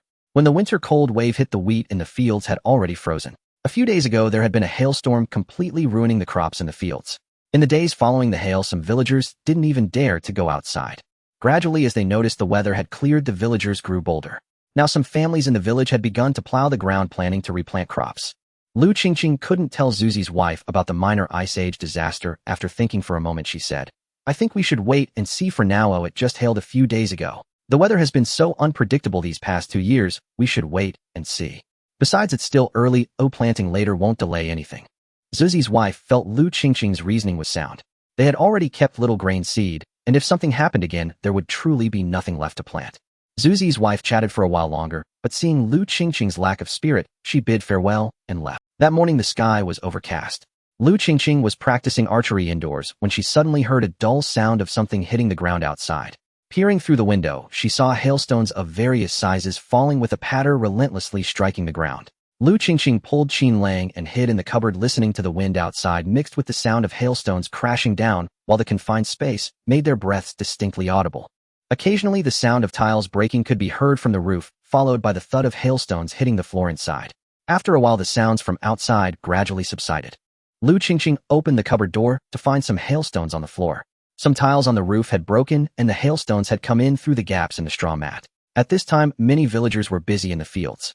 With such heavy hail, it was likely that there would be injury. During Grandma Qin's funeral, Lu Qingqing had told several families she was close with to refrain from going out during this time to avoid getting hurt by any falling hail.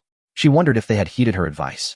Lu Qingqing and Qin Lang cleaned up the hailstones in the house, and again several tiles had shattered. Fortunately, the straw provided some cushioning, and there were fewer broken tiles than last time. After tidying up, she noticed that the sky was beginning to clear. Madame Yao hurried over, her expression somewhat anxious. Upon seeing Lu Qingqing, she immediately pleaded, Miss Lu, I apologize for intruding unexpectedly. To be honest, I've come to seek medicine for my youngest son. He was struck on the head by hail just now and has been bleeding continuously. The medicine we have can't stop the bleeding. Lu Qingqing understood her urgency and quickly went inside to fetch the hemostatic medicine. After thanking her madam, Yao hurriedly left with the medicine. There were still quite a few injury medicines at home. Lu Qingqing initially thought the recipe had been lost, but Qinlang mentioned that he had prepared all these medicines himself. He explained the herbs used, and aside from dragon bone the others sounded quite common. Since the hail began, Lu Qingqing had been worried it would fall again, so she hadn't let Arya come over, but had sent her back with some food. Having grown accustomed to having Arya by her side during the winter, Lu Qingqing felt uneasy being alone in the Li family home without her. Thinking of heading to the village, she decided to visit Zhuzi the village chief and the old village chief's family. Noticing that the sky had cleared, she took the medicine and hurried out. As she walked downhill, she passed by Zhuzi's house and saw Zhuzi and his wife repairing their roof. After chatting for a bit and learning that no one in their family was injured, she continued towards the village. Upon reaching the Li family, Shenkai's father was busy fixing the roof, while Shenkai's mother was cleaning up the hailstones on the ground. After greeting them, she headed into the house. Arya happily ran out to grab Lu Qingqing's hand when she saw her. Seeing that Arya was uninjured, the group went into Arya's room to sit down. During this time, Arya had listened to Lu Qingqing's advice and had not gone outside. The Li family, seeing Arya's behavior, also stayed cooped up at home. Lu Qingqing felt puzzled. If that was the case, why was Li Chengkai still lying on the Kong? After listening to Arya's explanation, she finally understood what had happened. It turned out that during the last hailstorm, Li Chengkai was repairing the road next to the village chief's house. Due to the melting snow, the road was very muddy. When he saw the hail starting to fall, he hurriedly ran towards the house. However, the more anxious he became, the more mistakes he made, and he fell into a ditch beside him. He twisted his ankle just as the hailstones the size of fists came crashing down. Ignoring the pain in his ankle, Li Chengkai quickly climbed out and dove into a nearby pile of firewood. The pile was stacked high and the hailstones could not injure the person underneath, allowing him to escape a disaster. Seeing that Arya was fine, Lu Qingqing checked and found that there was still quite a bit of food left that she had previously given her. She advised Arya to come find her if she needed anything, and then took her leave to head towards the village chief's house. Along the way, many families were repairing their houses. Passing by an old bachelor's house in the village, she saw him crying in the yard as his thatched house had been collapsed by the hail. Villagers said that the old bachelor's house was built by his parents when they were young. The bachelor had been a gambler in his youth, losing all the land in the family. In recent years, he had not done any proper work, and naturally this thatched house had not been maintained. When it rained heavily outside in the summer, it would rain lightly inside. During heavy snow in winter, one room had already collapsed, and now the remaining room had also been destroyed by hail. Over the past few days, Lu Qingqing had heard many cries, and she herself had cried quite a bit. Listening to all the cries made her heart feel hardened. After coming here, she truly realized the fragility of human life. This place is not like the modern world where there are so many medicines. Most people rely on sheer willpower when they fall ill. If they can't endure it, they simply perish. Not to mention during this time of frequent natural disasters. During the drought, countless refugees died outside. In the village, there were those who were bitten to death by wolves in the mountains, those who died of thirst during water shortages, a large number frozen to death during cold waves, those killed by hailstones, and those she killed in robberies over money and food. Even dear Grandma Qin was gone.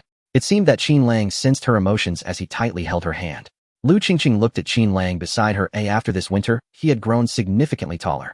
Practicing martial arts every day made him less frail than his peers, and his broad shoulders made him look more like an adult.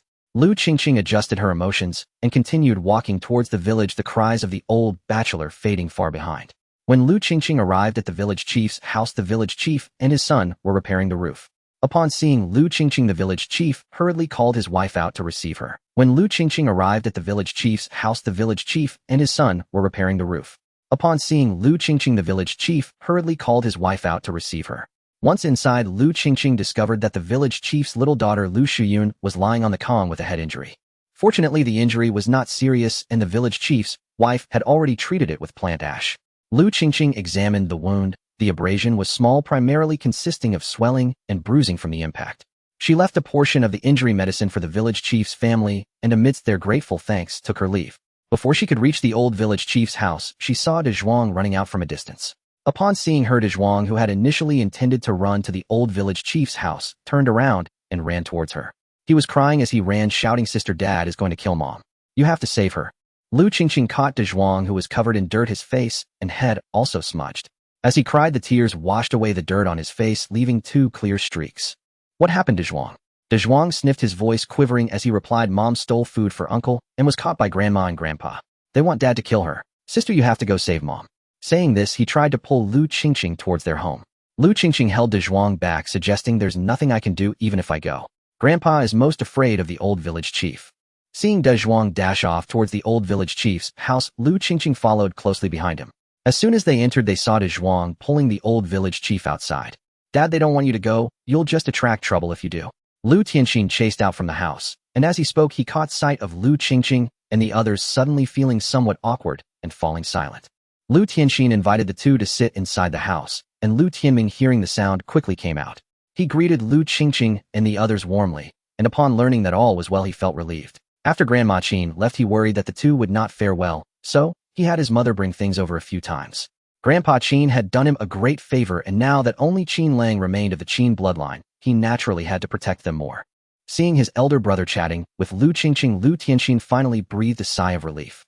After all, it was the daughter of the big family who was beaten. If he intervened and was discovered, it would have been quite embarrassing. Lu Qingqing did not notice Lu Tianxin's embarrassment. If it weren't for De Zhuang coming to find her regarding the matter of Lu Li being beaten, she wouldn't have cared at all. Her attention was focused on the conversation with Lu Tianming, during which she revealed some information that the county magistrate had sent someone to the county city to inquire, and it was currently occupied by refugees. This situation carried an unusual significance. The county city had been out of contact for so long, and it was understandable that the capital had not sent anyone to inquire during the blizzard. However, the official road had been passable for quite a while, and the lack of response from the capital was rather unusual. Lu Tianming did not say anything explicitly, but hinted that during last year's autumn harvest the barbarians had invaded once. Given the severe cold of last winter, it was likely that the barbarians had suffered considerable losses. Seeing her in deep thought, Lu Tianming said no more, only mentioning that the county magistrate had already sent someone to the capital, and they would be informed of any news. Not long after the old village chief returned, Lu Tianxin asked about the situation with the neighboring Lu family and the old village chief's side, and began to explain. The Lu family now had two daughters-in-law taking turns to cook, and the old lady Lu felt that the food prepared by the elder daughter-in-law was insufficient. Thinking back to the previous period when the elder daughter-in-law's younger brother came to find her, the old lady Lu harbored some suspicions. This time when the elder daughter-in-law was cooking, she left as usual after seeing the grain go into the pot, but hid by the door. Just as she left, she saw the elder daughter-in-law scoop out some grain and secretly hide it in a cloth bag. Old lady Lu jumped out and caught her red-handed, and this caused a huge uproar in the Lu family. Lu Lauer and Lu Laosan jumped out to accuse the main house of being unscrupulous, saying that the whole family was short on food while they were stealing grain from home for themselves.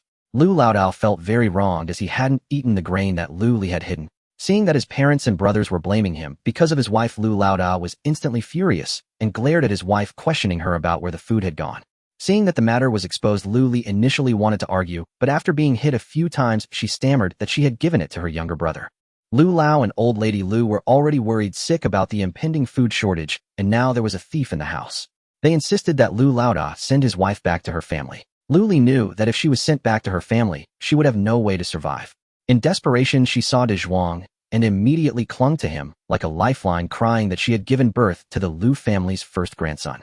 De Zhuang was also frightened at first, but upon seeing his mother's tears, he also pleaded for leniency. Lu Laodao, seeing his son like this, softened and began to plead with Lu Lao and the others. Seeing this, Lu Lao and old lady Lu intended to give Lu Li a warning and let it go. However, seeing the attitude of Lu Lauer and Lu Laosan, who were not ready to let it slide, they had to let the two sons continue. The second and third households insisted that Lu Li must return the grain she had previously taken. Lu Li argued that she hadn't taken much from her family, but no one believed her. In the end, Lu Lao decreed that Lu Li must return with 2 pounds of grain from her family, and this matter would be settled. If she couldn't get the grain, there would be no reason for her to come back. Upon hearing this, Lu Li felt hopeless. Where would her family get grain for her? She immediately began to cry and plead. Lu Laodao looked at his 2 brothers, who were still not satisfied, and hated his wife's lack of ambition, so he became more aggressive in hitting her. De Zhuang, seeing his mother being beaten, ran out at that moment to seek help. The old village chief, seeing the situation in the Lu family, felt helpless. After all, it was a family matter. He could only advise Lu Laodao not to beat her too badly and to talk things over calmly. When Lu Laodao finally stopped, he returned. At this time, Lu Qingqing had also learned that no one in the old village chief's family had been injured, so she stood up to take her leave. On the way, she kept pondering what Lu Tianming had said. In this era, the connection between upper and lower officials was still relatively close. Without going too far, before the new year, the county office should submit an annual summary to the capital. The capital has not yet sent people to eliminate the refugees in the county city, likely because they are too preoccupied with their own issues. The The current situation combined with her impressions of the late Ming dynasty led her to a terrifying conclusion. Perhaps the barbarians have already attacked the capital. In her original Buddhist memories, she had also heard about the barbarians who were said to be tall and robust, covered in hair, with fangs resembling the fierce demons of the underworld. If they really came, Qingqing did not think she could survive under their iron cavalry. She still remembered the massacre when the Qing army entered the infamous 10 days in Yangzhou, and the 3 massacres in Jiating during which almost every household was empty. If what she considered was true, she would need to think about her escape route in advance. Once the Qing army occupied the capital, they would inevitably plunder everywhere to replenish their military supplies. Historically, the Qing army had repeatedly entered and plundered during their retreats, continuously draining the Ming dynasty's finances and manpower. Although the dynasty she was in might be a fictional one, human nature remains the same. Power struggles occur everywhere. The barbarians would inevitably clash with the Ming dynasty over interests. It was likely that there would be continuous wars in the coming years, and the common people in the war zones would not fare well. The back mountains of Lu family village were not a paradise, and burning the mountains during wartime was not uncommon. After pondering for a long time, she ultimately realized that she had to escape. Moreover, she couldn't escape alone. There were many mountain bandits in various places, and there were likely many refugees on the road. The whole village had to escape to increase the chances of survival. Qingqing began to collect things from her home that were no longer in use, asking Qin to help her tidy up. In the afternoon, as the two were organizing inside the house, they heard a knock on the door. Upon opening it, they saw Zhuang and welcomed him and saying, "Zhuang, come in and sit down." After entering, Qingqing poured a bowl of syrup for Zhuang and went to get some dried fruits from the new year. When she returned and saw Zhuang still standing by the Kong, she invited him to sit, but noticed that he was nervously picking at the corner of his clothes and reluctant to sit. After all, he was just a 5 or 6-year-old child. Qingqing noticed his embarrassment and fetched a stool for him, which was when he finally sat down. However, once seated, Zhuang remained silent, looking even smaller on the little stool. Qingqing observed her younger brother, who seemed thinner than before winter with a small body topped by a big head. In fact, as soon as Zhuang came over, she had already guessed what was happening. Unlike her, Zhuang was genuinely cared for by Li. Since Li was going back to her family to ask for grain, according to the Li family's preference for sons over daughters, she likely wouldn't get any. Recalling how Zhuang had defended her in the Lu family before, Qingqing took the initiative to speak, asking, "Did mother not manage to get any grain when she went back?" Zhuang immediately looked up at Qingqing, saying, "Sister, you already know. Uncle's family said they were out of grain. When they saw mother still pestering them, they beat her up. Right now, mother is lying at the doorstep, and grandfather and grandmother won't let her enter the house." "Sister, Zhuang started to speak, but paused. He looked at his mother lying at the door, and since his father was not caring, he had no other choice but to come and find his sister. However, seeing his sister unable to speak, he remembered that she had been sold to the Qin family. He had heard from the village kids that child brides and their husband's family were treated like beasts of burden. It seemed that his sister was also not having an easy time in the Qin family. If he spoke up, it would only make things harder for her. Qingqing noticed Zhuang's distressed expression and asked, "Did grandfather and grandmother demand 2 pounds of grain? Did they say anything else?" Zhuang hesitated, glancing at the tall Qin beside him and then at his sister's thin figure. If his sister were to be hit by her husband, Zhuang shuddered at the thought. "Sister, farewell. They'll go home and plead with father again," Zhuang said as he stood up and walked outside, only to be pulled back by Qingqing. Qingqing took out a small bag of grain from the space under the bed and handed it to Zhuang. Zhuang glanced back at Qin beside him. Seeing that he was not angry, he quietly breathed a sigh of relief. "Sister, I will grow up quickly and plant grain to return it to you, so you won't have to worry." Qingqing smiled and patted Zhuang's head. "By the way, don't mention that the grain was from me when you go back." Seeing Zhuang's thin appearance, she continued, "Didn't you eat the grain and water I gave you before? How come you've become so thin? You haven't grown at all in the past 6 months." Saying this, she stood up to compare heights with Zhuang. Zhuang scratched his head awkwardly. His sister had secretly given him grain and water twice before. Seeing his parents starving, he secretly took some each time and shared it with the family. His sister must have been saving it secretly too, and he was afraid that his parents would ask her for grain and make it difficult for her. So he claimed it was given to him by his grandparents, and his parents believed him. Seeing Zhuang like this, Qingqing knew he hadn't eaten it himself. She then took out a few steamed coarse grain cakes from the space and urged him to finish them. Zhuang looked at his tall brother-in-law, watching him, feeling a bit scared, but still spoke up. "Brother-in-law, I'm borrowing this grain. When I grow up, I will definitely return it and even give you more. Please don't make it hard for my sister." Qin looked at the little boy speaking in front of him, a bit confused about why he wanted to make things difficult for Dia. However, he often found himself not understanding things and didn't dwell on it, just nodded. Seeing that his brother-in-law was not angry, Zhuang felt reassured and gathered the grain bag in his arms.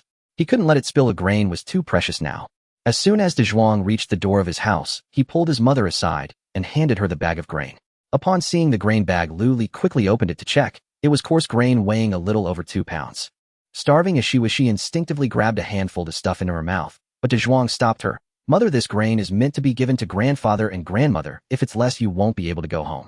Lu Li then realized and hugged the grain bag while embracing De Zhuang, saying, De Zhuang, my good son, I knew you were capable, unlike your sister, that ungrateful wolf. I can't even get a drop of saliva from her when I ask. Hearing his mother speak ill of his sister again, De Zhuang instantly became unhappy and pushed her away. Don't say that about my sister. Oh, it's hard for her in the Qin family. Don't go looking for her in the Qin family anymore. Don't make it difficult for her. At that moment, Lu Li saw the grain bag and felt only happiness, no longer saying anything unpleasant. All right, I'll listen to you. Let's go home. By the way, who did you borrow this grain from? De Zhuang hesitated. He wanted his mother to know that his sister was good, but remembering her sister's instructions, he replied, I borrowed this from Grandpa, the old village head. It needs to be returned later. Mother, when you go back, just tell grandfather and grandmother that I got it from uncle's house, otherwise they won't let you come back. Lu Li hugged De Zhuang proudly. My good son, you're really capable. You even borrowed from the old village head. Don't worry, I'll just say I borrowed it from my maternal family. By the way, don't let it slip to your father. De Zhuang nodded, and the two of them headed home. When Lu Laoda saw her really bringing back the grain bag, he was quite shocked. His mother-in-law's family had always been stingy, only taking and never giving. To actually take out 2 pounds of grain this time opened his eyes. Lu Laotai carefully examined the grain, confirming that it was all good inside. Feeling that it weighed a bit over 2 pounds, she finally put the grain into the cupboard. Turning back, she still scolded Lu Li a few times, and then the Lu family dispersed. Lu Laotu and Lu Laotai went back to look at the grain in the cupboard, feeling troubled. Even with the 2 pounds of grain that the eldest daughter-in-law just brought back, the family's food would not last long. They had no silver coins left. After so long of coercion and temptation, Lu Laotu had not been able to get any news of gold hairpins or silver coins from the third son. The maternal families of several daughters-in-law could not help at all. The second daughter-in-law's family lived far away. The eldest daughter-in-law's family could only manage to bring back these 2 pounds, which was the best outcome. Lu Laotu and his wife originally estimated that the eldest daughter-in-law would bring back nothing. It was just right to throw someone out to fend for themselves, which would also mean one less mouth to feed. Who would have thought she actually brought something back? As for Lu Laotai, her maternal family brothers were already gone, and she had a few nephews who were not very close, so there was nothing to expect. At this moment, the old couple pondered for a long time, setting their sights on Lu Qingqing. After all, no contract was written at the time, so she could still be counted as their granddaughter. Moreover, the old woman of the Qin family had just passed away, and there was no one capable in the family now. The Qin family had lived well a few years ago. A skinny camel is still bigger than a horse, so they must still have some food. Lu Laotu didn't want to show himself, planning to let Lu Laotai lead her son and daughter-in-law to the Qin family to ask for grain. Lu Laower and the children stayed at home. Ever since Lu Laower became lame, he had been very gloomy and unwilling to go out. That evening, Lu Laotai surprisingly made dinner. Although it was mostly water and wild vegetables with little grain, the family still managed to fill their stomachs. After barely filling up, they all felt better. Lu Laotai first sent the children out to sleep to prevent them from hearing and spreading any rumors. Once the children left, they began discussing going to the Qin family to borrow grain, arranging each person's role at the dinner table.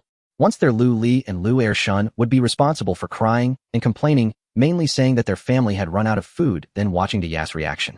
If Dia obediently listened and gave them grain, that would be fine.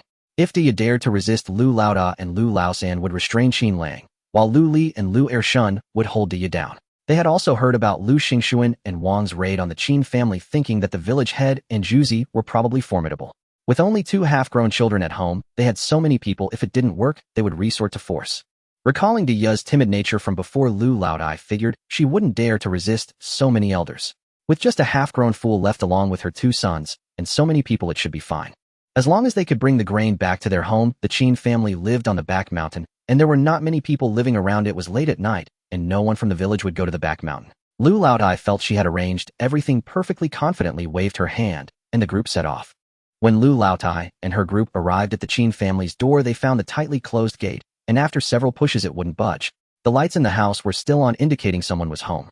Looking at the sturdy gate and high walls of the Qin family, Lu Laodai felt an intense jealousy and muttered angrily, "That ungrateful girl paired with a fool, how could she deserve to live in such a good house?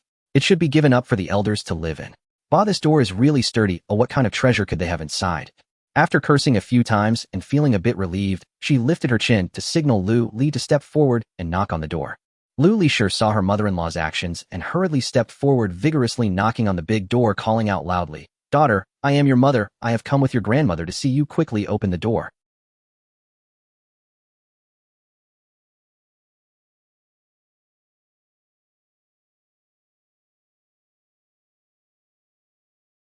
Dezhuang glanced back at Qinglang beside him. Seeing that he was not angry, he quietly breathed a sigh of relief. "Sister, I will grow up quickly and plant grain to return it to you, so you won't have—" Qinglang felt a bit nervous hearing many relatives of the daughter knocking on the door. Lu Qingqing comfortingly patted his hand, saying, "Brother Qinglang, don't be afraid. They are not my relatives. You are the only one who is. They are not sincere towards us like grandmother is." She added, "If a fight breaks out later, don't hesitate to act directly. Just don't hurt yourself, understood?" Qinglang nodded, saying, "Daughter, don't be afraid. I will protect you."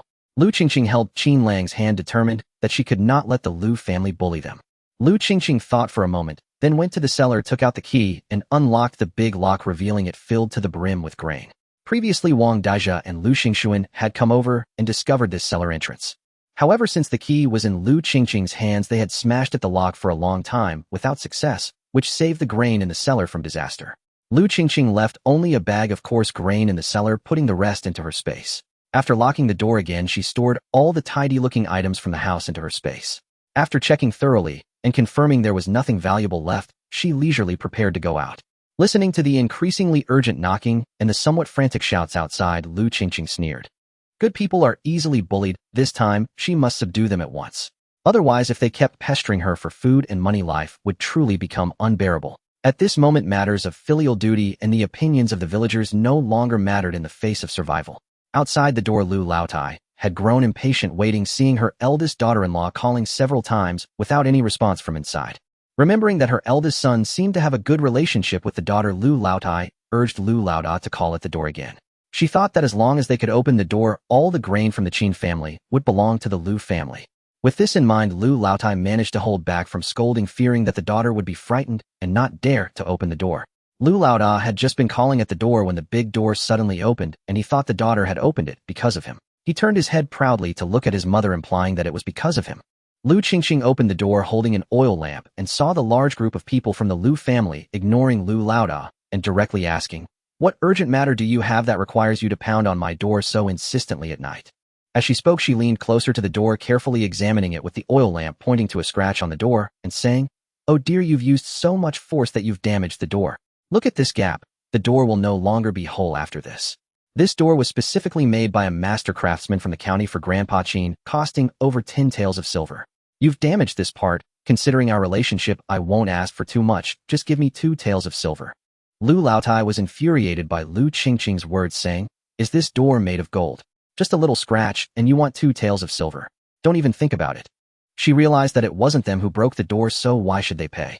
She immediately shouted, "You little brat, who said we broke this door? Don't put the blame on us. Don't talk nonsense. We elders came here today to discuss something with you," Lu Laotai said with a commanding tone, looking at Lu Lisher. Lu Lisher instantly understood that it was her turn to step up, and she quickly approached to try and grab Lu Qingqing's hand, but Lu Qingqing dodged. When she tried to grab her arm again, she was dodged once more.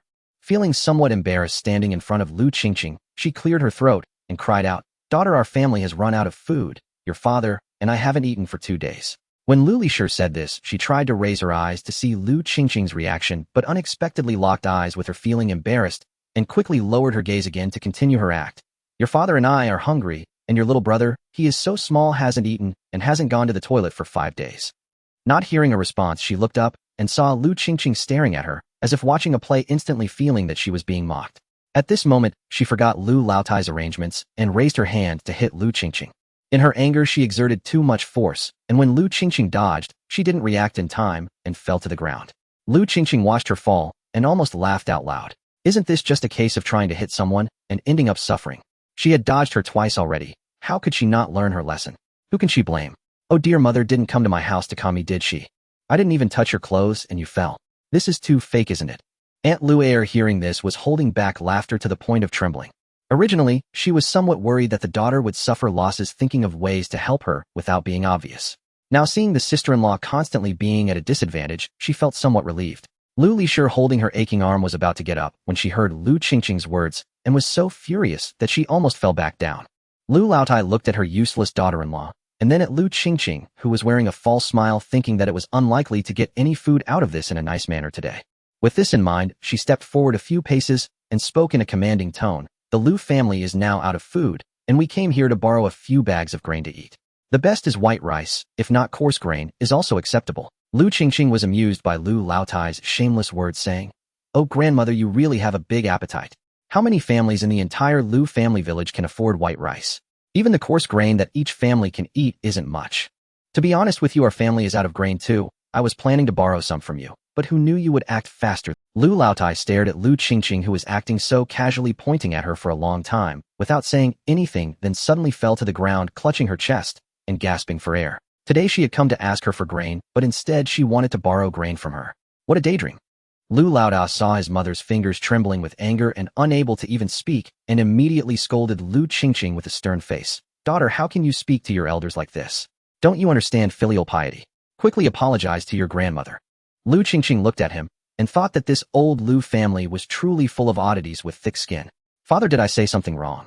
Our family really has no food left. I was thinking of borrowing some from you to tide us over. I promised to return it after the autumn harvest."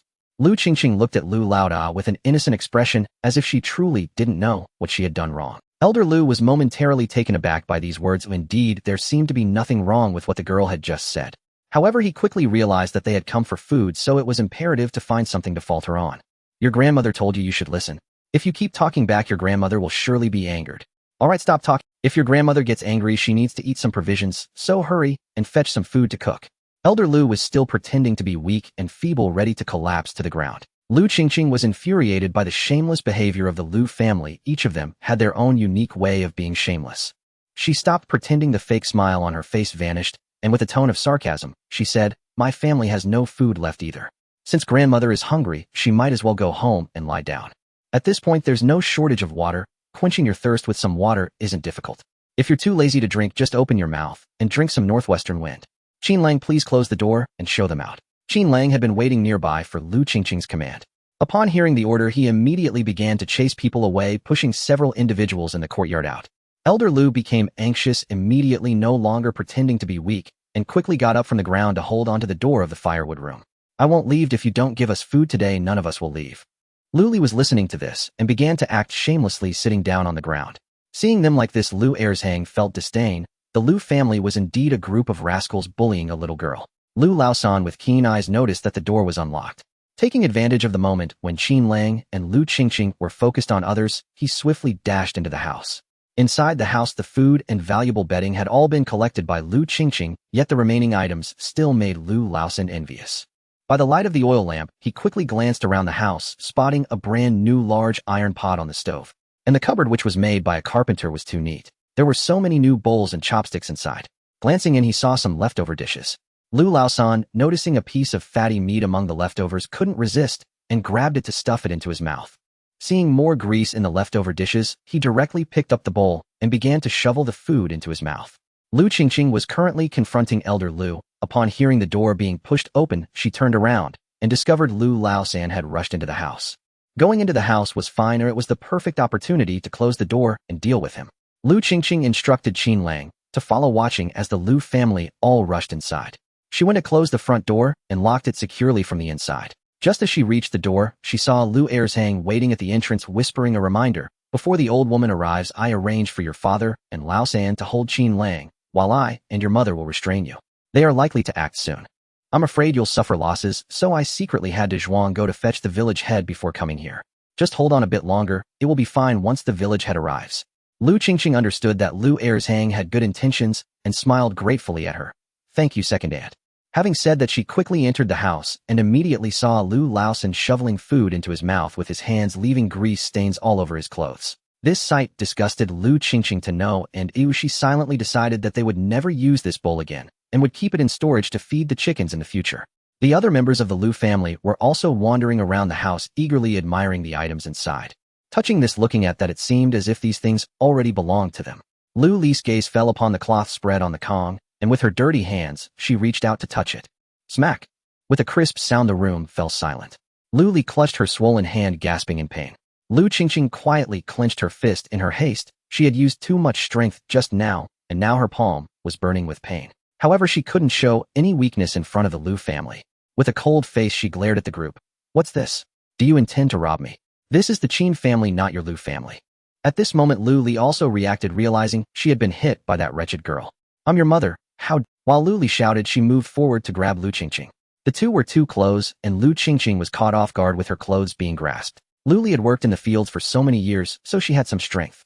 Seeing that she couldn't break free at the moment, Lu Qingqing pulled Lu Li towards her and punched her in the chest. The pain in that area was akin to a man being hit in a sensitive spot.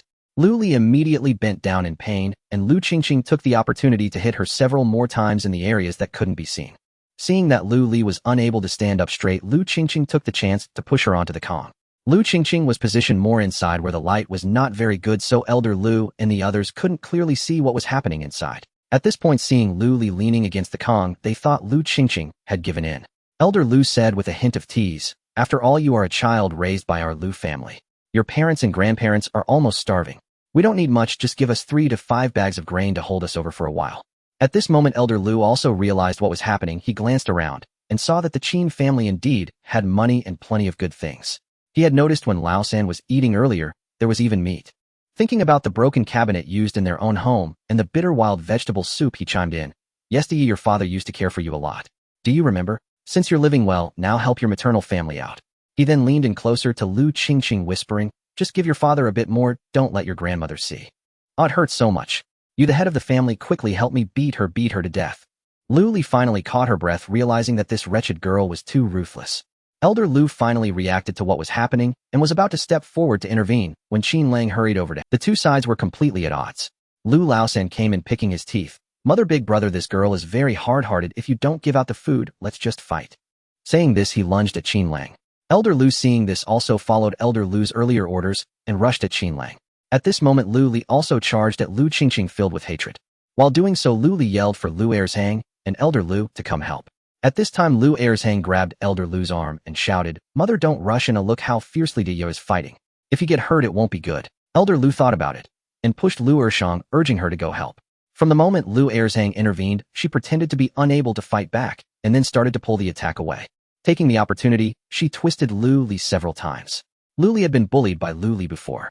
Now Lu Li was caught between a rock and a hard place, taking several hits to her chest, abdomen, and inner thighs, and probably had some bruises, yet the injured areas were hard to expose. Seeing Lu Li lying on the ground, unable to get up, Lu Erzhang also pretended to lie down, crying out. On Qin Lang's side, Old Lu and Third Lu were severely beaten. Seeing that the two were unarmed and fighting barehanded, the blows they exchanged were brutal. Since he began training in martial arts, Qin Lang first learned about the acupoints of the human body. Now he specifically targeted the painful spots, and within moments, Old Lu and Third Lu were lying on the ground, unable to get up. At the start of the fight, Old Lu had already tidied up everything in the room, thinking she would take them away later. Little did she expect to be defeated so quickly. Now the room had fallen silent, and as Old Lu carried a large bundle, Lu Qingqing and Qin Lang approached. Having seen her son and daughter-in-law beaten badly, Old Lu was terrified as the two fierce figures approached her, causing her knees to buckle and kneel down. Lu Qingqing was startled and managed to dodge before she knelt down. This could be serious. Such a kneel could shorten her lifespan by several years. At this moment, Old Lu had given up and the other members of the Lu family were all sprawled on the ground. However, Lu Qingqing was worried that they hadn't finished the job and they might come back looking for trouble. She turned to Qin Lang and asked, "Qin Lang, how did you deal with the robbers who came to our house last time?" Qin Lang directly drew out the saber. He carried the blade, unsheathing with a crisp metallic sound. Under the dim light of the oil lamp, the saber gleamed coldly in the air, frightening the Lu family. They had heard about the incident involving Lu Xingwang and the Wang family, father and son, thinking it was the village head, helping, never realizing that it was the two grim figures before them who were responsible. Old Lu and Third Lu, frightened, moved toward the corner, fearing that Qin Lang would notice them and use the knife. Seeing the glinting cold blade, Lu Lisher recalled the village rumors that Lu Xingxuan and Lu Xingwang died at the Qin family, realizing it was indeed true, causing her to wet herself in fear. As Old Lu kept pleading for mercy, there was a knock at the door and the village head's voice came through. Old Lu felt as if she had heard the voice of salvation. With agility that was unexpected for her age, she sprinted toward the door, shouting, "Village head, help me." When Old Lu reached the door, she found it locked from the inside. Turning around, she saw the two grim figures approaching her, and tears streamed down her face. Wanting the village head to save her, she didn't dare run back into the house, but instead hid beside the door, curling. Lu Qingqing ignored her, opened the door to let the village head in, and saw that the robust man beside the village head looked anxious. He only felt relieved upon seeing that she was unharmed. Lu Qingqing waved her hand, signaling him to leave first, as it would be troublesome if he was seen by the Lu family.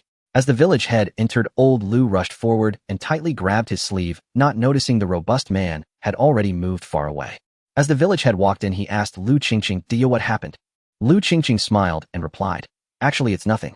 My parents and grandparents missed me and came to see me." Before they even reached the door, the Lu family all ran out their joy upon seeing the village head, surpassing even their joy at encountering gold flocking to his side. Unanimously, they all avoided Lu Qingqing. Lu Qingqing went inside to pour a cup of sweet water for the village head, and also poured a cup of plain water for the Lu family, who huddled on the village head's side, none daring to reach for the bowls. The village head had already heard from the robust man about the Lu family's intentions to take advantage of the Qin family. Seeing their terrified expressions now, he knew they hadn't succeeded. He had witnessed Qin Lang's skills and knew that Lu Qingqing's arrow had saved his life. At this moment, the village head saw that the Lu family had no visible injuries and were not missing limbs, so he directly skipped asking what had happened and scolded old Lu. "What were you doing at the Qin family at this hour?" Seeing old Lu stammering and unable to respond, he felt disdain. The Lu family's shameless actions had now made them shy, and he continued to scold. "Since Di has already been sold to the Qin family as a child bride, and you received so much grain at that time, the Qin family has spared you by not signing a contract. You should be aware of that. Don't think that I don't know why you all came here today." The village head said this while glaring at old Lu. Although she held the title of elder, she was disrespectful to her age. Since he couldn't directly admonish her due to her status, he turned to scold old Lu instead. "Don't think that just because Aunt Qin has left you can bully Xiao Lang and Di at will. You must not forget that the success of our Lu family scholar was thanks to Uncle Qin escorting him safely to the capital for the exam, which protected the honor of our entire Lu family village." Suddenly, the village head caught a strong odor of urine. After scanning the room, he found it came from Lu Lishur, but he didn't dare to look further and quietly shifted aside, continuing. "Do you know why our village only pays grain taxes by the flat dough, while the Li family village has to fill every dough to the brim? Think about it carefully. My cousin happens to be in the village right now, and if he finds out how you've bullied these two children, you'll be in for it." At this moment, old Lu and the two Lu brothers felt extremely aggrieved. They felt it was not them bullying the two grim figures, but rather the two figures beating them up unilaterally. What was even more infuriating was that they had brought this upon themselves, and now they couldn't even mention it to others, which was quite embarrassing. They realized that the village head was openly helping Lu Qingqing and didn't dare to refute a single word. Only Lu Lishur felt a bit ashamed at first because of wetting herself and was hesitant to step forward. But now, listening to the village head's scolding, she felt immensely wronged. She thought about complaining to the village head, but since no one else spoke up and her injuries were difficult to articulate, she couldn't bring herself to speak to a man about it, so she had to swallow her grievances. The village head, feeling a bit dry in the mouth, picked up the sweet water and took a sip. It was truly sweet. Dia was indeed honest, having put in plenty of sugar. Thinking of this, he was even more furious with the Lu family's shamelessness in bullying these two honest children. Old Lu and her companions listened to the village head's sermon and left in a dejected manner. Lu Lisa's pants were still damp, and as she moved, the smell wafted out. Following her behind was third Lu, who covered his nose and moved aside, disdainfully saying, "Sister-in-law, your smell is too strong." Hearing her brother-in-law say this, Lu Lishur felt her face flush with embarrassment, almost on the verge of tears, and quickened her pace to run home. Third Lu saw her shameful retreat and felt a sense of relief. Having been beaten badly by the Qin family's boy, unable to win against him, venting his frustration on his mother-in-law was good enough. Third Lu, hearing his brother's words, felt even more that Lu Lishur had embarrassed him and huffed as he quickened his pace. At the Qin family, the village head saw the Lu family leave and also stood up preparing to leave. Lu Qingqing hurriedly called out to him, wrapping some brown sugar in a cloth for the village head. The village head wanted to refuse, but Lu Qingqing explained that Lu Yuanyun had injured his head and should be compensated. In this day and age, brown sugar was indeed rare. The village head thought of the wound on his daughter's head and accepted it. The Lu family. Old Lu heard a sound coming from the gate and hurried out to greet them, thinking they would bring back some. To his surprise, the group returned empty-handed, and before he could ask, he heard Lu Lao San cry out in pain, "Dad, it hurts so much. Come help me." Old Lu quickly went to support his youngest son as they walked into the house. With no oil lamps, the group stumbled through the dark. Lu Lishur quietly went inside to change her pants, secretly relieved that it was dark and no one from the village saw her. Inside the house, after hearing the summary of the events from his youngest son, old Lu was stunned. He truly did not expect those two half-grown children to be so formidable. They couldn't fight back, nor could they muster the courage. Even the village chief and Lu Tianming stood with those children. For a moment, old Lu was left speechless. Lu Laoer, standing nearby, felt dissatisfied, thinking that Lu Laoda and Lu Lao San were too cowardly to even defeat two half-grown children. He mocked Lu Lao to Lu Laos, and why are you so fierce when you fight with me? You can beat your own brothers, but you can't even handle a couple of half-grown kids. Lu Lao Da completely ignored him. His body was sore and numb, recalling the big fist that had hit him, making him shudder again. He was afraid of that fool from the Qin family. No matter how Lu Lao taunted, he had no desire to engage. If he had the capability, he could try it himself. Lu Lao Sin, being young and hot-headed, stood up in anger upon hearing this, but immediately pulled at his wound, groaning in pain as he sat back down, holding his stomach. Still feeling aggrieved, he called for his mother. Mother, tell Ergu that we are not cowards. That fool has enormous strength but hurts so much when he hits. However, old Lu's wife did not respond at all. Since she returned, she seemed lost in thought. At that moment, old Lu coughed and glanced at his gloomy second son, saying, "All right, stop the noise. It's getting late. Everyone should go and rest." Old Lu's wife was terrified. Not long after lying down that night, she developed a fever, moaning and tossing, which woke old Lu. Old Lu went to the main house to call for help, while Lu Lao Da asked Lu Lishur to take care of their mother. Old Lu stayed up all night in the main house. Lu Lishur looked at her feverish mother-in-law, remembering how she had forced her to return to her family to borrow grain. She felt a deep resentment and placed a damp cloth on her forehead, then ignored her. Throughout the night, no matter how much old Lu's wife moaned, she covered her head with the quilt and fell into a deep sleep. The next morning, Madame Yao came to the Qin family with gifts to express her gratitude. After expressing her thanks, Madame Yao brought alarming news. The barbarian army had already reached near the prefecture, and the governor had fled. At this rate, the barbarian forces were only 4 or 5 days away. Yao County Magistrate had already gone to inform the old village chief, and the village chief, it was expected that the village would soon discuss a decision. Before long, Lu Qingqing heard the sound of drums, estimating that the village chief and others had made a decision. Lu Qingqing pulled Qin Lang towards the village entrance, and upon seeing the crowd, noticed the village chief looking grave as he spoke. Today, Madame Yao received word that the barbarians have reached the prefecture only 4 or 5 days' travel from us. Hearing that the barbarians were coming, the villagers erupted in chaos. The village chief cleared his throat and shouted loudly, "Everyone quiet down. The clan elders have just discussed and decided that everyone from Lu family village will flee south together. The barbarians are entering from the northwest. To avoid them, the best direction to flee is south." Many villagers were reluctant to leave their homes and fields, and discussions arose in the crowd. The village chief urged everyone to be quiet, but the villagers were too loud. The village chief helplessly struck the drum. Once the crowd quieted down, he continued, "I know everyone is reluctant to leave their houses and fields, but nothing is more important than life. Without life, nothing remains. As you all know, the barbarians burn, kill, and plunder, sparing neither the young nor the old." This decision to flee south was made collectively by Yao County Magistrate Lu Zhubu and the clan elders. "When you return home, pack the things you want to take, prepare more dry food, and if there's anything you need to supplement, hurry to buy it. We will set off at the break of dawn tomorrow. Time is tight, and we won't wait for those who aren't ready. Everyone should come early. All right, go home and pack." The crowd began to discuss among themselves. Hearing the village chief call for everyone to gather at the town entrance, Lu Qingqing quickly pulled Qin Lang home. This time, fleeing south, they had no idea how far they would have to go, and pulling a cart would be quite a hardship. Lu Qingqing planned to buy a cow in town to supplement their supplies. The two returned home to grab their weapons and hurried towards the village entrance with their cart. By the time they reached the village entrance, some villagers had already gathered. Everyone was afraid of encountering robbers on the road, and the scenes from when they went to pay grain tax were still fresh in their minds. Lu Tianming, Lu Tianxin, Yao County Magistrate, and others were already among the crowd. Upon seeing Lu Qingqing and Qin Lang, they called them over to join. After waiting a while, they saw about 30 to 40 people gathered, and the village chief shouted for them to set off. On the way to town, many refugees were foraging for wild vegetables, and the number of refugees was significantly less than before winter. The group from Lu family village, mostly men, passed by the roadside refugees, who merely glanced at them before returning to foraging. The group arrived at the town safely. At this time, there weren't many shops open in the town. A grain shop was open, but the prices inside had skyrocketed. Most villagers were there to buy grain, and upon seeing the high prices, they hesitated. However, Lu Tianming and Yao County Magistrate did not hesitate and boldly filled their cart, mainly with rice and flour, also taking 2 bags of coarse grain. Seeing them buy in such large quantities, other villagers also began to take out their money. Lu Qingqing had enough food and only bought 2 bags of coarse grain. The villagers were still lining up, and it seemed they would be buying for a while.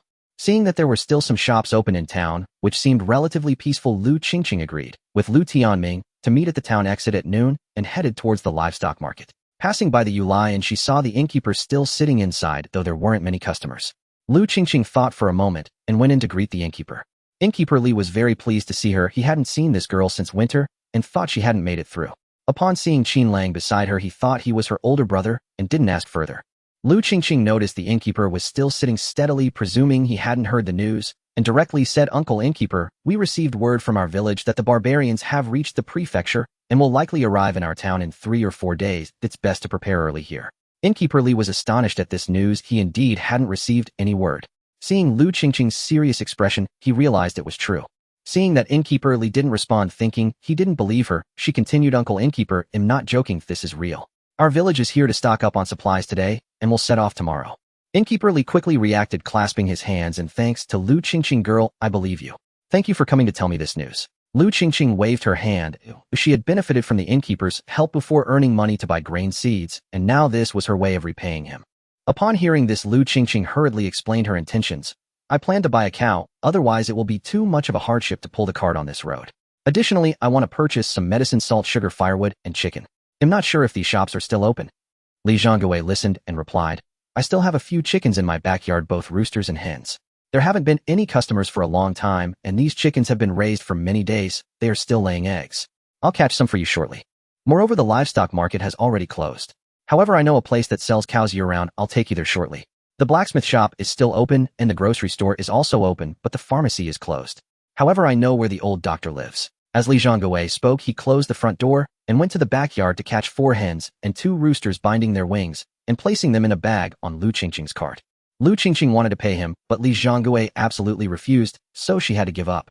Li Zhongwei pulled the cart, leading Lu Qingqing towards the northern side of the shop. They first went to the cow seller's place. After knocking on the door, Li Zhongwei called out a few times before a rugged man came to open it. "Old Li, what brings you here?" Li Zhongwei hurriedly explained everything. The man was surprised to hear that the barbarians were coming to attack, but he knew that Old Li was trustworthy and wouldn't joke about such matters. He led the 3 of them to the backyard, where there were many cows, mules, and donkeys in the shed. The man helped Lu Qingqing choose a cow that had just reached adulthood, looking very sturdy. Thinking that having a shelter for the cart on the road would be convenient for carrying things, she selected a suitable cart shelter and had it fixed onto her cart. Noticing the hay piled in the shed and realizing that there was no grass for the cow at home, she also bought a good amount of dry grass. The cow cost Lu Qingqing 15 taels of silver. The cart shelter was calculated at 3 taels, and the dry grass was only 5 coins. This price was quite favorable for Lu Qingqing. After Lu Qingqing finished selecting, Li Zhongwei also chose a cow. They harnessed the ox cart, and Lu Qingqing and Qin Lang learned from the man how to drive the cart. Qin Lang picked it up quickly and learned it in no time. After paying, the 3 of them headed straight to the old doctor's house. This time they knocked on the back door and waited a while before someone came to open it. Aside from some common medicines, Lu Qingqing also took a lot of hemostatic and blood-nourishing herbs that Qin Lang had told her about, planning to make more when she had free time. Li Zhongwei also bought some medicine. After leaving, Lu Qingqing parted ways with him as he intended to buy. Lu Qingqing then headed straight for the grocery store. There weren't many people there, so she asked Qin Lang to watch the ox cart while she began selecting her purchases. She first bought 3 pieces of oilcloth, which looked very sturdy, and the shopkeeper introduced it as specially made for rain protection. She bought enough lard, salt, and sugar to last 2 years, selecting many types of sugar cubes as Qin Lang loved sweets, and it would be hard to find them after fleeing. Seeing water bags for carrying water, she bought a few more. She also bought some ropes, thinking they might be useful. Here, fire starters were very convenient, so she bought a dozen of them and a few torches. Noticing a sunshade hat with a curtain, which was too dry, she bought some of every type of pickled vegetables available in the store, especially the sour and spicy. Thinking that eating only dry food on the road would be too dry, she bought some of every type of pickled vegetables available in the store, especially the sour and spicy ones. After wandering around the store a couple of times, she bought some small miscellaneous items and then went to pay and load them onto the cart. After loading everything onto the cart, the 2 headed towards the blacksmith shop. Lu Qingqing entered the cart, placing the chickens into the space's chicken coop and storing most of the purchased items into the space. Looking at the various types of sugar she bought, Lu Qingqing grabbed a piece of each type and handed them to Qin Lang, who was driving the cart. Unsurprisingly, she saw Qin Lang squinting happily while eating the sugar. Lu Qingqing was in a good mood, knowing that the sugar she bought could last Qin Lang 1 or 2 years. Upon reaching the blacksmith shop, she called a worker to help watch the cart, and the 2 went straight into the inner room with the owner. Lu Qingqing picked a sharp dagger and bought many arrows. Qin Lang then chose a long knife, and since they had enough money, they bought everything. Noticing that it was still early, Lu Qingqing planned to look around some more for any additional supplies. Passing by the noodle shop, she saw the aunt who had made baozi inside. After asking inside, she learned that the couple had closed their stall due to the previous chaos with the refugees. Lu Qingqing had finished the baozi and manta she bought before, so she couldn't miss the chance to buy more. The aunt selling the baozi explained apologetically that the price of grain and meat had risen significantly, so the prices of baozi and mantou had also increased. Now meat baozi were 8 when each, vegetarian ones were 6 when each, and mantou were 4 when each. Seeing that there weren't many in the shop, Lu Qingqing decided to buy them all. After paying the deposit, the two took a few to eat, while waiting for the remaining ones to be steamed, and then they packed everything to take away. After eating their fill, and seeing that they still needed to steam for a while, Lu Qingqing asked the aunt where she could buy pork. She learned that the previous meat stall was no longer operating as the owner was at home slaughtering pigs. Now they only slaughter pigs upon request. Seeing that Lu Qingqing wanted some, the aunt had her husband watch the fire while she took the two of them to the butcher's house. Lu Qingqing still had some wild boar meat in her space, but it was running low. Upon reaching the butcher's house, she found that he was raising quite a few live pigs. In these times, pigs weren't very large, each weighed over 100 pounds. Lu Qingqing ordered 2 to be slaughtered, asking for the intestines and bones to be set aside separately. After paying, the butcher helped load the pigs onto the cart, and the group hurried back to retrieve the baozi. The baozi together totaled just over 5 taels, and they were charged 5 taels. Lu Qingqing glanced at her space and found she still had just over 11 taels left. As the meeting time approached, she didn't plan to buy anything else and prepared to wait at the town's exit. Qinglang drove the cart ahead, while Lu Qingqing entered the cart to store the slaughtered wild boar and the bought mantou and baozi into the space before coming out. The two of them sat on the cart, driving the ox cart out. On the way, they were stopped by an old man. The thin, weathered face of the old man bore a flattering smile as he approached Lu Qingqing, noticing her young age and trying to sell her candied hawthorn. "Girl, my candied hawthorn is really sweet. Would you like to buy a skewer? It's not expensive, just 6 per skewer." This price had increased compared to before, and fearing she might think it was too expensive, he hurriedly explained, "The price of sugar has risen significantly, and I really haven't made any profit at this price." The old man thought Lu Qingqing was young and would like to eat it, so he specifically asked her. Lu Qingqing turned to see Qinglang staring intently at the candied hawthorn, so she asked the old man to count how many there were in total and bought them along with the skewers. After paying, Qinglang carried the bundle of grass into the cart. By this time, most of the items in the cart had already been stored in the space. After placing it down, he took out a skewer of candied hawthorn and let Lu Qingqing have the top piece. Lu Qingqing refused twice, but seeing Qinglang persistently wanting her to try this delicacy, she had no choice but to take a bite. With one bite, the outer layer of sugar was sweet, but the hawthorn inside was extremely sour. Lu Qingqing's eyes almost closed from the sourness. She quickly chewed a few times and swallowed before feeling a bit better. Seeing Qinglang enjoying his treat so much, she couldn't understand it at all. At the town's exit, quite a few people were already waiting. To her surprise, she saw Lu San Aunt, who had been robbed by the young master before, among the crowd.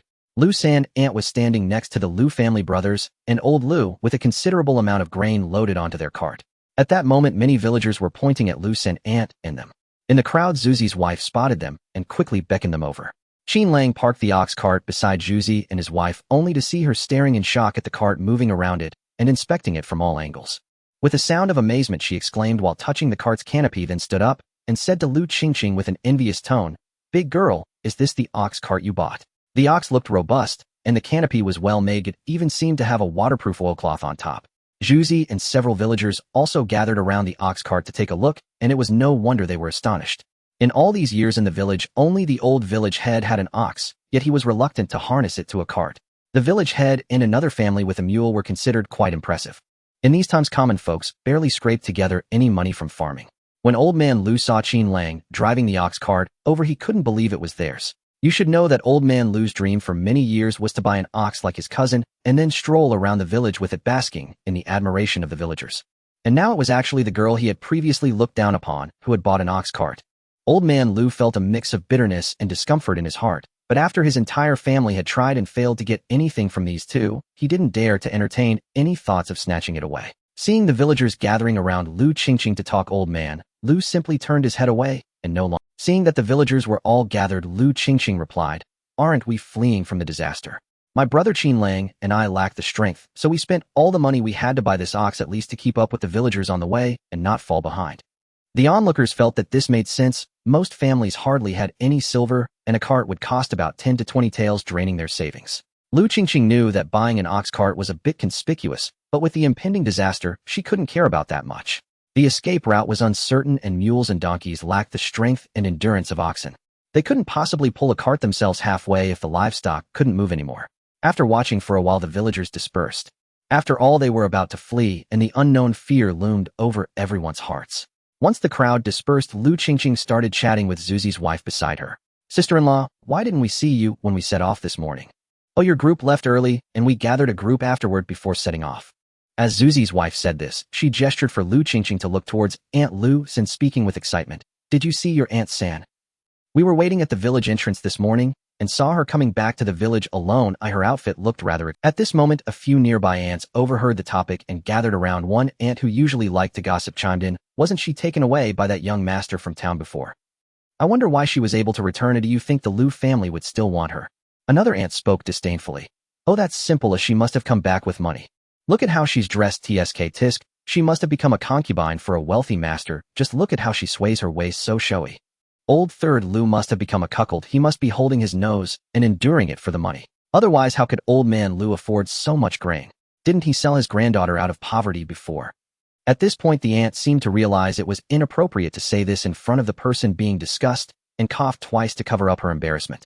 Soon these aunts continued chatting, speaking disdainfully about Aunt Lu San, and the conversation drifted to matters that the couple shouldn't be discussing.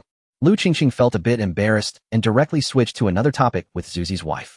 However, she could hear the group of aunts getting louder, occasionally pointing disdainfully at Aunt Lu San, their expressions of disdain too obvious. Aunt Lu San naturally heard them. At this moment, she was both angry and frustrated, but didn't dare to directly refute their words, wanting to complain to her husband beside her.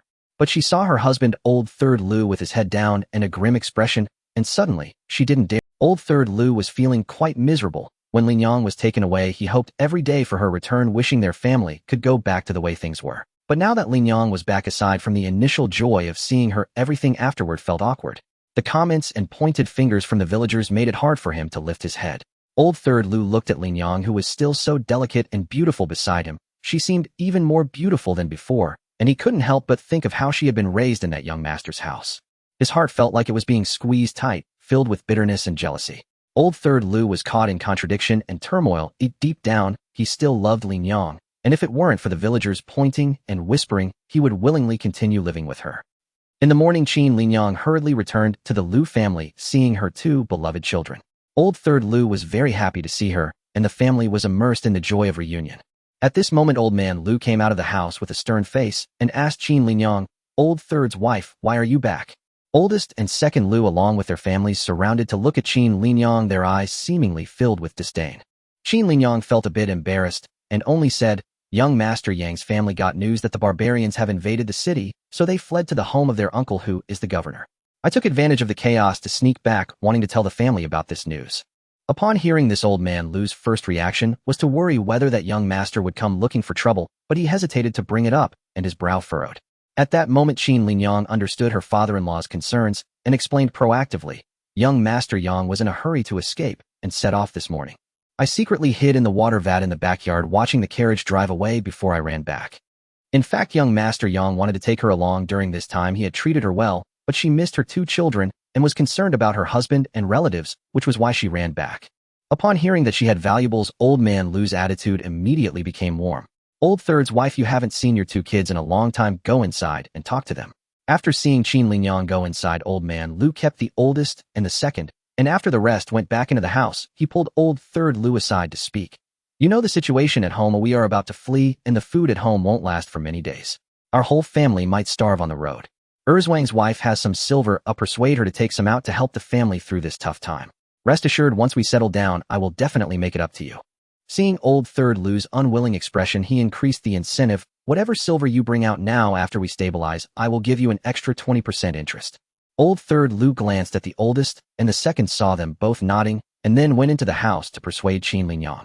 Shortly after, old third Lu returned to old man Lu with 15 taels of silver. The Lu family hurried towards the village entrance, going with the villagers to buy grain in town. Along the way, villagers occasionally pointed at Lin Yang and old third Lu, whispering about them. The Lu family forced themselves to endure, and only after buying the grain did their mood improve significantly.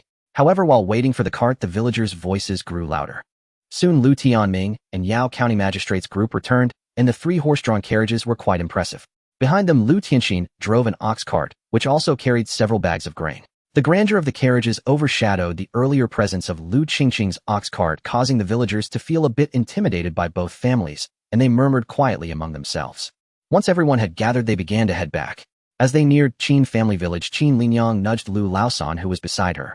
Lu Laosan immediately understood and approached his father, saying, Father, Lin Yang bought 2 extra bags of grain, and we will deliver them to her family later. You all go ahead with the village group, we will return home later." Upon hearing that grain was to be delivered, Lu Laotu felt a pang of sadness. Grain is so expensive now, or it's just like digging into his flesh. He thought that the extra bags bought by Lao San's wife were for their own family to consume. At that moment, he felt quite pleased thinking that with Lao San's family buying more grain they would eat less at home. After all, the meat wouldn't have escaped from the Lu family's pot. Seeing his youngest son finish speaking and not waiting for a response, he returned to his wife. Lu Laotu couldn't help but feel a bit sour. Lao San was still as before with only his wife in his eyes. Alas, the eldest son cannot be kept forever. Lu Laodai and Lu Laoer watched Lu Lao San carry 2 bags of grain toward his wife's family, feeling a bit pained. But ultimately the money for the grain was spent by Lao San's wife, so they had nothing to say. As Lu Lao San and Qin Linyang entered Qin family village, many noticed them carrying 2 bags of grain and began to chat with Qin Linyang, saying, "Linyang, is this grain for your family? While both bags are full, you truly married into a good family." A villager stepped forward to squeeze the bags, feeling the grain inside, and began to praise them. "Is this your husband? Oh my, he looks good and he's so generous. He truly cares for you." From the moment Lu Lao San entered the village, he received praise all the way. He even forgot that the grain was bought with Qin Linyang's money, believing he indeed treated his wife well. In this harsh year, being able to send 2 bags of grain to his mother-in-law's house was indeed a good thing. Upon arriving at the Qin household, Qin's parents were lying on the Kong and only realized what happened when the 2 entered. Seeing his daughter return, Qin's father was stunned. Wasn't his daughter taken into the house by young Master Yang from the town? Why was she back with her husband? Qin's mother, however, paid little attention to that and rushed to her daughter, crying, "My poor daughter, how have you been? Have you suffered?" Saying this, she checked her daughter from head to toe and relaxed when she saw that her daughter was unharmed. At that moment, Qin Linyang's 2 younger brothers also came out, and their first reaction upon seeing their sister was not joy but worry about being implicated. Qin Wen spoke with a tone full of questioning, "Sister, did you sneak back? Will young Master Yang blame our family?" "Exactly. Our family can't spare 20 taels of silver. Sister, you should hurry back while young Master Yang hasn't noticed." Qin Linyang felt embarrassed immediately. Her 2 brothers mentioned in front of her husband and parents that she had been taken by another man, turning her face red to her neck. But soon she became a bit angry as she didn't follow young Master Yang, just to protect her husband and children and her family. Yet her brothers showed no gratitude and didn't ask how she had been. Qin's father felt that his 2 sons were being too blunt. He had seen his daughter and son-in-law bring 2 bags of grain and was worried they would be angry and take the grain away. He spoke up, "Xiao and Xiao, what's wrong with you? Your sister and brother-in-law are here, and you don't even know to let them sit inside and get them a bowl of water." Qin Wen and Qin Wu immediately pouted and went out. Qin's father took the bags of grain from Lu Lao San's hands, unable to hide the smile on his face, saying, "Lao San, I knew you were a good man. When you came to ask for Linyang's hand in marriage, many people in the village didn't think highly of you, but I saw the potential in you, and it seems my judgment was indeed correct." Qin's father's praises made Lu Lao San feel that the grain was well spent. After inviting his daughter and son-in-law into the house to sit down, Qin's father finally asked Linyang, "How could you come back?" Qin Linyang explained the situation, and both Qin's father and Qin's mother became tense. "Is there really going to be a fight? What should we do? There are quite a few refugees on the road now. Is your village really going to flee?" Lu Lao San nodded, saying, "My cousin is the county's chief clerk. He received news that the barbarians are coming quickly. We have no choice but to flee." After a brief discussion, Qin's father decided to notify the village chief. This was an important matter, and whether the village would flee would need to be decided by the clan elders. Qin's father instructed Qin's mother, "You go cook some good dishes so the 2 children can have a meal at home." After a while, Qin's father returned looking a bit absent-minded. Upon inquiry, he learned that the clan elders of Qin family village planned to escape to the capital, believing it would be safer under the emperor's feet than in ordinary places. Qin's father knew that the route to escape towards the southeast was decided by the chief clerk and the county magistrate, whose perspective was undoubtedly superior to theirs. However, the clan elders in the village firmly believed that safety lay under the imperial city. If Qin's father wanted to escape south, he would have to part ways with the villagers. Even after the family finished dinner, Qin's father still hadn't decided which way to go. Qin Linyang had already persuaded her father many times in the afternoon, and seeing him still hesitating, she had to inform him that they would depart from Lu family village at dawn tomorrow. When they rushed back to Lu family village, they found every household preparing dry rations, with many families making pancakes in their yards. Upon returning home, they saw Lu Laotai directing her 2 daughters-in-law to make pancakes, and she didn't give them a good face. Seeing his mother like this, Lu Laosan knew she was holding in her anger and hurriedly pushed his wife back into the house. Lu Laotai was furious. She hadn't felt well these past few days, and her son showed no concern, focusing entirely on his wife. It was indeed as if he married his wife and forgot his mother. But because of what Lu Laotu said not to provoke Lao San's wife, and knowing she still had some money, she forcibly held back her anger. Qin family. After returning, Lu Qingqing began to deal with the pork she had bought, while Qin squatted on a small stool, plucking the pig's head. To save time, Lu Qingqing planned to use the method of Shandong cuisine's Chaodian pot, washing the pig awful clean and placing it in a large pot with spices to simmer until the meat was tender and the aroma blended with the spice scent. Throughout the afternoon, the large pot never stopped, and they worked until nightfall. On the road to escape, many foods would be inconvenient to prepare, so they cooked most of the pork stored in their space. They also made a lot of dry rations plus the buns and steamed buns they had bought earlier, which would last them for quite a while. During this time, Lu Qingqing asked Qin to watch the fire while she packed up everything they could take into the space. Thinking that tiles were quite expensive to buy these days, she climbed up on the roof to gather the tiles, thankfully finding another layer underneath so at night they wouldn't see the stars. By now the entire house had become a stark, unfinished style. Aside from the large pot still in use, only a layer of bedding was left on the Kong for sleeping at night. After finishing the house, they began to prepare the ox cart, concerned that rain on the road might get the ox sick. Lu Qingqing used oilcloth and wooden sticks to make a rain shield that could be placed on the ox. Inside the ox cart, Lu Qingqing arranged it, as well placing a wooden barrel for water on the far right side of the cart. It was tied securely to the cart frame, covered with a lid, and weighted down to prevent spillage on the road. On the left side, she placed 2 bags of grain, covered them with a layer of oilcloth, then added 2 bundles containing clothes and bedding. It looked packed with many things, but was actually not heavy. On the side, she placed 2 bundles of hay, which served as the ox's fodder for the journey. Other scattered items were also piled on the side, making it appear full. This way, if anyone entered their cart, they wouldn't expose their secrets. Once all the food was prepared, Lu Qingqing put the food and pot into the space. After tidying up, the two lay down early to sleep, needing to rest well, as the escape journey ahead would likely not allow for much rest. On the second day, when dawn broke, the two of them got up, and Lu Qingqing stored the bedding into her spatial storage. After washing up, Lu Qingqing took out the food she had prepared earlier, flatbreads wrapped with meat accompanied by a few green onions. On the second day, when dawn broke, the two of them got up, and Lu Qingqing stored the bedding into her spatial storage. After washing up, Lu Qingqing took out the food she had prepared earlier, flatbreads wrapped with meat. After checking around the house again, and finding nothing more to take, the two made their way to the village entrance. At the village entrance, some villagers were already waiting. There were those pulling carts piled high with belongings. The carts were filled with iron pots, wooden buckets, bedding, farm tools, and more. The family's possessions were worth a fortune, and they couldn't bear to throw away anything of value. Some pushed unicycles, their carts tied with ropes, holding various items stacked high. Those without unicycles used shoulder poles to carry 2 large bamboo baskets, which were also packed to the brim. One after another, many people arrived, each carrying large and small bundles. There were also many from neighboring villages whom Lu Qingqing did not recognize. They were likely relatives of the villagers. As more and more people from the village arrived, those who recognized their relatives gathered together, and the crowd grew ever larger. The Lu family also arrived, with Lu Laoda pulling a cart, which was equally piled high. Lu Laer and Lu Lazin carried shoulder poles, while Lu Laotu and Lu Laodai carried bundles on their backs. Several wives of the Lu family carried baskets on their backs, with a few children following closely behind. Dazhuang was the oldest child among them, and also carried a water pouch. Dazhuang was very happy to see her, but out of respect for his parents beside him, he merely smiled at her. At this moment, Zhuzhu and his wife also arrived, with Zhuzhu pushing a worn-out unicycle, while his wife carried a large basket and held 2 children by the hand. Seeing Lu Qingqing, they made their way over. The two chatted for a bit, and in the distance they spotted Li Jinbao, the younger brother of Lu Lishir, who was struggling to push a unicycle while his wife helped him. The 2 little boys sitting in the cart wanted to get down to play, while Li Jinbao's parents coaxed their little grandson nearby. At this moment, Li Jinbao saw his sister, as if he had seen a savior, and called out, "Sis, I can't push it anymore." Lu Lishir hurriedly ran over to help push the cart. Once it came to a stop, Li Jinbao plopped down on the ground exhausted, and said, "Sis, you have no idea how tired I am. This cart feels like it's loaded with a mountain. Pushing it all the way has given me blisters on my hands." Li Jinbao's mother was also there to support him, saying, "Zhaodi, your brother is exhausted. He has never suffered any hardships since he was little. You must help him more on this journey."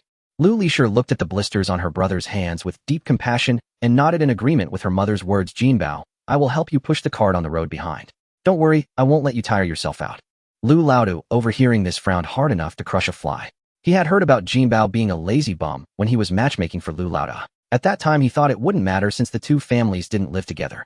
Now seeing them like this, he was worried that they would become a burden on his family. With this thought, Lu Laotu shot a fierce glare at his wife. He had already told her yesterday to keep an eye on the daughters-in-law and not let them run back to their maternal homes. His wife, however, paid no mind, and now it seemed the daughter-in-law had become attached to her family. Lu Laotai was completely oblivious to Lu Laoda's glare. Her head was still buzzing from being frightened a few days ago, and she felt heavy and unsteady. Lao San Linyang, we made it just in time. Qin Linyang's parents and brothers also arrived.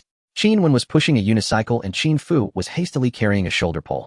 Upon seeing Lu Laodu, he smiled and greeted in-law Laos and specifically told us this news yesterday. Our Linyang really didn't marry the wrong person.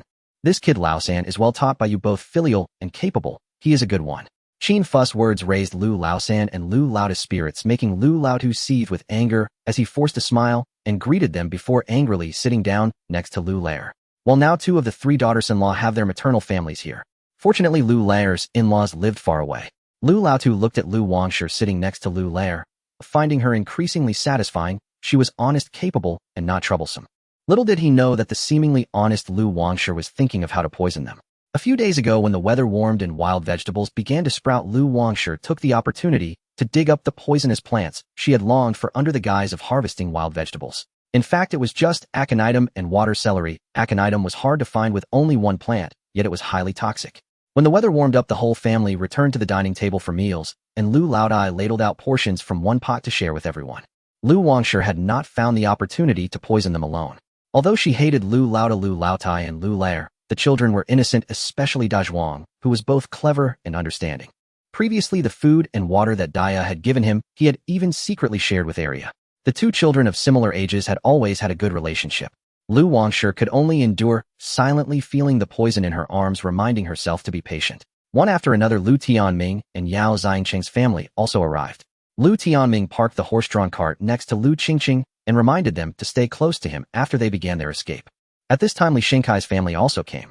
Shenkai's father was pulling a cart, his mother was carrying a shoulder pole, and Li Chengkai was carrying a basket, while Arya also had a small bundle on her back. Lu Qingqing saw Arya and called her over, lifting the bundle to check its weight, finding it not heavy. Arya smiled and said, "Big sister Daya, these are my own clothes and bedding, they aren't heavy." Lu Qingqing smiled and patted her head, but when she looked up, she saw Lu Erzhang staring intently at Arya from a distance. She nudged Arya, and upon seeing her mother, Arya promptly ran over and the mother and daughter embraced, chatting away. Not long after, the village chief's family also arrived. The village chief had a dark expression, followed by Wang Kongshi, Wang Deben, and Wang Pozi. Wang Deben was pushing a unicycle piled high with luggage, while Wang Kongshi lay atop the luggage. Beside them, Wang Pozi was carrying a shoulder pole with 2 bamboo baskets filled to the brim. The village chief approached Lu Tianming to greet him, and seeing him looking at Wang Kangshi's family indignantly, stated Wang Pozi went to plead with the clan elders. After discussing, the elders decided that since it was a matter of 2 lives, they warned them not to repeat their mistakes and let them escape with us. The village chief approached Lu Tianming to greet him, and seeing him looking at Wang Kangshi's family indignantly, stated Wang Pozi. Seeing that most people had arrived, the village chief began calling names from a list, only calling out the heads of each household, who would then tally their family members. Once everyone had gathered, the people of Lu family village began their journey. Lu Tianming and Yao Xiangcheng's horse-drawn cart led the way, followed by the old village chief's ox cart and Lu Qingqing's ox cart with the village chief and another family's mule cart bringing up the rear. The front row intentionally controlled their speed to prevent the others from falling behind, and a grand procession set off from Lu family village. Many in the crowd turned back, gazing at the places where they had grown up, knowing they might never return in this lifetime. Many secretly wiped away tears. Yao Xiangqing held a somewhat crude map of the county, which, though basic, could at least indicate the nearby towns and roads.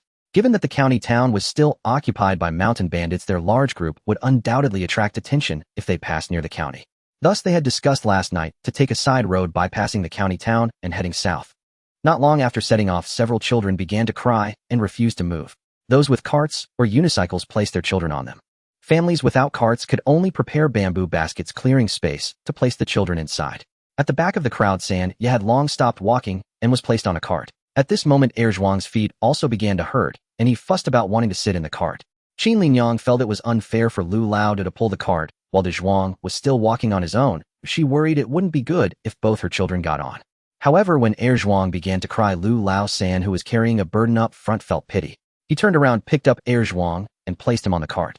Seeing her son still walking, Lu Lishur approached De Zhuang and asked, "Son, do you want to sit in the cart? Has your foot been hurting after walking for so long?" "I'm fine, mother. I'll rest in the cart when I get tired." De Zhuang pretended not to be in pain, feeling his father struggling to pull the cart. At that moment, Li Jinbao saw that his sister was no longer helping to push the cart and began to complain of exhaustion. Hearing this, Lu Lishur hurried back to help push the cart. Before long, it became Lu Lishur pushing the cart, while Li Jinbao's family walked alongside with Li Jinbao, even complaining about having to help carry such a heavy burden. De Zhuang watched as his mother ran to help his uncle's family, feeling helpless. Clearly during their last trip home they hadn't received any food and had even been beaten, yet his mother always seemed to forget quickly and treated his uncle's family well again. He had persuaded his mother countless times, but each time she managed to refute him with various excuses. With a sigh, De Zhuang went over to help push the cart beside his father. Lu Laoda felt the cart lighten slightly and turned to see De Zhuang helping to push. He felt both comforted and a bit pained. The children at home were not far apart in age. The two children from the third family were sitting in the cart while his own son had been walking for so long and was still helping to push. At home it was arranged for the three brothers to take turns pulling the cart. He thought of calling his wife to have their son picked up, but when he turned around he found she had run off to help his brother-in-law push the cart. Instantly enraged, Lu Laoda glared, secretly cursing his wife for being foolish, but in front of his father-in-law and mother-in-law, he couldn't voice it directly. He could only call his father to help put De Zhuang in the cart. De Zhuang was a bit unaccustomed as he got into the cart and wanted to jump down, but Lu Laoda stopped him. Seeing De Zhuang sitting in the cart reminded Lu Ershan of her daughter Arya, who was walking ahead with the Li family. There were too many people, and she could barely see Arya. Lu Ershan unconsciously quickened her pace, wanting to move forward, but was pulled back by Lu Laoer beside. Where do you think you're going? Let me tell you, Arya has already been sold to the Li family. Don't think about bringing her back, we can barely feed ourselves. Lu Laoer had seen his wife talking to Arya at the village entrance, and understood she wanted to bring that troublesome girl back. Even if the Li family didn't want food in return for Arya, she would still need to eat. I expect my wife to give me a son to carry on the family name, and that's why I'm willing to support her. That girl doesn't deserve to eat my food. I warn you, if you dare to bring Arya back, I have ways to make her disappear. Lu Ershan trembled with anger at Lu Laoer's words, but forced herself to endure, lowering her head in silence.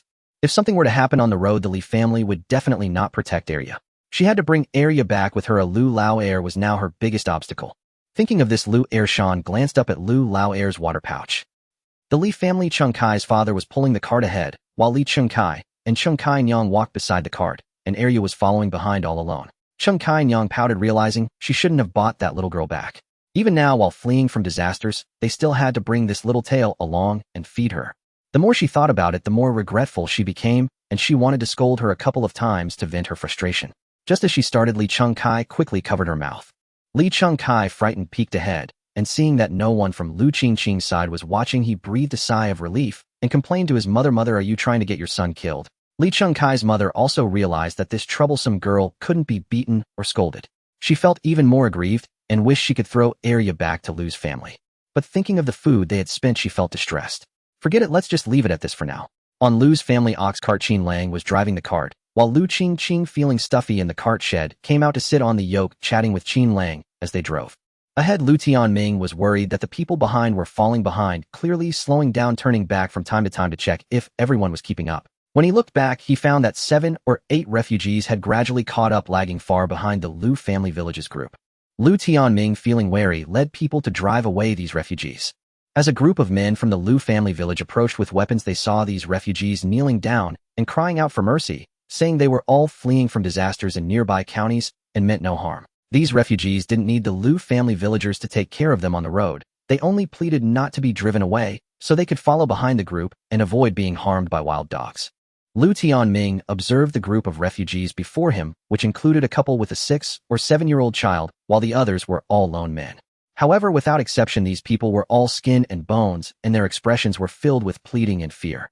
Lu Tianming had seen refugees attacking the county town, and those people's eyes were filled with fierce aggression. The villagers around also began to discuss among themselves, especially the women, who showed deep pity for the child. Most of the villagers in Lu family village were not particularly afraid of these emaciated refugees. They had seen too many since the drought began. Most of these refugees were the common folk from the nearby counties, having become refugees due to fleeing from disasters. Seeing this, Lu Tianming warned the refugees, telling them not to get too close, and then continued on his way. Gradually, as the sun rose, everyone began to sweat, and people at the back started to slow down. At this moment, Li Tianfu's mother was running forward, while shouting his uncle Tianfu has fainted. The old village chief poked his head out from beside the ox cart, saw it was Li Tianfu's mother, and hurried down from the ox cart to ask what's wrong. What happened to Tianfu? Seeing this, Lu Tianming had no choice but to stop and followed towards the back of the group. When he reached the back of the group, he discovered that Lu Tianfu was lying on the ground. The old village chief hurried forward to check, calling for a long time, without seeing him wake up, and became somewhat angry. Lu Tianming, noticing Lu Tianfu's Adam's apple move, stepped forward to check, pinched Lu Tianfu's acupoint, and as soon as he applied force, Lu Tianfu groaned and got up. The old village chief looked at his nephew who had gotten up and appeared lively, not at all like someone who had fainted. He angrily waved his hand and walked back. Lu Tianming glared at Lu Tianfu with a stern expression, saying, "We are fleeing for our lives. If you dare to play tricks and delay everyone's journey again, don't blame me for being ruthless and kicking you out." Lu Tianfu looked at his stern cousin, the imposing manner cultivated by officials, and was so frightened that he couldn't say a word. After warning this useless cousin, Lu Tianming walked back, while saying, "Dear elders and fellow villagers, this journey is for our survival. The barbarians may attack at any moment. Their cavalry is very fast. We need to take advantage of this time to create a distance. I know everyone is exhausted. We will stop for a break at noon, but I hope everyone stays with the group. Once you fall behind, you know too well what one might encounter on the road. Alright, let's continue on."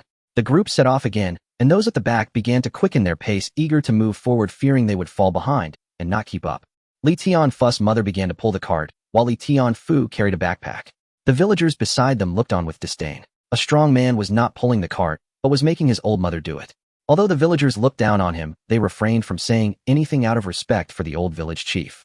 As noon approached, they came across a large forest with relatively flat terrain, prompting Lu Tianming to sound a gong to signal everyone could take a break. Upon hearing the gong, the villagers hurriedly exerted themselves to find a shady spot under a tree and sat down. Not long after, voices could be heard from the crowd as a man ordered his wife to cook. Qingqing stopped the cart, first unloading the cart from the ox, and seeing the ox shake its ears lightly, he gently patted its head and tied it to a tree beside the cart. He went into the cart to fetch a bundle of hay and then took a basin to scoop up some water to feed the ox. In the village, families with livestock also unloaded their carts first. On this refuge journey, the livestock pulling heavy burdens were far more important than the people. They absolutely could not fall ill. Lu Qingqing sat down and tapped her swollen calves. She and Qinlang had taken turns walking for some distance that morning, and now her calves were swollen and sore from sitting. Watching the others sitting nearby, all rubbing their legs, Lu Qingqing suddenly remembered the leg binding technique she learned during her school's hiking club activities. Lu Qingqing climbed onto the cart and found an old piece of clothing, cutting it into wide strips with scissors. She pulled Qinlang over to try it out. After binding, Qinlang felt a tightness in his calves which was somewhat uncomfortable. Lu Qingqing noticed his discomfort and reassured him, "With the legs bound like this, you won't feel pain, even after walking for a long time this afternoon." After saying this, Lu Qingqing also bound her legs and then began to prepare their food.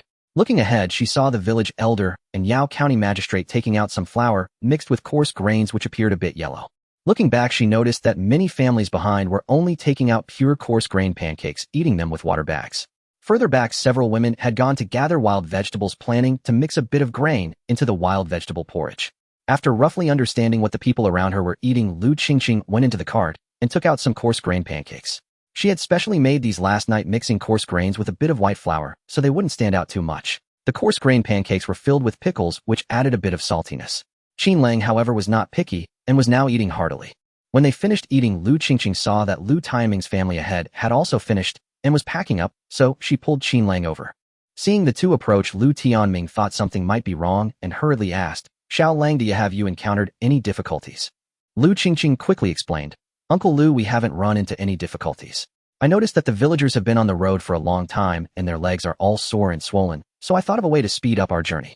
While saying this, Lu Qingqing pointed to Qinlang's bound legs and said, "This is something Grandma Qin told me about. Some merchants who travel long distances use cloth strips to bind their legs, so even after walking for a long time their legs won't hurt too badly." Hearing her, Lu Tianming became interested in this method as he was currently worried about the slow pace of their journey. He examined the leg bindings on Qinlang and listened to Lu Qingqing explain how to bind them. After pondering for a moment, Lu Tianming called Lu Tianxin over and, following Lu Qingqing's guidance, bound his legs. Lu Tianxin felt the tightness of the cloth strips on his legs and found it somewhat uncomfortable. He instinctively reached to touch them, but was stopped by Lu Tianming. Lu Tianming briefly explained to him, and Lu Tianxin then understood that his elder brother wanted him to try out this method to see if it was effective. Though the bindings felt uncomfortable, having been suppressed by his elder brother for so long, Lu Tianxin had no thoughts of resistance and obediently wore the leg bindings back to rest. Lu Qingqing and Qinlang also returned, glancing back at the line. The refugees had found some shade under a tree and were lying down to sleep.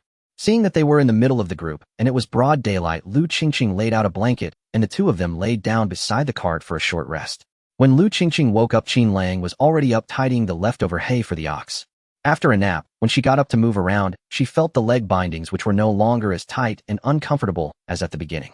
At this time, most of the people around had also gotten up and were packing their belongings with sounds of conversation rising among the crowd. Ahead, the village elder Lu Tianming, the village head, and Yao County magistrate were discussing the next route on the map. They had only covered 10 miles that morning, and their plan was to travel 30 miles in a day, so they needed to speed up in the afternoon.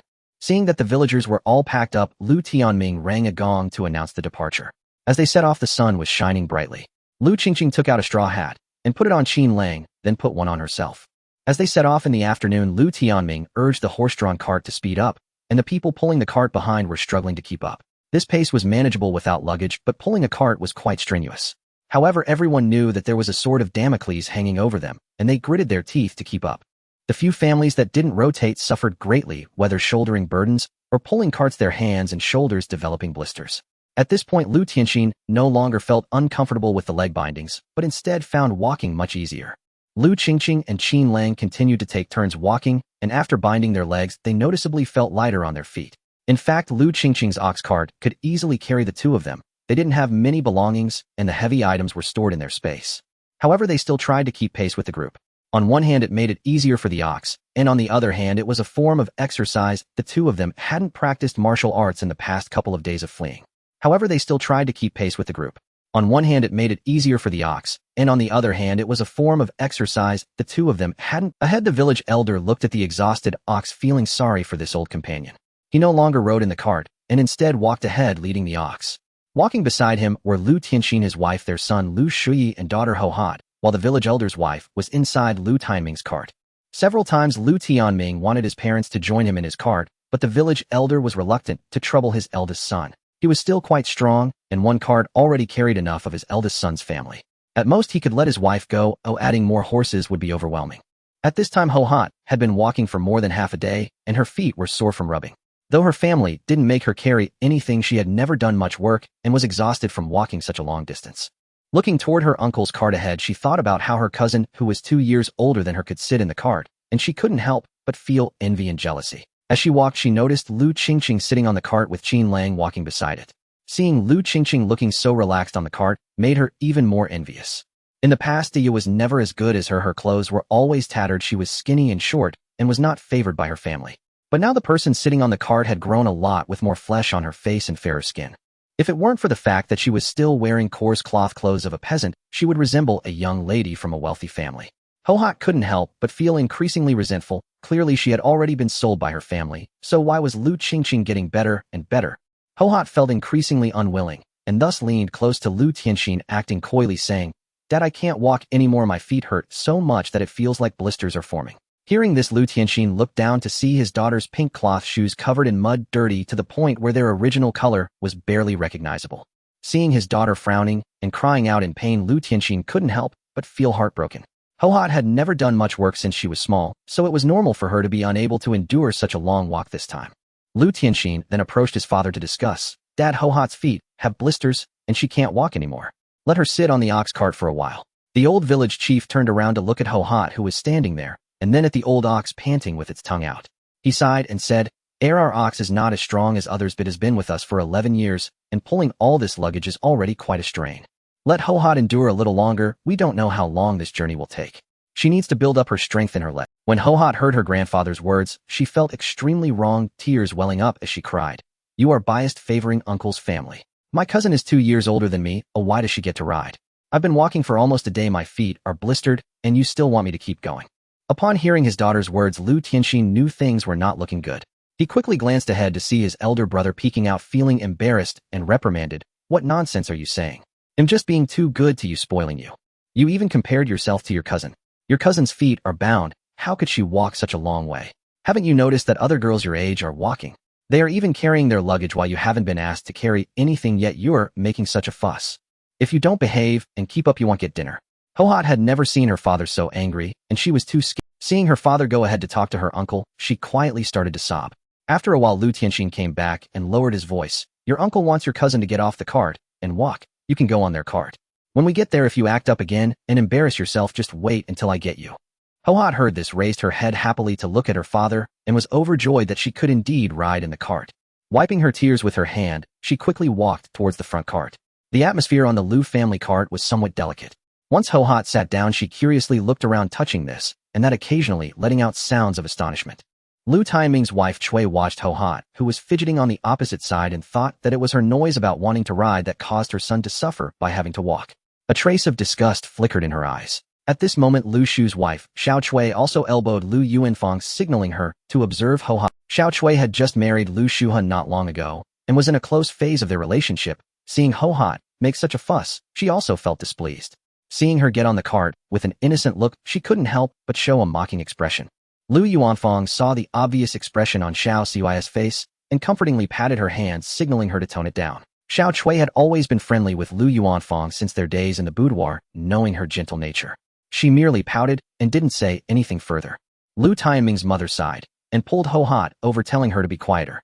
She looked at Ho-Hot, who had already offended her eldest son's family, but remained oblivious and made an effort not to let Ho-Hot fidget too much on the cart. In the evening, the group happened to pass by a village. Considering they had consumed quite a bit of water that day, they stopped outside the village. The group halted, and Lu Tianming took a few people to the village ahead to negotiate, explaining their purpose and hoping to fill some water. The villagers, seeing Lu Tianming's impressive demeanor and glancing at their household registration, which was from a village north of Yidu County and part of the same county, felt less guarded. Upon noticing that there were old people and children in the group, they agreed. The village chief asked why they were fleeing, and Lu Tianming candidly stated that barbarians had invaded the state capital, which immediately caused a stir of gasps. Seeing their group fleeing with families in tow, the village chief believed him and quickly gathered the villagers to discuss. Lu Tianming and the others returned, asking each household to send one person to fetch water from the village. As soon as Qingqing heard they needed to fetch water and saw Lu Qingqing nodding at him, he went to the cart to get a water bucket and headed towards the village. In fact, Lu Qingqing's water well was always full, and they weren't lacking water at all. However, the superficial appearance had to be maintained. After the men went to fetch water, many women went nearby to forage for wild vegetables. Wang Kong lay on the unicycle, instructing his wife to find the farming tools and ironware at home to trade for some grain with the villagers. His family was truly running out of food. Previously, his wife sold some land and got 5 coins to buy coarse grain, and now there was hardly enough left for a few meals. The Lu family. Old Lu and the 3 brothers had gone to fetch water. With many mouths to feed at home, they used a lot of water. Dazhuang, being at an age of curiosity, went along as well. Seeing that the water bag used by Lu Er had been thrown on the bamboo basket, Lu Er's wife felt a sense of joy and quickly observed the surroundings. Lu Li went to help Li Jinbao fetch water, while Qin Linyang took the children to talk to her mother, and Lu, old lady exhausted, closed her eyes and leaned against the luggage. At this moment, the people nearby either had gone out or were busy cooking, with no one paying attention to her. Lu Er's wife got up to approach the bamboo basket, and while pretending to tidy up the luggage, quickly stuffed the water bag into her embrace. Then she continued to organize the luggage, placing the pot and other cooking utensils, and when she saw Lu, old lady, still sleeping with her eyes closed, she quickly walked into the woods. This area was designated for women to relieve themselves. Seeing no one around, she quickly poured a bit of powder into the water bag and thought for a moment before adding a bit more. After shaking it to mix evenly, making sure the powder was no longer visible, she placed the water bag back in her embrace and returned. When she put the water bag back in its original place, she saw Lu, old lady, still sleeping, and said she was going to forage for wild vegetables before heading out. Lu Er's wife deliberately gathered a lot of bitter vegetables, planning to add more when making porridge at night. The aconite was somewhat bitter, and Lu Er would definitely drink water during dinner, so this way the bitterness of the wild vegetable porridge would mask the taste of the aconite, making it less likely for her scheme to be discovered. After Qin Lang went to fetch water, Lu Qingqing took out the things needed for dinner. Thinking that there might be dew in the morning, she spread the bedding under the cart. After adding hay for the ox, she specifically took a basin to fill with bran and added some crushed grain. Once the ox was settled, she began to prepare dinner. In the evening, with a bit more time, Lu Qingqing planned to make something warm to fill their stomachs, as it got somewhat chilly after sunset. Right now, they couldn't eat anything with strong odors, and as night fell, people gradually began to return. At this time, fires gradually ignited across the field. Looking around, apart from the areas illuminated by the firelight, other places were already indistinguishable. Lu Qingqing took out a few eggs, directly adding water to the pot. Once the water boiled, she cracked the eggs in, added a bit of salt and some lard, then covered the pot and turned off the heat. After a while, Qin Lang returned with the water. Seeing that Lu Qingqing had already prepared the meal, he hurriedly scooped some water into a basin to wash his hands clean. The two each took a warm white steamed bun with pickled vegetables in the middle, paired with egg soup, and enjoyed it immensely. By this time it had cooled down a bit, so they quickly finished the warm egg soup and began to wash up. After washing up, Qin Lang noticed the ox blowing against the wind nearby, and worried it might get cold, so he specifically went to the cart to fetch a straw mat to cover the ox. At this moment, Lu Tianming called his son Lu Shuhe over to invite Lu Qingqing and Qin Lang. Qin Lang, thinking he should watch over the luggage, let Lu Qingqing go by herself. When Lu Qingqing hurried over, she found Lu Tianming, County Magistrate Yao, the old village chief, and the clan elders waiting for her. Upon seeing her, they all began to inquire about the technique of binding legs. It turned out that after dinner, Lu Tianming had called Lu Tianxin over to ask. He learned that this leg binding technique was indeed useful. After walking all afternoon, not only was the speed noticeably increased, but his legs hadn't hurt either. Only then did Lu Tianming invite the clan elders over to explain the matter. Everyone was very interested in this method. Although Lu Tianming had also learned to bind his legs, he wanted Lu Qingqing to explain it herself. This leg binding technique could help the villagers save their lives. By mentioning it in front of the village elders in the future, if anything happened to the Qin family's 2 children in the village, the clan elders would be there to support them. After Lu Qingqing finished explaining the technique of binding the legs to the clan elders, Yao County Chief was the first to affirm this method. Previously, he had heard that many mountain drivers in Lingnan also used this method, and since Lu Tianxin had already tried it, it seemed plausible. Seeing this, the clan elders also agreed. Lu Tianming noticed that everyone in the village had finished their meal and called over the village men. Once everyone gathered, he said, "The reason I called you all is because the eldest daughter of the Qin family proposed a good method that allows everyone to travel for extended periods without as much leg pain, and it also speeds up our journey. We tried it this afternoon, and it indeed works. Now let's have the eldest daughter explain this method to you all, so pay close attention." The village men initially looked down on the idea of a little girl speaking, but as Lu Tianming praised this method so highly, everyone quieted down to listen. This method was told to Granny Qin by a traveling merchant in the south. This noon, Oi Qin Lang and Uncle Tianxin all tried it, and after traveling all afternoon, our legs didn't hurt anymore. Lu Qingqing called Lu Tianxin and his son over to demonstrate, while Lu Qingqing explained. Lu Tianxin bound his son's legs. Lu Tianxin took the prepared wide cloth strips and began wrapping them from the calf upward, with Lu Qingqing directing him, ensuring that the ankle was tightly wrapped, and when going higher, the cloth strip needed to be folded to secure it. The pressure on the calf should be slightly lighter, and as it goes up to the calf muscle, the pressure should be reduced. After Lu Tianxin finished binding, Lu Qingqing continued to address the villagers. When binding your legs, be sure to follow the technique I just demonstrated. Wrap the ankle the tightest. The calf should be 7 or 8 parts tight, and below the knee should be 4 or 5 parts tight. This pressure will require practice. If it's too tight, it will be uncomfortable for the calves, and if it's too loose, it won't be effective. Lu Tianming, seeing that Lu Qingqing had finished teaching, stepped forward and said, "The leg binding method has been taught to you by the eldest daughter. Now go home and teach your family members. Don't take this lightly, otherwise it's not just leg pain. Those who bind their legs quickly will leave you behind, so don't complain later." With that, Lu Tianming sent most of the villagers back to try it out. Lu Tianming then took Lu Qingqing and Lu Tianxin through the crowd, teaching anyone who was struggling with. By this time, many villagers had already tried binding their legs following Lu Qingqing's instructions, and some, uncertain about the pressure, chased after them to ask questions. However, there were also some who were reluctant to cut cloth strips. Li Jinbeo's mother cried out, not allowing her son to cut the family's old clothes. "Why would you cut good clothes into strips? Isn't that ruining something good? That child, the eldest daughter, is just someone who ruins things. Instead of honoring her grandmother with this clothing, she just has to cut it up." Lu Tianming happened to be nearby, and hearing this, said coldly, "The eldest daughter proposed this method for the benefit of the villagers, not to force you. If you don't want to bind your legs, you don't have to. But one thing, I don't want to hear any bad talk about the eldest daughter because of this method. If I find anyone undermining the unity of the village, don't blame me for driving them out." Around them, a bold woman whose family was binding their legs chimed in, "Exactly. I felt uncomfortable just hearing you speak. If you weren't the eldest daughter's grandmother, I would have long gone to silence you. The eldest daughter proposed this method to help everyone travel faster, and you turned it into something negative."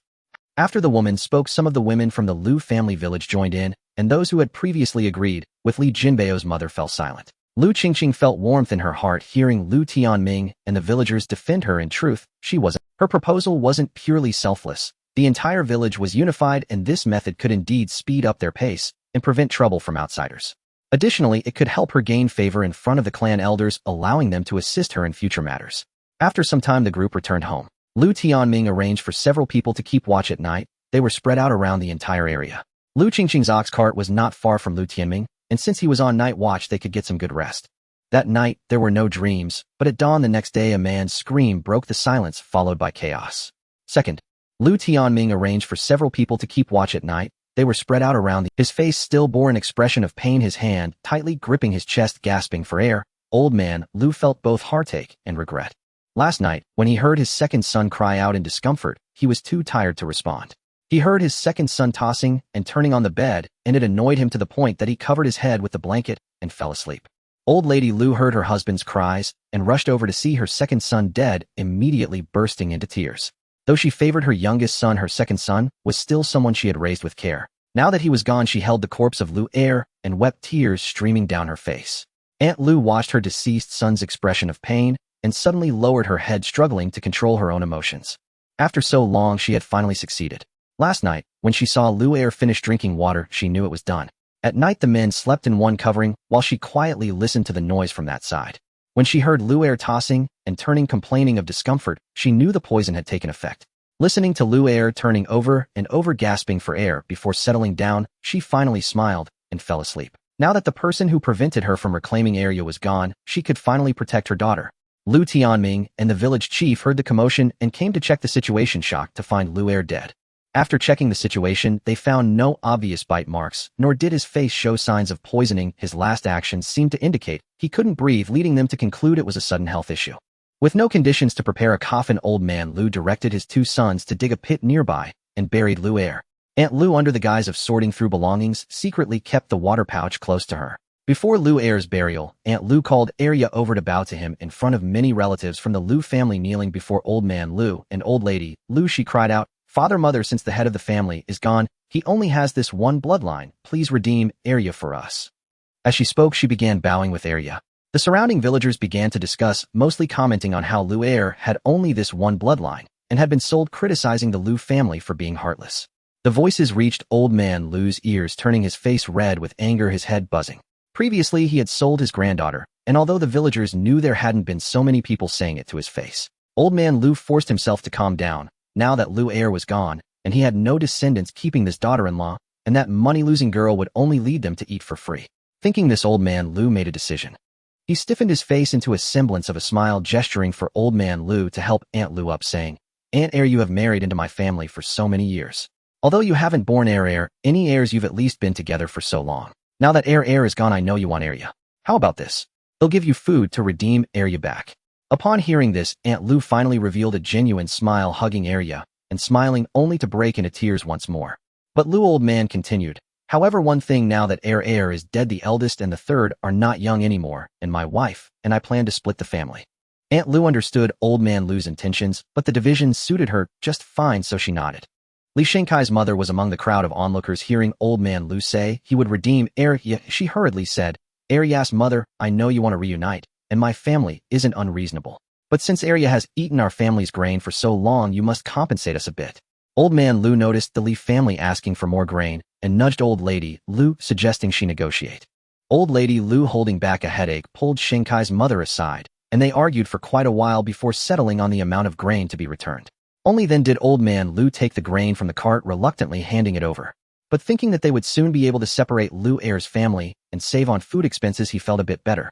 Aunt Lu took the document they had written when they sold Arya and showed it to the village chief. It was indeed the same document. After confirming there were no issues, she gritted her teeth and tore the document into shreds, scattering the pieces into the wind. Lu Tianming observed that matters had been resolved and most of the villagers had finished their breakfast and bandaged their legs, allowing everyone to set off. Due to the morning delays, their departure was later than planned, but Lu Tianming was able to increase their speed significantly. No one in the village complained, as Lu Tianming had mentioned yesterday that they had traveled too little and that the speed of the barbarian cavalry was too fast. They needed to maintain a pace of at least 30 miles a day to avoid being caught. Now they were on a small path, and if they could cover 30 miles today, they would reach the official road by noon tomorrow. Once on the official road, the travel would be easier and everyone could move faster. At this moment, the families in the village pulling carts were all striving to keep up. Thankfully, most villagers had bandaged their legs, making the journey less uncomfortable. Those who had not bandaged their legs initially felt fine, but after a short while discomfort set in and their calves started to ache. Seeing the condition of those who had bandaged their legs, they began to regret their decision. However, the team had already set off, and it was impossible to stop and wait for them to bandage their legs. They had no choice but to grit their teeth and persevere. The morning passed in a hurried march, and by noon, those who had not bandaged their legs were already exhausted, sprawled out on the ground in pain akin to cramping in their calves. But soon they all got back up to find old clothes at home to cut into wide strips and sought advice from those who had bandaged their legs on how to do it. Those who had bandaged their legs were also redoing their bindings, as many had tied them too tightly or too loosely in the morning.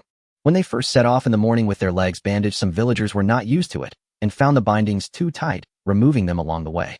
Now feeling the pain in their calves akin to cramping, they all began to re-bandage their legs. By the time they set off in the afternoon, everyone in the team had bandaged their legs. As dusk approached, Lu Tianming noticed the sky darkening and signaled everyone to rest by sounding a gong. Most of the men dropped their belongings and sat down to rest. The day had been rushed, and they had shortened their break at noon. After eating, the villagers had continued their journey without much delay. Most of the men dropped their belongings and sat down to rest.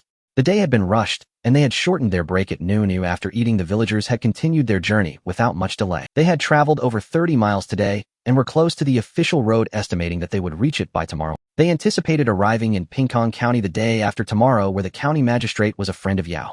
The main purpose of their trip to Qingqing County was to obtain travel permits.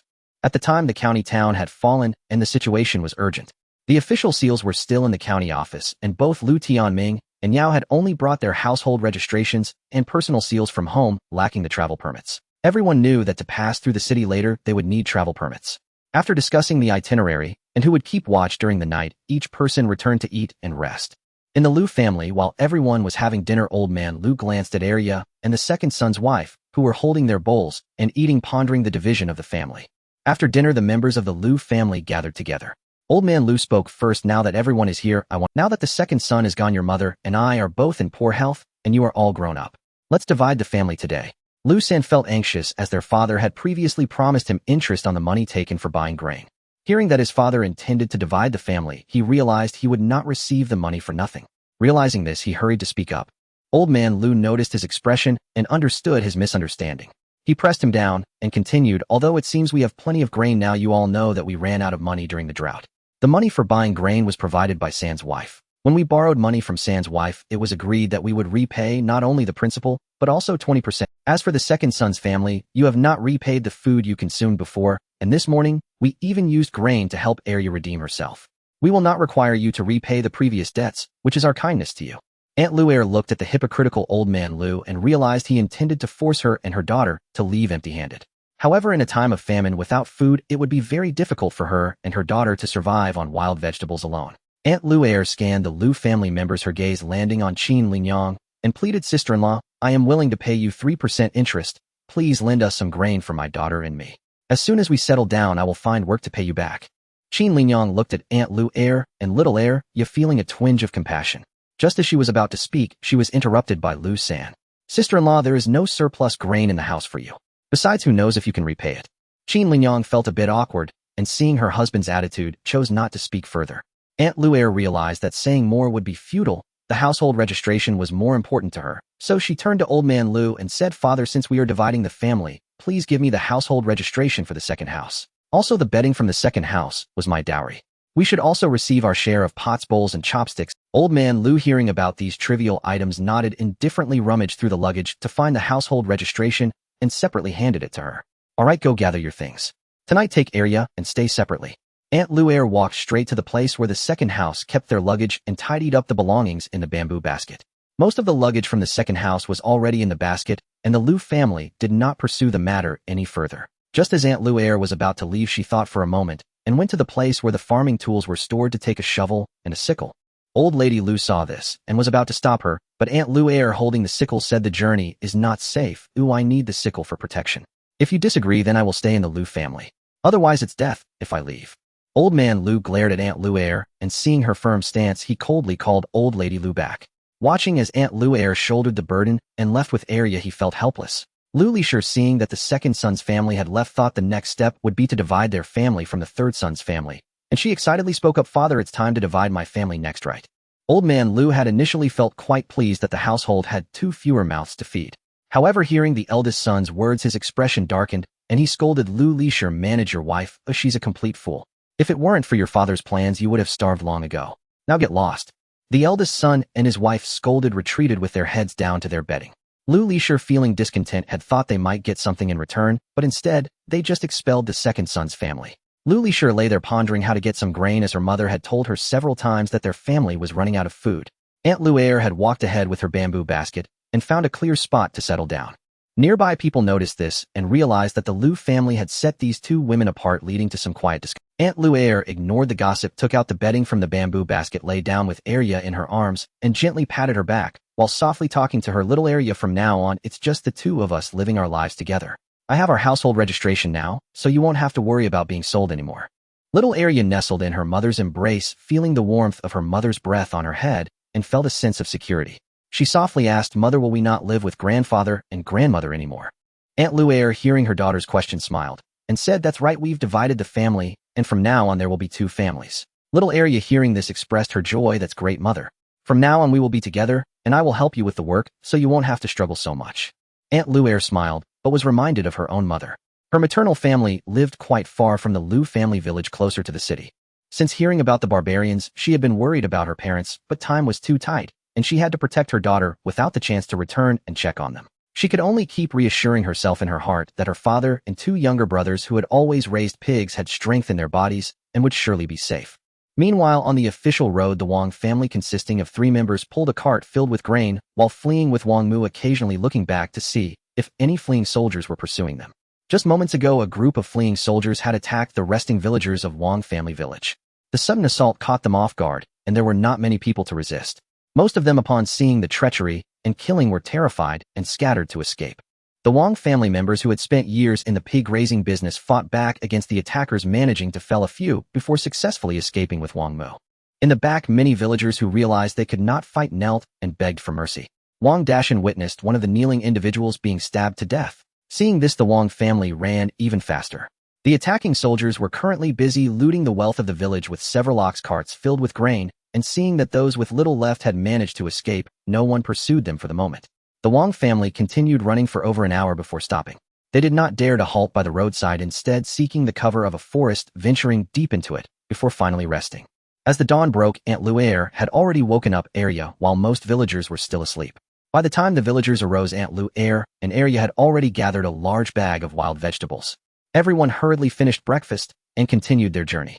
By mid-morning, the people of Lu family village finally reached the official road. This official road was very wide, appearing capable of accommodating 2 horse-drawn carts side by side, with its surface elevated above the adjacent paths and drainage ditches dug along the sides. As the ox cart hit the official road, Lu Qingqing couldn't help but exclaim that the official road was much smoother, finally alleviating the bumpy ride. However, there were particularly many refugees on this official road. Apart from solitary travelers, groups of people fleeing from disasters were frequently encountered, and most refugees had little to no possessions. Seeing the Lu family village's convoy with both carts and oxen, even those pulling handcarts were loaded to the brim. Although most of the cargo seemed to be bedding and iron pots and no food was in sight, it still made them envious. Lu Tianming noticed the gazes of the surrounding refugees and rearranged the personnel distribution of the entire convoy. The front row consisted of families with livestock pulling carts, while those with only the elderly and weak were placed in the middle of the convoy. The rear was designated for families with more able-bodied men, allowing everyone to keep their weapons within reach for quick access. Lu Tianming warned everyone that once on the official road, there would be more people. If someone needed to relieve themselves, they should do so during the convoy's rest periods. If it was particularly urgent, those with family should continue following the convoy, while calling out for a few people to accompany them. They must not leave their belongings outside of the convoy, as it would cause trouble if looting occurred. Everyone understood the seriousness of being alone, and no one ventured out to relieve themselves until the midday break. When the noon gong sounded, the men and women respectively went in different directions to relieve themselves. Lu Qingqing stayed behind to watch the luggage, while Qin went first. At this moment, everyone in the convoy had left someone to watch their belongings. Lu Qingqing spotted Aunt Luaire and Arya in the convoy, and smiled as she greeted them. Arya happily ran over, chattering away to Lu Qingqing, just like before, talking non-stop about the events of the past few days on the run. Lu Qingqing looked at the soft and adorable little Arya and gently patted her head. The little girl had never traveled far and was curious about everything she saw along the way, speaking whatever came to her mind, weaving her tales here and there. It wasn't until she mentioned that she wouldn't be sold off after they split the family that Lu Qingqing realized that last night old man Lu had driven Aunt Luaire and her daughter away. Seeing the smiles on Aunt Luaire and Arya's faces, Lu Qingqing felt that for them, obtaining household registration and being expelled from the Lu family might not necessarily be a bad thing. At this moment, Qin returned, and Aunt Luaire brought the luggage over for him to watch while the 3 went into the woods to relieve themselves. By now, the outskirts of the woods had already been used, so Lu Qingqing and the others ventured deeper. Just as they squatted down, Lu Qingqing heard footsteps behind them. Turning her head, she saw an old woman approaching. Alarm bells rang in her mind as the woman walked straight towards them, prompting Lu Qingqing to quickly stand up and pull up her pants. The old woman came closer and pleaded, "Good-hearted person, please have pity on this old lady and give me some." Aunt Lu and Arya were startled by the sudden voice from behind. In the woods, apart from familiar faces who came to relieve themselves together, most people tended to avoid others to avoid embarrassment. This person appeared suddenly and was so close. Aunt Lu and Arya quickly got up to pull up their pants, only to see the old woman squat down and tightly hug Arya, placing her hand around the girl's neck, while continuing to address Aunt Lu and the others, saying, "Do you have anything to eat?" Seeing this, Aunt Lu grew anxious and wanted to rush forward to pull Arya away, but she dared not act recklessly and could only appease her, saying, "Yes, we have food at home. They'll go get some for you in a bit, just let the child go first." At this moment, several men emerged from behind the trees, all wielding knives. Lu Qingqing felt her body tense up. She had already taken out a dagger from her space when the old woman grabbed Arya. Knowing she couldn't wait for the men to get closer, Lu Qingqing rushed forward and stabbed the old woman in the neck, quickly pulling Arya back and running. At that moment, blood sprayed from the old woman's neck, and she slumped down weakly. The few men behind quickly stepped forward, intending to capture the three. Lu Qingqing pulled Arya ahead, as Aunt Lu closely followed, shouting as they ran, "Help! There's a..." Seeing the men gaining on them, Aunt Lu gritted her teeth, grabbed a nearby branch, and swung it at the men behind, hoping to distract them and buy some time for the children to escape. However, the woman's strength was far inferior to the men, and with the men wielding knives, it didn't take long before the stick in Aunt Lu hands was snapped. Then another man slashed at her arm, causing her to cry out in pain and fall to the ground. Lu Qingqing heard the sound, urged Arya to quickly go back and call for help while she turned back to assist. The dagger in her hand was too short, and after a few exchanges, Lu Qingqing narrowly avoided injury. At that moment, she was filled with self-loathing for not having brought her bow and arrows when she went out to relieve herself. Lu Qingqing managed to block a few attacks, and Aunt Lu got back up. After another successful block, Lu Qingqing shouted, "Run!" The two of them quickly ran towards the edge of the woods, and at that moment they saw Qingqing running over with a tang knife in one hand and a bow in the other, followed by a group of men from the village. Lu Qingqing hurried towards Qingqing, grabbed the bow, and when she turned back, she saw several men charging towards them. Qingqing had already rushed in with his tang knife, and Lu Qingqing quickly knocked an arrow and shot at the men, hitting one squarely in the chest. At this moment, Lu Tianming also arrived with the village men. The men who had attempted to ambush them realized the situation was unfavorable and began to retreat, turning the tables. Qingqing pursued from behind, while Lu Qingqing drew her bow and shot arrows. The village men also followed in the chase. In no time, the remaining two survivors were bound and brought back to the convoy. Both of them were now in tears, begging for mercy, saying, "Dear sirs, please spare our lives. We were just temporarily confused by hunger and thought to ask for a little food to eat." Lu Tianming did not listen to their excuses and directly asked, "Where are you from? When did you arrive here? How many of you are there in total? Besides the one that just died, do you have any accomplices left?" The shorter man tried to justify himself, but was roughly restrained by Zhuzi, causing his arm to dislocate, and he immediately cried out in pain.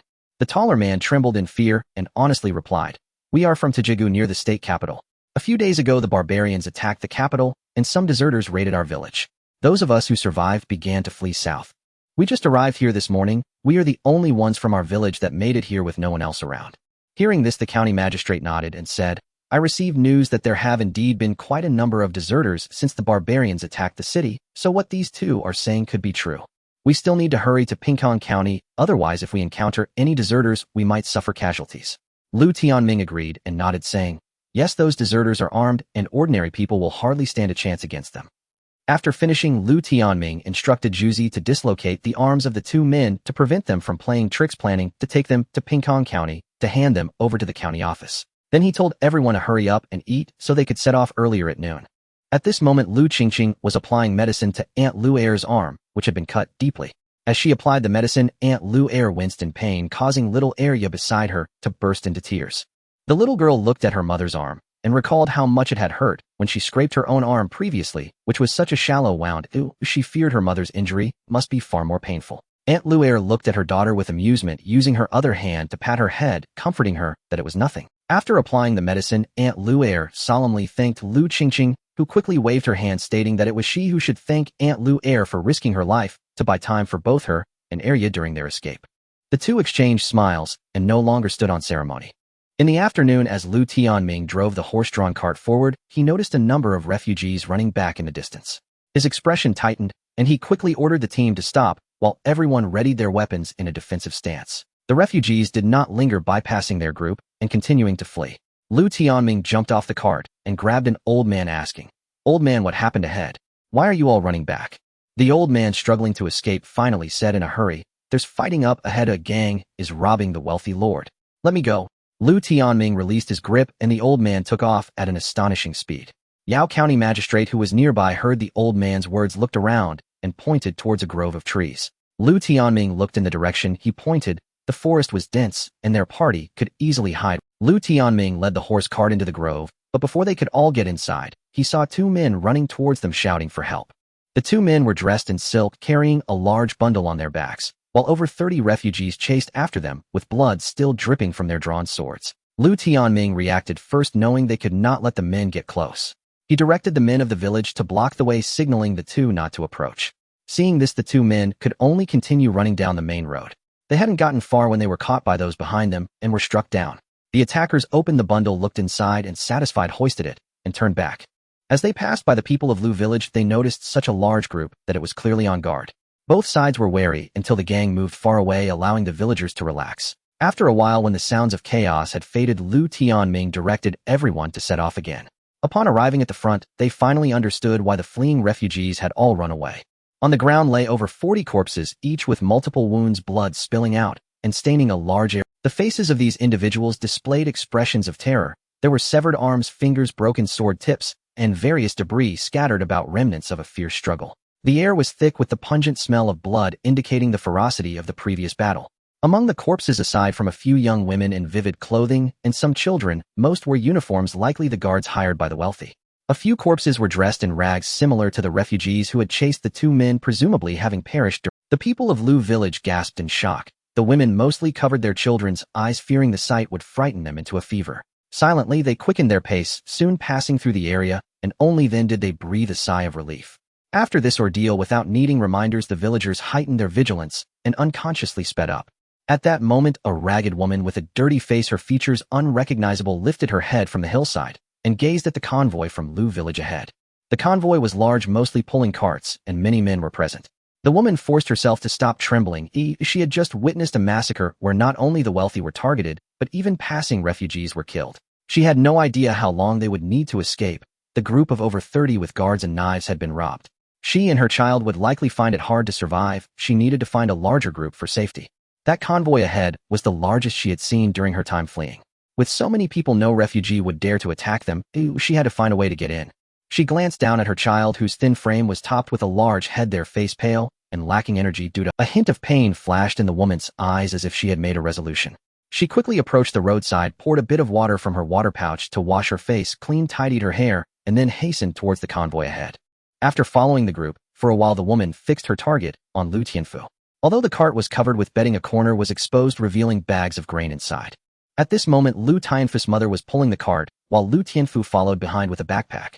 The woman leading her child approached Lu Tianfu, startling him with her sudden appearance. But upon seeing the woman's features clearly, Lu Tianfu quickly stopped the villagers nearby who were about to act. The woman, sensing Lu Tianfu's gaze upon her, thought she might have a chance, and spoke up. "Big brother, I escaped from Ling County and my home was ravaged, and my husband was lost. Could you find a place for me and my child to eat? I can work, I can do all the chores at home." Lu Tianfu looked at the young woman before him and was immediately moved. Lu Tianfu's mother, seeing a refugee clinging to her son, grabbed a hoe, wanting to drive her away, but was stopped by Lu Tianfu. "Sister, what do you think of me? I'm 32 this year and still single. If you're willing, I'll take care of you from now on." Lu Tianfu gazed at the woman's face while noticing the child beside her, hurriedly adding, "He'll take care of you and the child." The woman softly replied, "Okay, big brother, you're a good person.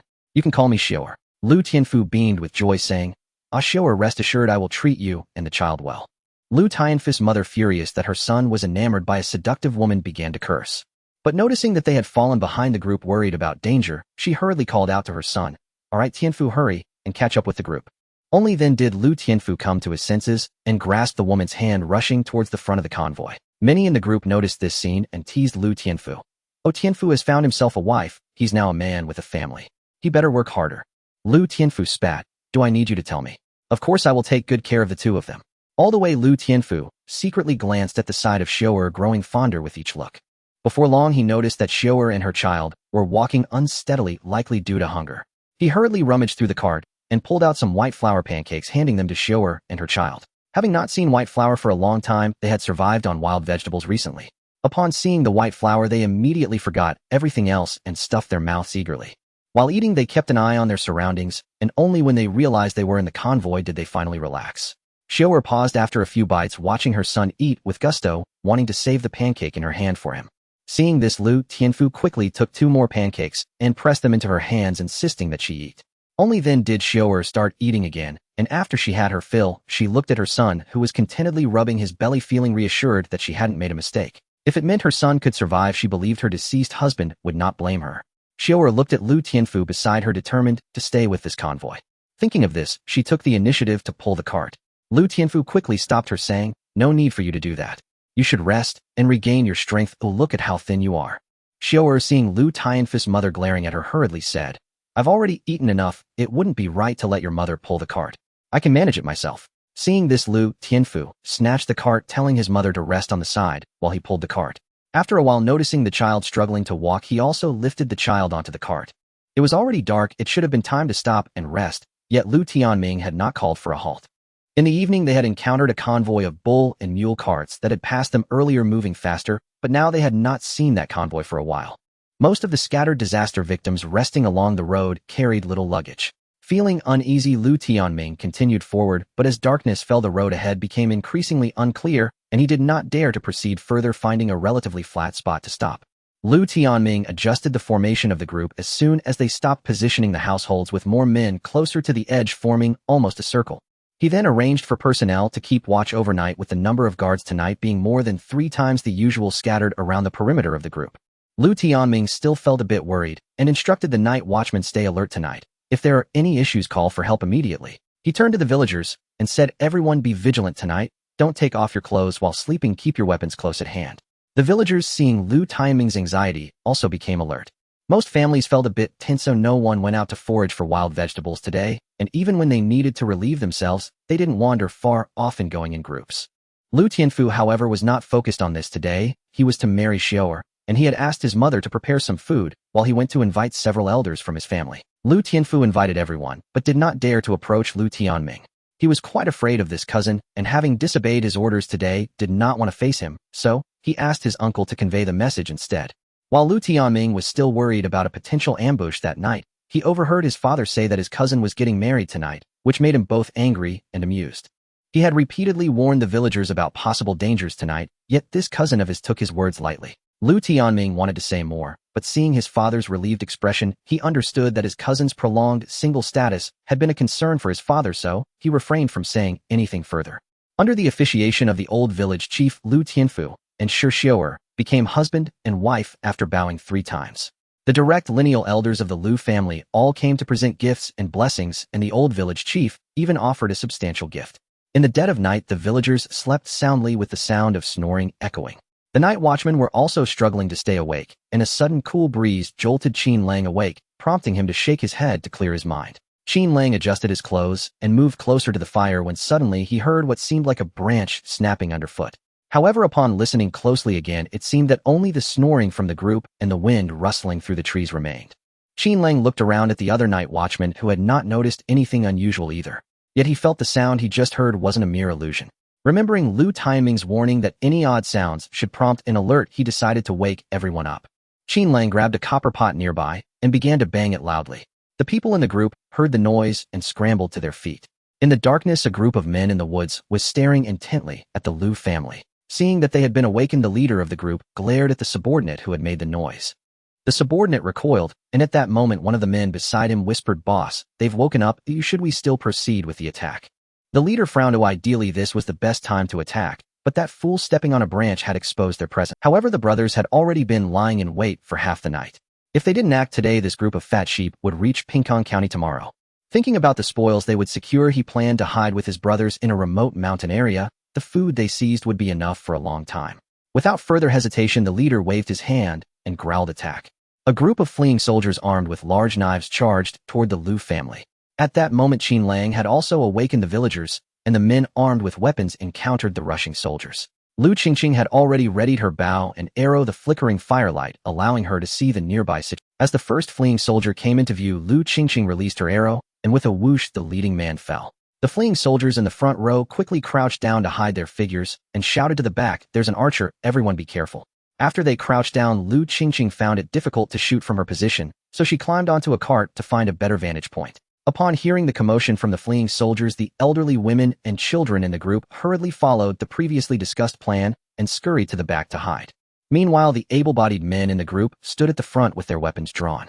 Qingqing and Juzi stood close together, cautiously watching the front. A few of the more timid men wanted to retreat and hide among the women at the back. Lu Tianfu, holding a weapon, also wanted to retreat, but recalling Xiuer's admiring gaze, he stood his ground despite trembling legs. Seeing someone trying to run back, the men nearby quickly blocked them. By this time, the front line had already engaged in combat. The fleeing soldiers had real combat experience, and the villagers rarely won in unknown confrontations. Amidst the crowd, screams erupted from time to time. Qingqing tried her best to steady her emotions, refusing to listen to the cries of distress. Calmly, she repeated the actions of retrieving arrows, knocking them, aiming, and shooting, harvesting again and again. The leader of the fleeing soldiers, witnessing that their side had already lost 6 brothers to the archers, shouted loudly, "Brothers, charge and engage in close combat. The archer will be unable to shoot." Upon hearing this, the fleeing soldiers no longer hesitated and quickly rushed toward the crowd. Soon the men in the front began to feel overwhelmed and instinctively wanted to retreat. Lu Tianming shouted to the men, "These people not only steal, but also kill. Think of your wives and children. Moreover, our men outnumber them. Do not be afraid. Can we not handle 2 against 1? As Lu Tianming shouted, he continued to charge forward with his knife, with Qingqing and Juzi following closely behind, pushing the fleeing soldiers back a bit. The men of Lu family village, seeing this, also continued to charge forward. Amidst the firelight and the flashes of knives, those who were injured were pulled to the back, while others continued to press forward. At this moment, the wife of the county magistrate and her eldest daughter-in-law had just made it to the back. Both had bound feet, making movement difficult. They intended to run to the group of women in the village, but noticed Lu Qingqing shooting arrows from atop a cart. Madame Yao grabbed her eldest daughter-in-law, who was about to run, and moved closer to Lu Qingqing. Lu Qingqing nodded at them upon hearing the noise, but there was no time for pleasantries.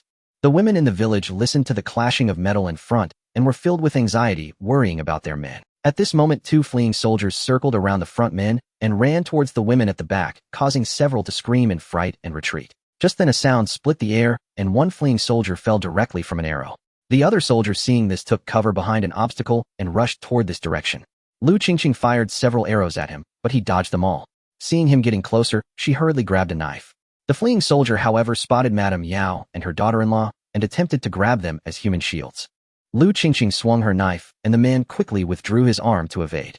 At this time, Madame Yao and her daughter-in-law had already taken a few steps away.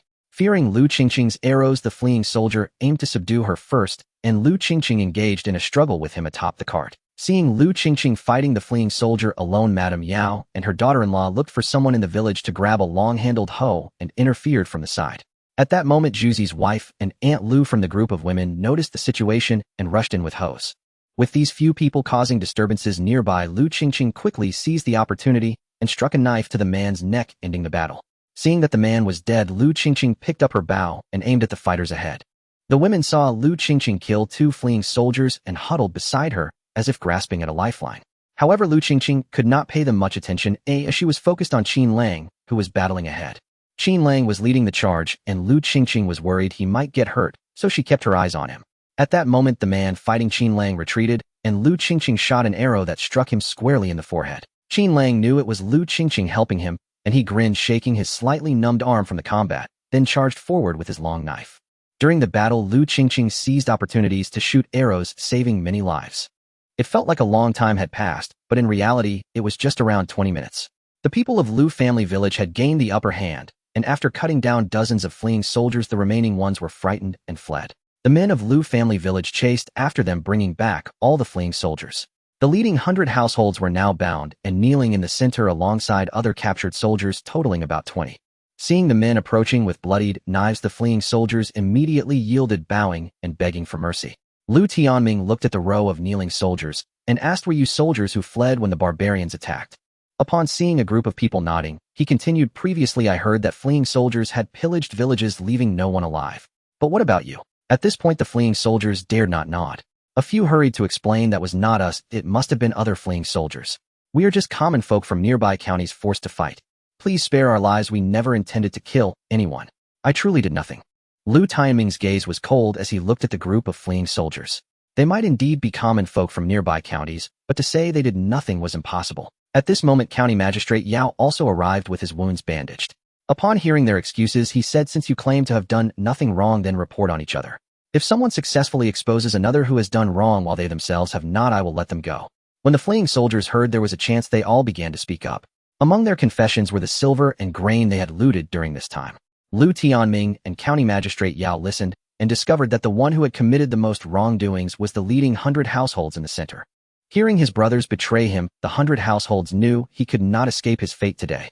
He laughed and mocked those who betrayed him. "Did you really think they would let you go? Today it seems all of us brothers are destined to be buried together." County Magistrate Yao looked at the 100 households and thought he was still quite rational. At this time, every fleeing soldier had been reported on. They had burned, killed, and looted too many villages in recent days, and everyone had blood on their hands. Lu Tianming and County Magistrate Yao exchanged glances and instructed that the arms of the fleeing soldiers be severed. County Magistrate Yao took half the men to guard them. Lu Tianming took the other half of the men to escort 2 of the fleeing soldiers to search for the silver and grain they had hidden. Concerned that there might be ambushes in their lair, he asked Lu Qingqing to follow. The fleeing soldiers' hideout was not too far from where they had rested, and after about half an hour they arrived. At the hideout, 5 or 6 men were lying asleep, while 2 guards sat around a fire, also dozing off. The people of Lu family village approached quietly and swiftly cut the throat of one fleeing soldier. His struggles before dying, however, woke the guards. The others no longer hid themselves. Lu Qingqing shot an arrow that took a life. Most of these fleeing soldiers were injured and were no match for them in a fight, so the remaining ones were quickly dealt with. The silver and grain belonging to these fleeing soldiers were all on 10 carts. 5 of the carts were pulled by people, while the other 5 were drawn by animals, including 1 ox cart and 4 mule carts. The carts were mostly filled with looted grain and a small amount of bedding iron pots and other items. In addition to the grain, the ox cart also contained several boxes of gold and silver jewelry. Lu Tianming led a search around the area but found nothing else, so they began to return with their haul. Those who had gone out to search were tense on the way back, fearing that someone might jump out and steal their belongings. When Lu Tianming and the group returned, the villagers were surprised to see them hauling so much grain. Lu Tianming, County Magistrate Yao, the village head, and the elders discussed and decided to deal with the fleeing soldiers. Having acquired so much grain and gold, if they handed the fleeing soldiers over to Qingqing County, they feared the news would leak and bring disaster. Moreover, if they handed them over, the county office would execute these fleeing soldiers. While dealing with the fleeing soldiers, Lu Tianming noticed that the 2 robbers they had captured earlier were missing.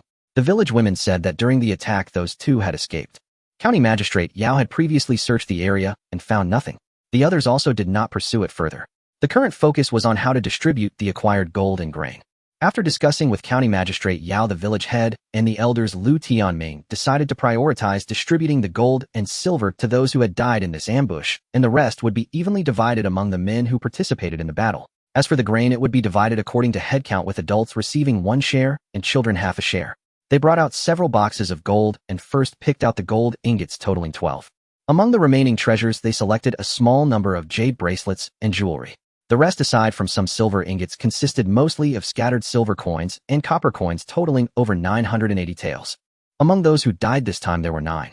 Each deceased person's family received 1 gold ingot, while the remaining 3 were kept for communal use, with expenses incurred along the way covered from this. When it came time to distribute the silver, Lu Tianming specially called Lu Qingqing forward, saying, "In resisting the fleeing soldiers' ambush, Dia played a crucial role. Should we not give her some silver?" The men she had helped during the battle and the village women all shouted she should get some. "Give it to her." Seeing the elders nodding, Lu Tianming included Lu Qingqing in the distribution. This time a total of 92 able-bodied men participated, including Lu Qingqing. Each received 10 taels, and the remaining several dozen taels were kept for communal expenses. When it came time to distribute the grain, the women also became excited as they would receive a share of the grain. The total population of Lu family village was 204 plus 42 relatives who had come seeking refuge. The total grain acquired was over 2,600 pounds of fine grain and over 7,200 pounds of coarse grain. By the time all the grain was distributed, it was already midnight, but the villagers were very excited. Some families without carts bought carts with silver from the village. People carried the grain they had received back to their resting places, with larger households shouldering several bags. Lu Tianming called Lu Qingqing and Qinlang, giving Qinlang a gold ingot and Lu Qingqing 2 jade bracelets. "The elders have decided to reward you both. You are good children. Not only did you play a crucial role in this night raid, but you also suggested the idea of binding legs, which greatly increased the speed of the group's movement. Please accept these rewards." Seeing the elders nodding, Lu Qingqing and Qin accepted them. Lu Tianming then instructed them separately not to disclose this to avoid causing trouble. As Lu Qingqing returned to her resting place, Madame Yao came over with gifts to express her gratitude. Soon other villagers arrived. It was already quite late, and those who came merely dropped off their offerings and left. Many village women came this time, including a few aunts who were usually somewhat harsh, but now also showed up. Most of the contributions from the villagers were half a jean of grain and a handful of wild vegetables, which they left without giving her a chance to refuse. The next morning as they set off, Lu Tianming could hardly contain his excitement, encouraging everyone, "If we push ourselves this morning, we can reach Qingqing County before noon." The villagers were very pleased. The journey was fraught with inconveniences, and every family had some supplies they needed to replenish.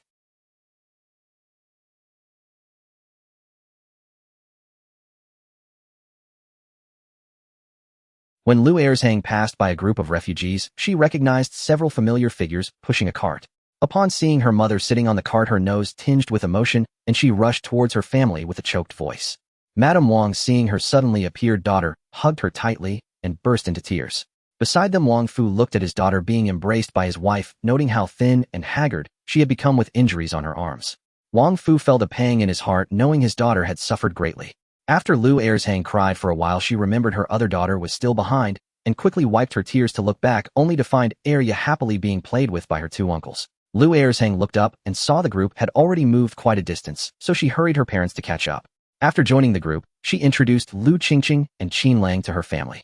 Wang Fu and Madame Wang expressed their gratitude to Lu Qingqing, saying that their daughter had taken good care of their granddaughter for a long time. Madame Wang even gifted them a large bag of homemade jerky. Without giving Lu Qingqing a chance to refuse, Lu Erzhang directly placed the jerky onto their ox cart. Wang Fu, seeing that his daughter had no luggage, inquired and learned that after the injury, all their belongings had been placed on Lu Qingqing's cart. After thanking her, Wang Fu placed the luggage back onto his cart, realizing that his daughter had already received numerous favors from Lu Qingqing, and they could not take advantage any longer. Wang Fu, being a straightforward person, openly said that Lu Qingqing could come to him for any future matters without hesitation. Lu Qingqing looked at the sturdy, bearded Wang Fu, finding his appearance and personality reminiscent of the character who fought against the tyrant in Water Margin. Looking at the two uncles who were playfully entertaining Lu Qingqing genuinely felt happy for both Arya and Lu Erzhang. The Wang family men were all robust, tall figures, rare for this era, and they were very affectionate towards Arya, providing her with support on this tough journey. As noon approached, the group finally reached the gates of Qingqing County, where two long lines had formed. A squad of soldiers armed with swords stood guard at the entrance, and the people in line obediently moved forward. The people from Lu's village also lined up at the back. While waiting, Lu Qingqing noticed several men being pushed aside by the soldiers during the inspection. Those men were shouting to be allowed into the city, causing quite a stir, and the crowd began to murmur in discussion. The soldiers guarding the city, fearing chaos, shouted loudly, "The county magistrate knows that everyone fled when the barbarians attacked and did not have travel permits. Now you only need to present your household registration to enter the city. These men didn't even have household registrations, so we must conduct a check. Everyone please remain calm. As long as your household registration is in order, you can enter. These men didn't even have household registrations, so we must conduct a check. Everyone please remain calm. As long as your household registration." The county magistrate Yao frowned upon hearing the soldiers' words, knowing that the court strictly enforced travel permit regulations, and his friend was openly defying orders, which could lead to punishment. But thinking about the current situation, if they continued to insist on travel permits, it was likely that 99% of the people would be unable to enter the city. They could not just stand by and watch the common people be slaughtered by the barbarians. The county magistrate Yao frowned upon hearing the soldiers' words, knowing that the court strictly enforced travel permit regulations, and his friend was openly defying orders, which could lead to punishment. Soon they reached the group from Lu's village. Yao took the lead, showing his private seal to the soldiers at the gate, indicating that he was a friend of the county magistrate. The soldiers called over the gate officer. After inspecting the seal, the officer quickly invited them aside, swiftly checking the household registrations of the Lu family group before leading them toward the county office. Once they arrived at the county office, Yao and Lu Tianming instructed everyone to rest at the entrance, assuring them that they would finish processing the travel permits shortly. Inside the county office, county magistrate Gua chatted with Yao and Lu Tianming after exchanging pleasantries, discussing the issue of travel permits.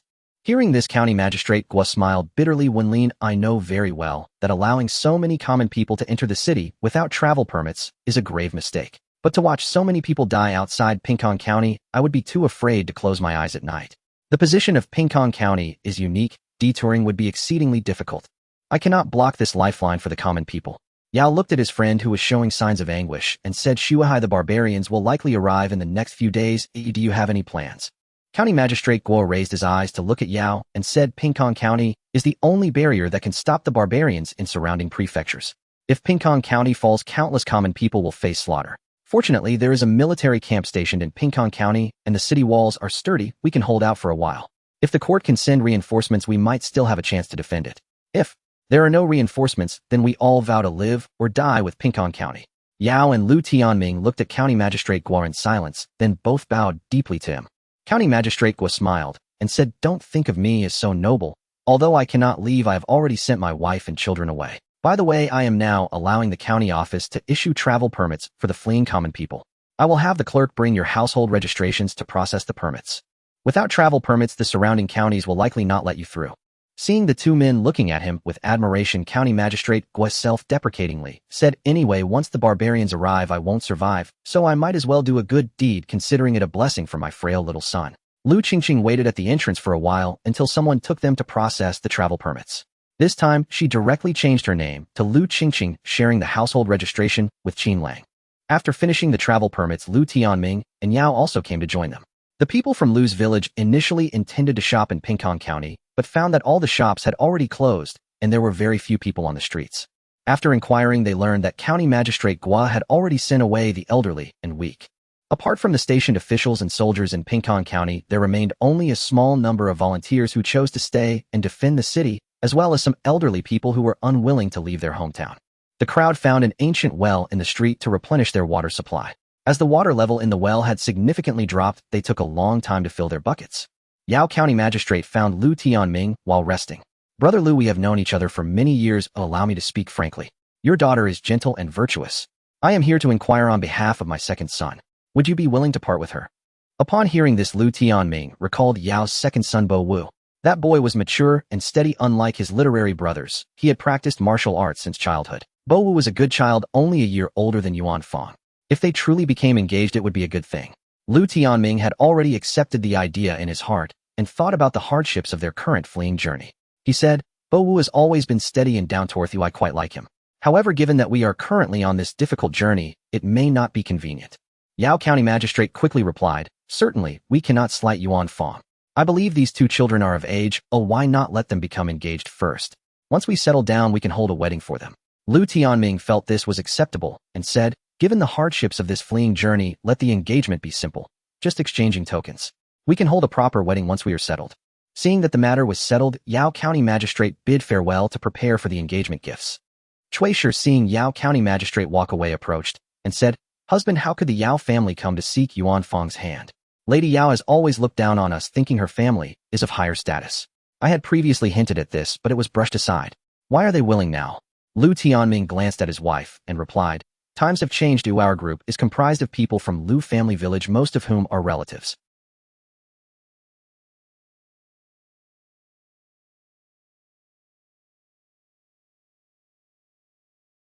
Cui Shi immediately understood. No matter how much the people of Lu family village quarreled, when faced with danger, they would still support their own. The Yao family was in a difficult situation. They had only just begun their journey, and it was uncertain how long it would last. Forming a union through marriage would bring them closer together. However, Cui Shi still had some worries and said, "Bo Wu is indeed a good child, and the Yao family and his maternal uncle's family can support him in the future. What I worry about is whether the Yao family will go back on their word once we settle down." Lu Tianming glanced at his worried wife and reassured her, "Brother Yao is a man of his word. This time it was he who actively sought to marry our Yuan Fang, so there's no need for you to worry too much." Yao County Magistrate returned home to find the tokens and the gifts he had prepared earlier, asking Lady Yao to pack them up before heading out to exchange the tokens. Lady Yao hesitated, saying, "The Lu family girl is good, but her family background is lacking.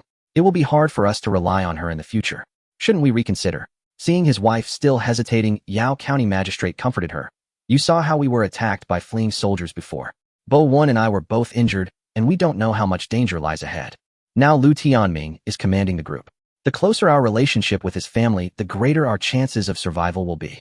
Lady Yao listened and stopped speaking, quickly packing things up, and the two headed to the Lu family. After leaving Qingqing County, there was hardly any food to be found in the fields along the way. Many fleeing people rushed ahead, and the wild vegetables on the ground had mostly been consumed. Furthermore, the people of Lu family village had not encountered any water sources along the way. The rivers and ditches they came across were dry, revealing the parched sand below. Fortunately, they had replenished their water supply in the county town and could manage for a few days if they conserved it. Hohat heard during dinner at night that her cousin had become engaged to Yao County Magistrate's second son. She had met the second son of Yao. He was a valiant young man with striking features. Hohat had never seen such a handsome young man in the village. She had secretly mentioned it to her mother once only to. Her mother said that the sons of wealthy families would never marry village girls and told her not to fantasize. The family would arrange matters for her when she was of age.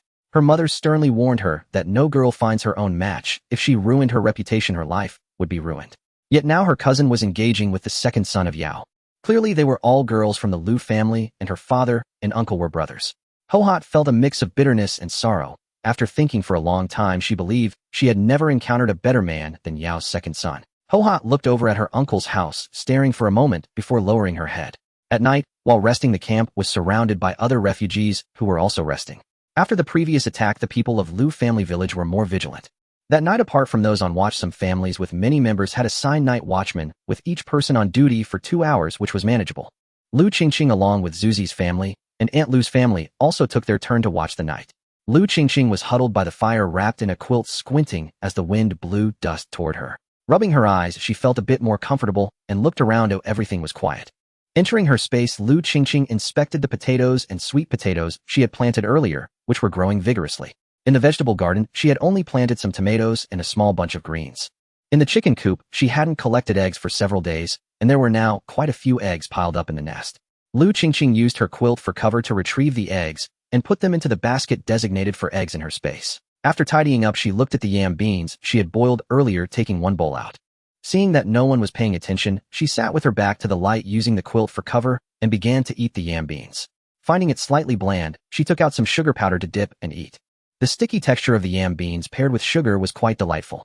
Before long, she finished eating, returning the peels back to the soil in her space. Lu Qingqing took out her water pouch and drank a few sips, then poured some water to wash her hands before continuing to sit guard.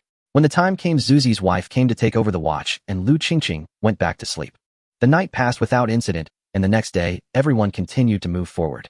By mid-morning, the temperature rose steadily, causing those on the road to sweat profusely, and beads of sweat appeared on Lu Qingqing's forehead.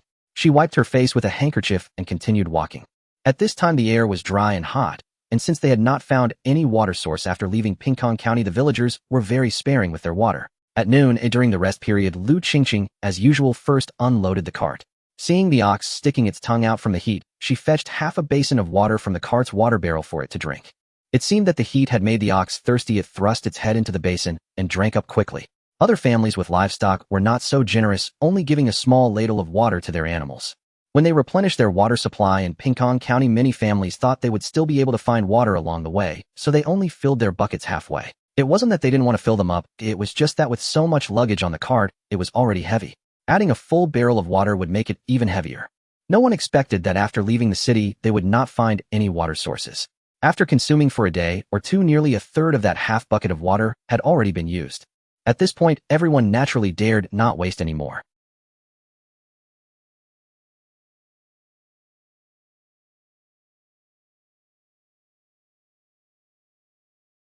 Not long after, the mule directly knelt down, refusing to move no matter how much it was beaten.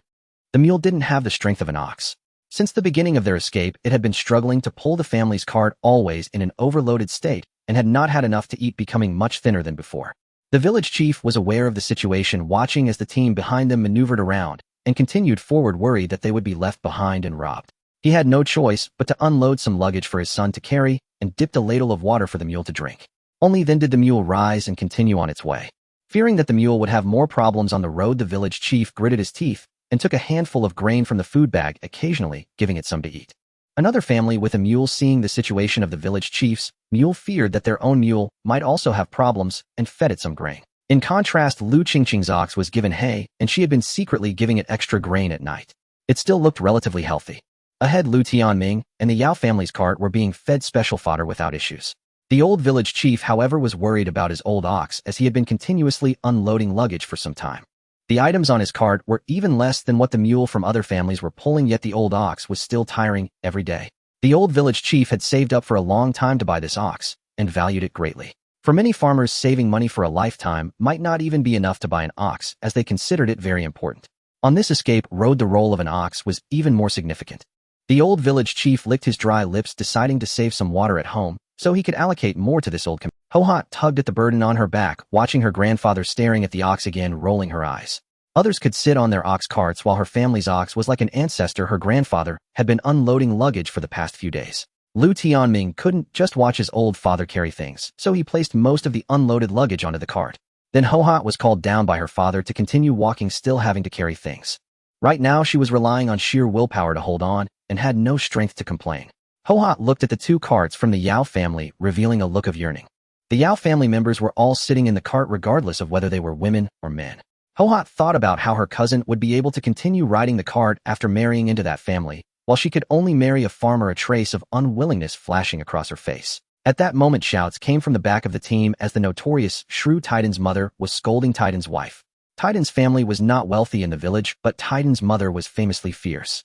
The scolding began because Titan's wife was secretly giving water to their daughter Xiaocao, which she had caught her doing. Since they hadn't found a water source since yesterday, Titan's mother had taken control of the household's water. Besides her son and two grandsons, neither Titan's wife nor granddaughter Xiaocao had any water to drink. From noon on, the weather became extremely hot. Xiaocao, being young, was sweating profusely and had not had any water, causing her to feel a bit heat-stroked. When Titan's wife saw her daughter's poor complexion, she secretly went to grab the water pouch, only to be discovered by her mother-in-law. But seeing her daughter in such distress, she couldn't care about anything else and steeled herself to give her daughter water.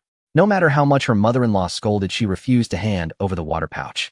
The village's team continued to move forward as Titan listened to his mother scolding his wife. Although he felt reluctant, he turned his head and continued walking as if he hadn't heard. Since getting married, his mother had frequently quarreled. As long as he dared to show any support for his wife, his mother would act as if she were at the end of her wits. Over time, Titan stopped caring about these matters. It was basically his mother who was always reprimanding his wife. After they started fleeing, Titan's mother had taken control of the household's food, caring for her two grandsons, while Titan's wife and daughter could only forage for wild vegetables whenever they stopped. Fortunately, there had been wild vegetables on the road previously. When they were really hungry, wild vegetables with a bit of water could also serve as a meal. But now without water, they couldn't hold on for long. Titan's wife knew that if this continued, both she and her daughter would die of thirst, so she absolutely refused to hand over the water pouch. Seeing her grandmother scolding someone, Xiaocao was so scared that she hid behind her mother.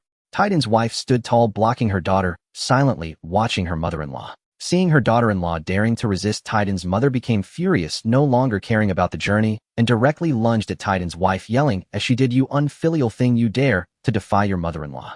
I must have been cursed for 8 generations to have married you into this family. Look at your wife bullying me. Ooh, I really wasted my efforts raising you. Your father passed away early, and it wasn't easy for me to raise you with such difficulty."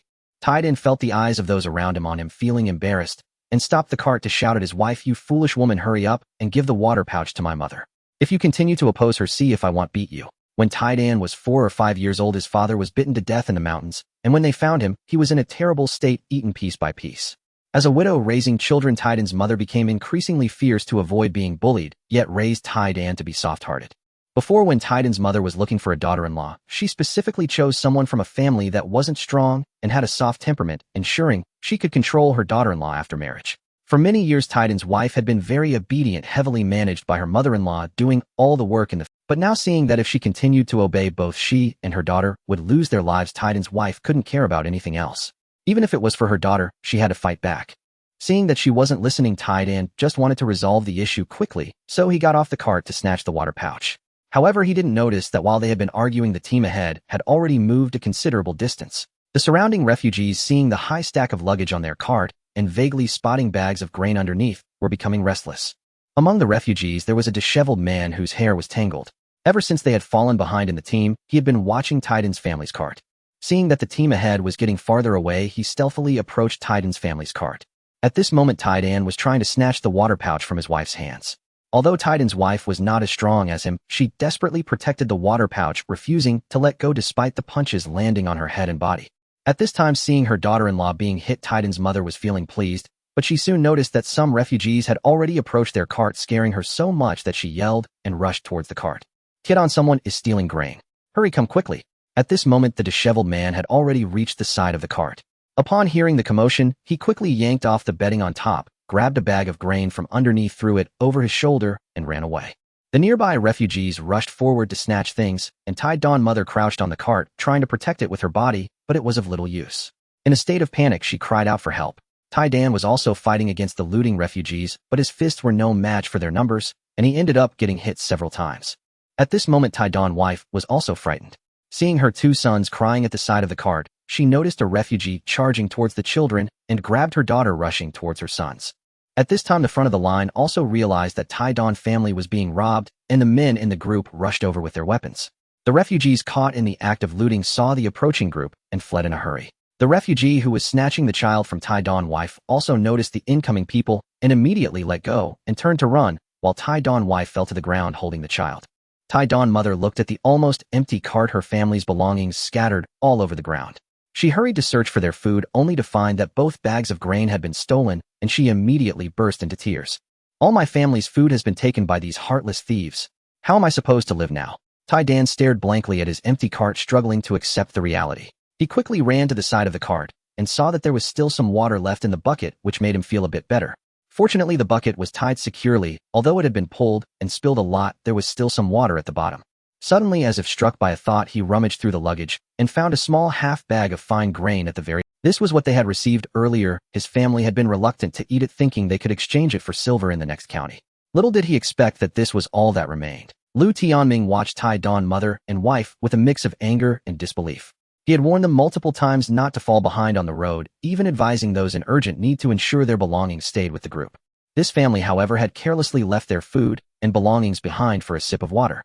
During this journey of fleeing, groups with fewer people were easily robbed. They had been safe because of their numbers, which deterred ordinary refugees from attacking. With a sense of frustration, Lu Tianming decided not to say anything more, and the group continued on their way. In the line, Tai Dawn's mother glared resentfully at Tai Dawn's wife, and Xiao Qiao blaming them for the loss of their food. But now that they had lost their food, she was afraid of falling behind. Despite her curses, her legs quickened their pace to stay close to the group. Tai Dawn's wife noticed her mother-in-law glaring at her, but ignored her and continued to walk forward with the burden. With their food now gone, the two women were likely to run out of even the little food they had left. The wild vegetables they had stored wouldn't last long, and they needed to find a way to get food. As Tai Dawn's wife walked, she observed the situation along the roadside. There were hardly any wild vegetables to be seen. In the distance, on a low slope, she could spot some greenery, but the group was not heading that way. As Tai Dawn's wife walked, she observed the situation along the roadside. There were hardly any wild vegetables to be seen. In the distance, on a low slope, she could spot some greenery, but the group was. Food had become too precious. Villagers were only concerned about filling their stomachs, and no one sought better food. In desperation, she fried the small half bag of white flour and distributed a small handful to her son and grandson.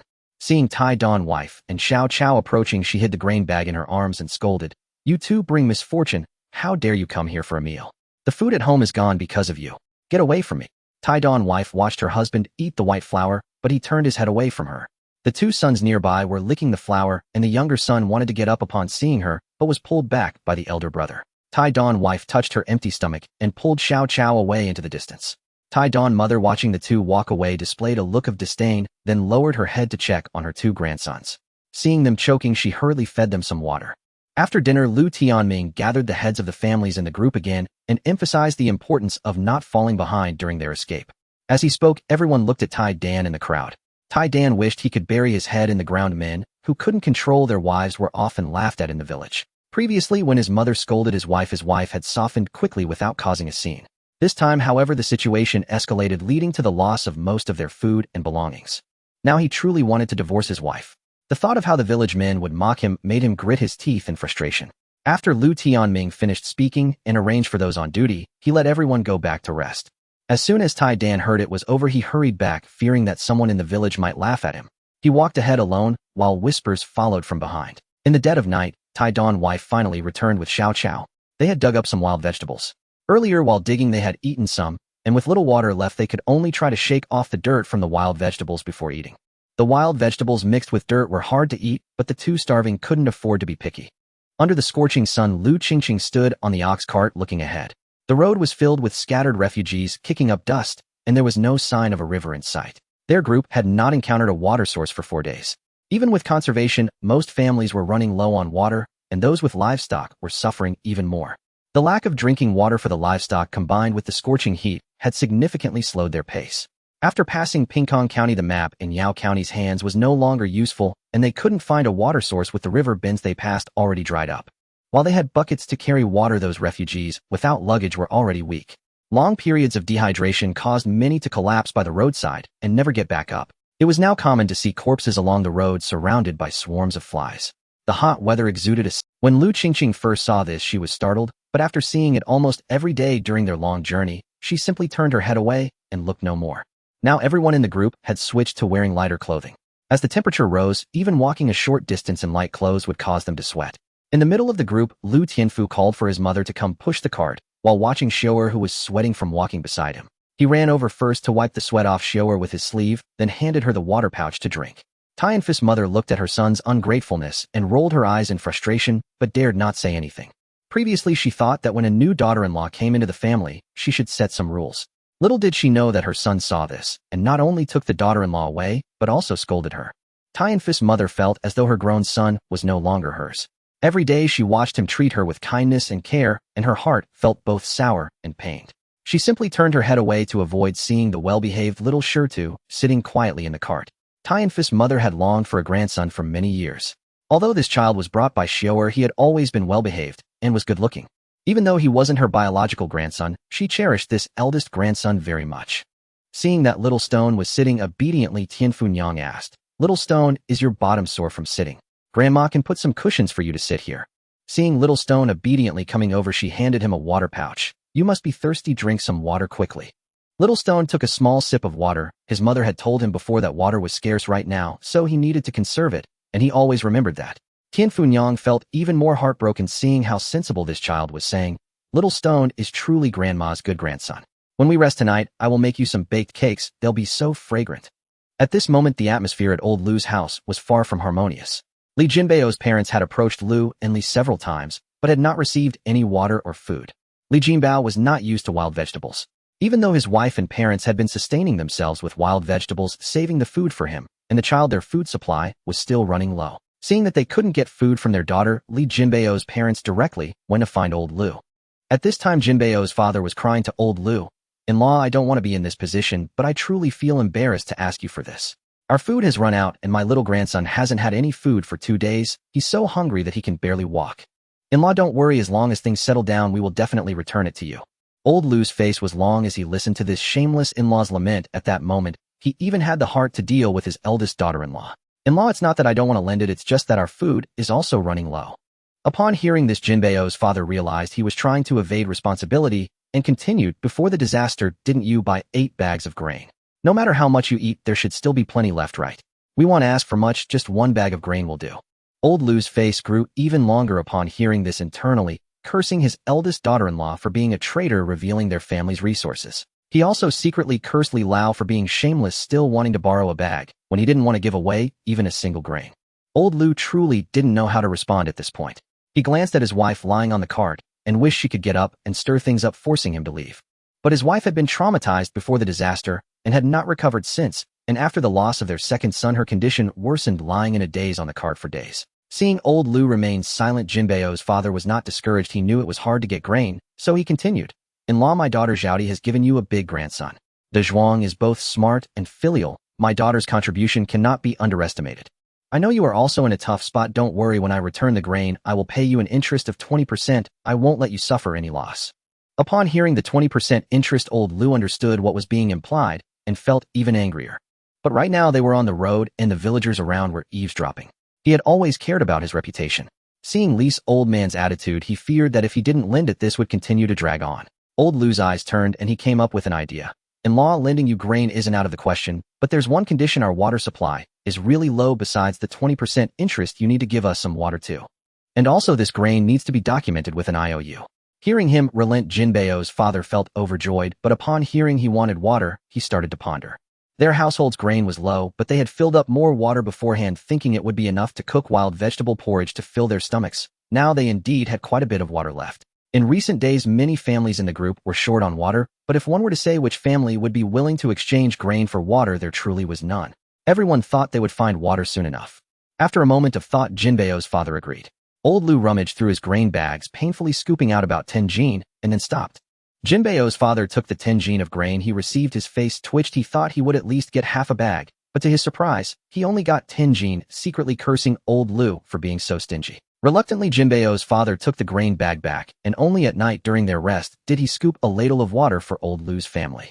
Old Lu held the IOU and secretly cursed Li Lao for being worthless, estimating that this grain would be hard to return, but at least he got some water, so it wasn't too much of a loss. Old Lu looked at Lu and Li cooking not far away and mentally noted it down. At the Qin family, Qin's father, upon hearing that old Lu had lent food to his eldest daughter-in-law's family, was also tempted. Although before the disaster his daughter had given them 2 bags of grain, his 2 sons were at the age where they could eat a lot, and now that there was food at home, they didn't want to eat wild vegetable porridge. After these days the food at home had dwindled quite a bit. Watching his 2 sons wolf down coarse grain cakes, he pondered that they couldn't let their family suffer losses. When Qin's father expressed this thought, Qin's mother was somewhat worried that their daughter might be put in a difficult position, but Qin Wen and Qin Wu both raised their hands in agreement. During these days on the road they had chatted with the boys from Lu's family and learned that Lu's family had bought quite a bit of grain. They had also heard that this grain might have been bought with their sister's money, but they were a bit afraid of their father, so they had secretly mentioned it to their mother a few times, but she had stopped them. Now that Qin's father took the initiative to bring it up, Qin Wen and Qin Wu naturally supported it, and Qin Wen even said to his father, "Dad, I heard from the boys in Lu's village that the money for buying grain might have been brought back by my sister. My sister was raised by our Qin family. The money she brought back should all go to our family in Lu." Qin Wu chimed in, "Exactly, it doesn't make sense for my sister to buy grain while they in Lu's family feast, and we are left starving." Qin's father had just learned that the grain purchased by Lu's family was bought with his daughter's money. Previously, when he saw those 2 bags of grain, he thought it was a special gift from his son-in-law, and he was overjoyed. But now he realized that although his son-in-law often brought things to their family, they were always small items. Before the disaster, grain prices had skyrocketed, and he had once sent 2 bags of grain in one go. It must have been his daughter who spent the money, otherwise old Lu wouldn't have been so generous in sending it over. The more Qin's father thought about it, the more he felt at a loss, secretly cursing his daughter for being foolish and giving all her money to her husband's family. He had never thought that his daughter might have money, that young master might have taken a temporary liking to her, but how long could a married woman who had given birth to a child attract him? He never expected his daughter to have so much silver. At this moment, Qin's father was determined to claim back the grain bought by his daughter. His daughter probably still had silver left. They needed to get that back, otherwise old Lu would definitely scheme against her. His 2 sons were still unmarried at this age. It was just a matter of lacking money. Once they had money, they could find wives for his sons and have a few grandsons, and the Qin family would prosper. Qin's father seemed to see his eldest grandson waving at him. After finishing their meal, he called his 2 sons. Qin's mother wanted to stop her husband, but was pushed aside. She wanted to follow, but had to keep an eye on their belongings at home, feeling anxious and pacing in place. Father Qin took his 2 sons towards the resting place of the Lu family. Upon arrival, he called out for Qin Linyang and asked her, "Linyang, tell me honestly, did that young master give you a lot of silver?" Qin Linyang was taken aback by her father's sudden question. "Father, why are you asking this all of a sudden?" Father Qin put on a troubled expression and said, "Alas, you know your father is useless. Both of your younger brothers are grown up now, and we have no silver to arrange marriages for them. It seems our Qin family's lineage will come to an end, and I can't bear to face our ancestors underground."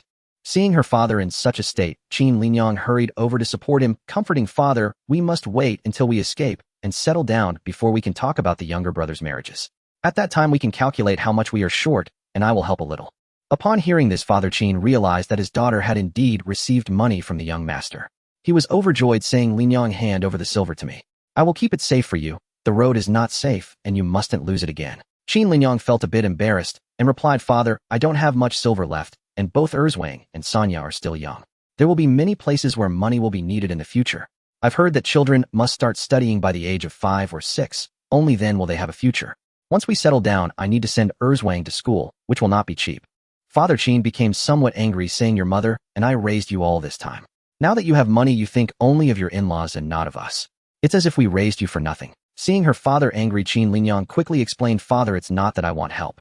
I will certainly assist with the younger brothers' marriages, but I also have to think about my 2 children who are still young."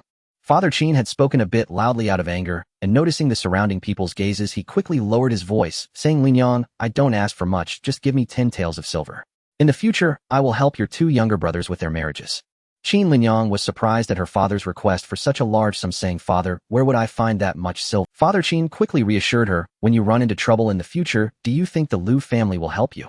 You will have to rely on your father, mother, and brothers. Just give me what you can now, and if you need anything in the future, you can ask me. Do you think I would refuse you?"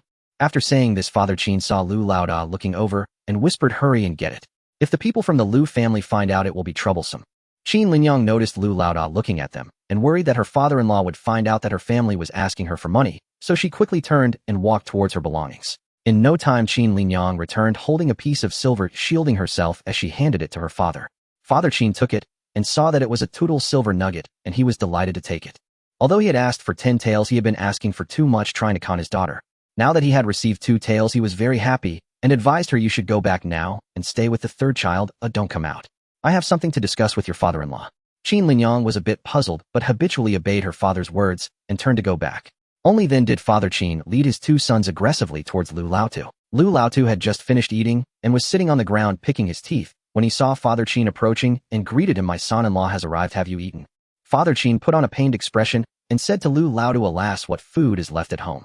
I and the 2 children are so hungry we can barely walk straight."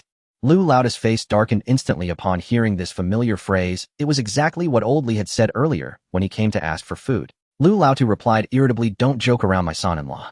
Didn't the third child just deliver 2 bags of grain to your family before the famine?" Father Qin, caught in a lie, was not embarrassed.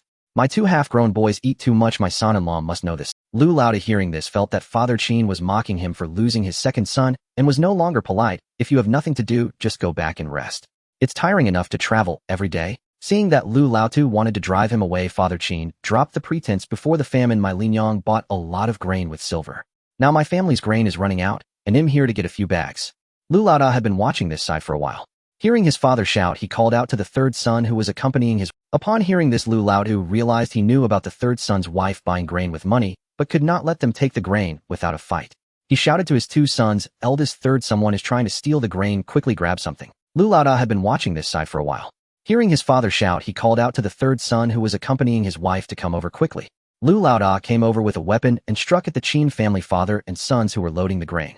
When Lu Laosan ran over and saw his father-in-law leading his 2 younger brothers to take their grain, he became anxious and hurriedly went to block them.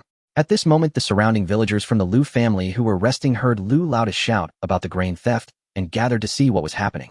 Seeing that it was the relatives of the Lu family, they did not move. When the 3 fathers from the Lu family and the 3 fathers from the Qin family started fighting, Qin Linyang also ran over trying to mediate, but was pushed to the ground crying and begging them to stop. Lu Laosan saw his wife fall and wanted to help her up, but as soon as he let go, his younger brothers would carry the grain away, leaving him in a dilemma. Some people saw the 2 families fighting and went to call Lu Tianming over. Seeing Lu Tianming come over, Father Qin worried he would side with Lu Laodu, so he spoke first. "Lu Darren, today is just a family matter between me and my in-laws. There's no need for you to trouble yourself." Lu Laotu was pulling on Father Qin's clothes, not letting him take the grain. Seeing Lu Tianming arrive, he quickly said, "Don't listen to him. The Qin family is here to steal grain. They came to seek refuge in our village and dare to steal grain from our convoy. Quickly drive them out." Father Qin became anxious upon hearing this. If they were driven away, their family's grain would definitely be lost. He hurriedly said, "Lu Darren, the grain I am taking was all bought with my daughter's money, not from Lu Laoda's family. Please do not misunderstand." Qin Linyang, hearing that her father-in-law wanted to drive her parents out of the convoy, became anxious and explained, "My father is not trying to steal grain. Please do not drive them out of the convoy." Lu Tianming, listening to the family's heated explanations, frowned. He had been traveling all day and was already exhausted. Being called over to manage this situation, he impatiently said, "All right, since it's a family matter, just discuss it properly without any weapons. Otherwise, if someone gets hurt and affects the convoy's travel, don't blame me for being unsympathetic. Everyone else should disperse and go back to rest. We still have to travel tomorrow." After saying this, Lu Tianming turned and walked back, swinging his arms as he walked. His shoulders had been aching from the fatigue of traveling these days. The onlookers heard this and all returned to their homes. Seeing that everyone had dispersed, Qin's father became even more pleased, saying, "Lord Lu has said to discuss matters properly. I am not unreasonable. Here's the deal. I will take half of the grain my daughter bought. You give me 4 bags of grain, and I will leave." Old man Lu, upon hearing that he dared to ask for 4 bags, spat at him in anger and cursed, "Bah! You are truly shameless. Half. The wife of my third son is now part of my family. Previously, when my third son sent you those 2 bags, I was already generous. How dare you ask for more as if there's no one in my family?" As old man Lu spoke, he lunged at Qin's father. Naturally, Qin's father would not let himself be at a disadvantage, and as he shoved the bags aside, the 2 began to fight. Old man Lu's eldest son saw his father in trouble and wanted to help, but was held back by Qin Wan. The eldest son of Lu was much stronger than Qin Wan, and in his anger, he pressed down on Qin when making him cry out in pain. Old man Lu's third son was also grappling with Qin Wu. Neither of them truly attacked. When old man Lu had previously sought to marry Qin Linyang, he had often bought things to flatter this little brother-in-law. Qin Wu did not genuinely want to fall out with this brother-in-law. He still hoped for his future assistance. So they each tugged at each other's clothes pretending to pull. At this moment old lady Lu, feeling a bit dazed, saw the Qin family bullying her son and struggled to get up, rushing towards Qin Linyang. Old lady Lu grabbed Qin Linyang by the hair with one hand and slapped her face with the other, causing Qin Linyang to scream in agony. Old man Lu's third son, realizing the situation, let go of Qin Wu and rushed to save his wife. Old lady Lu was pulled back by her son, and seeing him still thinking about helping his wife at this moment, fell back in anger, nearly collapsing. Old man Lu, witnessing his youngest son's actions, was so furious he wished he could kick him. It was clear that old man Lu's third son was not putting in any effort, and among those remaining neither side could overpower the other. After all, he was a bit older than Qin's father, and during the scuffle he had taken several hits from Qin's father. Now his face and body were in pain, and he negotiated with Qin's father, saying, "We also have quite a few people in our family. We can't give you that much grain. As family, I can agree to give you 1 bag of grain. How about that?" Seeing old man Lu relent, Qin's father interjected, "1 bag won't do, at least 3 bags, or this matter won't end." Old man Lu angrily replied, "Don't be so shameless, at most just 2 bags. If not, I will stand by you, and by tomorrow morning we will see who the villagers will support." In his fury, old man Lu shouted this out loud, waking the children who had already gone to sleep. The old man from that family was known for his bad temper and directly scolded, "You 2 families and your ridiculous troubles, discuss it quietly, don't make a racket.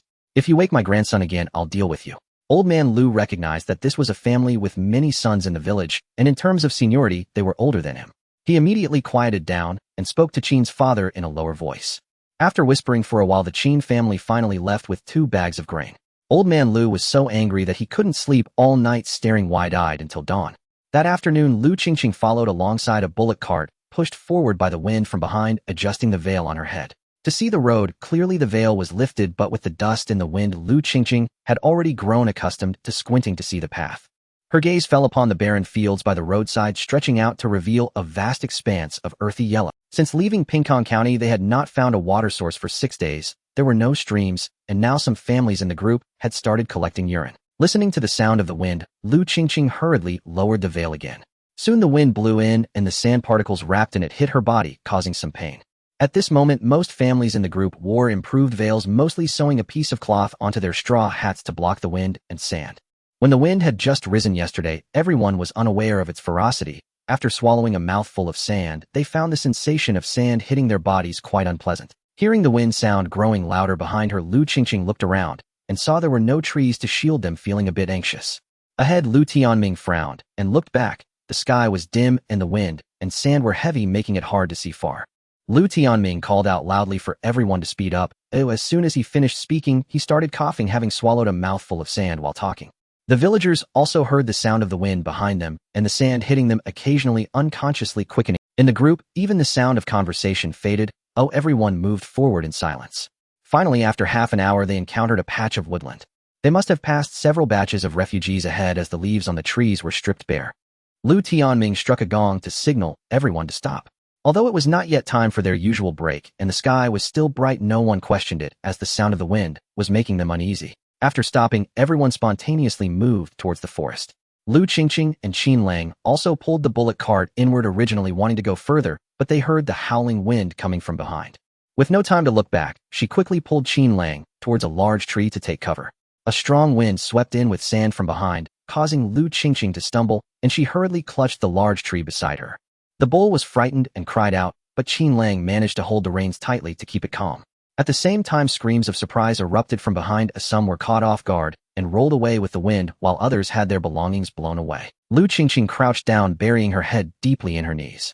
Sand fell on her head and closed. The air was filled with dust, making it hard to breathe without coughing.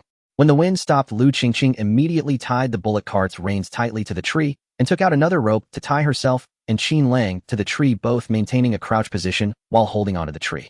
Nearby, others were also quickly helping themselves, first tying up the children next to them before attending to themselves and their belongings. Many families were still unprepared, and in the distance, the terrifying howling of the wind was heard, forcing them to hold tightly onto the large trees. The fierce wind, carrying clouds of yellow sand, surged forward, and in an instant the entire environment transformed into a yellow haze. Lu Qingqing felt countless grains of sand hitting her face and body, dust seeping in everywhere. Even if she buried her head tightly in her knees, the wind and sand still blew in. Even as dust entered her nose and mouth through her airways, she could only endure and refrain from coughing, as opening her mouth would result in a mouthful of sand. Even with her eyes tightly closed, sand still occasionally hit her eyes and nose, causing her eyes to instinctively. The gusts of wind rocked her while Qingqing held her hand tightly with one hand and clutched the tree with the other, his nails already bleeding. Occasionally branches flew in from afar, striking the bullock cart with the sound of snapping wood. The cart was also blown off position, and the bull cried out in terror as it was pulled by the cart.